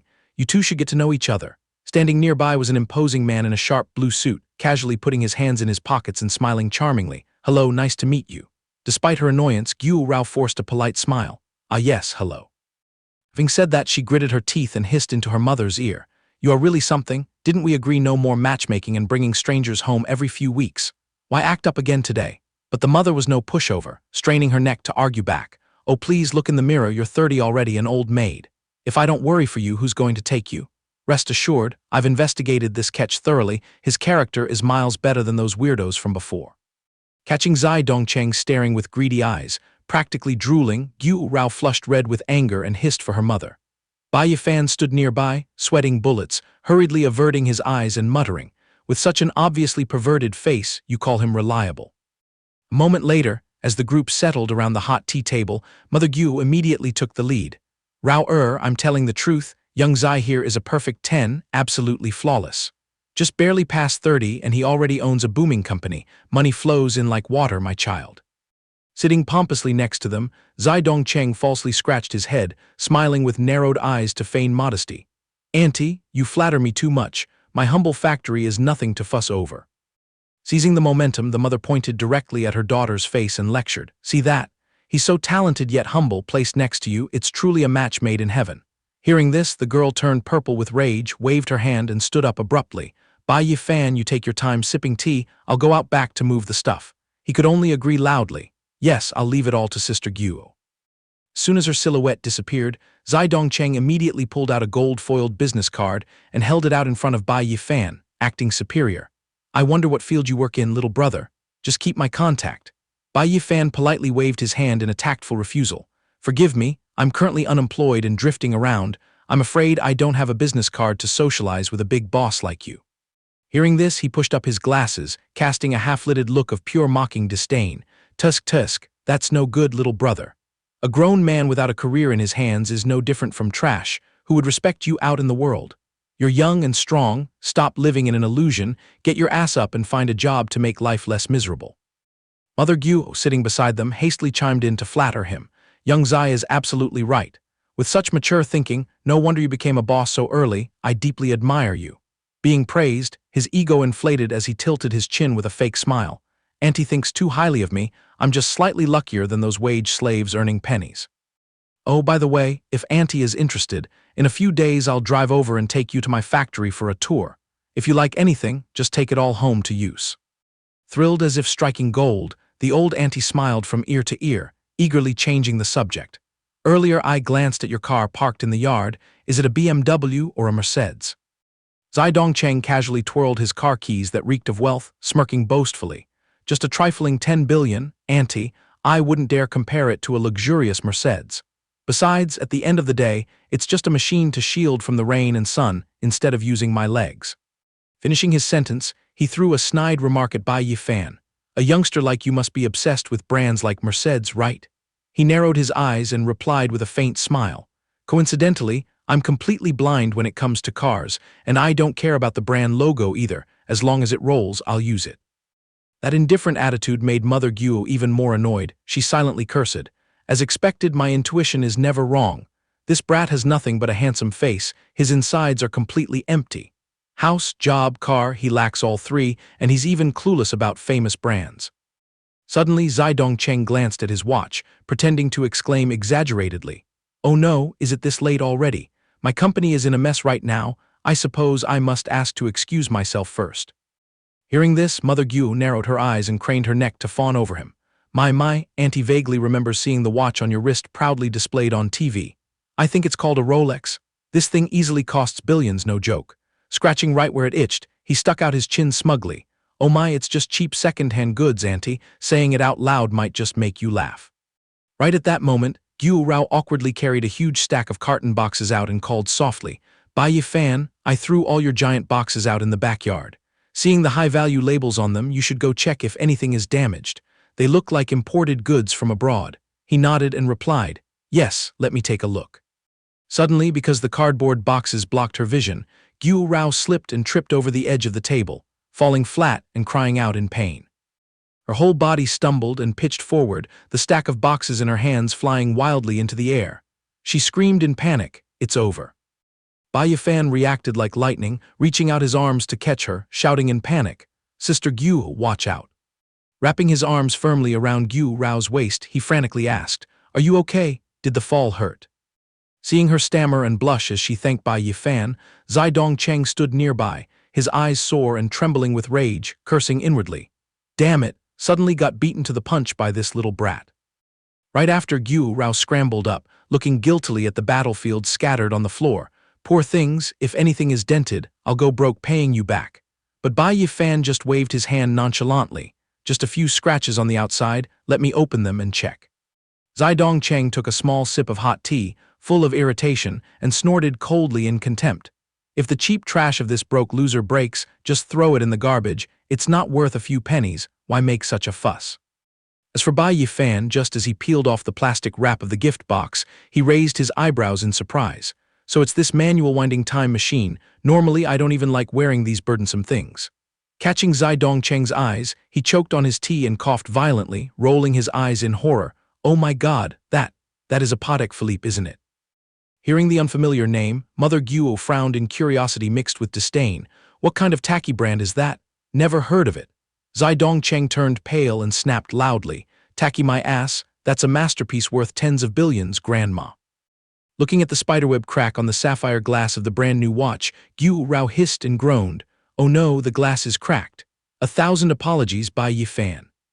On the contrary, he casually tossed it with a clack back into the cardboard box, reassuring her with a bland tone. Oh well, it's just a tiny chip. This thing is dirt cheap and not worth mentioning anyway. As long as you didn't break an arm or a leg, it's a blessing. Hearing that tone reeking of money, Zai Dongcheng was shocked to the core and stammered. You brat, are you crazy? A limited edition Patek Philippe and you dare call it dirt cheap. Ignoring his erratic attitude, Bai Yi Fan picked up the handbag nearby and shoved it into Guo Rao's hands, winking. Oh, by the way, just take this bag to clear some space. My mom sent it for my girlfriend, but I'm all alone. Where would I find one? Today I'm borrowing flowers to offer to the Buddha. Consider it a small token of sincerity to repay you for taking care of my pile of goods all this time. The girl awkwardly scratched her head and vehemently refused. Accepting such luxury goods is too weird. Standing nearby, Zai Dongcheng's face went blank like a pooping goose, screaming in silence. Unboxing limited edition Hermes and Chanel, and he's just giving them away for free like a bunch of vegetables at the market. Seeing his blood-drained face, Mother Guo patted his shoulder and asked, Young Zai, why are you sweating bullets like that? Zai Dongcheng, feeling his face swollen from the invisible slaps, gulped hard and tearfully lied. I'm fine. Just suddenly choked on my saliva a bit. Bai Yi Fan leisurely dangled his dazzling keychain, turning his head to throw him a sarcastic remark. Brother Zai, you don't look so well. If you catch a cold, should I take you to the emergency room? This time Zai Dongcheng truly felt dizzy, sweat pouring down like rain. His eyes were glued to the engraved logo on the keychain, trembling as he asked, That brand? Is that brand for a Porsche? Mother Guo was rooted to the spot, both hands covering her mouth as she gasped. Oh my heavens! Bai Yi Fan, this car of yours must have cost tens of billions to bring home, right? This is what a real supercar looks like. In another corner, Zai Dongcheng lowered his head, his insides in knots as he silently lamented. My luck is too rotten. I bragged too early this round and now karma hit me. How can I even compete with him? Fortunately, that humiliating moment quickly passed. Bai Yi Fan was now seated in the cabin of the expensive car, the back seats overflowing with unboxed cartons, poking his head out to shout, Thanks a lot, Sister Guo, for taking care of this pile of debt. The girl was still anxious, worrying. Bai Yi Fan, stuffing such a huge pile in there, if the leather seats get scratched, it'll break my heart. Standing conspicuously nearby, Zai Dongcheng muttered gloomily, turning a Porsche into a trash-hauling cart, truly I've lived this long to finally have my eyes opened. Starting the smooth roar of the engine, Bai Yi Fan winked playfully. You worry too much, a few scratches on cowhide is nothing. Just like Brother Zai's philosophy taught earlier, at the end of the day, a car is just an upgraded transport cart, right buddy? Hearing that deeply sarcastic remark, Zai Dongcheng was infuriated, gritting his teeth and cursing inwardly. You insolent brat, how dare you use my own words to slap me right in the face? But ignoring his resentment, he revved the engine and sped off, leaving behind a faint farewell echoing in the distance. By everyone, I'm off. Ironically, the tires accidentally rolled over a stagnant puddle, splashing a patch of muddy water straight onto the hem of Zai Dongcheng's suit, making him jump up and scream bloody murder. Meanwhile, the auntie who flipped faces like a pancake hurriedly waddled after him, waving her hand reluctantly and reminding, Bai Yi Fan, drop by for a meal when you're free, son. As the car's silhouette rolled away for a moment, he stuck his arm out and waved. Yes, everyone hurry inside to avoid the wind. Returning to the dark space of the Wangu demon pit on the 9th floor. Bai Yi Fan threw an earth-shattering punch, swirling a crimson aura, and roared, Giant Spirit Fist, Mountain Cleaver. Instantly, a bright red sphere shot forward, leveling everything with an earth-shaking explosion. Witnessing the result, he gasped softly, Oh mother, the destructive power is too overwhelming. Watching the blood-red mist dissipate, he rubbed his chin and concluded, Burning out soul power to force out such a terrifying strike can be considered a miracle. If I manage to crawl my way up to the divine ability realm and convert it to high-end spiritual energy, I could probably feed dust to the whole world. Suddenly Batu sneaked out from the shadows right behind him, flattering and fawning by kneeling down. Congratulations, master, on the grand completion of your divine skill. With your towering disposition, you managed to comprehend this spirit-tier fist manual. This lowly one bows to the ground in admiration. Bai Yi Fan casually shot him a sideways glance and lightly snapped, "Enough bootlicking, stand up." Suddenly remembering something, Bai Yi Fan questioned with a stern voice, "Wait a minute, you thumped your chest claiming to be a demon creature of the divine ability realm. So do you know how to use spiritual energy?" It thumped its chest with a thud and replied, "Of course I'm proficient." He crossed his arms in a challenge. "If you're so good, show off a few moves for me to see." Batu bowed deeply and obediently complied. Stepping back a distance, the giant monster swung its arms, slashing two razor-sharp cross-shaped arcs that tore through the air, accompanied by a valiant shout. Observing the Usura cross-slash technique, he clicked his tongue and assessed. So it's just condensing sharp spiritual energy onto the hands as weapons, then shooting out sword auras to shred the target. He continued to disparage. "It looks grandiose, but the destructive power seems pretty weak, right?" His mocking words had barely faded when the cross-shaped slash exploded with a deafening roar, tearing apart a whole patch of the pitch-black sky. The blinding explosion made Bai Yi Fan's jaw drop in astonishment, secretly gulping, "Oh my god, it's that intense." Batu swaggered proudly, reporting to Master, "That's our clan's signature move, the Usura cross-slash. Once unleashed, taking down those little brats who are a whole realm higher is an everyday occurrence." Falling back into old habits, it shot into the air, spreading its arms to condense a massive blood sphere that blotted out the sky, cheerfully introducing further, "That's not all, boss. Check out this super giant blood ignition magic sphere." Saying that, it gathered momentum and fiercely hurled the sphere into the empty space ahead, roaring. This move is the quintessence of mixing blood aura and spiritual energy, more than enough to wipe out tens of thousands of small fries in a single note. A second later, the spatial area before their eyes was blown away by a mushroom cloud as if a nuclear bomb had just been dropped. Bai Yi Fan cringed and blurted out in dismay, "Holy Spirit, the blast radius of this explosion is way too disgusting." Getting fired up, Batu danced around like a madman, going all out to unleash a barrage of skills accompanied by commentary. "This is the Usura shield kill art, this is the berserk rage strike step, and that over there is the heavenly nether hell palm." Bai Yi Fan stood on the outside, suppressed by the aura until sweat poured down in streams, his face blank and speechless. It continued to tear the roof off, blasting out a chain of consecutive explosions that shook the heavens and shattered the earth. Usura god rending slash, blood spirit mountain cleaving art, demon dust heaven rending claw. After unleashing all its flashy moves, it landed on the ground panting like a bellows, looking up to ask tentatively, "Big boss, is my performance style awesome?" Bai Yi Fan hurriedly raised his hand to stop it. All right, cut the act, I'm scared already. The divine ability realm is truly monstrous. If it weren't for you and that guy in the yellow robes fighting until your heads were busted today, I wouldn't even dream of capturing you alive with 10 lives. Though criticizing out loud, his stomach was fluttering with joy, grinning from ear to ear in smug satisfaction. Hit the jackpot, taming a pet with such apocalyptic destructive power is truly a blessing. Suddenly, Batu softly bared its fangs to correct him. "Boss praised wrongly. How could my petty tricks possibly compare to the soul-destroying grand array that the Yun demon macaque planted under the castle's basement to crush those human cultivators?"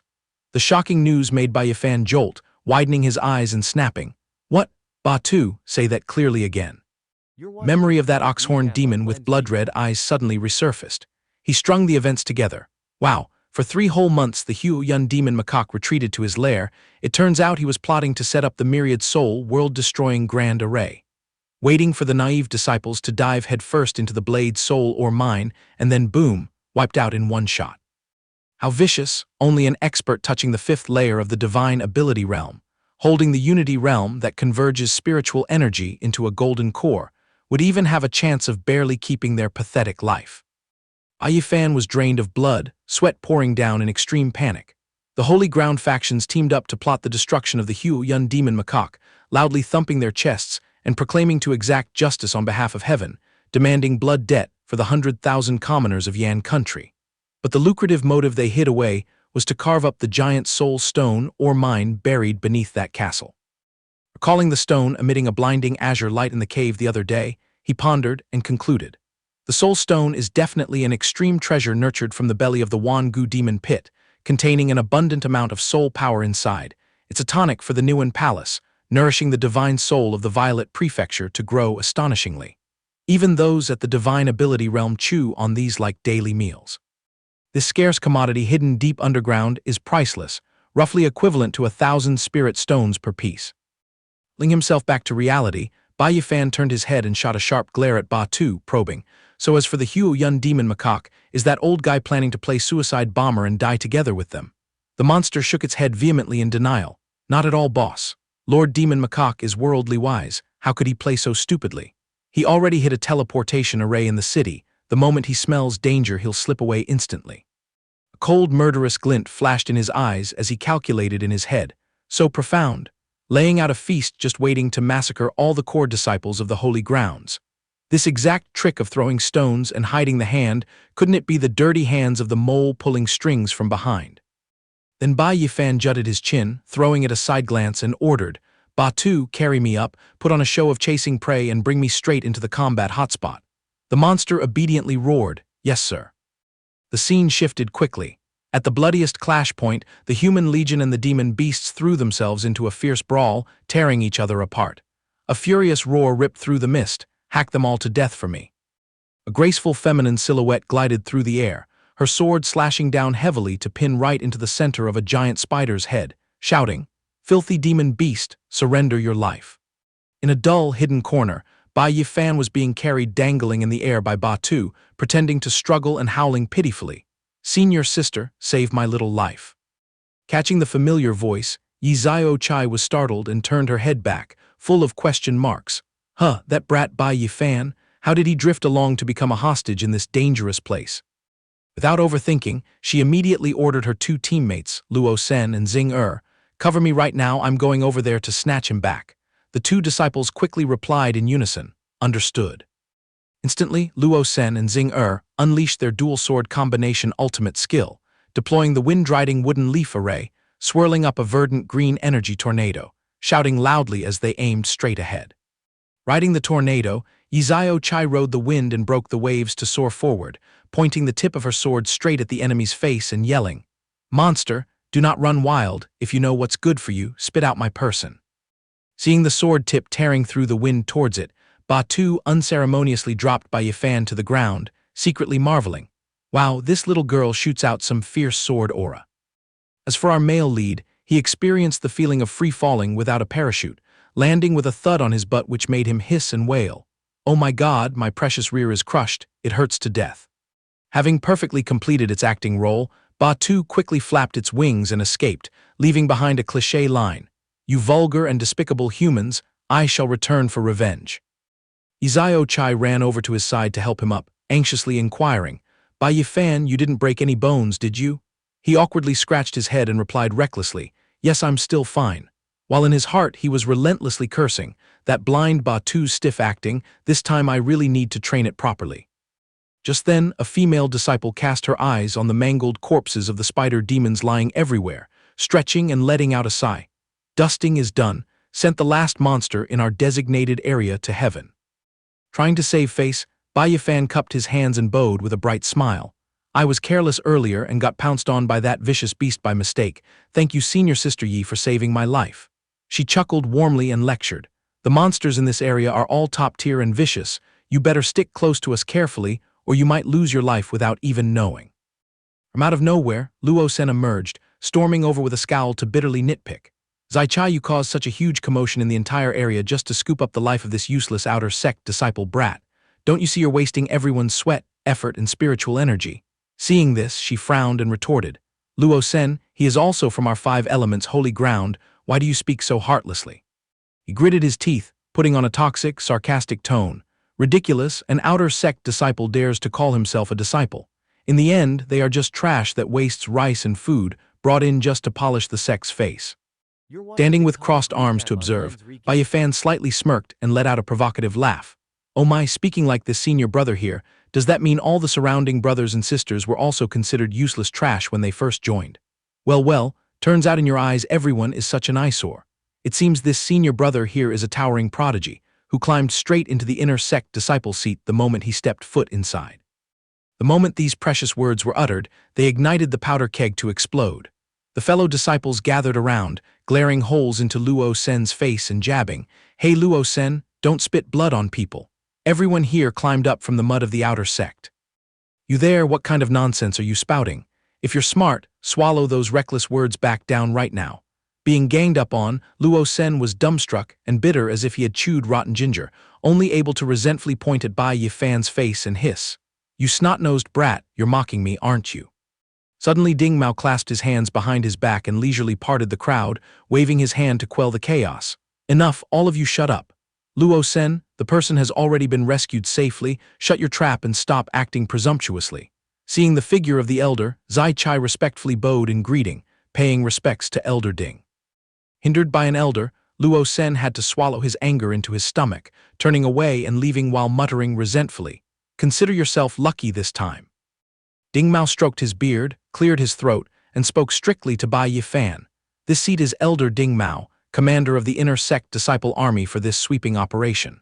How did a lone outer sect kid like you manage to slip into the Wan Gu demon pit? By normal logic, your life should have become food for the wild beasts ages ago." Bai Yi Fan hurriedly cupped his hands and bowed in salute, reporting urgently, "Elder Ding, it's a long story, this junior asks to explain later. The urgent matter right now is that I have an earth-shattering news to expose. We absolutely must not go near that fortress, it is a deadly trap." Looking straight into the elder's probing eyes, he blurted out a string of words, "That Huo Yun demon macaque has already cast the net of the myriad soul world-destroying grand array submerged under the castle's basement. His goal is to crush the lives of all our holy ground disciples." As soon as the words fell, the whole crowd recoiled, jaws dropping in horror. "What the hell did you just say?" Ding Mao raised his eyebrows, his eyes full of skeptical scrutiny. "Where is your proof for this accusation?" Bai Yi Fan immediately covered it up. "I just coincidentally eavesdropped on this shocking matter." In fact, deep down he knew perfectly well that the matter of colluding and capturing Ba Tu alive had to be kept strictly hidden for safety. Suddenly, Luo Sen dashed up from behind, interrupting and urging, "Elder Ding, the Zhen Wu Holy Ground and De Bao Holy Ground are already swarming their troops towards the Huo Yun demon macaque's fortress. Our side must push forward too. The soul stone or mine is a heaven-sent treasure. Do you have the heart to let it fall into the hands of outsiders?" Throwing a cunning glare at Bai Yi Fan, he mocked profoundly, "From what I see, this Bai Yi Fan is definitely a cowardly rabbit who fears death. Because he doesn't dare to charge into battle, he made up this absurd story to scare people. Yi Zio Chai, you really brought a heavy burden back to the team." Hearing the provocation hit a nerve, Bai Yi Fan's eyes flashed red with a cold, murderous intent, roaring to display his might. "What did you just bark?" The invisible dark aura radiated outwards, making Luo Sen tremble like a wet dog. His face pale white, he asked himself in panic, "What the hell is going on here?" Just making eye contact for a second, and all my bones and muscles stiffened up, completely unable to move. Looking at the dark energy billowing around Bai Yi Fan's body, Luo Sen felt a chill down his spine and muttered, "This kind of gaze. It's truly the murderous intent of a demon." Ignoring the enemy's panic, he hardened his face and squeezed out every word. "The lives of thousands of people are not a joke. I have no time to bicker with your kind." Bai Yi Fan bowed with cupped hands, reporting to Ding Mao with an extremely serious expression, emphasizing that this matter was exceptionally critical. "It concerns the lives of all of us. This disciple is absolutely not joking. I implore you to reconsider." Hearing this, the old man was briefly stunned mixed with doubt, secretly wondering if this shocking matter could actually be the truth. Suddenly, Ding Mao's sound transmission talisman emitted an urging voice. "Elder Ding, why haven't you set off yet? The forces of the other factions have already gathered in full at the central battlefield. Now only the 5 elements' holy ground is absent." Standing nearby, Luo Sen added with a sly look, "Elder Ding, look, even Elder Du of the Fire faction is urging us. If we drag our feet any longer, I'm afraid there won't even be leftover soup to drink. Are you going to believe the empty talk of a boastful outer sect disciple without a shred of evidence?" Ding Mao turned to look at Bai Yi Fan and decided firmly, "It's settled then, no more delays, the whole team move out at full speed. Bai Yi Fan, your abilities are still weak, staying here is more perilous than safe. Just stick close to us to scout the situation, but remember, absolutely do not be impulsive or greedy for merits, understood?" Having a bucket of cold water poured on him, he grimaced, full of weariness as he reluctantly agreed, while secretly sighing in his stomach, annoyed at the thought that these people were truly good at bringing disaster upon themselves, only causing trouble for others. A long time later, at the lair of the Huo Yun demon macaque, countless cultivators were frantically raining skills down to bombard the demon fortress. Shouts echoed in the sky, "Keep pushing, brothers, the walls are about to break. Our Bao Holy Ground faction must absolutely take the lead to shatter this array." A muscular guy swung the tip of his sword high, straining his neck to yell loudly to boost morale. "The disciples of Zhen Wu Holy Ground still stand tall here, don't you dare snatch the credit. Charge forward and wipe them all out." Observing the situation, Elder Du ground his teeth in frustration and cursed. "So infuriating. Our faction's 5 elements array requires exactly 100 disciples in position to activate. How is that slowpoke Ding Mao crawling that he hasn't shown up yet?" Right at that moment, Ding Mao breathlessly led the inner sect disciples of the Wood faction rushing over, panting and shouting, "Elder Du, please forgive us, we are late." Upon seeing his colleague, Elder Du's blood boiled and he yelled, "You old geezer, you are truly a walking disaster, dragging your feet and ruining so many good things. Even if you were blind, you should see that the lair is about to be leveled by the other 2 holy grounds, right?" Right after, he waved his hand to order the disciples behind him. "Listen up, everyone, push to maximum speed and charge straight into the demon fortress." The entire troop immediately chanted their obedience in unison. Swallowed in the middle of the Wood faction's formation, Bai Yi Fan frowned anxiously, feeling conflicted. They absolutely couldn't advance any further, just a few more steps, and they would fry their lives within the damage range of the myriad soul, world-destroying grand array. Gritting his teeth, he pulled out 3 dark red plant bulbs and threw them straight to the ground, telling himself, "This is all just to save your lives, just get a taste of the unique flavor of this toy." Bang, bang, bang. 3 deafening explosions suddenly rang out behind the Wood faction's troops, making everyone jump in shock and whip around in confusion. What's going on?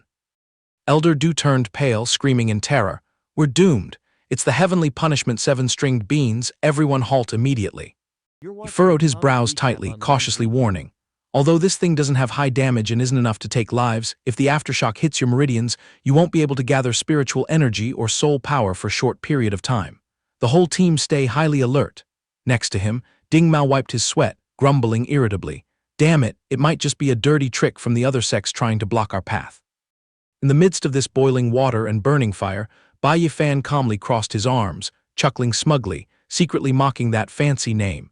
"Heavenly punishment and 7-stringed my ass, in the end they're just phoenix fairy flower seeds." Recalling the moment he struck gold finding these seeds, he smirked. To set up this perfect trap, he took the trouble to sneakily collect a basket of wild fruits while the group was camping.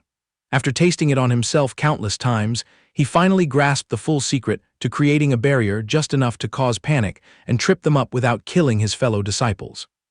Glancing at the result of the 3 phoenix fairy flower bulbs he just threw, he raised an eyebrow, feeling self-satisfied inside.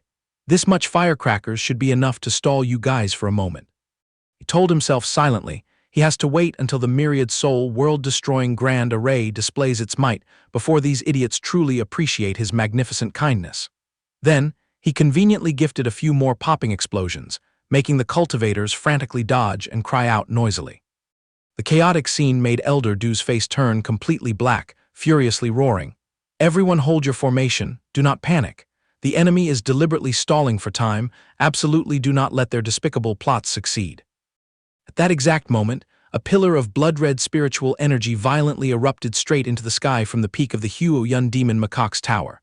The terrifying oppression made Elder Du jolt, cautiously muttering, "This aura," while the surrounding disciples were completely drained of blood, screaming in panic.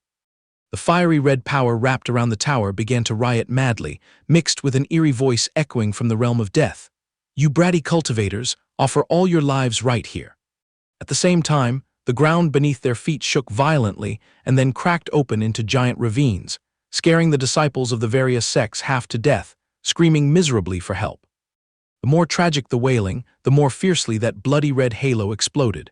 The one hiding inside the tower seemed to go mad with excitement, letting out a savage laugh. "Bury everything." A moment later, the tribulation subsided. The smoke and dust settled to reveal a desolate battlefield, with shattered bricks and rubble scattered everywhere. A few figures lay slumped on the ground, their fate unknown. A faint, trembling voice broke the silence. Good heavens, what on earth just happened? Elder Du collapsed to the ground, his limbs turning to jelly. Staring blankly into the distance, he muttered in shock. To think that the Huoyun demon marquis hidden in the city could unleash such terrifyingly destructive power. Sweeping his gaze over the mangled corpses of the allied forces, he agonizingly realized the bitter truth. Apart from the forces of our 5 elements' holy land, all the personnel from the other sects have perished.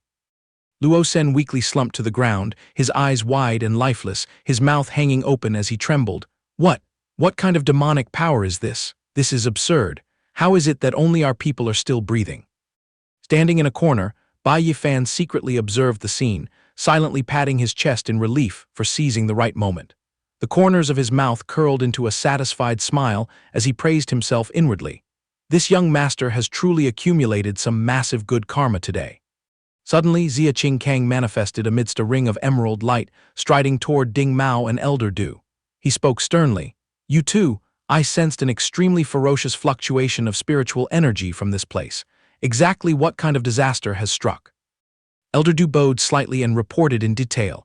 Dean Xia, we followed orders to surround the headquarters of the Huoyun Demon Marquis. However, other than the people of the 5 elements' holy land, all the other sects have been wiped out. Nearby, Ding Mao clutched his bleeding arm, his face pale as he gasped. Heavens! The myriad souls world-destroying grand array wasn't just a rumor after all. Hearing this, Xia Qingkang clenched his jaw, his gaze sharp as daggers as he demanded. The myriad souls world-destroying grand array. Ding Mao, you better explain the entire situation to me in detail. Do not hide a single word. Frightened by the oppressive aura, Ding Mao hastily bowed and reported tremblingly. Dean Xia, please quell your anger. I heard from a disciple that the Huoyun Demon Marquis had set a trap, luring the forces of the 3 great holy lands to besiege his lair, aiming to catch all the elites in one fell swoop. Saying this, Ding Mao bowed deeply to defend himself. Because I was half believing and half doubting, I lingered along the way to investigate the truth, which was why I missed the rendezvous. Who would have thought that a misfortune would turn into a blessing, saving the little lives of our entire group? Hearing this, Xia Qingkang raised an eyebrow and probed curiously. Then who was the disciple that brought this intelligence? Immediately, Bai Yi Fan stepped forward confidently, straightening his back and puffing out his chest as he loudly announced. Reporting to you, sir, it was outer sect disciple Bai Yi Fan. Xia Qingkang narrowed his eyes to scrutinize the young man, analyzing inwardly. So this is the outer sect disciple that Jiang Lingji mentioned. No matter how you look at him, he's just a wet behind-the-ears brat whose cultivation has barely touched the Violet Palace realm, yet he has created miracles time and time again. It seems this brat's background is anything but simple. Hypnotizing the boy with his probing gaze, he temporarily set aside his doubts. I'll dig into his background later.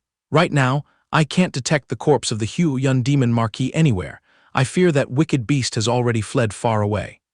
Suddenly, Xia Qingkang cast a spell, condensing an illusory giant dragon that opened its massive maw to swallow the pile of soul stones floating in midair. Witnessing this, the cultivators' eyes widened in astonishment as they cheered in uproar. Those are soul stones. My God, what a massive treasure trove. Xia Qingkang loudly issued orders. All disciples, attention, quickly clean up the battlefield and gather all the soul stones to hand them in. Search for any survivors and do everything you can to treat them immediately. A chorus of acknowledging shouts instantly echoed in response. Turning back to look at the outer sect disciple, he praised. Bai Yi Fan, your contribution on this trip must truly be recognized. Otherwise, the 5 elements' holy land would have suffered heavy losses. Before leaving, Xia Qingkang clasped his hands behind his back, turned his head and promised, You have achieved a miraculous merit. Wait until we return to the sect. I will report to the dean to reward you handsomely. These words made the young man's face light up as he joyfully bowed in gratitude. Many thanks to the elder for the promotion. Standing nearby, Yi Zio Chai patted Bai Yi Fan's shoulder in admiration. Bai Yi Fan, your intelligence gathering is really accurate. You're too capable. Not only did you survive a great catastrophe, but you also secured a massive haul of soul stones. The deans will definitely be overjoyed. Just prepare yourself to receive endless rewards. The boy just scratched his head, smiling brightly. Nothing could be better than that. On the contrary, Luo Sen, standing not far away, resentfully crossed his arms, his face darkened as he muttered curses. It was just a blind cat finding a dead mouse. What's there to be arrogant about? Finding him an eyesore, Bai Yi Fan mocked. Senior Sister Yi, do you smell something sour? It seems like a lemon down in the demon chasm has gained sentience and flown up here. The naive girl sniffed the air vigorously and asked in confusion, Sour? Why don't I smell anything? Meanwhile, Luo Sen gritted his teeth until his jaw almost popped, hissing bitterly, You reckless brat. After his mockery, Bai Yi Fan turned around to leave, dropping a sentence. Senior Sister, the grand scheme is settled. Allow me to quietly slip away first. I still have some private matters to attend to. Yi Zio Chai asked in bewilderment, holding him back. Wait, Bai Yi Fan, where are you going in such a hurry? His eyes flashed with a chilling killing intent as he replied curtly, To collect a blood debt. Glaring at the fading figure, Luo Sen couldn't swallow his anger and cursed inwardly. Arrogant prick, let me follow you and see what kind of tricks you're playing. A while later, at a roadside tavern on the outskirts of the eternal demon chasm, Gao Yang leaned on the table and asked anxiously in a low voice, Wang Teng, do you think they'll trace that matter back to us? The man sitting next to him calmly reassured, Senior brother Gao, once you shoot the arrow, there's no turning back. It's too late to be afraid now. He leisurely lifted his teacup, wearing a sinister smile. Besides, losing one's life in the demon chasm is an everyday occurrence. Even if someone was lurking around and saw a strike, they wouldn't dare breathe a word even if you lent them 10 guts. The last word had barely left his lips when a gust of astral wind tore through the air, ambushing the two smug men. Crash, the cup in Wang Teng's hand shattered instantly, scaring him so much that he jumped, and his eyes rolled back in terror. Bai Yi Fan's figure slowly approached, spitting sarcastic words. You two, finding you guys was quite a breeze. Hearing the familiar voice, Wang Teng and Gao Yang shouted in unison, Bai Yi Fan. All the color drained from Wang Teng's face, sweating profusely as if he had seen a ghost. He stammered a scream. What? What the hell is going on? Why isn't this brat in the grave? He should have rotted at the bottom of the demon chasm ages ago. Bai Yi Fan half-closed his eyes, the corners of his lips curling into a mocking sneer. Why are you so surprised to see me still wandering around here? Wang Teng's trembling finger pointed straight at him, muttering like a madman. An illusion. This must be an illusion. Bai Yi Fan, there's no way you could escape death. In a flash, Bai Yi Fan had a tight grip on his throat, declaring coldly, The concept of impossibility doesn't exist for me. Being choked, Wang Teng's face turned purple, struggling like a fish on a chopping block. He ground his teeth, using all his might to roar unwillingly, Let me go right now. But the only response was Bai Yi Fan's butcher-knife-like gaze, growling an interrogation. Speak up, what have you done to Liu Wei and Zhang Tai? Despite being at a disadvantage, Wang Teng still arrogantly lifted his chin in defiance. You want the details? Go down to hell and ask King Yama. Furious, a terrifying killing intent flashed in the depths of Bai Yi Fan's eyes, and he said in a deep voice, What did you just say? Wang Teng did not flinch. Instead, he smirked triumphantly. You want to take my life? Open your eyes wide and see where we are. By now a crowd of disciples had gathered around. He mocked loudly. In broad daylight with so many eyes watching, would you dare slaughter a fellow disciple right here? Meanwhile, the surrounding crowd whispered, Why did they start fighting out of nowhere? What kind of show is this? Relying on the crowd, Wang Teng pushed his luck even further. Let me tell you straight, my precious little sister is young and talented. She has already stepped into the Violet Palace realm and is pampered by the higher-ups. If you dare harm a single hair on my body today, she will break dozens of your bones tomorrow. If you don't believe me, go ahead and try. Ignoring his threats, Bai Yi Fan just smirked, drawing a terrifying smile. Well, the Violet Palace realm, huh? Saying that, he unleashed a surging wave of red-black lightning, clicking his tongue playfully. Oh my, I'm so scared. The terrifying pressure made Wang Teng go weak in the knees, stammering in horror. Violet Qi materializing into weapons. It's the Violet Palace realm. Since when did you crawl up to that realm? Looking at the freezing blood sword pointed straight at his face, Wang Teng instantly backed down, kneeling and pleading. Wait a minute, good hero. I admit I was wrong, my mind was muddled and I was manipulated by that Gao Yang. How about this? I promise to ask my sister to gift you the best spiritual pill as an apology. After all, we are fellow countrymen from the Yuan Kingdom. Please be merciful and forgive me. But the moment the empty words poured out, Bai Yi Fan decisively swung his sword, delivering a fatal strike and bidding farewell. It's fine, just make sure to be smarter in your next life. Looking down at Wang Teng's corpse collapsing in a pool of blood, Bai Yi Fan coldly stated, Daring to plot against me time and time again, this ending is a fitting reward for you. Witnessing the bloody scene, the surrounding crowd screamed in panic. Murder! He actually killed a fellow disciple. Daring to act so recklessly in broad daylight, does that kid have a death wish? As for Gao Yang, his legs went completely limp as he fell flat on the ground, babbling endlessly. It's over. I'm dead meat. Did Wang Teng really just go to heaven like that? Catching that trembling sound, Bai Yi Fan lifted his violet blood sword and shifted his target. Stop crying for others, Gao Yang, it's your turn on the chopping block. Hearing this, the man wailed pitifully. Please don't come over. I know my mistakes, please spare my life. Suddenly, Yi Chai rushed out from behind, screeching to stop him. Bai Yi Fan, have you lost your mind? What kind of demonic trick are you pulling? I followed you because I was worried. Who knew you'd dare to slaughter someone right here in Daishi City? Turned his head to glance at her, listening as the girl continued her lecture. Are you stupid? Daishi City is a territory protected by the 10 Great Holy Lands and the 100 Sects Alliance. Bai Yi Fan only firmly retorted, Senior Sister Yi, don't worry, I am completely sober and know exactly what I am doing. Seeing that stubborn attitude, Yi Chai frantically scolded. Sober my foot. Killing a fellow disciple is a heinous crime. You have to pay a life for a life, do you know that? Ignoring the warning, Bai Yi Fan remained cold and resolute.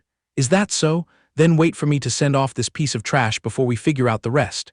Yi Chai could only sigh in distress. Why must you bring trouble upon yourself like this? Hiding in the bushes behind them, Luo Sen wore an insidious, triumphant smile.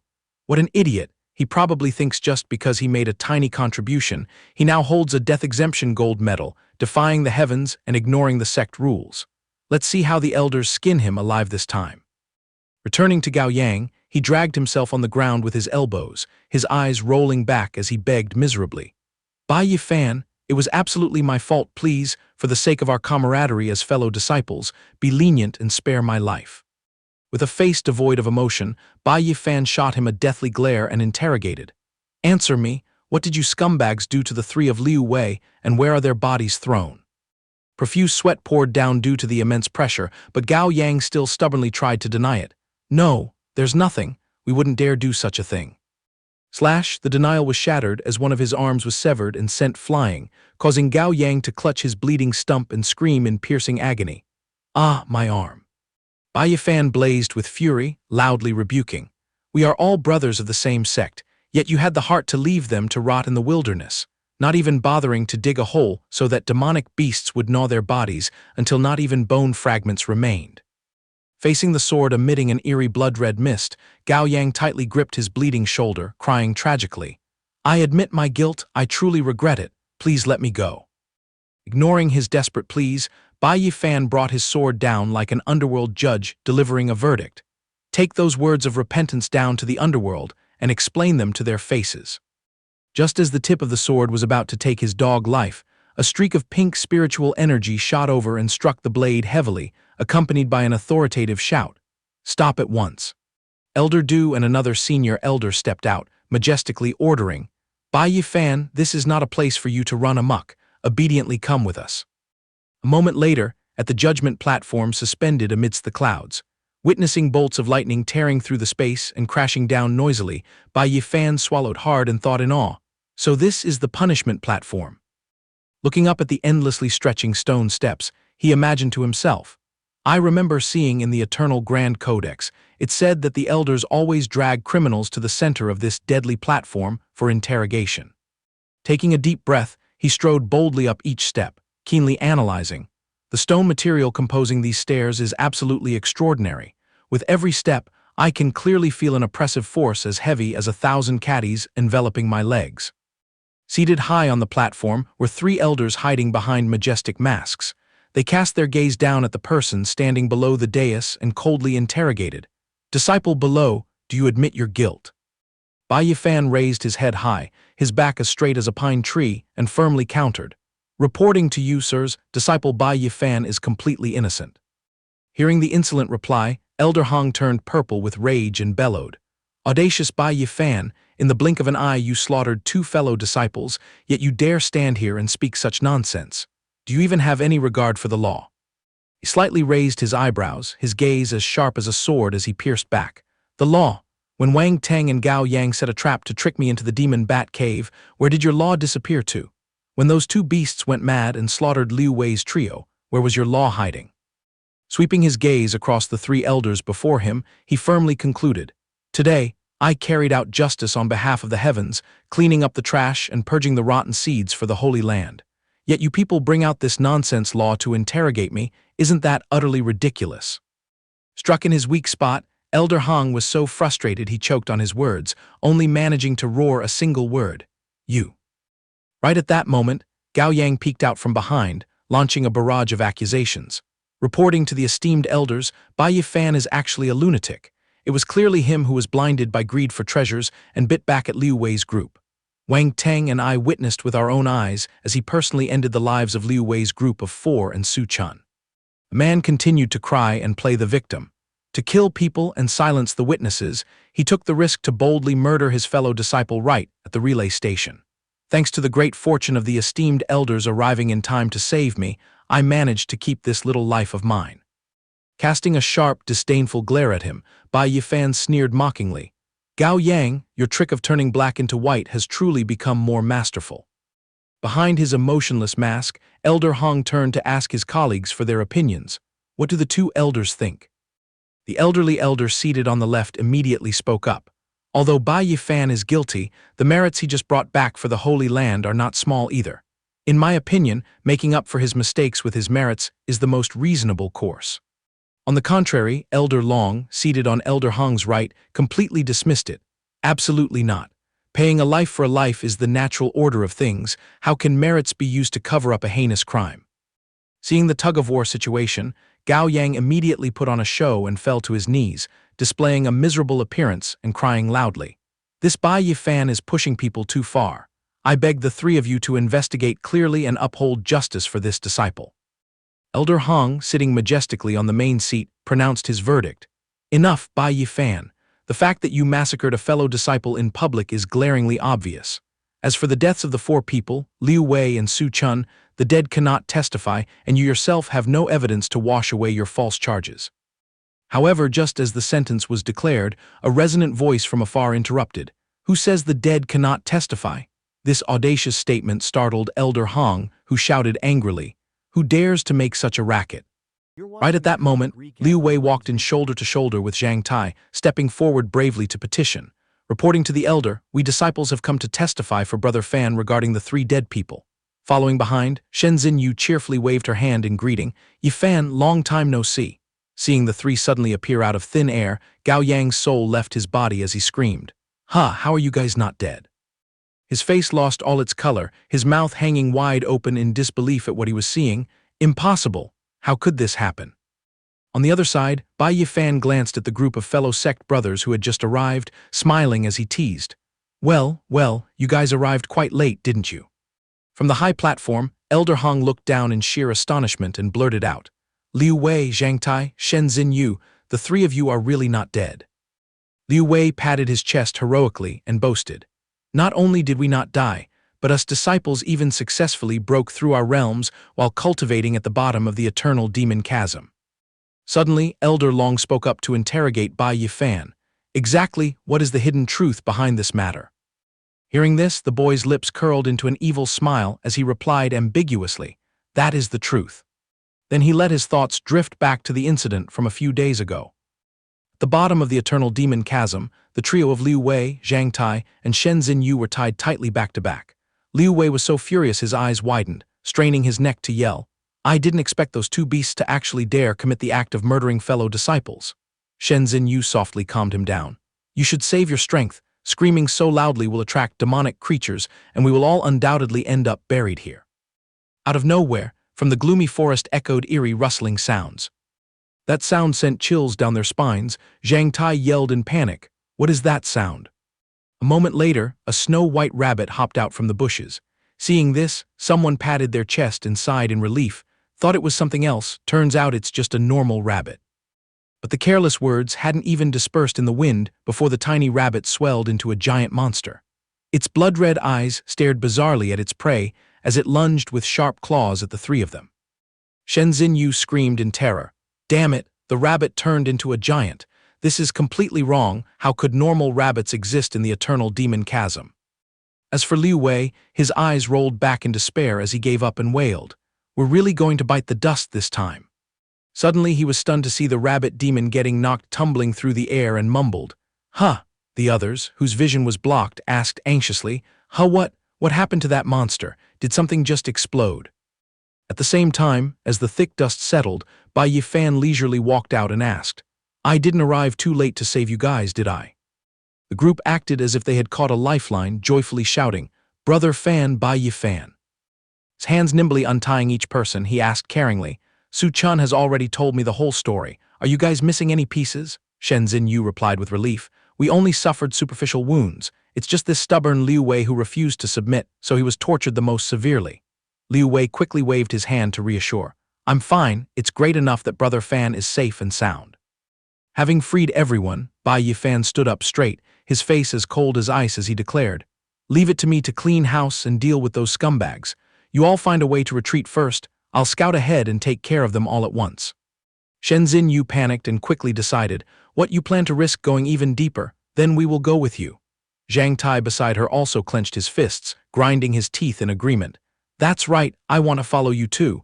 Once we catch those beasts, I must exact revenge with my own hands to be satisfied. Seeing this, Bai Yi Fan smiled and tactfully refused.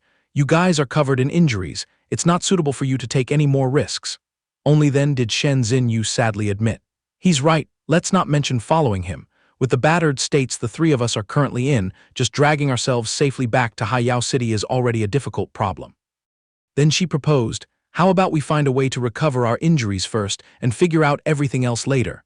Just as she finished speaking, a terrified scream suddenly rang out. Something's wrong. Immediately, a horde of giant rabbit demons surged out and blocked their path, causing one person to exclaim in panic. Damn it, why did so many demonic creatures appear? We are completely surrounded by them. Shen Xinyu broke out in a cold sweat, cautiously guessing, could it be that the explosion just now lured them here?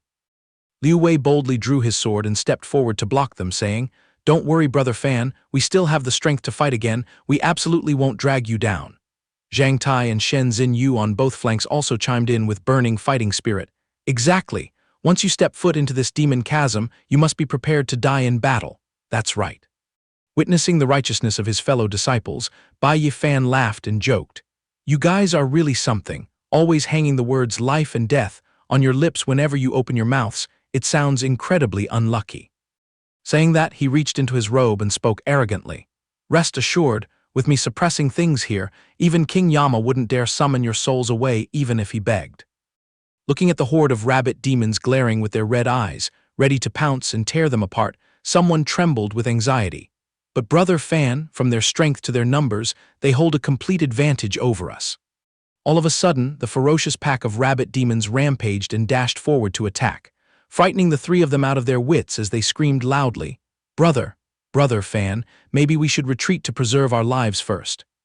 Quick as lightning, Bai Yi Fan took out a sunflower-shaped magical treasure that was shining brilliantly. He calmly reassured them, Calm down, just stand still right there. Then he shouted loudly, Crush these little runts. The moment the command was given, a blinding golden halo instantly shone directly into the faces of the rabbit demons, blinding them and causing them to stagger and tumble over. Right after, the halo exploded violently, directly incinerating the entire horde of demonic beasts. Liu Wei's group dropped their jaws in surprise and curiosity. Damn, what kind of top-tier treasure is that? It's so blinding. Truly tyrannical power, hundreds of demonic creatures were crushed into paste in the blink of an eye. Waiting for the aftershocks to pass, Bai Yi Fan smiled happily and sighed in relief, dusting off his hands. It's done. Staring intently at the profound heaven-blazing sunflower sparkling with golden light in Bai Yi Fan's hand, Liu Wei couldn't stop his curiosity. Brother Fan, you're too capable, but what kind of divine artifact is this? I've never seen it before. Shen Xinyu quickly covered her mouth with her hand, exclaiming in awe and amazement, My God, could this be the profound heaven-blazing sunflower, an ancient artifact thought to be lost for a long time? Seeing the girl's thorough knowledge, Bai Yi Fan smiled cheerfully and explained, Well, before we set off, didn't you guys advise me to prepare light-emitting artifacts? This is exactly my ultimate trump card for self-defense. Hearing this, Shen Xinyu became even more fascinated and didn't spare her praise. Brother Fan, you are truly a master. These ordinary demonic creatures are extremely afraid of light, and your treasure radiates a brilliant aura as blindingly hot as the scorching sun. With it in hand, sweeping through this entire demon chasm will be as easy as flipping your hand. While they were marveling, he shoved the profound, heaven-blazing sunflower into the hands of the three, instructing them carefully. The three of you keep this, and try to find a safe way back to Haiyao City to recuperate. Once I finish my business, I will quickly come to regroup. With this divine artifact protecting you, ordinary demonic creatures will absolutely not be able to harm you. Immediately, the trio of Liu Wei, Shen Xinyu, and Zhang Tai widened their eyes, incredibly thrilled on the inside but seemingly hesitant on the outside as they exclaimed in unison. Such a precious item. You're just handing it over to us like this. Bai Yi Fan smiled lightly, treating it like a trivial matter, and replied, Precious. As far as I'm concerned, facing the scythe of death, yet you guys firmly held onto your bottom line, refusing to sell out our friendship, that is the most priceless treasure in the world. Hearing those heartfelt words, Liu Wei hurriedly wiped away his emotional tears and sobbed. Say no more, Brother Fan, fighting side by side with you, we absolutely won't regret it in this lifetime. Zhang Tai also bit his lip and clenched his fists, reminding him firmly. That's right, Brother Fan, going in alone this time, you must be extremely careful. Bidding them farewell, he turned his back and advanced deeper into the treacherous forest, giving a slight wave and leaving behind a steady, yeah. I swear to wipe out these demonic creatures, and at the same time teach those bastards a truth.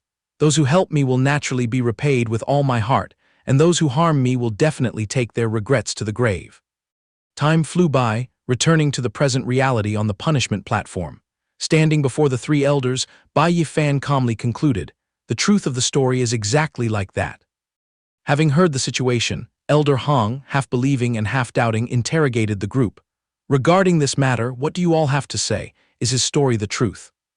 Without hesitation, the trio of Liu Wei, Zhang Tai, and Shen Xinyu simultaneously prostrated themselves on the stone floor, taking turns kowtowing and guaranteeing firmly. Reporting to the punishment elder, disciple Liu Wei volunteers to testify that Wang Teng and Gao Yang deliberately schemed to harm Bai Yi Fan first. Punishment elder, disciple Zhang Tai volunteers to testify. Punishment elder, disciple Shen Xinyu volunteers to testify. At this moment, Bai Yi Fan finally raised an eyebrow and turned his head to mock the man cowering behind. Gao Yang, didn't you just boldly claim that you witnessed me slaughtering Liu Wei with your own eyes? How come they are perfectly fine and standing right in front of you now? Having his bluff called out directly by name, Gao Yang jumped out of his skin like a leech exposed to lime. Furious at being led by the nose, Elder Hong roared majestically, Audacious Gao Yang, why haven't you confessed the truth about everything? A crushing pressure destroyed his willpower, causing the man to collapse to the ground, tremblingly confessing, I'll confess everything. Please forgive me, Elder, my eyes were blinded by a demon. But this despicable scheme was not masterminded by me alone. The person pulling the strings behind the scenes is the inner sect disciple Wang. But the name had barely escaped his lips when a streak of green light tore through the wind and shot straight at him, accompanied by a furious roar. Shameless, despicable scum, hand over your life. A split second later, a vicious burst of spiritual energy pierced through Gao Yang's left chest, leaving him only enough time to wail tragically, Damn it. Retracting his hand, which still faintly glowed with green light, Elder Long coldly announced, Everyone, this man reaped what he sowed, his heinous crimes truly cannot be forgiven. On behalf of the punishment hall, I have executed the death penalty on the spot, hoping all fellow disciples will take this as a warning. Witnessing Gao Yang's wrongful death, Bai Yi Fan's mood became incredibly complicated, and he assessed inwardly. Dealing with it so sloppily and quickly, this old geezer definitely has a guilty conscience. Suddenly, Elder Long steered the conversation back, returning to Bai Yi Fan's crimes. Even if your actions stem from a sense of injustice, abusing private punishment is undeniable. Don't try to cover it up with some baseless excuses about being framed by Wang Teng. Even if you did have leverage on him, you should have gritted your teeth and submitted a petition to the punishment pavilion for us to handle the case according to the law, not taking it upon yourself to act wildly and take a life. Bai Yi Fan looked up at the high platform, his calm and unfathomably deep face silently swallowing the old man's hollow lectures. If a cultivator constantly allows their inner demons to grow wild like weeds, then what hope do they have of attaining the Tao and becoming immortal? After spouting a bunch of nonsense, Elder Long disregarded reason and arrogantly passed judgment. According to my judgment, imprisoning you for 10 years of cultivation is already considered lenient. Hearing the sentence fall from the sky, Liu Wei's eyes widened as he snapped back. What? I absolutely refuse to accept this ridiculous verdict on behalf of Brother Fan. Shen Xinyu also shouted indignantly, That's right, how can you judge a case so carelessly? Nonetheless, Bai Yi Fan remained incredibly calm and spoke indifferently. The elder truly dealt with the murder case far too quickly and decisively. But elder, if I offer up a magical treasure, could this verdict be flexible enough to change? This bold proposal startled Elder Long, who frowned in suspicion. What did you just say? Unhurriedly, he took out a flower sparkling with golden light and replied slowly, I clearly remember it is written in the Eternal Grand Codex that anyone who offers a rare and precious treasure to the Holy Land will be pardoned and exempted from punishment. I wonder if this law is still effective today. I would like to offer an ancient precious herb, the profound heaven-blazing sun sunflower. Seeing the top-tier item, Elder Hong was utterly shocked and asked in amazement, What? A rare treasure of this caliber, how do you have it in your hands? Meanwhile, Elder Long still tried to salvage his dignity and gloss it over. This precious herb is indeed hard to come by in this world. But human life is also incredibly precious. How could a single, measly branch of a flower carry enough weight? Before the sophistry could be fully uttered, Bai Yi Fan pulled out a whole radiant bouquet of flowers, waving it around and sneering mockingly. Then what if I say I'm offering 10 stalks? This blatant display of wealth made the two elders sweat profusely, shouting in awe in unison. 10 stalks! Their value is so immense it's immeasurable. This is truly an unimaginably extraordinary matter. Even so, Elder Long still stubbornly stretched his neck and argued unreasonably to refuse. So what? Human life is still the most important thing. Seeing the old man stubbornly refusing to give up, Bai Yi Fan shrugged, casually pulling out 2 massive bouquets of flowers with both hands and waved them provocatively. So, what if I raise the price to 20 stalks? This time all 3 big shots on the high platform were horrified, stammering incoherently. 220 stalks, what the hell is this? On this side, Bai Yi Fan gleefully held the treasures high, laughing mockingly. If this still isn't enough to shut your mouths, I still have about 30 more stalks of this ancient precious herb, the Xuan Tian blazing sun sunflower, casually lying around on me. This blatant flaunting of wealth left Elder Hong entirely astounded, clutching his heart in terror as he exclaimed, This brat possesses 1,000-year-old ancient spirit herbs as if they were cheap cabbages in a market.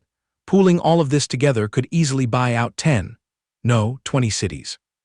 Elder Long was also scared out of her wits, unable to suppress her curiosity as she hesitantly asked, So many divine herbs, where on earth did you dig up this treasure trove? Tightly hugging his sparkling bouquet of Xuan Tian blazing sun sunflowers, Bai Yi Fan beamed with a fake, bright smile. This junior was just a blind cat finding a dead mouse. While slipping and falling into an abyss, I accidentally picked up these weeds.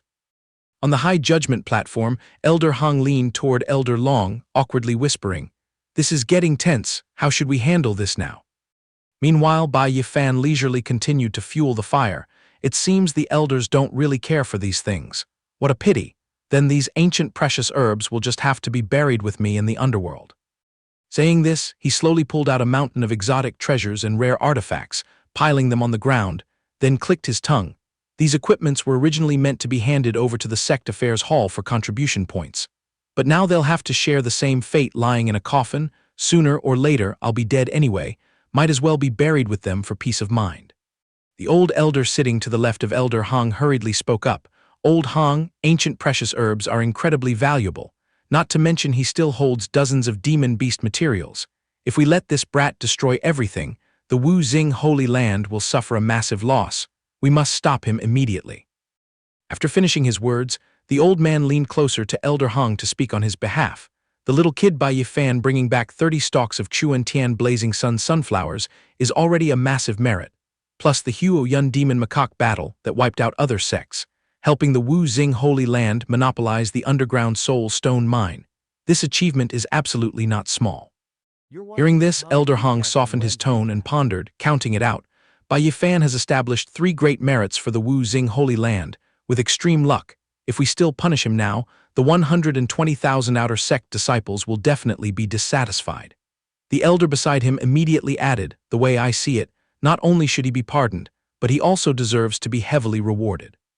Having thought it through, Elder Hong cleared his throat and declared, makes sense, based on what Liu Wei and the others said, that Wang Teng had committed heinous crimes and his death was not to be pitied.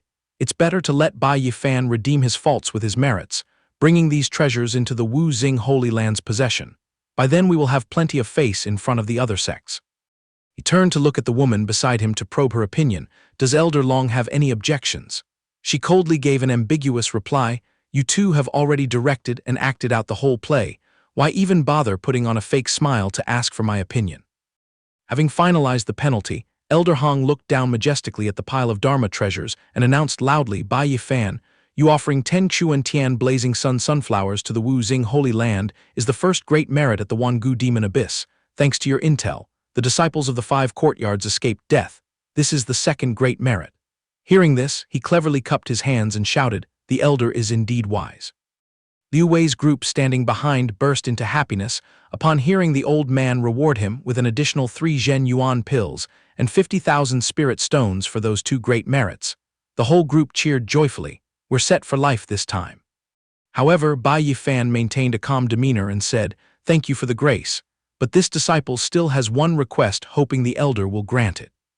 Elder Hong asked in astonishment, what else do you want to demand? Immediately, Elder Long threw in a sarcastic remark, I knew it, human greed is bottomless. Once this precedent is set, I fear that in the future, people will just rely on having treasures to act recklessly. Ignoring her, Bai Yi Fan respectfully cupped his hands and requested, this disciple voluntarily asks to be confined at Gui Chu Cliff for 3 months as punishment. This statement turned his fellow disciples and the 3 elders into stone on the spot. Everyone chorused in unison, what did you say? Tong Yu turned pale with worry and tried to dissuade him, Bai Yi Fan, are you tired of living? The pitch-black and gloomy Gui Chu Cliff is a place specifically used to imprison death row inmates. He looked at her with a completely nonchalant expression and explained, I know what I'm doing. The punishment the elder mentioned earlier is very reasonable. What happened with Wang Teng was still my own unauthorized action against sect rules after all. Punishing myself for 3 months is my way of giving the Wu Xing Holy Land a satisfactory answer. Hearing these reasonable and understanding words, Elder Hong sweated and sighed. Knowing one's mistakes and correcting them is truly rare. It seems our judgment this time was not placed on the wrong person. The old elder next to him also took the opportunity to flatter. A heart this tolerant is truly a rare talent. He will definitely bring glory to the Wu Xing Holy Land in the future. Elder Hong added, Elder Long, what do you think? Forcing her to trembling grit her teeth and squeeze out every word, very reasonable. Down below, Bai Yi Fan slightly bowed his head, using a strand of hair to hide his sly gaze, muttering to himself, knowing mistakes and correcting them.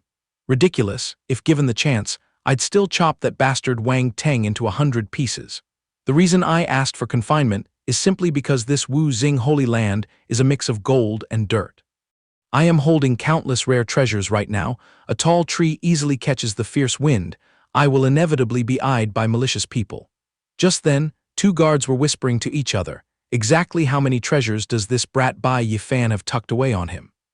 With profound eyes seeing through the mortal world, Bai Yi Fan complacently analyzed, taking the initiative to ask for punishment snatched me 3 huge bargains.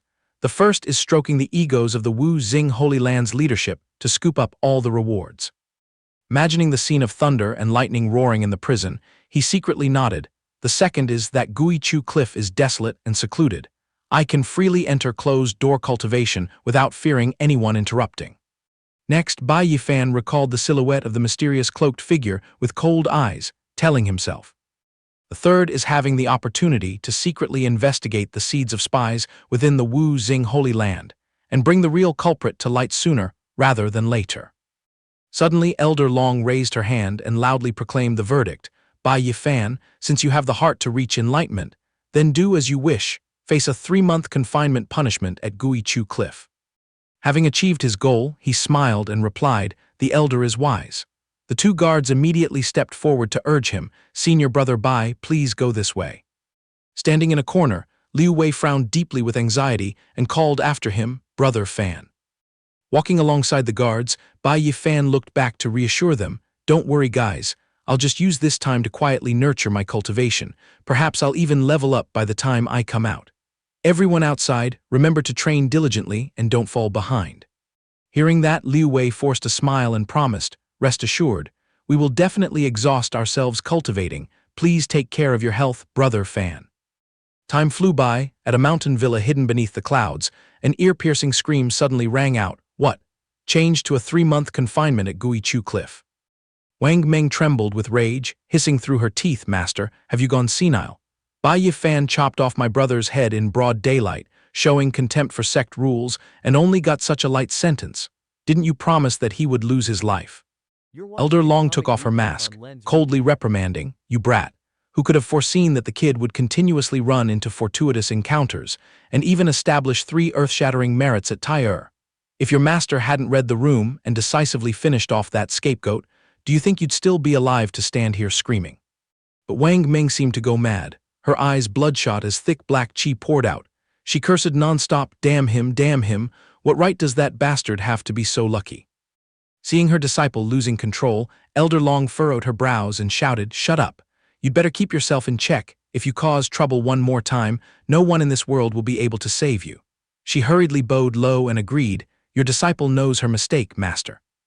But just seconds later, Wang Meng released a rolling killing intent and roared, "Bai Yi Fan deserves to die. Our Wang family swears we cannot live under the same sky as you with this blood debt." A month later, right at the foot of the mountain at Gui Chu Cliff, Zhang Tai stared intently at the land being continuously bombarded by lightning and softly said, "We're almost there." Liu Wei looked around blankly and muttered, "Is this really the damn place? It looks so gloomy it makes my hair stand on end. I have no idea how Brother Fan is surviving." Walking up to the guards, Tong Yu carrying a food basket softly pleaded, "Two senior brothers, please have pity and let us in to visit him for just a moment. Just a short while and we'll come right out." One guard irritably snapped, "I said no and that means no. Do you think this is a market where you can bargain? Gui Chu Cliff is meant for holding heinous criminals. If an accident happens, who's going to take the blame for us?" The other guard also chimed in to shoo them away, "Get out of here quickly." Tong Yu pouted sadly, "Oh come on." Zhang Tai could only lower his eyes, patting her shoulder to comfort her, "Let it go, Tong Yu, we'll just have to head back." And so, Liu Wei's group of 3 had to dejectedly turn around and leave. He turned his head to look at the mountain peak engulfed in the storm, his heart breaking. It's been a whole month. How could Brother Fan's body endure that hellhole? Tong Yu shuddered at the thought of prisoners having to endure extreme temperature tortures every day. Rumor has it that Gui Chu Cliff is blazing hot like a furnace during the day and piercingly cold to the bone at night. Brother Fan's body is inherently that of a frail scholar. How could he survive day by day? Beside them, Liu Wei imagined the scene of Bai Yi Fan being emaciated and stumbling like a zombie, muttering for food while rolling his white eyes back. He groaned in fear. What's even more tragic is that inside, he lacks everything, starving one meal and full the next, while befriending snakes, centipedes, rats, and bugs all day. Thinking up to that point, the 3 hugged each other, crying their eyes out and vowing, when Brother Fan gets out, we have to chip in and prepare a lavish feast to nourish him, that's right. At the same time on Earth, Bai Yi Fan was comfortably lounging on his bed, eating popcorn and watching a movie, the TV blasting out his favorite line, "What your eyes see and ears hear might not be the truth." Chewing until his stomach was full, he rubbed his waist and began to complain, "This is bad. If I just lie around enjoying myself like this, I might end up getting fat and becoming a second version of Liu Wei." Back in the secret realm, Liu Wei's trio walked while sighing and lamenting, "Poor Brother Fan, let's go," completely unaware that a figure was quietly observing them from behind. Ling Ji stood hiding by the cliffside and softly let out a sigh, "Bai Yi Fan, what crime did you commit to bring such suffering upon yourself?" 2 months later, right in front of the gates of Gui Chu Cliff, a loud voice lecturing rang out, "When you step out into the world, you must know how to cultivate your mind and character, and diligently do good deeds, do you hear me?" A figure leisurely stepped out, smirking in response to the guards, "Meet again, my ass. I swear for the rest of my life I will never set foot in this place again." From afar, Zhang Tai burst out shouting, "Brother Fan is out." Liu Wei was just as excited, "I see him." But upon getting a clear look, Liu Wei felt like he'd been struck by lightning, his eyes bulging out. "Wait a minute, Brother Fan, how did you turn into this?" Tong Yu beside him also dropped her jaw, staring as if seeing a wonder of the world. "Oh my God." Bai Yi Fan laughed heartily, tearing open his shirt to show off his robust and muscular 8-pack physique. Some guy rubbed his eyes and muttered, "He looks much more imposing now." He winked smugly, "What's up? Am I too handsome that you don't even recognize an old acquaintance?" Time quickly passed by. At Bai Yi Fan's courtyard, the 4 of them happily raised their wine glasses high. "Cheers, congratulations on Brother Fan coming out of seclusion safely." Zhang Tai was slightly tipsy, His face flushed red as he giggled and confessed, I thought you were in there suffering hardships, without enough food or warm clothes. Who knew your cultivation would skyrocket like this? It's truly unpredictable. Tong Yu also enthusiastically chimed in, that's right, Liu Wei was boasting that he'd successfully cultivated recently, waiting for you to come out so he could give you a beatdown. Who knew you'd be 10,000 times more badass than him? Liu Wei scratched his head, sweating as he defended himself. Stop teasing me. I'm just afraid my cultivation is too low and I'll lose face for Brother Fan.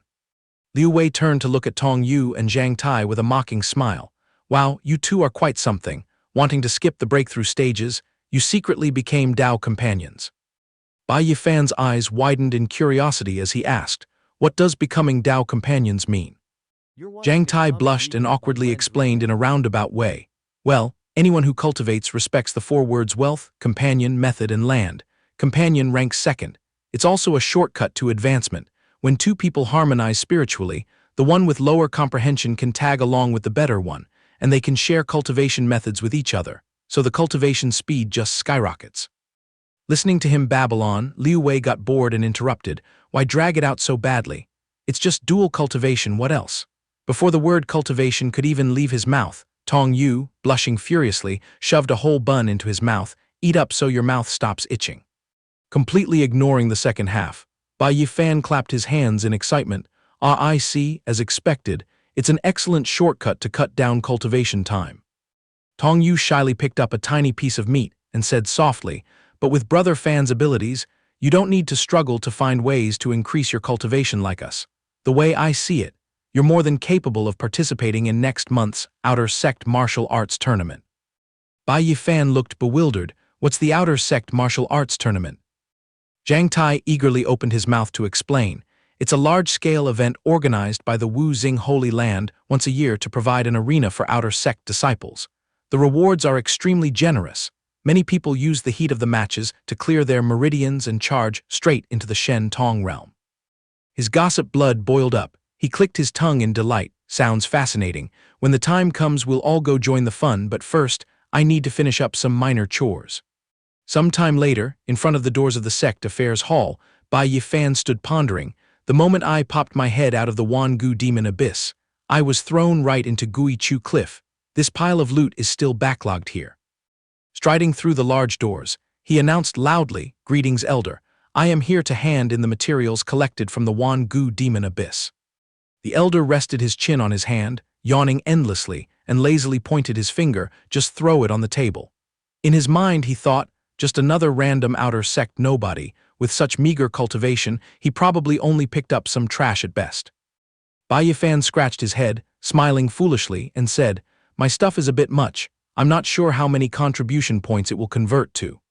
Hearing that, the old man narrowed his eyes in annoyance and ordered, Pull them out here, let me see. In his heart, he was full of contempt. Tusk, where would a lowly outer sect guy get anything high quality?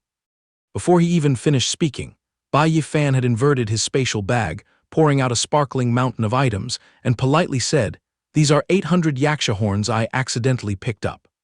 The elder's eyes bulged and his jaw dropped, stammering as he shouted, What? 800 horns? Without stopping, he continued pulling out an even more massive mountain and introduced it. I conveniently grabbed 1,000 bottles of spirit beast milk too, causing the old man to go into severe shock, repeating, 1,000 bottles of spirit beast milk too. Like a magic trick, Bai Yi Fan pulled out another giant treasure trove to show off, and here are 10,000 demon bear pelts.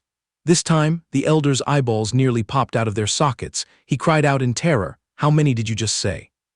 Wrapping up the show, Bai Yi Fan bloomed a smile as bright as a flower and tactfully asked, Roughly how many contribution points do you think this batch can be exchanged for?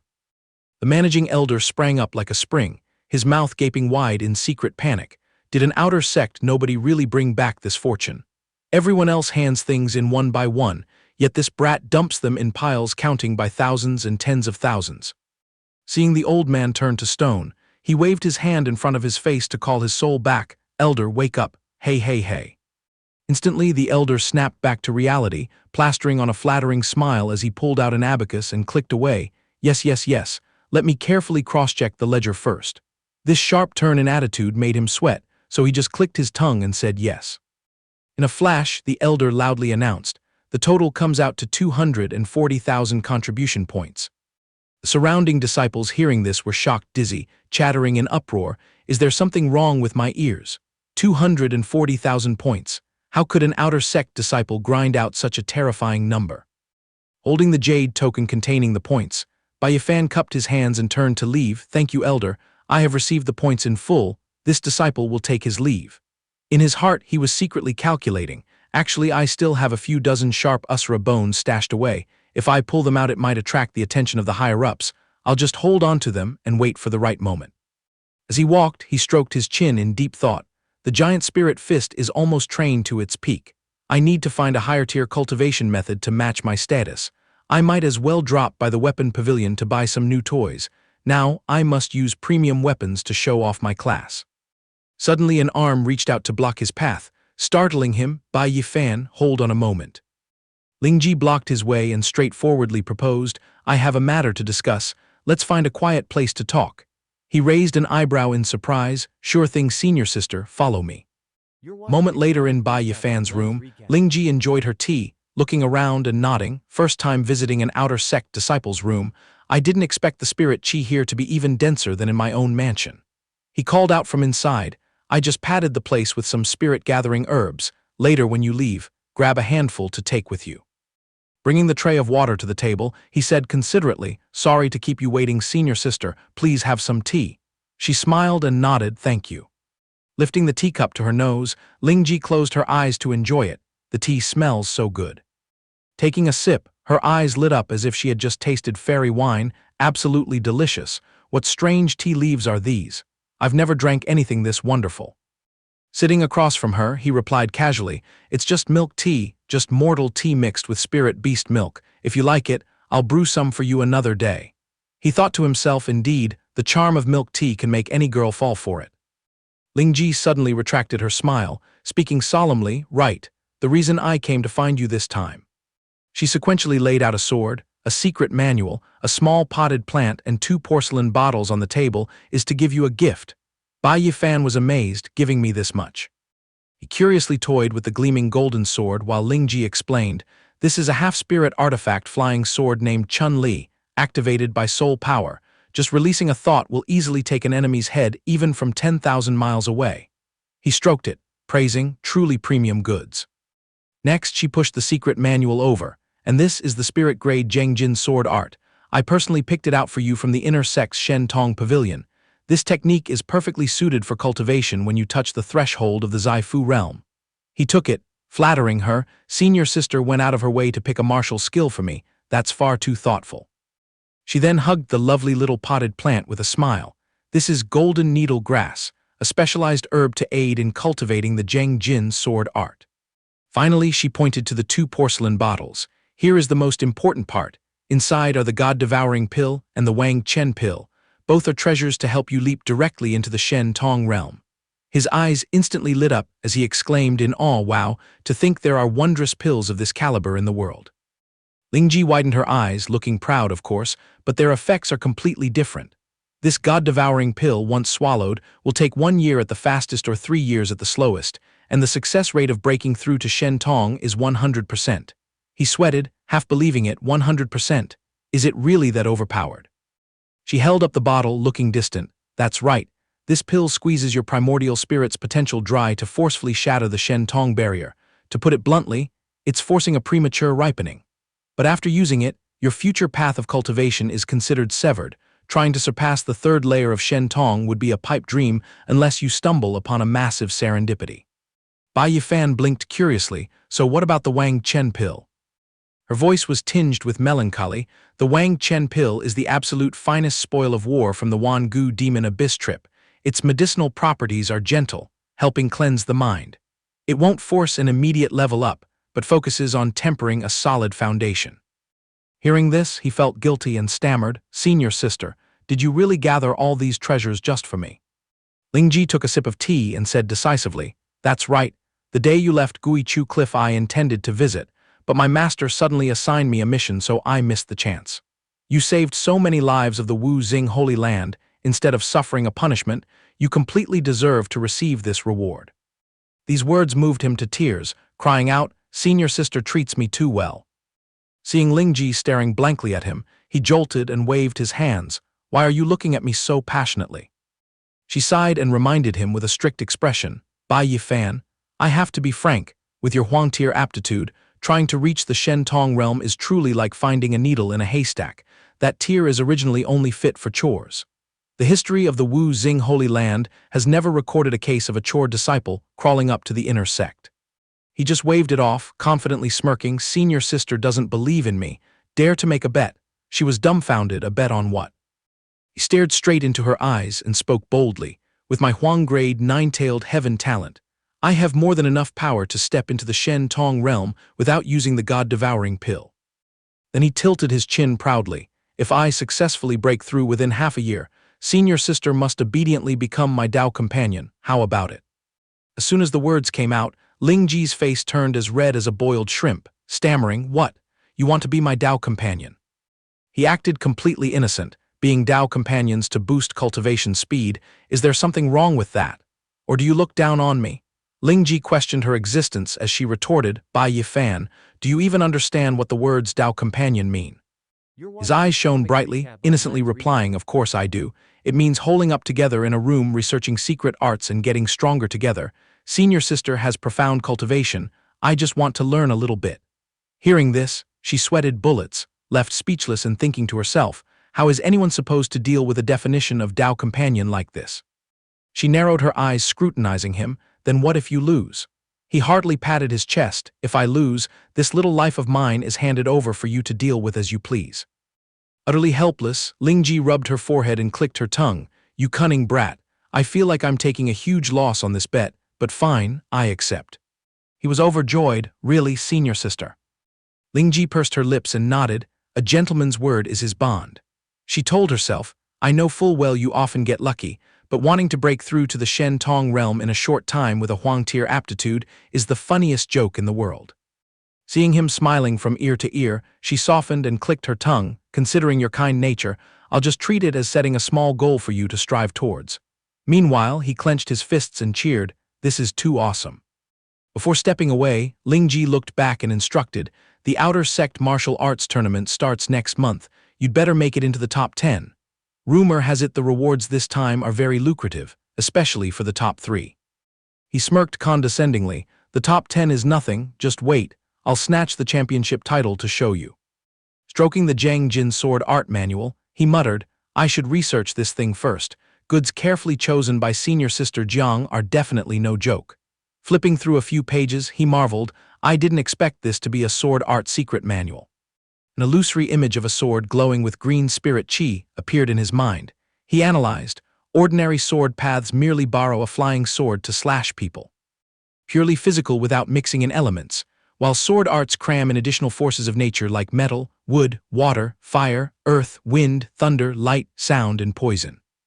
Reading absorbedly, he sweated and scratched his head, but comparing these two factions to see which is more supreme is really hard to determine. Rolling his eyes to look far away, he muttered as he read, The book states clearly, to cultivate this technique, you must first plant a sword fetus in your danshan, then borrow the abundant Zhengjin Qi in the golden needle grass to promote the sword fetus's growth. Grabbing a handful of the herbs Lingji left behind and inspecting them, he mumbled, These golden, needle-sharp seeds are supposed to be golden needle grass. They look exactly like barley. In a flash back in the modern world, Bai Yi Fan sneaked into a shop and asked, Uncle, do you sell barley here? The boss waved his hand as if shooing away evil spirits. This is a rice shop. Why would we have barley? You're just a kid not focusing on your studies and coming here to cause trouble. Get back home and play. Swallowing his anger and turning away, he glued his eyes to his phone, clicking his tongue. No choice. I guess I'll have to rely on Pinduoduo and Taobao for help. Half a month passed in the blink of an eye. Liu Wei excitedly pulled Tong Yu and Zhang Tai along, pushing the door open and entering. Brother Fan, holed up in the house for days. What scheme are you brewing?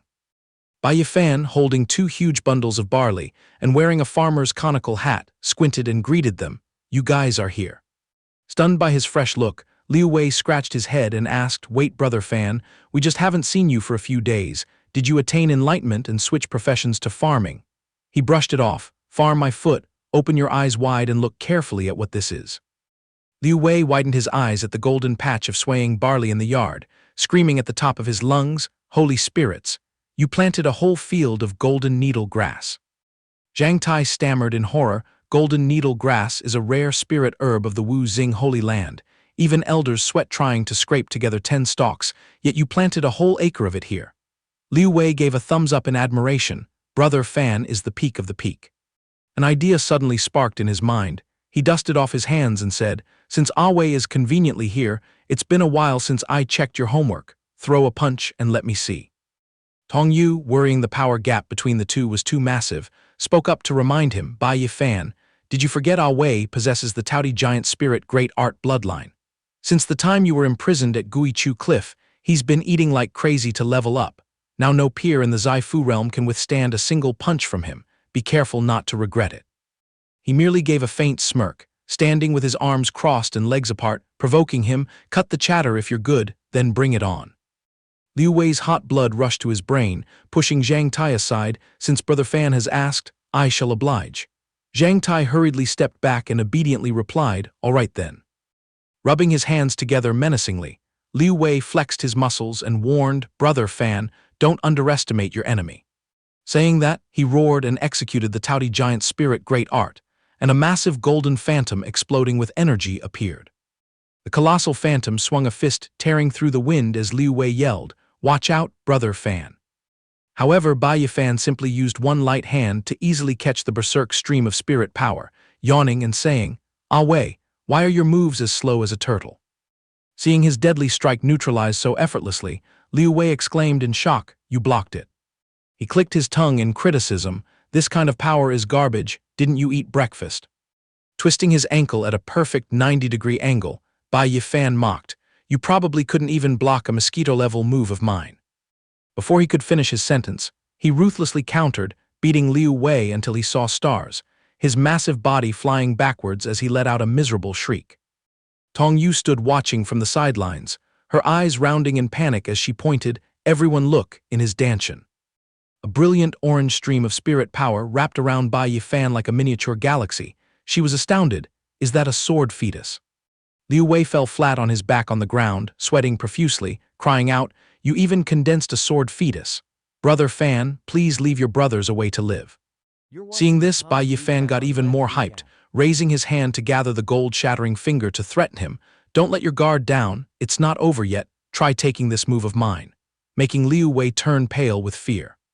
He held his head, rolling around throwing a tantrum, I lost, no more fighting."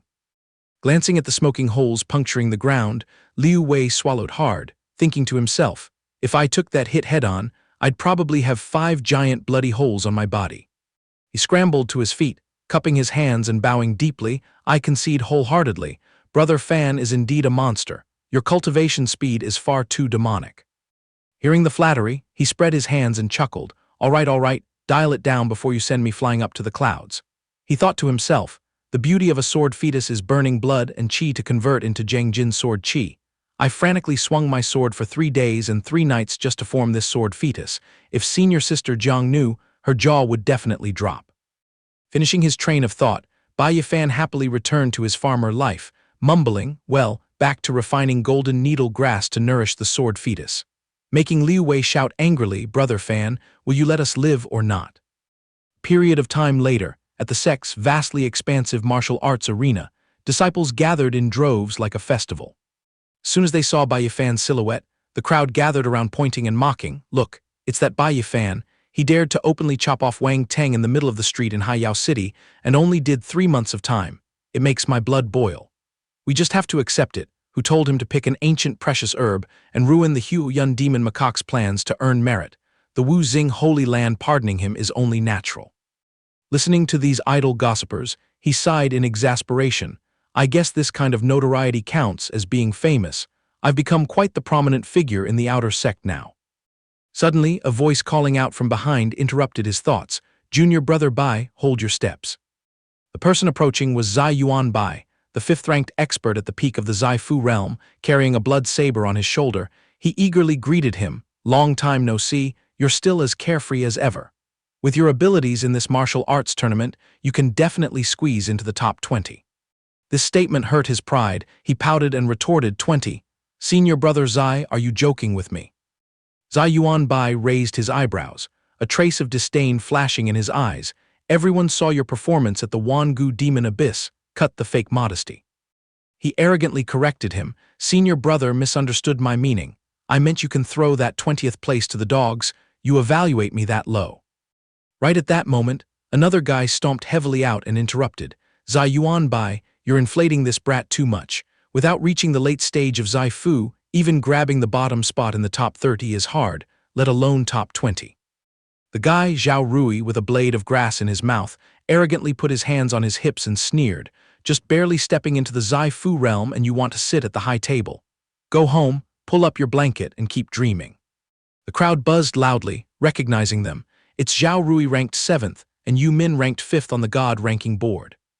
Zai Yuanbai was furious, growling as he scolded Yu Min. Stop sprouting nonsense. If junior brother Bai wasn't hit with the Gui Chu cliff confinement, he would easily crush the top 20.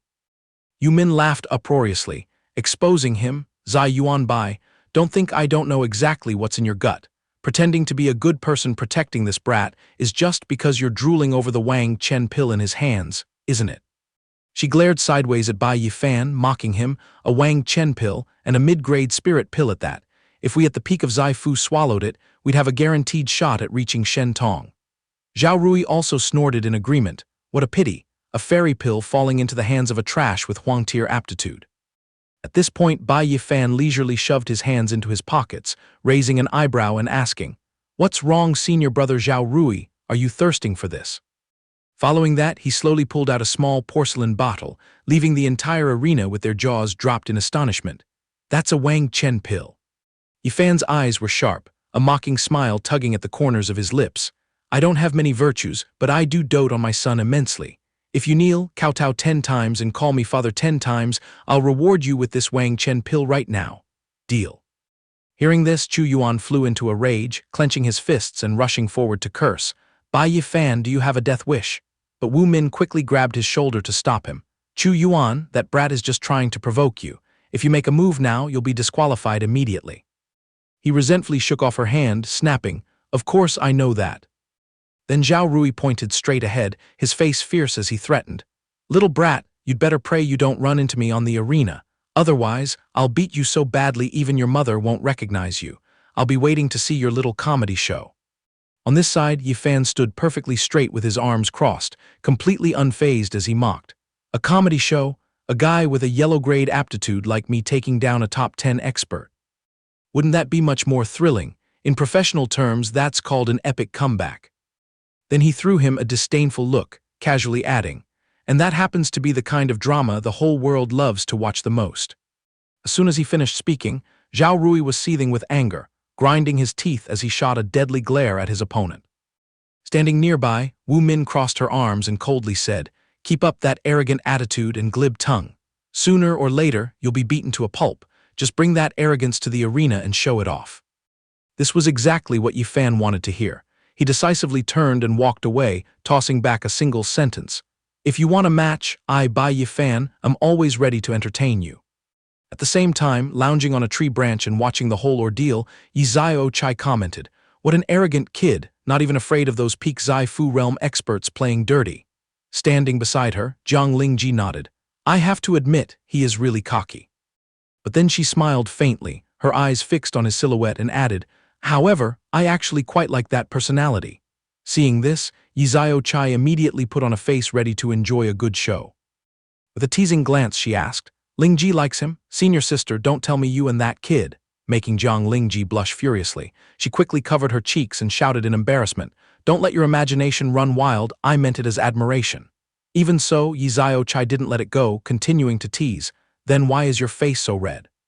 In the midst of this, a figure stepped on the wind and dashed straight toward the square, causing the disciples to exclaim in awe, It's Elder Zio Jing. After descending, he swept his gaze across the arena and spoke in a majestic voice. I am the elder hosting this tournament.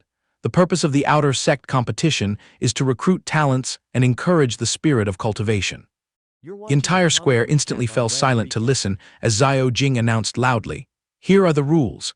8,000 disciples will be divided into 4 arenas. Anyone thrown off the ring is eliminated.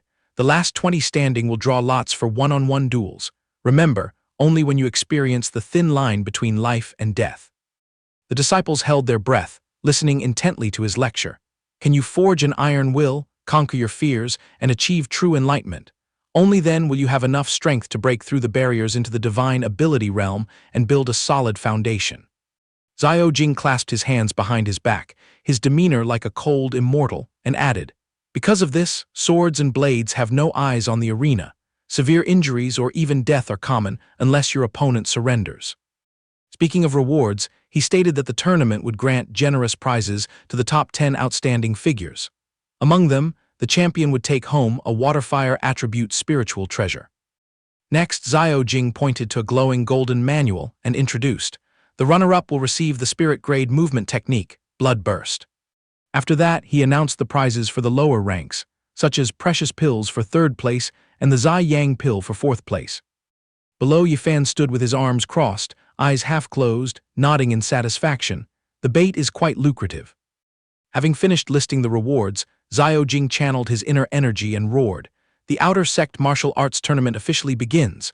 All disciples in the Kaikaiyo and Zai Fu realms get on the arenas immediately. As soon as he finished, the crowd surged forward, stepping on the wind to rush onto the rings, leaving Yi Fan standing there alone and unhurried.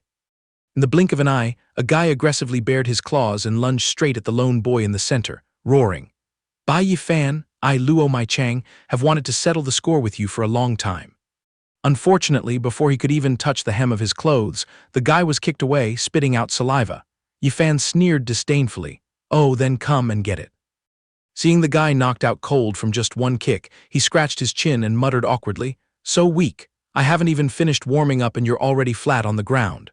Witnessing this scene, someone panicked and pointed, look, it's that Bai Yi Fan, let's team up and gang up on him, beat him off the arena. Instantly, a group of disciples glaring at his back nodded in agreement. Agreed, let's send him off the ring first, and then we can take our time dueling each other. True to their word, they gathered a mob and surrounded Yi Fan so tightly that not even an ant could slip through, yelling threats. Bai Yi Fan, you've fallen into an inescapable net.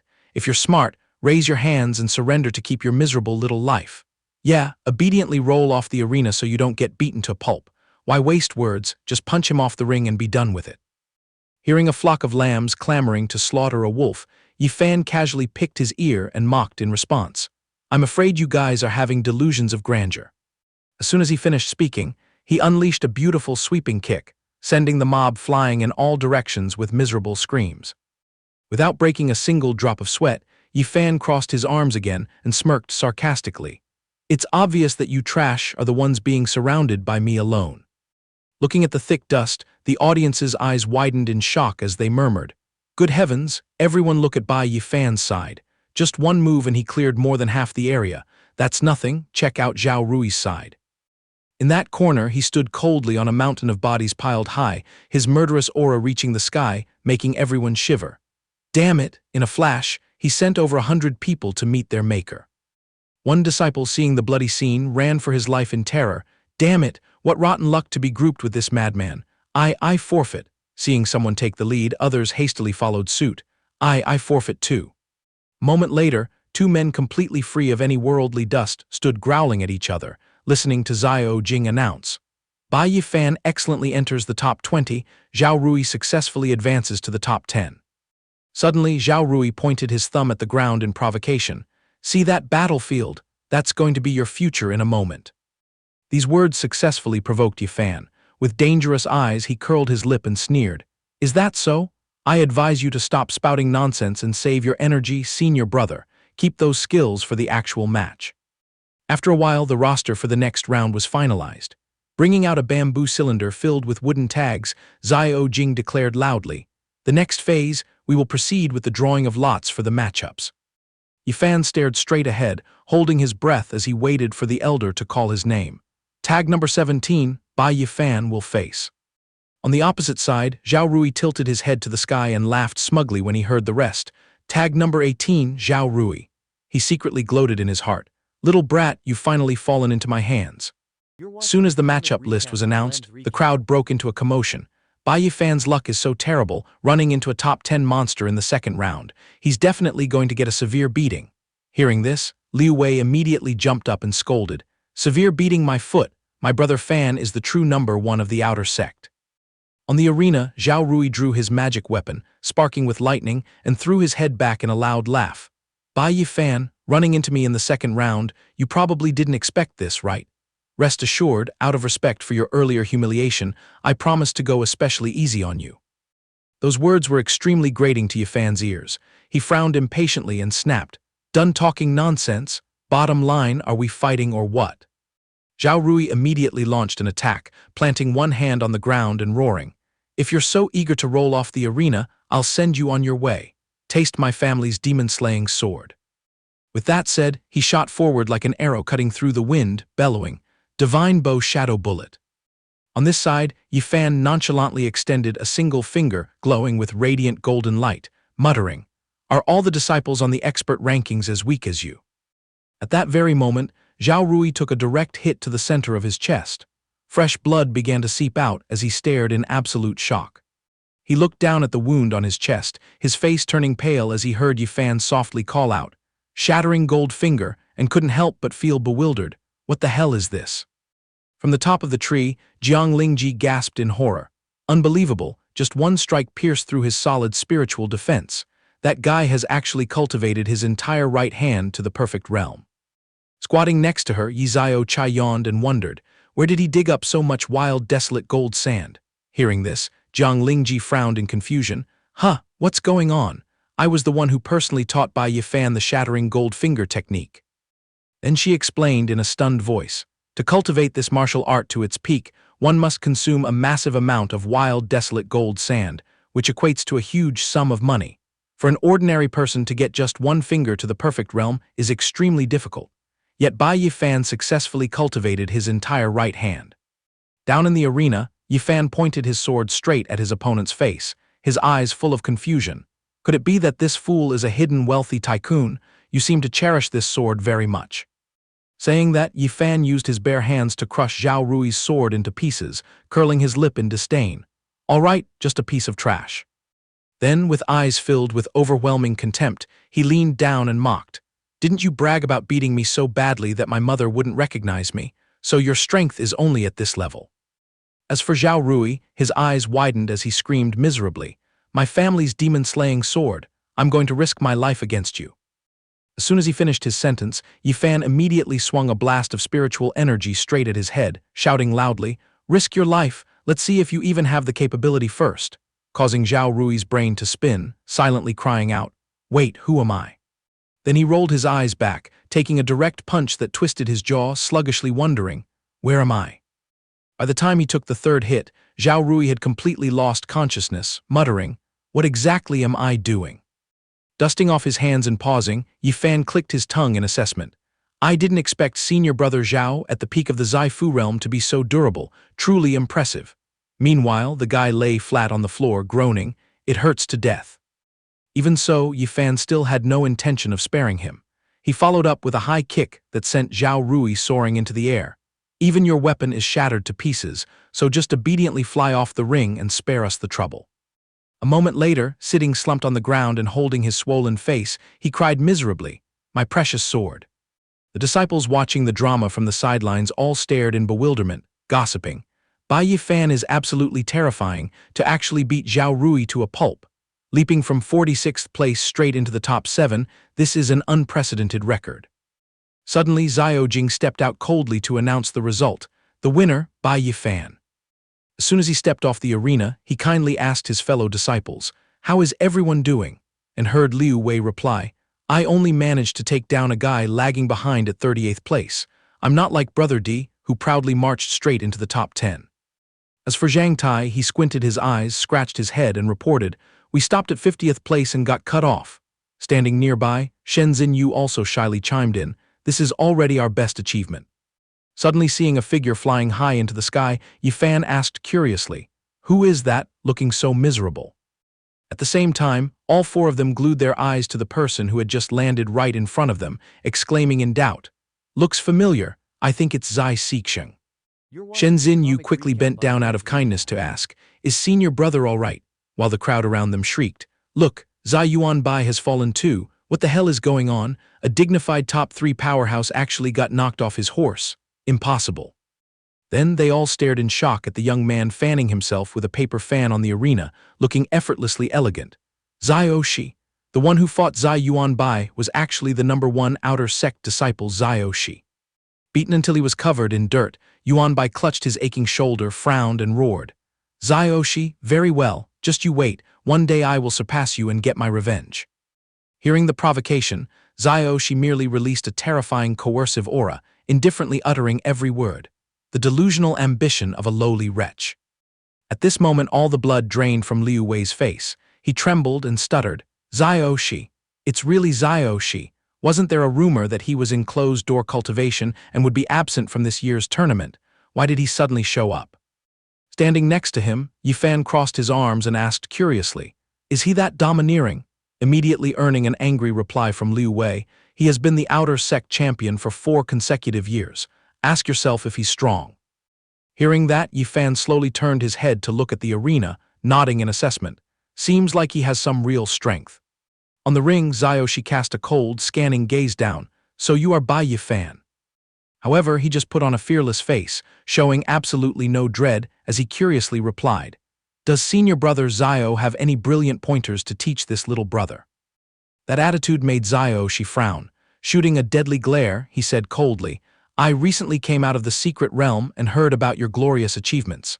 Excellent, I look forward to the opportunity to exchange blows with you.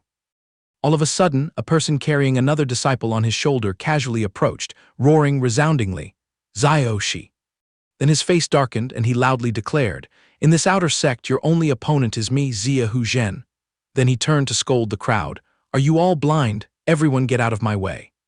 Someone instantly recognized him and gasped in terror. It's Zia Hu Zhen, he came back. This tournament is definitely going to be a good show.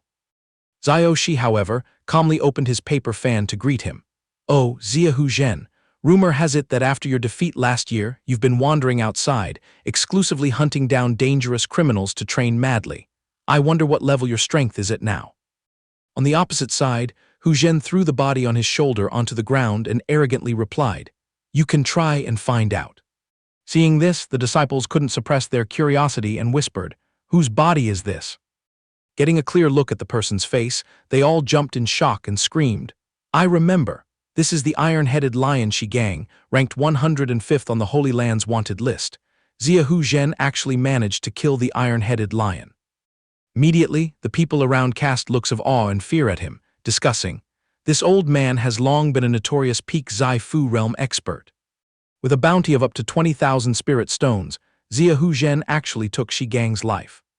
Hearing the whispers, Hu Zhen gritted his teeth and angrily scolded. I had to chase him for 7 days and 7 nights straight to finish him off. You lot, quickly carry his body to the contribution hall and bring the reward points back to me. Obeying the order, a few people trotted over to carry the body away, bowing their heads and answering in unison. Yes, senior brother Zia Hu. Suddenly, Hu Zhen waved his hand, gathering a streak of emerald green true qi, and beckoned. Junior brother, come here for a moment. As soon as he spoke, a person was lifted into the air by that stream of energy and confusion, hearing him interrogate. You are the one preparing for the next match, right? Hu Zhen grabbed the guy's shoulder tightly, his murderous aura radiating menacingly but pretending to be extremely considerate. I see your complexion doesn't look too good, right? He immediately received frantic nods. Yes, I suddenly feel unwell. Could senior brother take my place in the match? He sealed the deal at once. On the other side, Zai Oshi frowned slightly, snapped his paper fan shut, and spoke up. Not bad, Zia Hu Zhen. It seems you haven't wasted your time over the past year. It looks like the upcoming matches won't be boring for me anymore. Time flew by quickly, 2 hours later. On the arena, another unlucky disciple was sent flying far away by Yi Fan. Afterward, he casually cupped his fist and modestly replied, I let you win. Watching Yi Fan leisurely walk down, the crowd had a field day chatting excitedly. Is it that Bai Yi Fan again? Stumbling into the top 20 was one thing, but now he's continuously swept away so many opponents. At this rate, he'll squeeze into the top 10, right? Witnessing his matches, many boldly predicted that he might even make it into the top 5. As for Yi Fan, after sending off the next person, he mocked again. Senior brothers, please remember not to hold back against me. Outside, Zhang Tai and Shenzhen Yu waved their arms and cheered to correct them. What top 5? You guys are underestimating our brother Fan. Right after that, Xiao Jing stepped out to announce. Next, I will announce the 3 outstanding candidates who have made it into the top 3. Yi Fan listened indifferently as he called his name, Bai Yi Fan. The other 2 names were exactly as everyone expected. Xiao Jing loudly declared, Xiao Shi and Zia Hu Zhen. Meanwhile, hiding on a tree branch and secretly observing, Yi Xiao Chai sighed with emotion. To think that Bai Yi Fan actually swept through all those formidable experts to grab a spot on the list. Down in the yard, Hu Zhen put his hands on his hips and said arrogantly, I didn't expect that, after just 1 year away from the outer sect, such an interesting character would emerge. Suddenly, Xiao Jing threw out 3 bags of magic artifacts, speaking sternly, the finals will take place tomorrow. Now we proceed to draw lots for the final round. Among the 3 of you, one will have the privilege of drawing the Bai card, advancing directly to the next rank. Instantly, the top 3 reached out to grab their portion of fate, replying in unison, yes.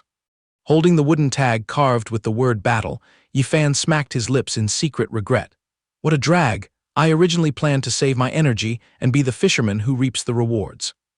A few steps away, Xiao Shi elegantly raised his tag and announced, it seems I am exempted from fighting. Hu Zhen, on the other hand, crushed his wooden tag into sawdust, grinding his teeth. Xiao Shi, you just wait. I will finish off this brat surnamed Bai within 3 moves, then we will have a real duel. Suddenly, something caught his attention, making Hu Zhen turn his head in doubt. Seeing a wisp of white smoke swirling around him, Hu Zhen wondered, what the hell is this? Right behind him, Yi Fan chewed on a toothpick and winked provocatively. Senior brother only has the title of Peak Zaifu realm, you might not necessarily be my match. Hearing this, Hu Zhen was furious, his hands clenching so tightly that green veins popped out. Standing on the sidelines, Shenzhen Yu asked with concern, Bai Yi Fan, are you okay? This Zia Hu Zhen is truly not to be trifled with. You've angered him before getting on the arena, what if you're not careful? But he calmly reassured her. It's fine, I know my own limits. Suddenly, Liu Wei squinted and approached with a flattering smile. Why should Brother Fan be afraid? The outer sect has opened a gambling den this time, and I'm planning to bet my entire fortune on Brother Fan to win. Hearing this, Yi Fan gleefully bumped wrists with him and asked, Good brother, do you trust me that completely? Liu Wei swore firmly. Of course, following Brother Fan guarantees meat to eat in the future. This made Yi Fan's eyes light up with joy as he finalized. No need to wait for the future. Just come to my place tonight, I'll treat you all to a massive feast. Time quickly passed. That night, Hu Zhen stepped into a courtyard, frowning in confusion. Wang, junior sister, calling me out here in the middle of the night, what's the matter? Wang Meng hurriedly approached to invite him. Senior brother Zia who has arrived, please take a seat quickly. As soon as he sat down, he narrowed his eyes and cut straight to the chase. Speak. While pouring and offering tea, Wang Meng threw out the bait, a pseudo-spirit-grade cultivation manual accompanied by 20,000 spirit stones. I want to ask senior brother to take Bai Yi Fan's life on the arena tomorrow. Hearing this, Hu Zhen turned to her with suspicion. So that's it. Miss wants to borrow a knife to kill someone and avenge your brother. Wang Meng nodded in confirmation. Senior brother wanders the martial world, yet still keeps track of matters within the Holy Land, huh? Yes, I want to avenge my brother Wang Teng.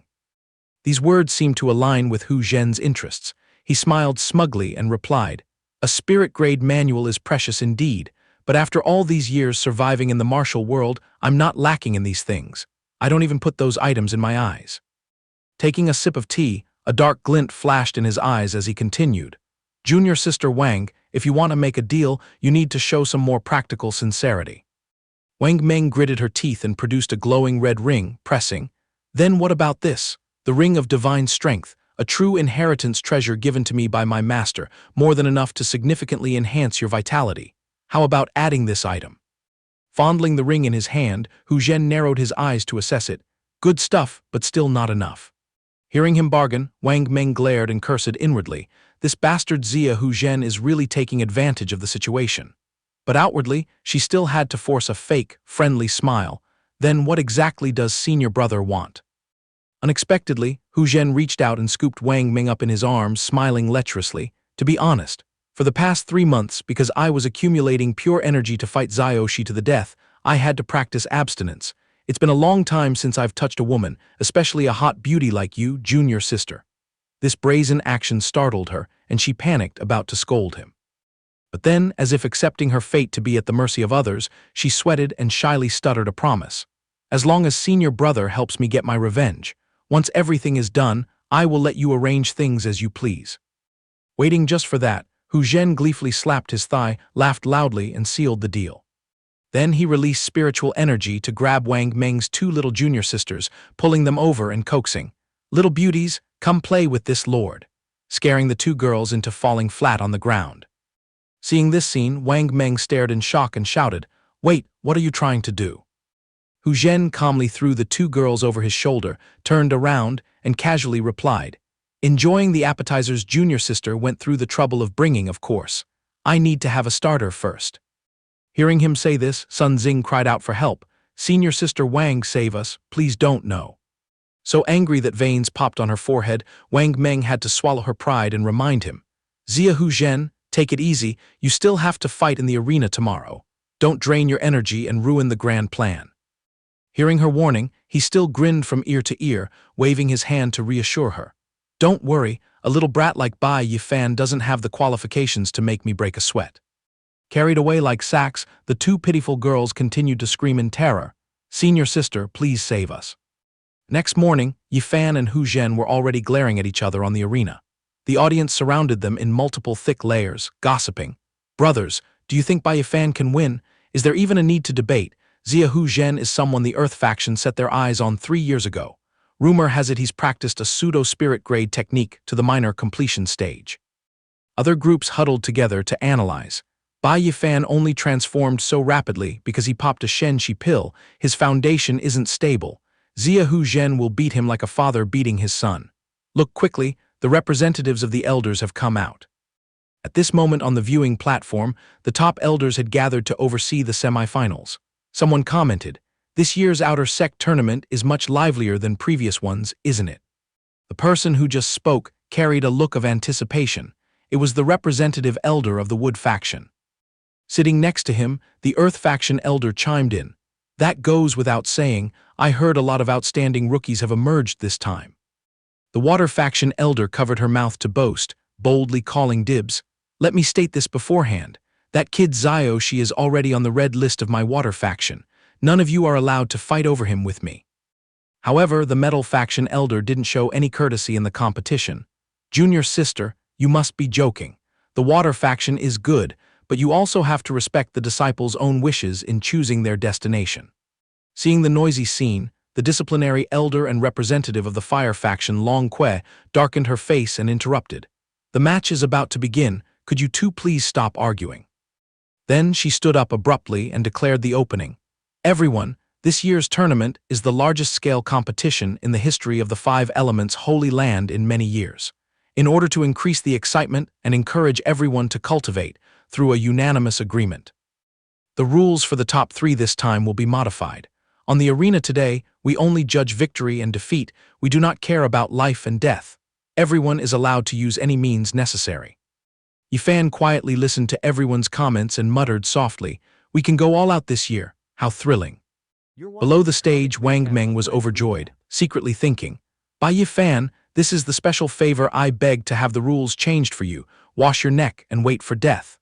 She still vividly remembered the scene of herself kneeling at Long Que's feet, kowtowing and begging her master to help her disciple one more time. Staring intently at the two people on the arena, she smiled viciously in her heart. "The debt owed to my Wang family, today this young lady will make you spit it out in blood." On the stage, Hu Zhen's entire body emitted a seething murderous aura. Relying on the ring of divine strength on his finger, he sneered arrogantly, "Bai Yi Fan, it's not too late to kowtow and admit defeat now. Otherwise, when you're beaten into crying for your parents later, you'll lose all your face." Yi Fan leisurely gathered a radiant golden energy and smirked in response. "You should be saying that to yourself instead." Right after the mocking words were dropped, Hu Zhen aggressively charged forward to attack, shouting, "Take this." Instantly, 2 streams of green and golden true chi clashed, sending sparks flying across the arena. Dust blinded the eyes amidst the crowd's screams. "Good heavens, what a devastating punch. Could that kid Yi Fan have kicked the bucket already? Look quickly, the smoke is clearing." seeing a massive crater cracked open in the middle of the field. Shockingly, both of them were still standing tall without a single scratch. The crowd screamed in sheer astonishment. What the hell? Yi Fan actually dodged that deadly blow. On this side, he smiled faintly and assessed his opponent. Worthy of being the fierce god ranked second, you really do have some skills. But the audience's focus fell on the opponent's finger. What kind of magic artifact is Xia Hu Zhen carrying? It's really powerful. On the sidelines, Wang Ming crossed her arms smugly. That ring is my master's true inheritance treasure, more than enough to boost his power by 5 times. Xia Hu Zhen was already tyrannical, and now with a divine artifact assisting him, that little brat will find it hard to survive today. As for the guy, he frowned and provoked disdainfully. What's the matter, still not using a magic artifact? Let me open my eyes and see how long you can last. Then Hu Zhen bent his knees and lowered his stance. Unleashing a stream of true qi that condensed into a giant phantom tiger, he used his ultimate technique, the 10 Tigers Force. The scene made a disciple drop his jaw in fear. It's the 10 Tigers Force, the pseudo-spirit-grade secret manual of the Earth faction. It seems the rumor that the Earth faction secretly took Xia Hu Zhen in beforehand is true. On the high platform, Long Que lifted her chin in a boastful manner. The Earth faction's 10 Tigers Force is far superior in power to the Bull Demon Great Strength art that Bai Yi Fan is using. Cultivating it to the minor completion stage grants the strength of a black-yellow spirit tiger, capable of wrestling down 80 ferocious blood-sweating horses. With this manual in hand, in this outer sect, I'm afraid he's been unrivaled for a long time. Yet Yi Fan wasn't the least bit afraid. He let out a light chuckle, focused energy into his palm, and shouted loudly, "Shattering Gold Claw." Hu Zhen stared in panic as a beam of light tore through his protective phantom tiger like tearing paper, his mouth stuttering. How the hell? A brat with a yellow-grade aptitude easily shattered my protective soul power. Hearing his babbling, Yi Fan casually controlled the energy ring around his body and mocked in response.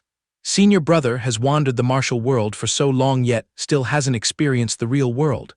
Fine, today this little brother will broaden your horizons. In a flash, he executed the flying leaf step, gliding forward to deliver a straight kick to Hu Zhen's chest, making him cough up blood. The guy screamed in panic in his heart. What fast footwork! I couldn't even catch his movements. The next second, he was kicked flying high into the sky, screaming miserably. The observing crowd sweated profusely and gulped.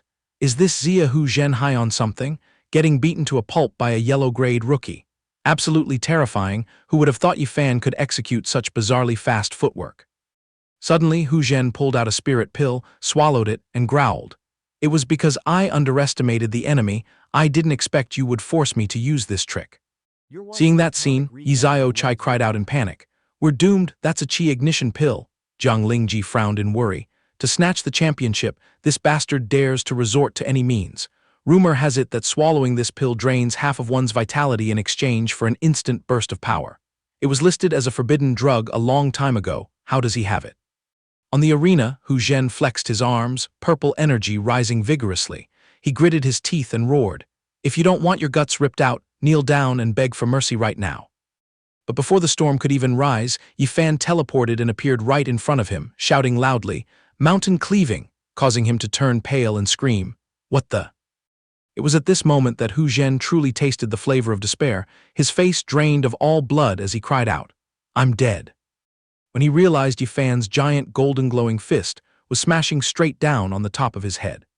He frantically forced out the 10 Tigers Force as a shield, but struggled immensely to defend against it.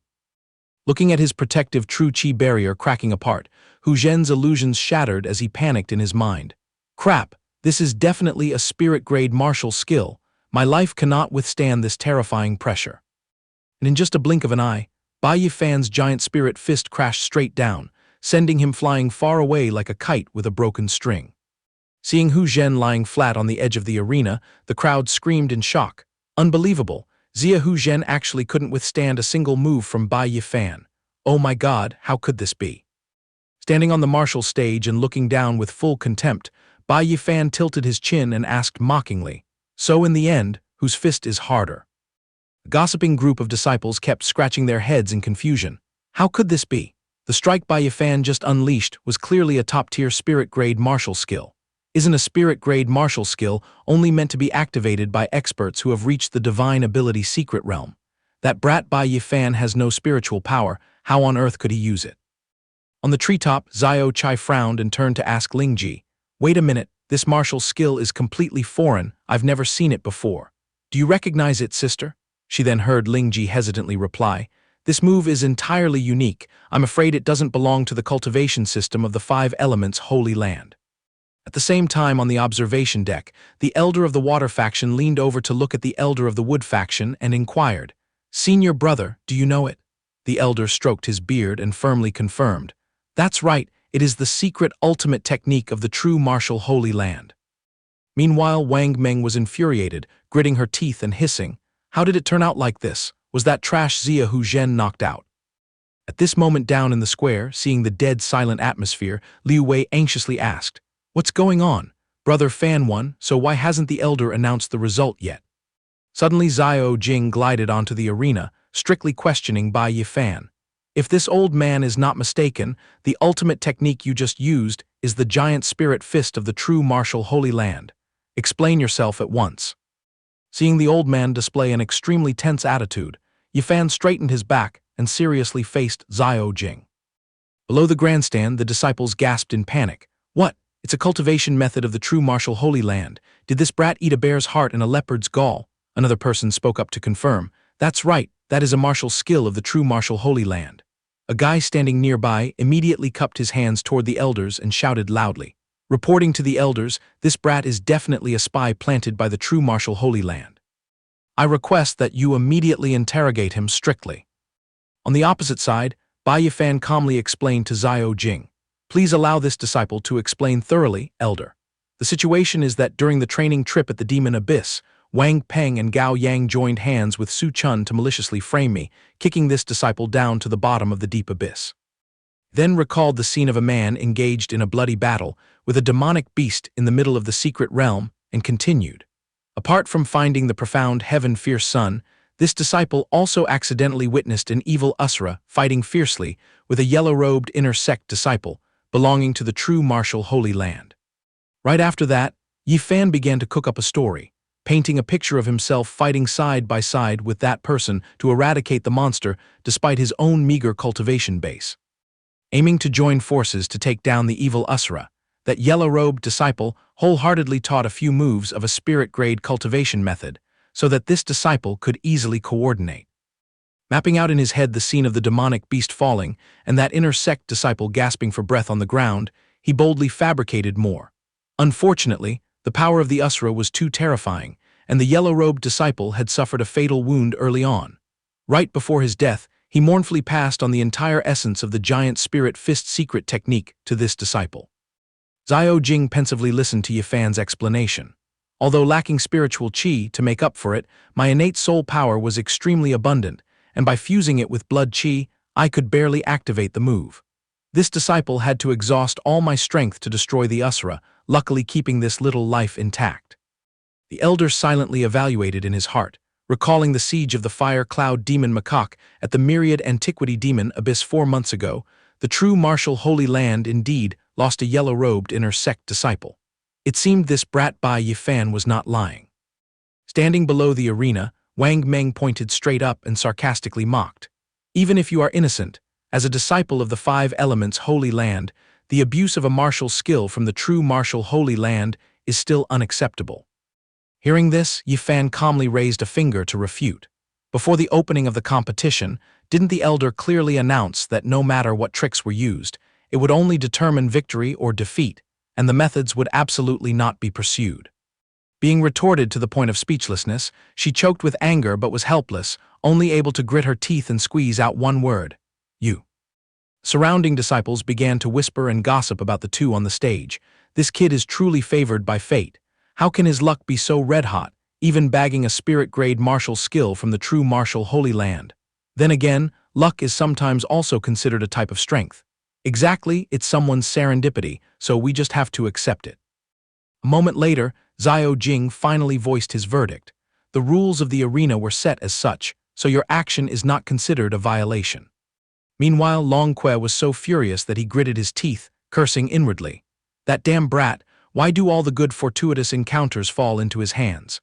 Directing a stern gaze at him, Xiao Jing firmly warned, Bai Yi Fan, the Elder Council has reached a unanimous decision.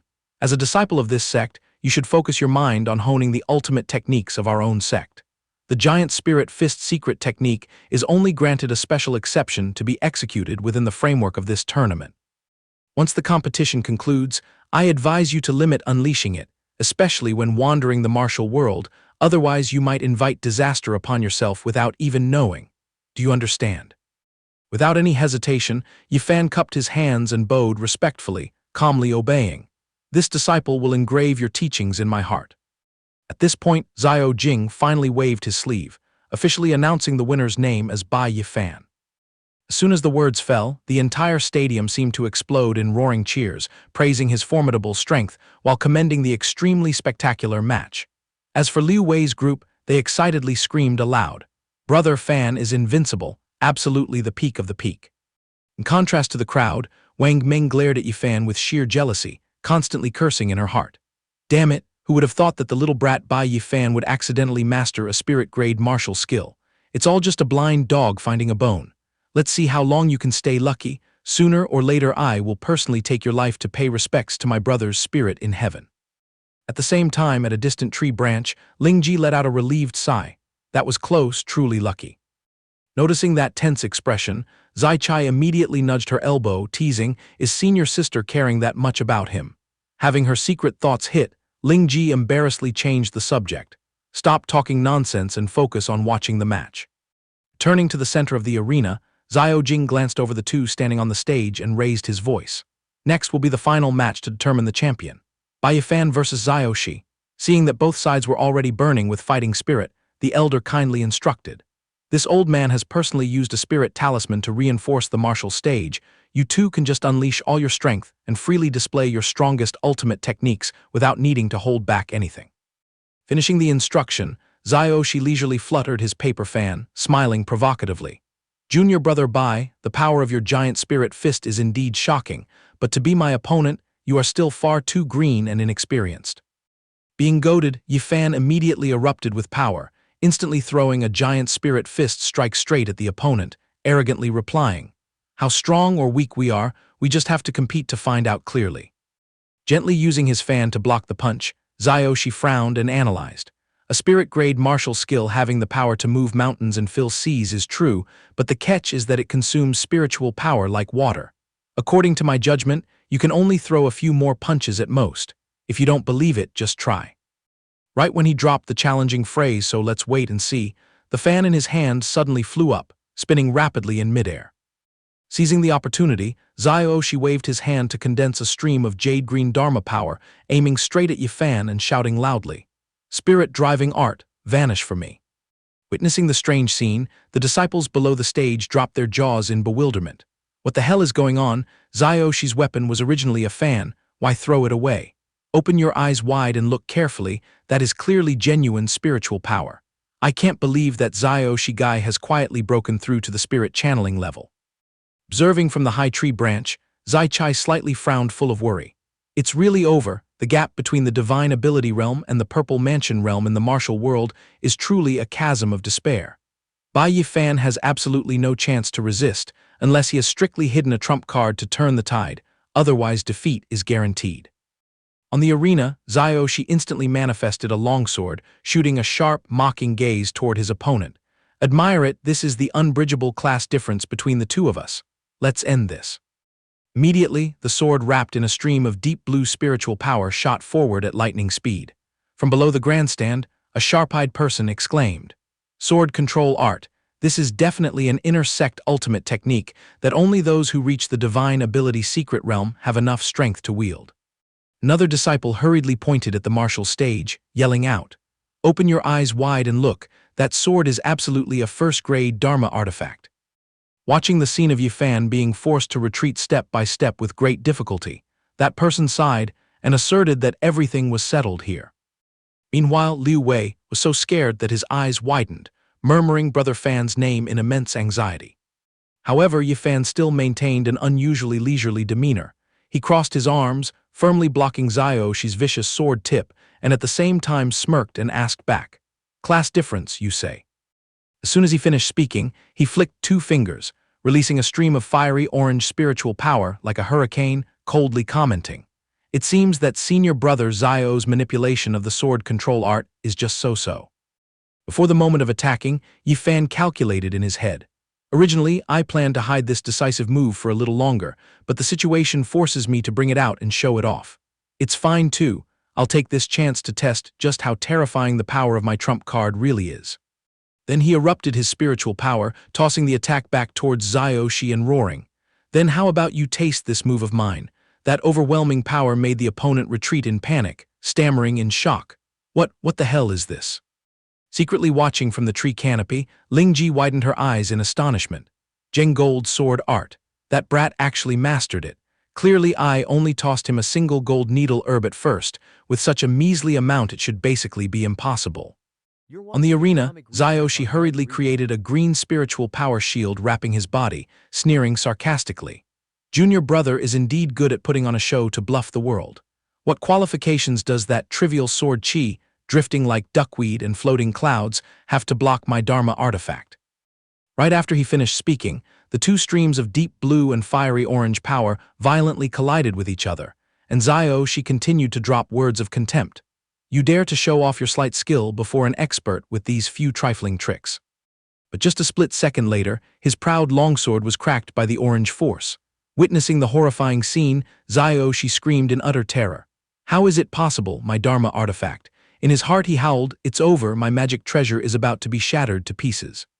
Disillusioned by the cruel reality, he frowned and roared madly. Absurd, it is absolutely impossible for this ridiculous thing to happen. That brat's strength is clearly far inferior to mine.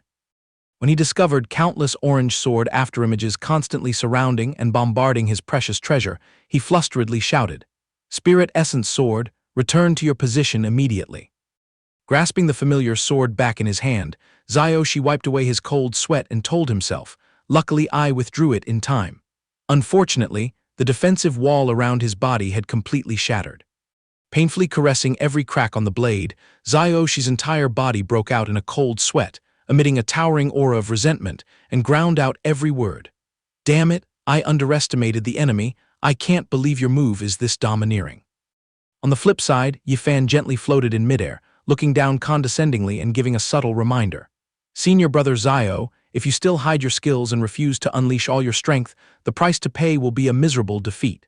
The provocation made the opponent so scared that he sweated profusely, stammering to ask back. What the hell, don't tell me that strike just now still wasn't your strongest killing move. Meanwhile, he calmly clasped his hands tightly, preparing to form hand seals.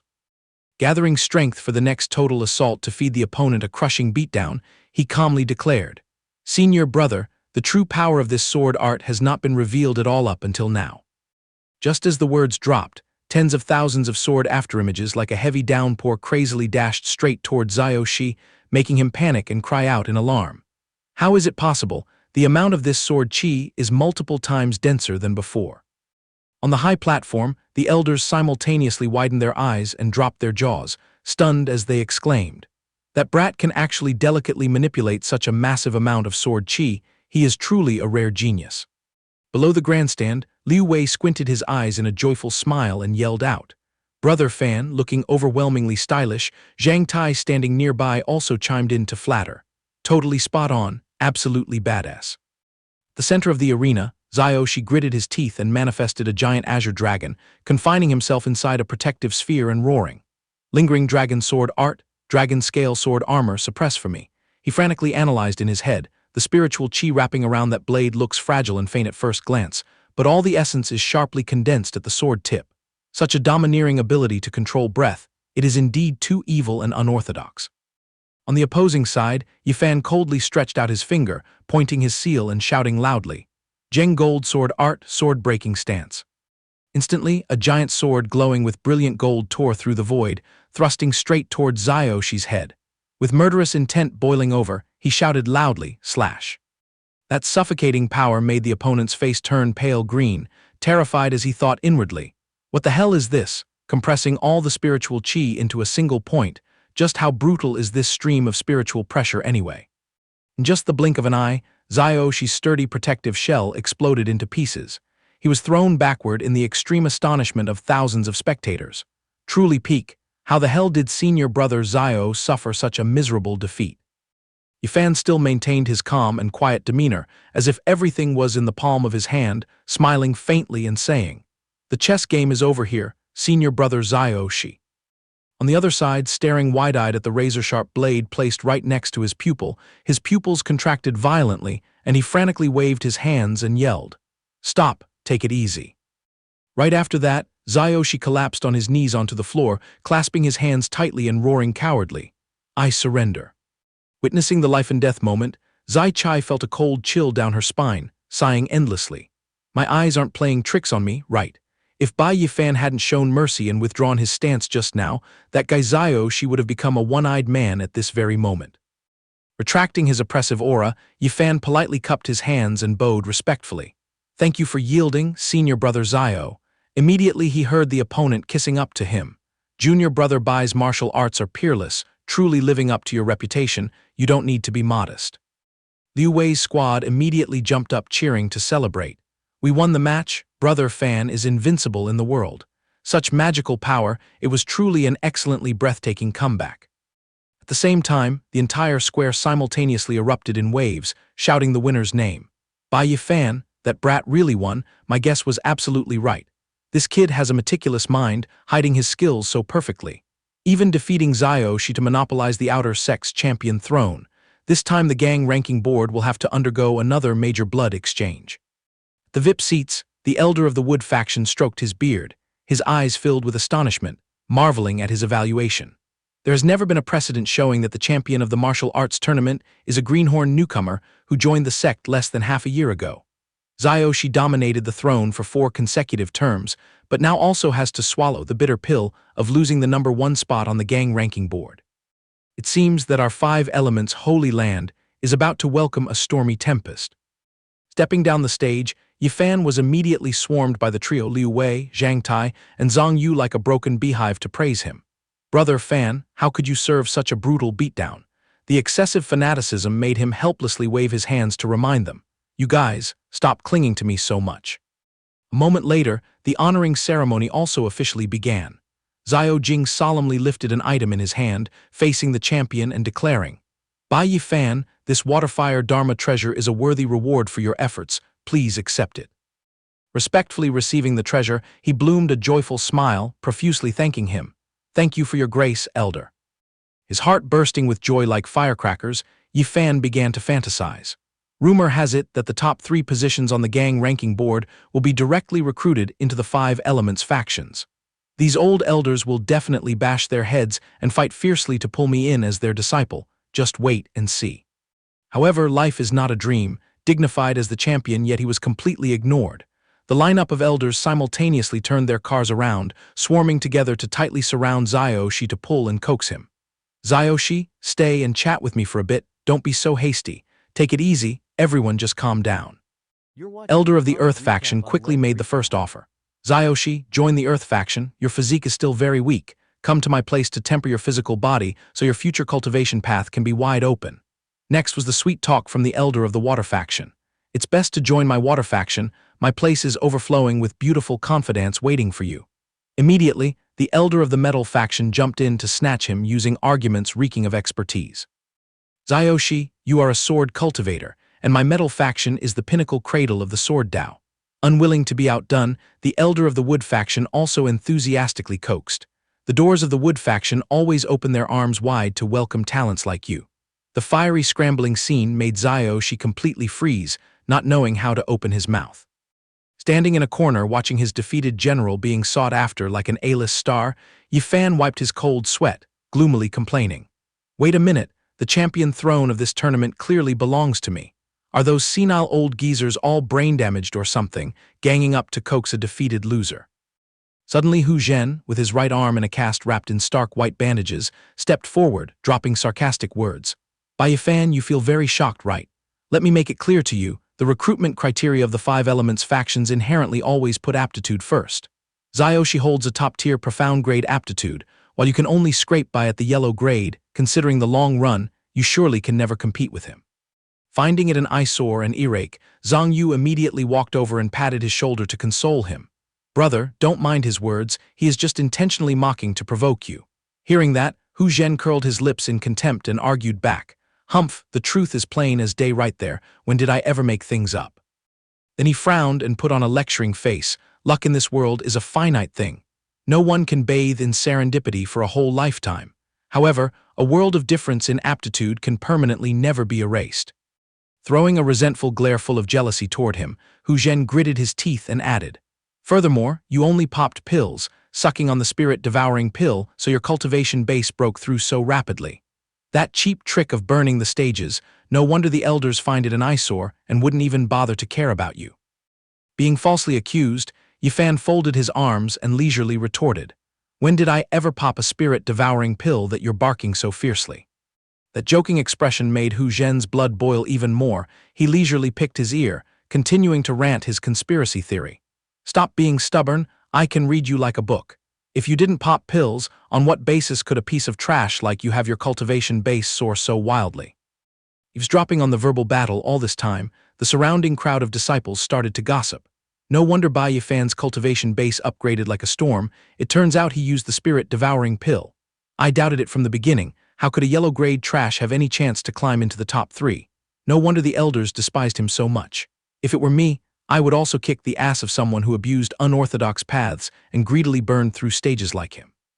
Perking his ears to listen to the swarm of flies whining, Yi Fan sneered faintly, stroking his chin and sighing. "So that's how you guys think."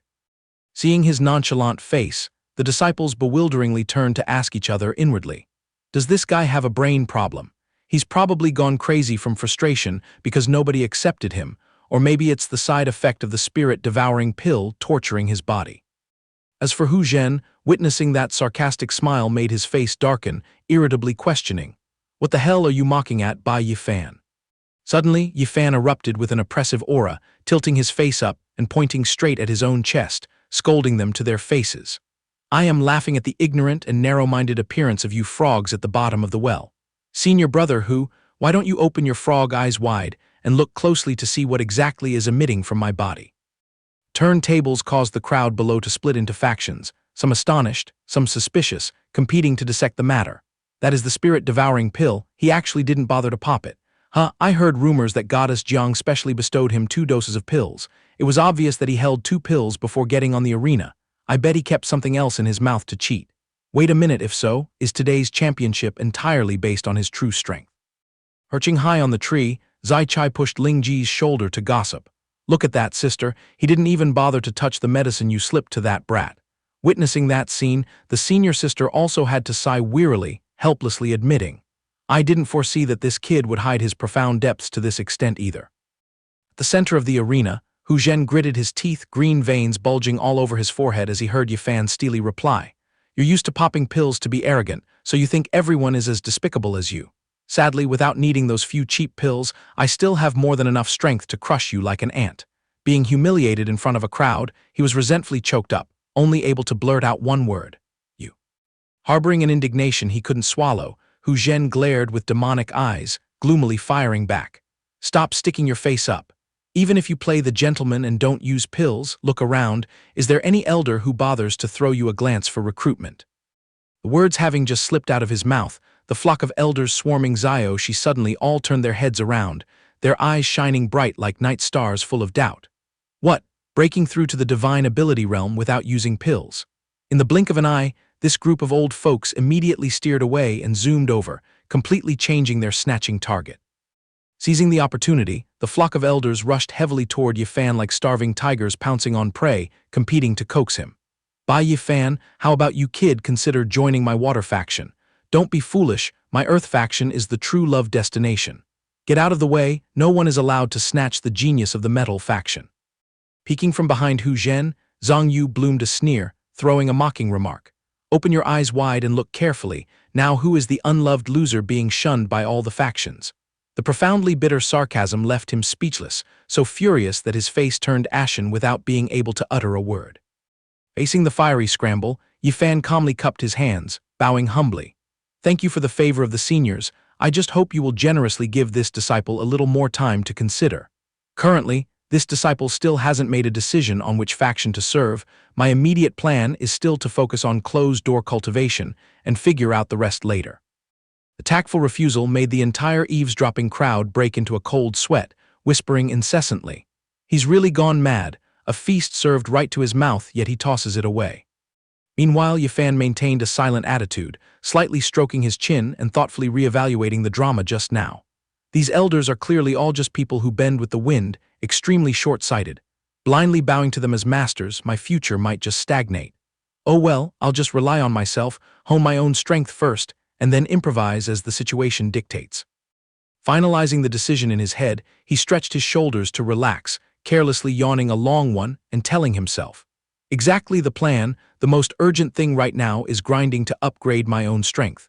Perhaps I'll have to return to the myriad antiquity demon abyss, that place is abundant with monsters to farm. Ending his train of thought, Yi Fan turned on his heel to walk away, lifting his chin to signal Liu Wei's group to head out. Curious at that unfathomable expression, Liu Wei hurriedly chased after him to ask, Bai Yi Fan, what is your upcoming plan? Instantly he tossed back just two concise words, cultivate. Before he could regain his senses, a tragic scream like a pig being slaughtered echoed from behind. You troublesome guy, please spare us brothers, don't drag us onto that path of torture anymore, okay? Flow of time passed like a fleeting shadow past the window.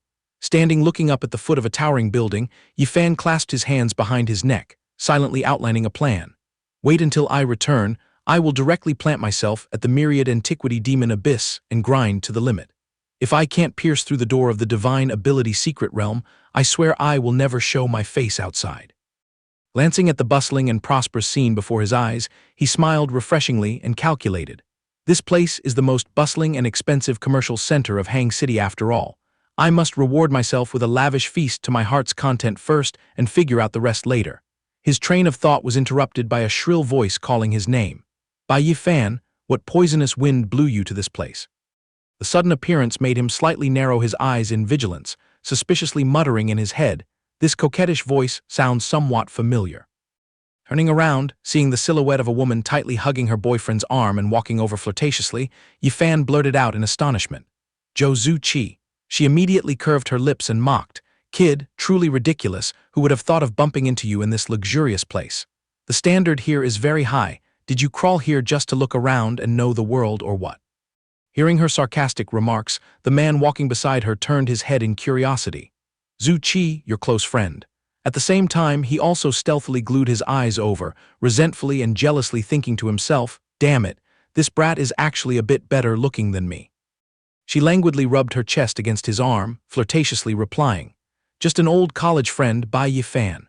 During that time, fragments of memories about Zhou Zuqi, the girl he had once unrequitedly pledged to the mountains and seas throughout his college years, rushed back. Yi Fan's eyes were as cold as ice, bitterly smiling in sorrow. The days of burying my head in studying, starving and saving up clothes, scraping every last spare penny to cater and buy gifts for her, only to be ultimately treated as nothing more than a cheap spare tire by her. Right after that, his foolish silhouette from the past reappeared, carrying a cumbersome load of belongings trailing behind, accidentally catching two close girlfriends whispering and gossiping. That guy braved the sun and rain to buy you meals and give you gifts every day. Is your heart truly made of stone?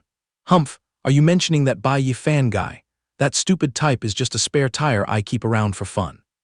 An absolute peasant like him also harbors dreams of climbing high to be the male lead of my life.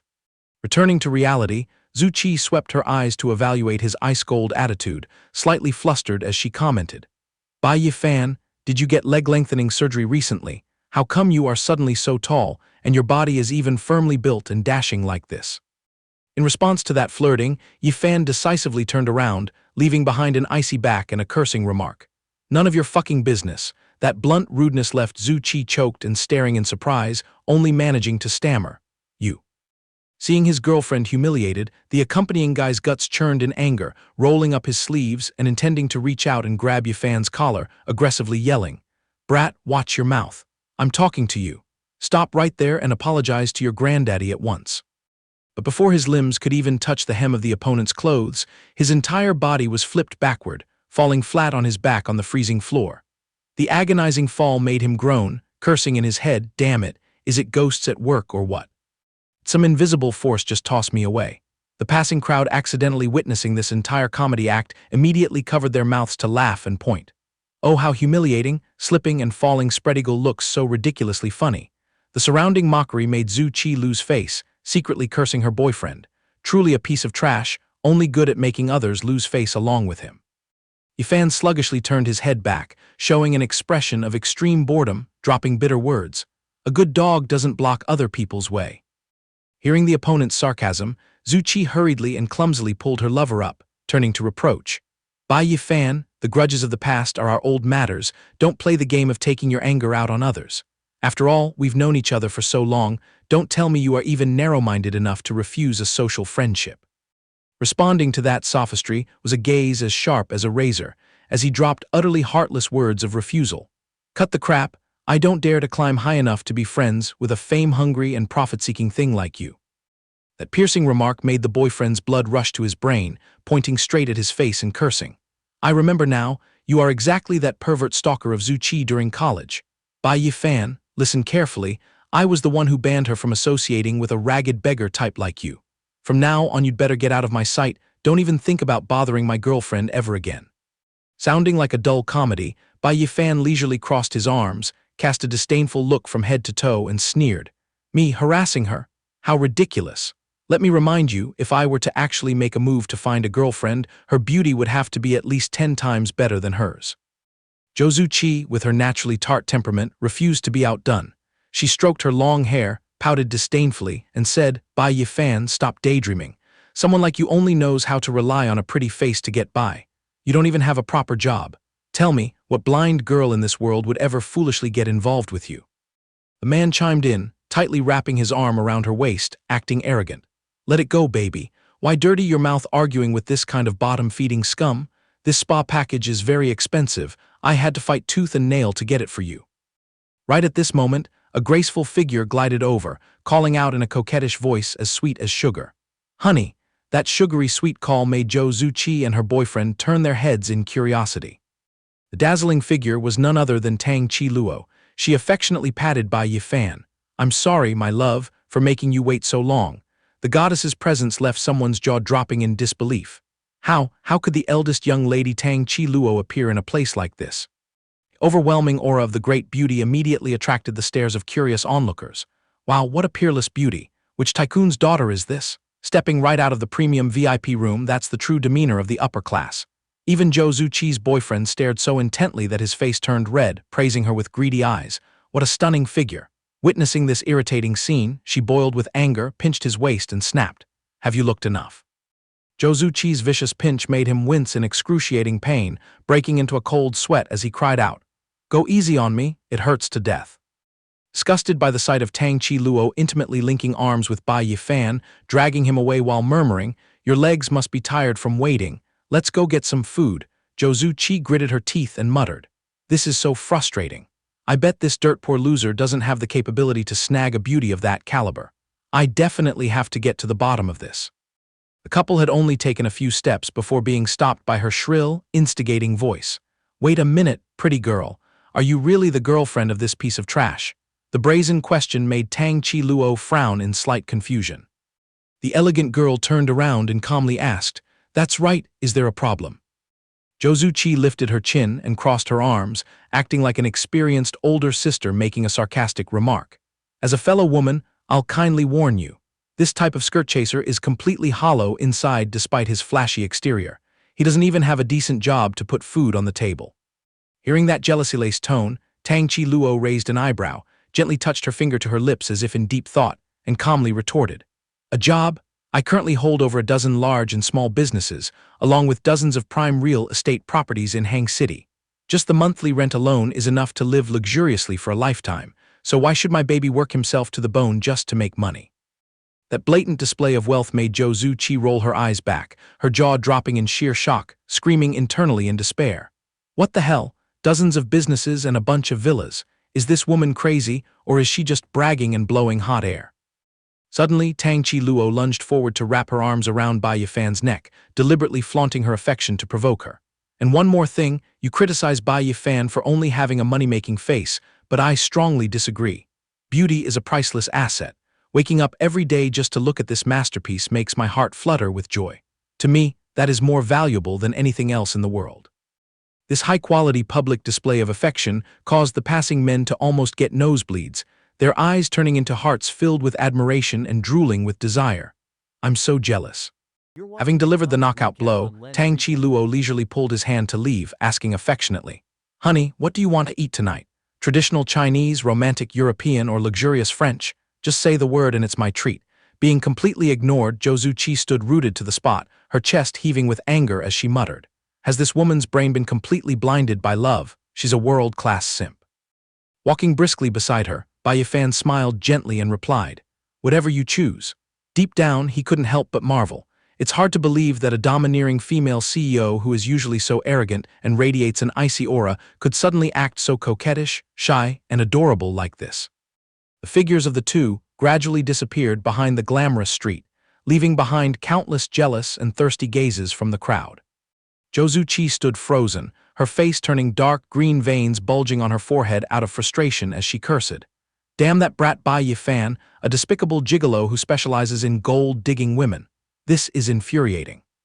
In contrast to that fury, her boyfriend gently pushed his glasses up, his face flushed red as he wallowed in a rosy illusion, secretly sighing. Come to think of it, clinging to a rich woman's skirt also requires high-level skills. It's a pity God didn't bless me with such good fortune. The sigh reached Zhou Zuqi's ears, sending blood rushing to her brain. With eyes burning with hatred, she stood on her tiptoes, pinched his ear, and interrogated him.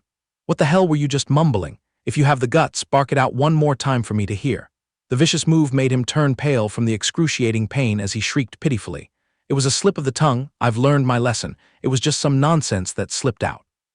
After settling down in a luxurious restaurant, Bai Yi Fan faced Tang Chi Luo across the dining table, earnestly expressing his gratitude. "About what happened earlier, thank you for stepping in to save the day and giving me an out." The elegant lady took a sip of red wine, treating it like a passing breeze, and casually replied, "It was just a trivial matter. Actually, I also have some personal questions I want to interrogate you about." The detective-like opening caused Bai Yi Fan to break a sweat, awkwardly asking back, What is so intense?" Without beating around the bush, Tang Chi Luo cut straight to the chase and interrogated him bluntly. "What exactly did you do to my precious Tang Wrong?" Outwardly, Bai Yi Fan played dumb. Did she whisper something to you? But in his mind, the steamy text message Tang Wrong had sent him came rushing back. "Bai Yi Fan, after the passionate things that happened last night, I've thought very thoroughly. I am truly, deeply infatuated with you, but temporarily I need some quiet time to clear up this mess of emotions. Oh, and also, you absolutely must keep what happened last night a secret. Don't let it reach my sister's ears." The flashback made Bai Yi Fan feel guilty and break into a cold sweat. Thinking back, ever since that fateful night, she had completely vanished and hadn't paid any attention to him at all. Catching Tang Chi Luo's dagger-like, probing gaze, she spoke up. She didn't say anything specific. It's just that lately, she has suddenly become unusually busy, signing up for all sorts of random extra classes. She looks like she's pouring her heart and soul into proving something, so I vaguely guessed it definitely had something to do with you. And the older sister recalled the day she gently pushed the door open to enter the room, accidentally catching sight of Tang Wrong resting her head on the study desk, unconsciously muttering in her sleep. "Bai Yi Fan, wait until I am radiant and talented enough. I will definitely come to your side properly and openly." Hearing this, Bai Yi Fan hurriedly picked up his wine glass and took a gulp as a tactical move to hide his embarrassment, pretending to be clueless as he replied, "Is that so? Truthfully, I haven't laid a finger on her." His brain was working at full capacity to analyze the situation. It seems Tang Wrong still hasn't said anything specific. Now, what excuse should I make up to bluff my way past this difficult sister? Noticing his reluctance, Tang Chi Luo gloomily rubbed her finger along the rim of the wine glass, speaking slowly. To be fair, her becoming more mature and living with a purpose is a welcome sign. At least it's better than falling into the traps of those delinquent gigolos out there. Frankly speaking, from childhood until now, the number of satellites swarming around trying to flirt with my sister could line up all the way to the city gates. I only have this one precious younger sister. Anyone who dreams of becoming a son-in-law of the Tang family will definitely have to step over my dead body and endure the strictest scrutiny. The invisible pressure made Bai Yi Fan sweat profusely, hurriedly agreeing just to gloss over the matter. Absolutely right. The golden branch and jade leaf of the prestigious Tang family cannot allow some vulgar commoners to climb the social ladder. Immediately, Tang Chi Luo smiled meaningfully. Yeah, that is the principle. Suddenly she leaned forward, one hand swirling her wine glass, the other resting on her chin, and casually dropped a shocking statement in an extremely seductive posture. But looking at you again and again, I find you quite pleasing to the eye. This sharp plot twist made Bai Yi Fan reply in a fluster. Really, really? But in his heart he was screaming in terror. Oh, older sister, you are digging a hole for me to jump into, aren't you? After a few seconds of silence, Tang Chi Luo gently pushed up her glasses and casually dropped a sentence full of profound implications. However, the Tang family doesn't just have one sole precious daughter. The ambiguous statement left Bai Yi Fan completely dumbfounded as he blurted out. Huh. His brain started processing rapidly again. What does this mean? Why does the flavor of this flirting feel somehow wrong?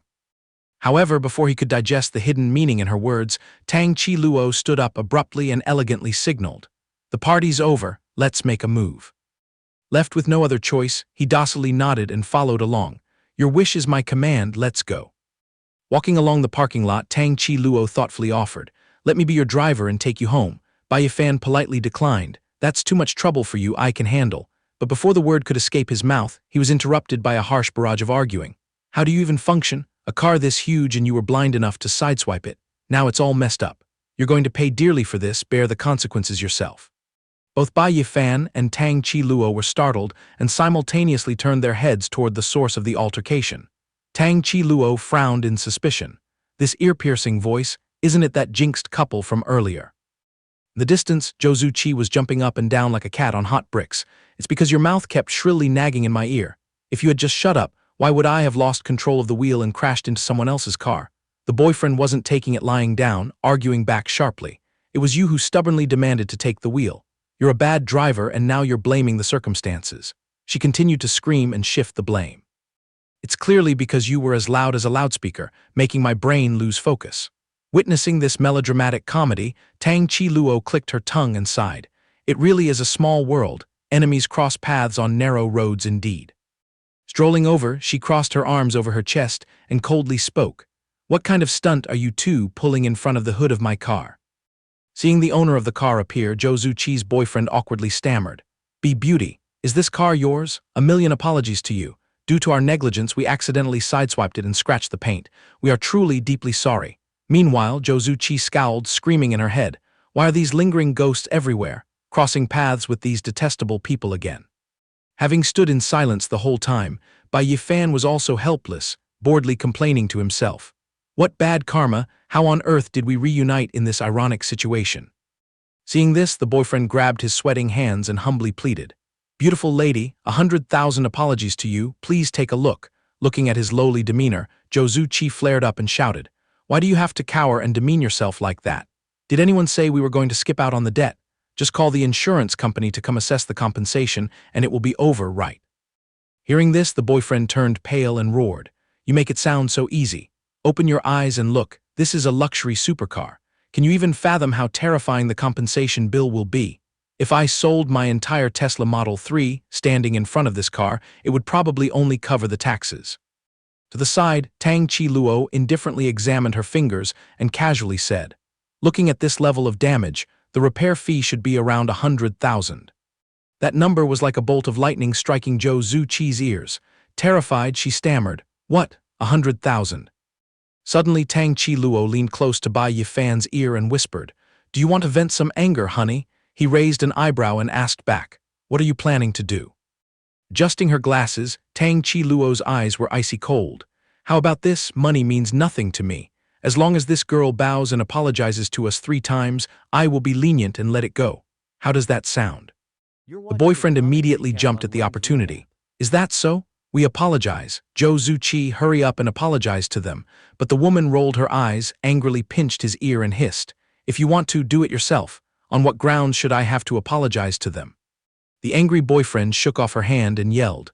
Are you crazy? Just opening your mouth once saves 100,000. If you refuse, then pay for it out of your own pocket. After all, I didn't touch that car at all. Hearing that, Zhou Zuqi scowled and snapped. Lin Junlei, are you even a man? Why don't you have a shred of responsibility? Seeing the lovebirds bickering, Tang Chi Luo impatiently interrupted. Well, have you thought it through?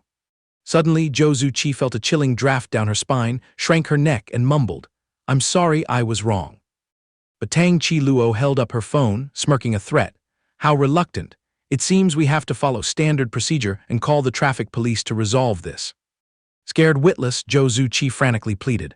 Please don't, I was wrong, I truly realize my mistake. Please don't call the police, okay? At this moment, Tang Chi Luo finally turned to Bai Yi Fan and coquettishly said, This sounds much more pleasing to the ear. Honey, what do you think? Shall we forgive them? He narrowed his eyes and pouted, feigning generosity, waving his hand in reply. Fine, if my girlfriend is forgiving enough not to care, then you two better get out of my sight. Watching the lovers put on an affectionate show, Zhou Zuqi jealously muttered, What a rich woman keeping a young toby. Borrowing a luxury car and acting all smug, it's probably not even his. But Tang Chi Luo's hearing was too sharp. She glared and cross-examined. What did you just mutter? Zhou Zuqi turned pale but still stubbornly argued back. So what? Did I say something untrue? Lin Junlei hurriedly intervened. She didn't mean that. Please, great lady, do not stoop to the level of petty people, let us go. Ignoring the pleas, Tang Chi Luo leisurely made a call. Hello, Secretary Zhang, it's me. My car got scratched, ruining my entire mood. Come drive it back, and while you're at it, take a stroll around the garage, pick out a few of the most ordinary cars and bring them here. Bai Yi Fan, standing nearby, heard this and looked blank, thinking to himself, clearly emphasizing the word ordinary. What kind of trick is the eldest young lady of the Tang family planning to play now? 10 minutes later, 3 supercars roared in, tailing each other, making Lin Junlei drop his jaw and exclaim in shock. What the hell? These are the most ordinary cars. Secretary Zhang stepped out and bowed respectfully. President Tang, as per your orders, we have chosen the most modest cars and brought them over. Do you have any further instructions? Tang Chi Luo crossed her arms and nodded. Good working speed. Glancing at the car brands, Lin Junlei's sweat poured down like a stream, internally terrified. Audi RS7, Mercedes-Benz, BMW M8, there's even a Mercedes S680. How is this called ordinary? This rich woman's power is truly terrifying. Tang Chi Luo went soft again, leaning into Bai Yi Fan's embrace, acting coy and delicate. These cars have been gathering dust in the garage for so long they're about to rust. Darling, just pick anyone at random and drive me home. Consider it a gift from me. Bai Yi Fan was speechless, silently sighing. Since I'm already riding the tiger, I might as well act it out to the end. Seeing this scene, Lin Junlei sarcastically mocked with a sour tone. Older sister, calling him darling sounds too cheesy, who could even swallow that? Hearing that, Zhou Zuqi went insane like a demoness, gritting her teeth and scolding. Lin Junlei, what did you just say? Are you actually planning to become a gigolo? He shamelessly retorted. Wasn't the reason you clung to me in the first place because you lusted after my money? What's wrong with switching positions for a bit now? The two of them angrily turned their backs on each other. Zhou Zuqi was furious. Consider me blind, let's break up. Lin Junlei also pouted and agreed immediately. Let's break up then. I've tolerated enough of your princess syndrome, I'm done serving you. Not expecting the situation to turn out like this, Zhou Zuqi pointed her finger and cursed loudly. I, Zhou Zuqi, must have 8 lifetimes of bad luck to be surrounded by a bunch of skirt chasers like you guys. Bai Yi Fan suddenly exuded an overwhelming aura, sneering coldly. A gigolo. He calmly pulled out a car key and pressed it with a click. My love, we don't need to be too modest when we go out. Looking at the car whose lights had just flashed, Zhou Zuqi was bewildered. What kind of car is this? Bai Yi Fan leisurely added, we have to be a little ostentatious, otherwise those with dog eyes who look down on people will start having delusions. He confidently strode toward the brand new supercar. Get in the car, my love. Today, I will drive my own car to take you home. Lin Junlei's eyes widened in horror as he screamed, Porsche 918 Spider, and it's actually his car. Zhou Zuqi's face twisted as she stammered, Porsche. It's a Porsche. Only Tang Chi Luo gasped in amazement. Wow, playing it big, aren't you? After that, the girl waved her hand to her subordinate. In that case, Secretary Zhang, please call someone to take this bunch of cars back to the garage. The other party replied respectfully, Yes, miss. The roaring sound of the engine made Zhou Zuqi go crazy and scream. Impossible. Didn't you say that car costs over 15 million? How could he possibly have? Sitting majestically inside the car, Bai Yi Fan rested his arm on the window and cast a mocking look. Zhou Zuqi, just now you said I cling to women's skirts, right? Open your eyes wide and look carefully. He added a sharp glare. We are clearly an alliance of the strong. Hearing that sentence, Zhou Zuqi was infuriated to the core, straining her neck and screaming, Bai Yi Fan. The supercar zoomed away, leaving behind a trail of white smoke and a highly provocative farewell. Goodbye, and let's hope we never meet again. All of a sudden, Lin Junlei sprinted after them, begging like a true stalker. Wait for me. What's the harm in adding one more person to this relationship? I mean, don't be too strict about gender. At the Wu Xing Holy Land Square, Liu Wei's group was trying their best to hold him back. Brother Fan, are you really not reconsidering? We barely managed to escape with our lives from the Wangu demon pit. Why do you suddenly want to go back to that hellish place? Shenzhen Yu also chimed in. That's right, you should think it over carefully. Bai Yi Fan clenched his fists, his eyes burning with determination. As you said, the demon pit is incredibly perilous, but it is precisely that place that forges a person, unlocking unprecedented potential. It has been a very long time since I broke through the divine power secret realm. This is the time to force myself to push past my limits. Liu Wei was still worried sick, but Shenzhen Yu immediately interrupted. He has made up his mind, it's useless for us to try and stop him. Bai Yi Fan smiled and entrusted them. While I'm away, I'll have to rely on everyone to take care of the spiritual plants in the courtyard garden. Saying that, he pulled out a black box and handed it to them.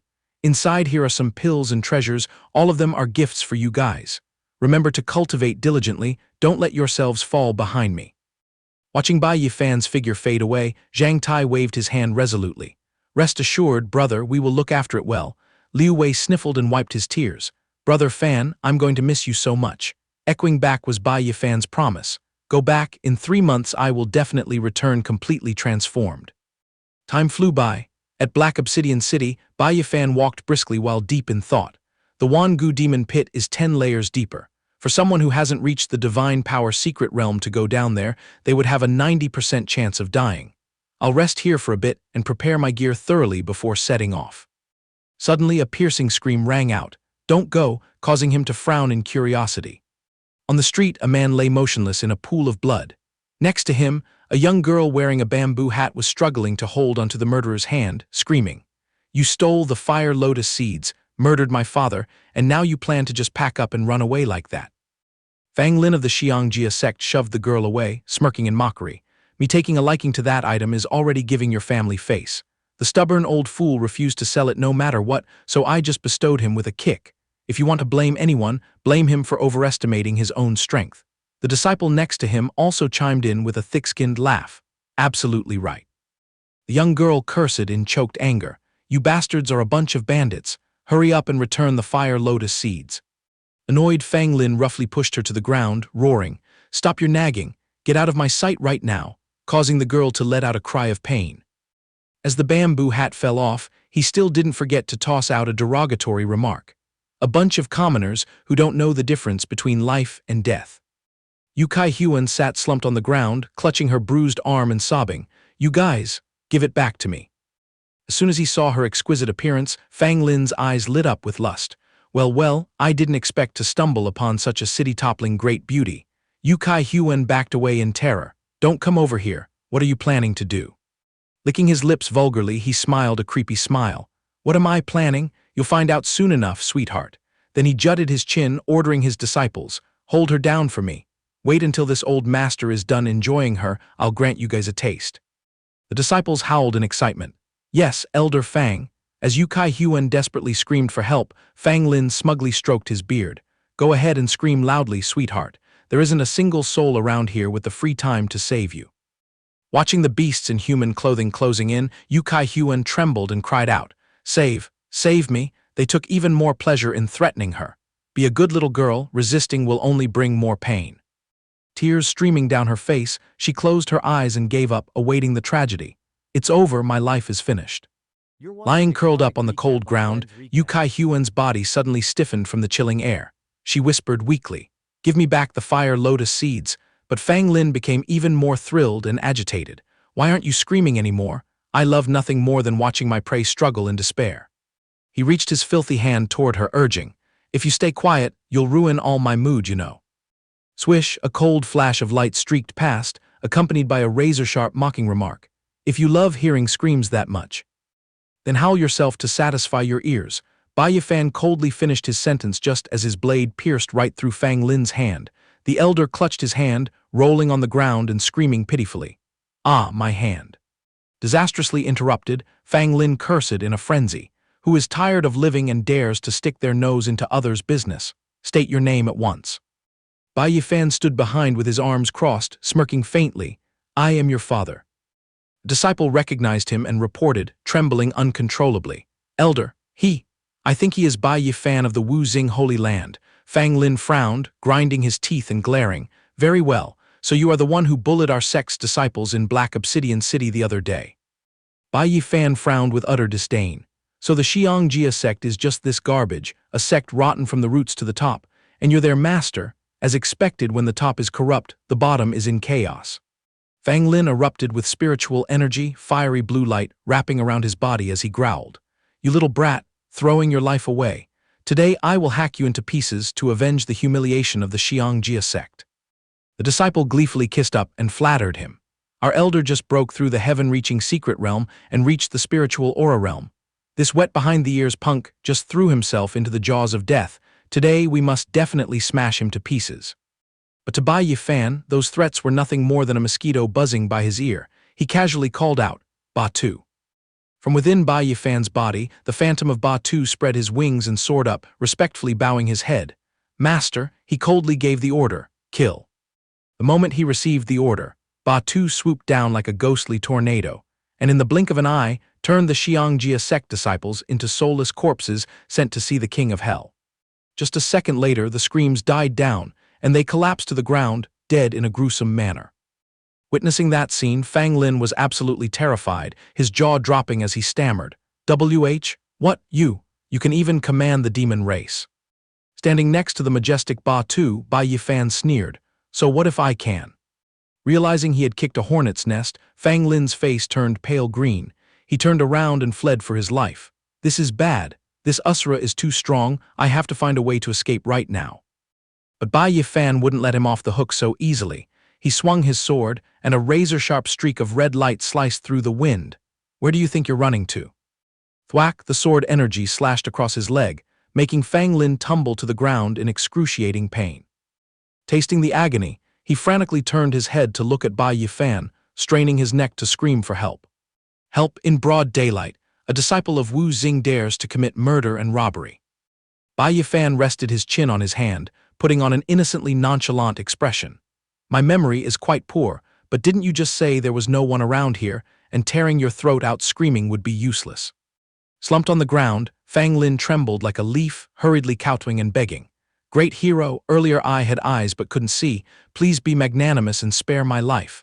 A beast like me isn't worthy of dirtying your sword." Bai Yi Fan nodded as if in thought, sheathing his sword. "What you said makes sense." Then he immediately winked at Ba-Tu, signaling, "Tear this beast apart and use him as fertilizer for the road to clean up the site." Ba-Tu instantly roared, "Yes, master." Knowing he couldn't escape the god of death, Fang Lin's eyes widened in despair.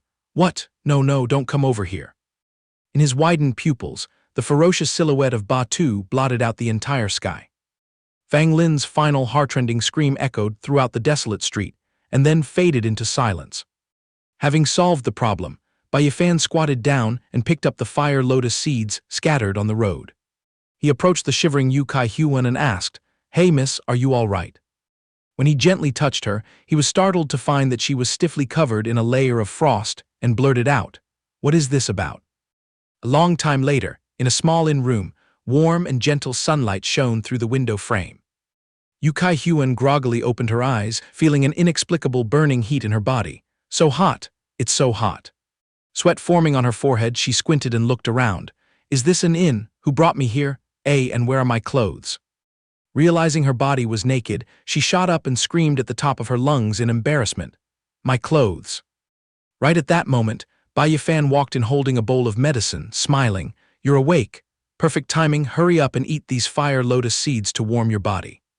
Yu Kai Huan panicked, hastily grabbing the blanket to wrap tightly around herself, blushing and screaming piercingly. The deafening scream echoed all the way out to the hallway, making a passing waiter shake his head and click his tongue. Young people nowadays are so passionate. Dry firewood catches fire really easily indeed. Some time later, in front of a simple grave carved with the words "Tomb of my loving father Yu Yin," erected by his unfilial daughter Yu Kai Huan knelt, scattering joss paper, and sobbed softly. "Father, this unfilial daughter is safe and sound. Please rest in peace in the underworld." Wiping her tears, she turned and bowed her head in gratitude to Bai Yi Fan. Young Master Bai, thank you so much for saving my life. Not only did you buy me new clothes, but you also provided the money to build a tomb for my father. Yukai Huan was about to prostrate herself on the ground to apologize, and yet I returned your kindness with enmity, misunderstanding that you had bad intentions. I really have no face left to continue living, but he quickly caught her and helped her stand up. Touching the red slap mark on his cheek, Bai Yi Fan scratched his head and laughed it off. The situation was urgent at that time, and to save your life, I had to resort to the desperate measure of taking off your clothes to dispel the cold. Let bygones be bygones. By the way, do you have any plans for the near future?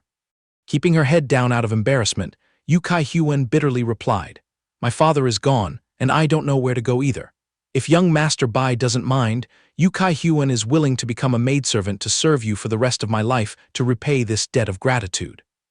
Bai Yi Fan broke into a cold sweat and hurriedly refused. I don't need a servant. My upcoming training journey in the demon pit is extremely perilous. I absolutely cannot bring you along. Hearing that, Yukai Huan lowered her eyes in self-deprecation. Young Master Bai despises me, doesn't he? That's true. Afflicted with this weird frost disease, tagging along would only make me a hindrance to you. Bai Yi Fan was stunned and asked, What weird frost disease? With tears welling up in her eyes, she choked out the story. This is a congenital disease. Every time it acts up, my whole body freezes like a stone statue, in immense agony. Only by taking fire attribute medicinal herbs on time can it be suppressed. Quickly wiping a rolling tear, Yukai Huan continued sorrowfully. Our family fortune was exhausted because of this illness. My mother died from overwork, and my father worked so hard just to buy the fire lotus seeds, only to have them stolen by the Xiangjia sect, losing his old life in the process.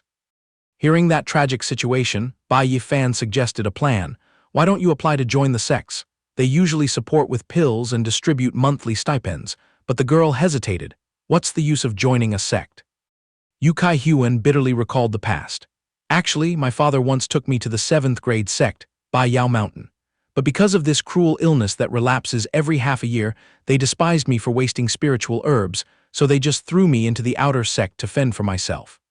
Tears streamed down again as she sobbed. Now that my father has left me too, I am truly beyond saving. Looking at the pitiful girl, Bai Yi Fan felt a pang of sympathy, remembering his past life in the modern era. This situation is exactly like when my mother fell seriously ill. Back then, I was also in such extreme despair. If it weren't for the Tang sisters lending a helping hand, I probably would have permanently lost my only relative. He gave a kind smile and inquired, Junior Sister Yu, let me ask you a question. Have you ever awakened your aptitude? He thought to himself, since we've met, it's destiny.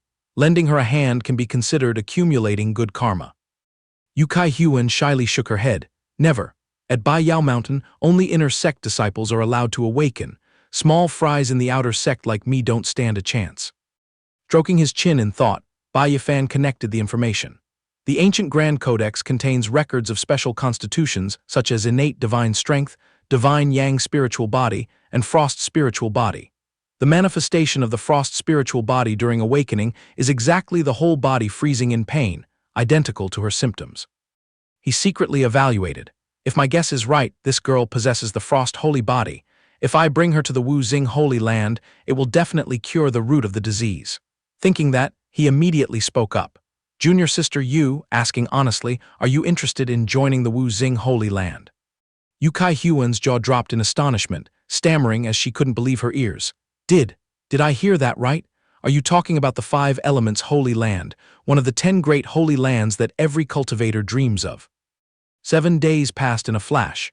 2 maids carrying trays walked into the room, respectfully calling out, Miss, we have brought the items. Looking at the strange flower bud on the tray, Yukai Huan asked curiously, What kind of flower is this? It looks so strange. A maid brought it right to her hands, kindly explaining, Miss Yu, this is the spirit medicine to treat your illness. Young Master Bai instructed us to place it at the head of your bed and replace it every 7 days to ensure the cold poison doesn't relapse. The maid narrowed her eyes and teased, This little spirit medicine is worth millions of gold. Your sweetheart spoils you to no end. Yukai Huan blushed deeply and hurriedly waved her hands. No, you misunderstood, he is not my sweetheart. But her heart fluttered endlessly. Good heavens, is this herb really that expensive? She suddenly recalled Bai Yi Fan's sincere advice from that day. Miss Yu, I have more than enough to give you a sum of money to live comfortably for the rest of your life. But even a mountain of wealth can be depleted. If you want to stand on your own in this world, you must have the skills to protect yourself. At that time, her eyes widened in surprise when she heard his warning. If you are weak, and unfortunately run into a second elephant armor sect, what will you use to resist besides lying there waiting to die? He even laid out an incredibly bright path. If you trust me, obediently stay in this city for 3 months and wait for me. I have arranged a quiet courtyard for you to recuperate. Once I finish handling my business, I will personally come to pick you up to join the 5 Elements' holy land. Hearing those heartfelt words, Yu Kai-Huan nodded without hesitation. I will follow young Master Bai's arrangements in all matters. Back to the present, the maid shrugged and smiled brightly. Why are you still denying it? Getting even 1 stalk of such a rare treasure is difficult, yet young Master Bai left behind 3 whole stalks without a hint of regret. He even told us not to spare any expense and to put all our effort into curing you. Where can you find such a top-tier man these days, even with a lit torch?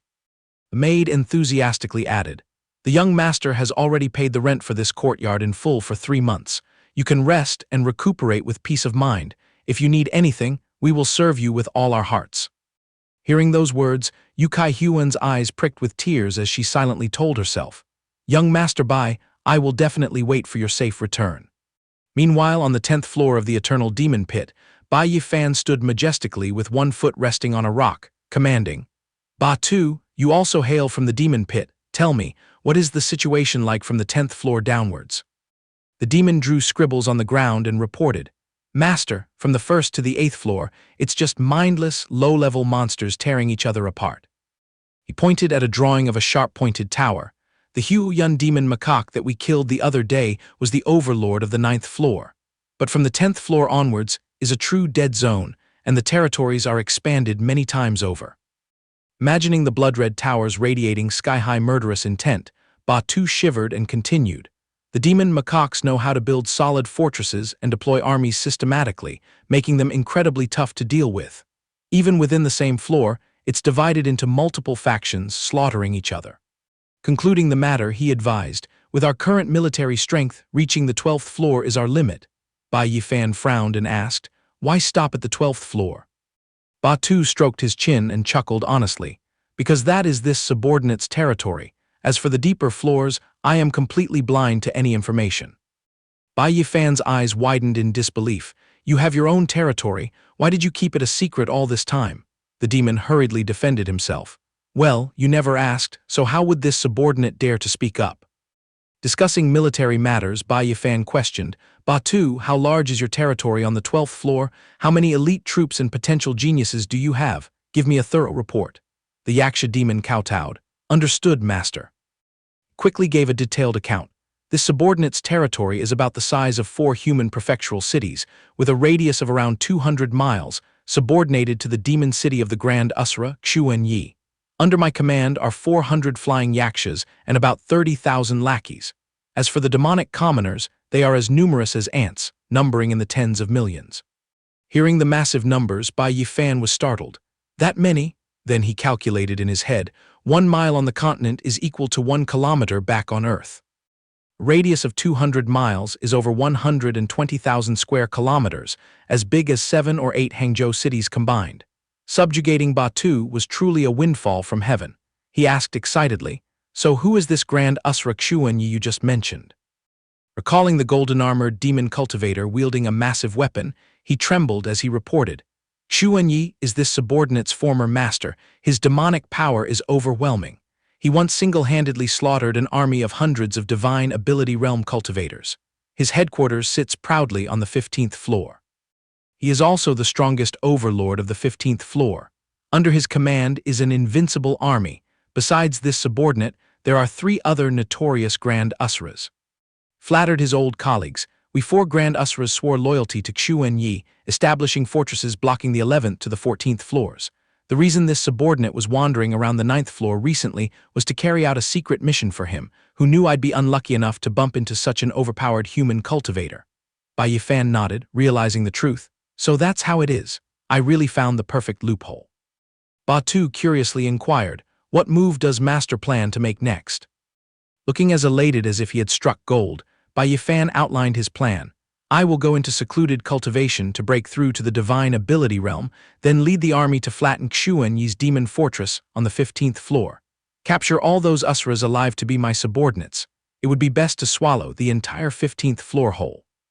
Batu was scared out of his wits, howling in terror. What?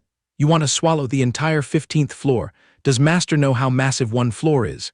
Just counting roughly, the 12th floor alone has up to 2,000 large and small demon cities. Bai Yi Fan shrugged with calm confidence. I've calculated everything. You are the crucial key in this move. He stood up, stared at his subordinate, and asked, if we want to pacify the 12th floor, what level of strength do you think you need? Batu cupped his hands and calculated. If this subordinate can break through to the 3rd tier of the divine ability realm and upgrade to a demon marshal, then although I wouldn't dare boast about leveling the 12th floor, crushing a few dozen demon cities would be a piece of cake. But he also scratched his head dejectedly. The problem is that demons like us upgrade by sucking blood. Ever since following you, this subordinate has been cultivating his mind, abandoning evil for good, so I'm afraid the path to advancement is still very arduous. To Bai Yi Fan, that problem was just a minor issue. He waved his hand and declared, leave this matter to me. I guarantee that within 7 days you will break through the bottleneck to the 3rd tier of the divine ability realm. Sometime later, on the 12th floor of the eternal demon pit, lightning tore through the sky and struck straight down onto a blood-red tower. Inside, the coolie demon cultivators were hunching over shoveling oars, while the overseer cracked his leather whip, cursing, you over there, hurry up, don't force me to skin you alive. Suddenly Guiya, one of Xuanyi's 4 grand Usras, loomed into view, reminding him, go easy on them if you beat those beasts to death, who will do the work. His oppressive aura made the overseer tremble in fear. The overseer shakily explained, Lord Guiya, please appease your anger. If we don't push the progress, we will miss the deadline to deliver the metal ores to Lord Batu. The jailer curled his lip in disdain. Why give a damn about him? Batu has been missing for months, he might as well have died in some random corner. He even openly flattered. In my opinion, offering this entire ore vein to Lord Guiya is the wisest choice. But the moment the words left his mouth, a beam of black light slashed straight into his chest with a squelch. The remaining overseer's eyes rolled back, scared out of his wits. The guy who had just been running his mouth with flattery collapsed into a pool of blood, sent to meet the king of hell instantly. Batu stood menacingly behind the corpse, seething with murderous intent as he bellowed, who gave you the nerve to arbitrarily decide the fate of my property? The overseer stumbled backward, stammering incoherently, Lord Batu, you've returned. Guiya glared at Batu, his voice cold as ice. You've got a lot of nerve, still daring to drag your corpse back here. Lord Xuanyi ordered you to borrow human hands to steal the Huyun demon macaque's demon armor. Why are you only showing your face now? Are you planning some shady tricks? Radiating an overwhelming spiritual aura, Batu stepped forward to confront him. I came back empty-handed and couldn't bring the demon armor back, but I caught a massive prey. Not only will Lord Xuanyi not punish me, but he will also reward me heavily. He smirked with extreme arrogance. Who knows, he might be so happy that he bestows your 11th floor territory to me as a reward. Hearing this, Guiya gritted his teeth, extremely curious. Who is it? Batu yanked the iron chain in his hand, shouting loudly, step out here. A figure entirely cloaked, hands tightly chained, shuffled forward. Batu announced grandly, the holy master of the 5 elements' holy land. Guiya's heart skipped a beat, blurting out in panic, what? You caught the holy master of the 5 elements' holy land. Batu proudly patted his chest. Of course, I had to engage in a life-and-death struggle for months to take him down. This achievement is undoubtedly magnificent. But Guiya, skeptical and unimpressed, shook his head. I don't believe a holy master could be captured so easily. Suddenly, a crisp sound echoed. The wrist-thick iron chains on the cloaked figure shattered into pieces. That sight made Guiya turn pale with fear, backing away on high alert. The cloaked figure pulled back his hood to reveal himself. It was none other than Bai Yi Fan. He sneered, waving his hand to unleash the glowing golden demon sealing roster, locking onto Guiya. Seeing the binding spiritual energy ropes flying toward him, Guiya screamed in terror. This is bad. He spread his wings and flew backward, smirking disdainfully. A brat of a cultivator who hasn't even touched the divine ability realm. And you want to brand me as a slave? Batu, you dare to collude with the human race to rebel. Wait until I report this to Lord Chuan Yi, you're dead meat. He tried to slip away quietly, but Batu had already teleported behind him without him knowing, swinging his claws for a lethal strike. You won't get that chance. Guiya's eyes widened in horror, trying to twist his body to dodge the blow as he yelled, "What?" Looking at Batu's fiery blood-red eyes, Guiya was terrified out of his wits. Impossible, since when did you upgrade to a Grand Usura? Down below, Bai Yi Fan threw off his cloak, erupting with golden spiritual energy as he shouted loudly. Demon Sealing Roster, form the array. Up in the air, Guiya commanded in a panic. What is the Yaksha army just standing there for? Batu has rebelled. Whoever brings his head, Lord Chuan Yi will reward them endlessly. Bai Yi Fan smiled triumphantly as the trap was sprung, nodding in praise. Great acting, you guys. Batu landed, kneeling on one knee as he reported. It's all thanks to the abundant supply of beast blood master bestowed upon us. We subordinates shared it and enjoyed it, so our cultivation soared like a kite catching the wind. Currently, our numbers have reached thousands of sky-flying yakshas. Suddenly, from all sides, hordes of yakshas gripping weapons lunged to attack Bai Yi Fan's back, roaring, "Kill!" But he didn't even blink, waving his hand to cast out countless golden spiritual energy nets, casually sighing, "You came right on time. Gathering in such large numbers saves me the trouble of hunting you down one by one." Immediately, the yakshas were tightly constricted by the spiritual energy, dropping out of the sky like flies and howling in pain. Very quickly, they obediently knelt in rows, kowtowing in unison, "Greetings, Master." Witnessing this terrifying turning of the tables, Guiya was so horrified he ground his teeth audibly. What the hell is this? Sealing hundreds of yakshas as slaves in one shot? Run. If I don't run, I'll lose my life. But Bai Yi Fan glanced at him with half an eye, chuckling coldly. I've already prepared a collar for you. Where are you planning to run? The moment the words faded, the demon sealing roster tightly coiled around Guiya, constricting him as he roared in agony again and again. Out of ways to struggle, Guiya cowardly fell to all fours to surrender. Master, your servant Guiya swears loyalty and awaits your commands. Seeing that he had collected another capable subordinate, Bai Yi Fan turned to pat Batu's shoulder in praise. Subjugating him is a great merit of yours, well done. Batu teared up, recalling an old memory, when the young man laid out 3 plates of blood pudding on the table. This is duck blood, pig blood, chicken blood, and some cow blood as a bonus. Eat up quickly. He was deeply moved. It's all thanks to the nourishment of your high-level beast blood that this subordinate's strength could leap forward so tremendously. Afterward, Batu eagerly asked about the strategy. Master, the elites in the demon fortress have been seized by us. How do you plan to proceed with the next step? Bai Yi Fan's gaze was resolute as he declared firmly, of course, to expand our power and gather all 12 floors into our hands. Can you do it? A while later, a vast and seemingly endless demon army surrounded Bai Yi Fan, shouting in unison, shaking the heavens and earth. We swear loyalty to the Master until our last breath. On the 13th floor, watching the tower collapse with bricks and stones flying everywhere, the demon cultivators held their heads, running in panic and wailing. It's collapsing. Run away quickly. 2 guards holding spears trembled as they exchanged glances. We can't hold out anymore. We have to go seek help from Great King Guyan. I got it. Who knows how long later, a guard rushed frantically into the great hall, shouting loudly, Great King Guyan. He fell to his knees, frantically reporting to the towering figures back on the throne. Great King, the traitor Batu is wreaking havoc. Our army is dying like flies. The casualties are catastrophic. Please go into battle yourself and quell the rebellion.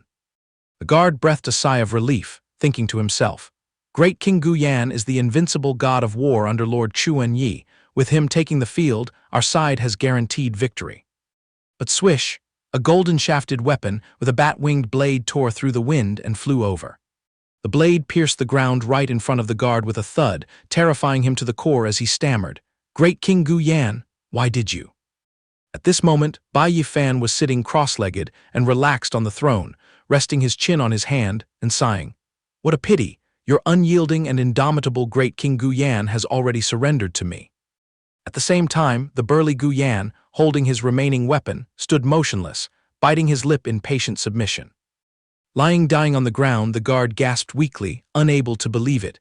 How is it possible, our strongest god of war, has to bow down to an ordinary human? Amidst that, Batu and Guiya flew proudly into the hall and knelt to report. Master, The mission you assigned has been perfectly completed. Outside the Great Hall, thousands of demon soldiers stood in neat, disciplined ranks. Batu proudly declared, "The 13th floor of the demon fortress has completely fallen into our hands. The battlefield has also been swept clean without a trace."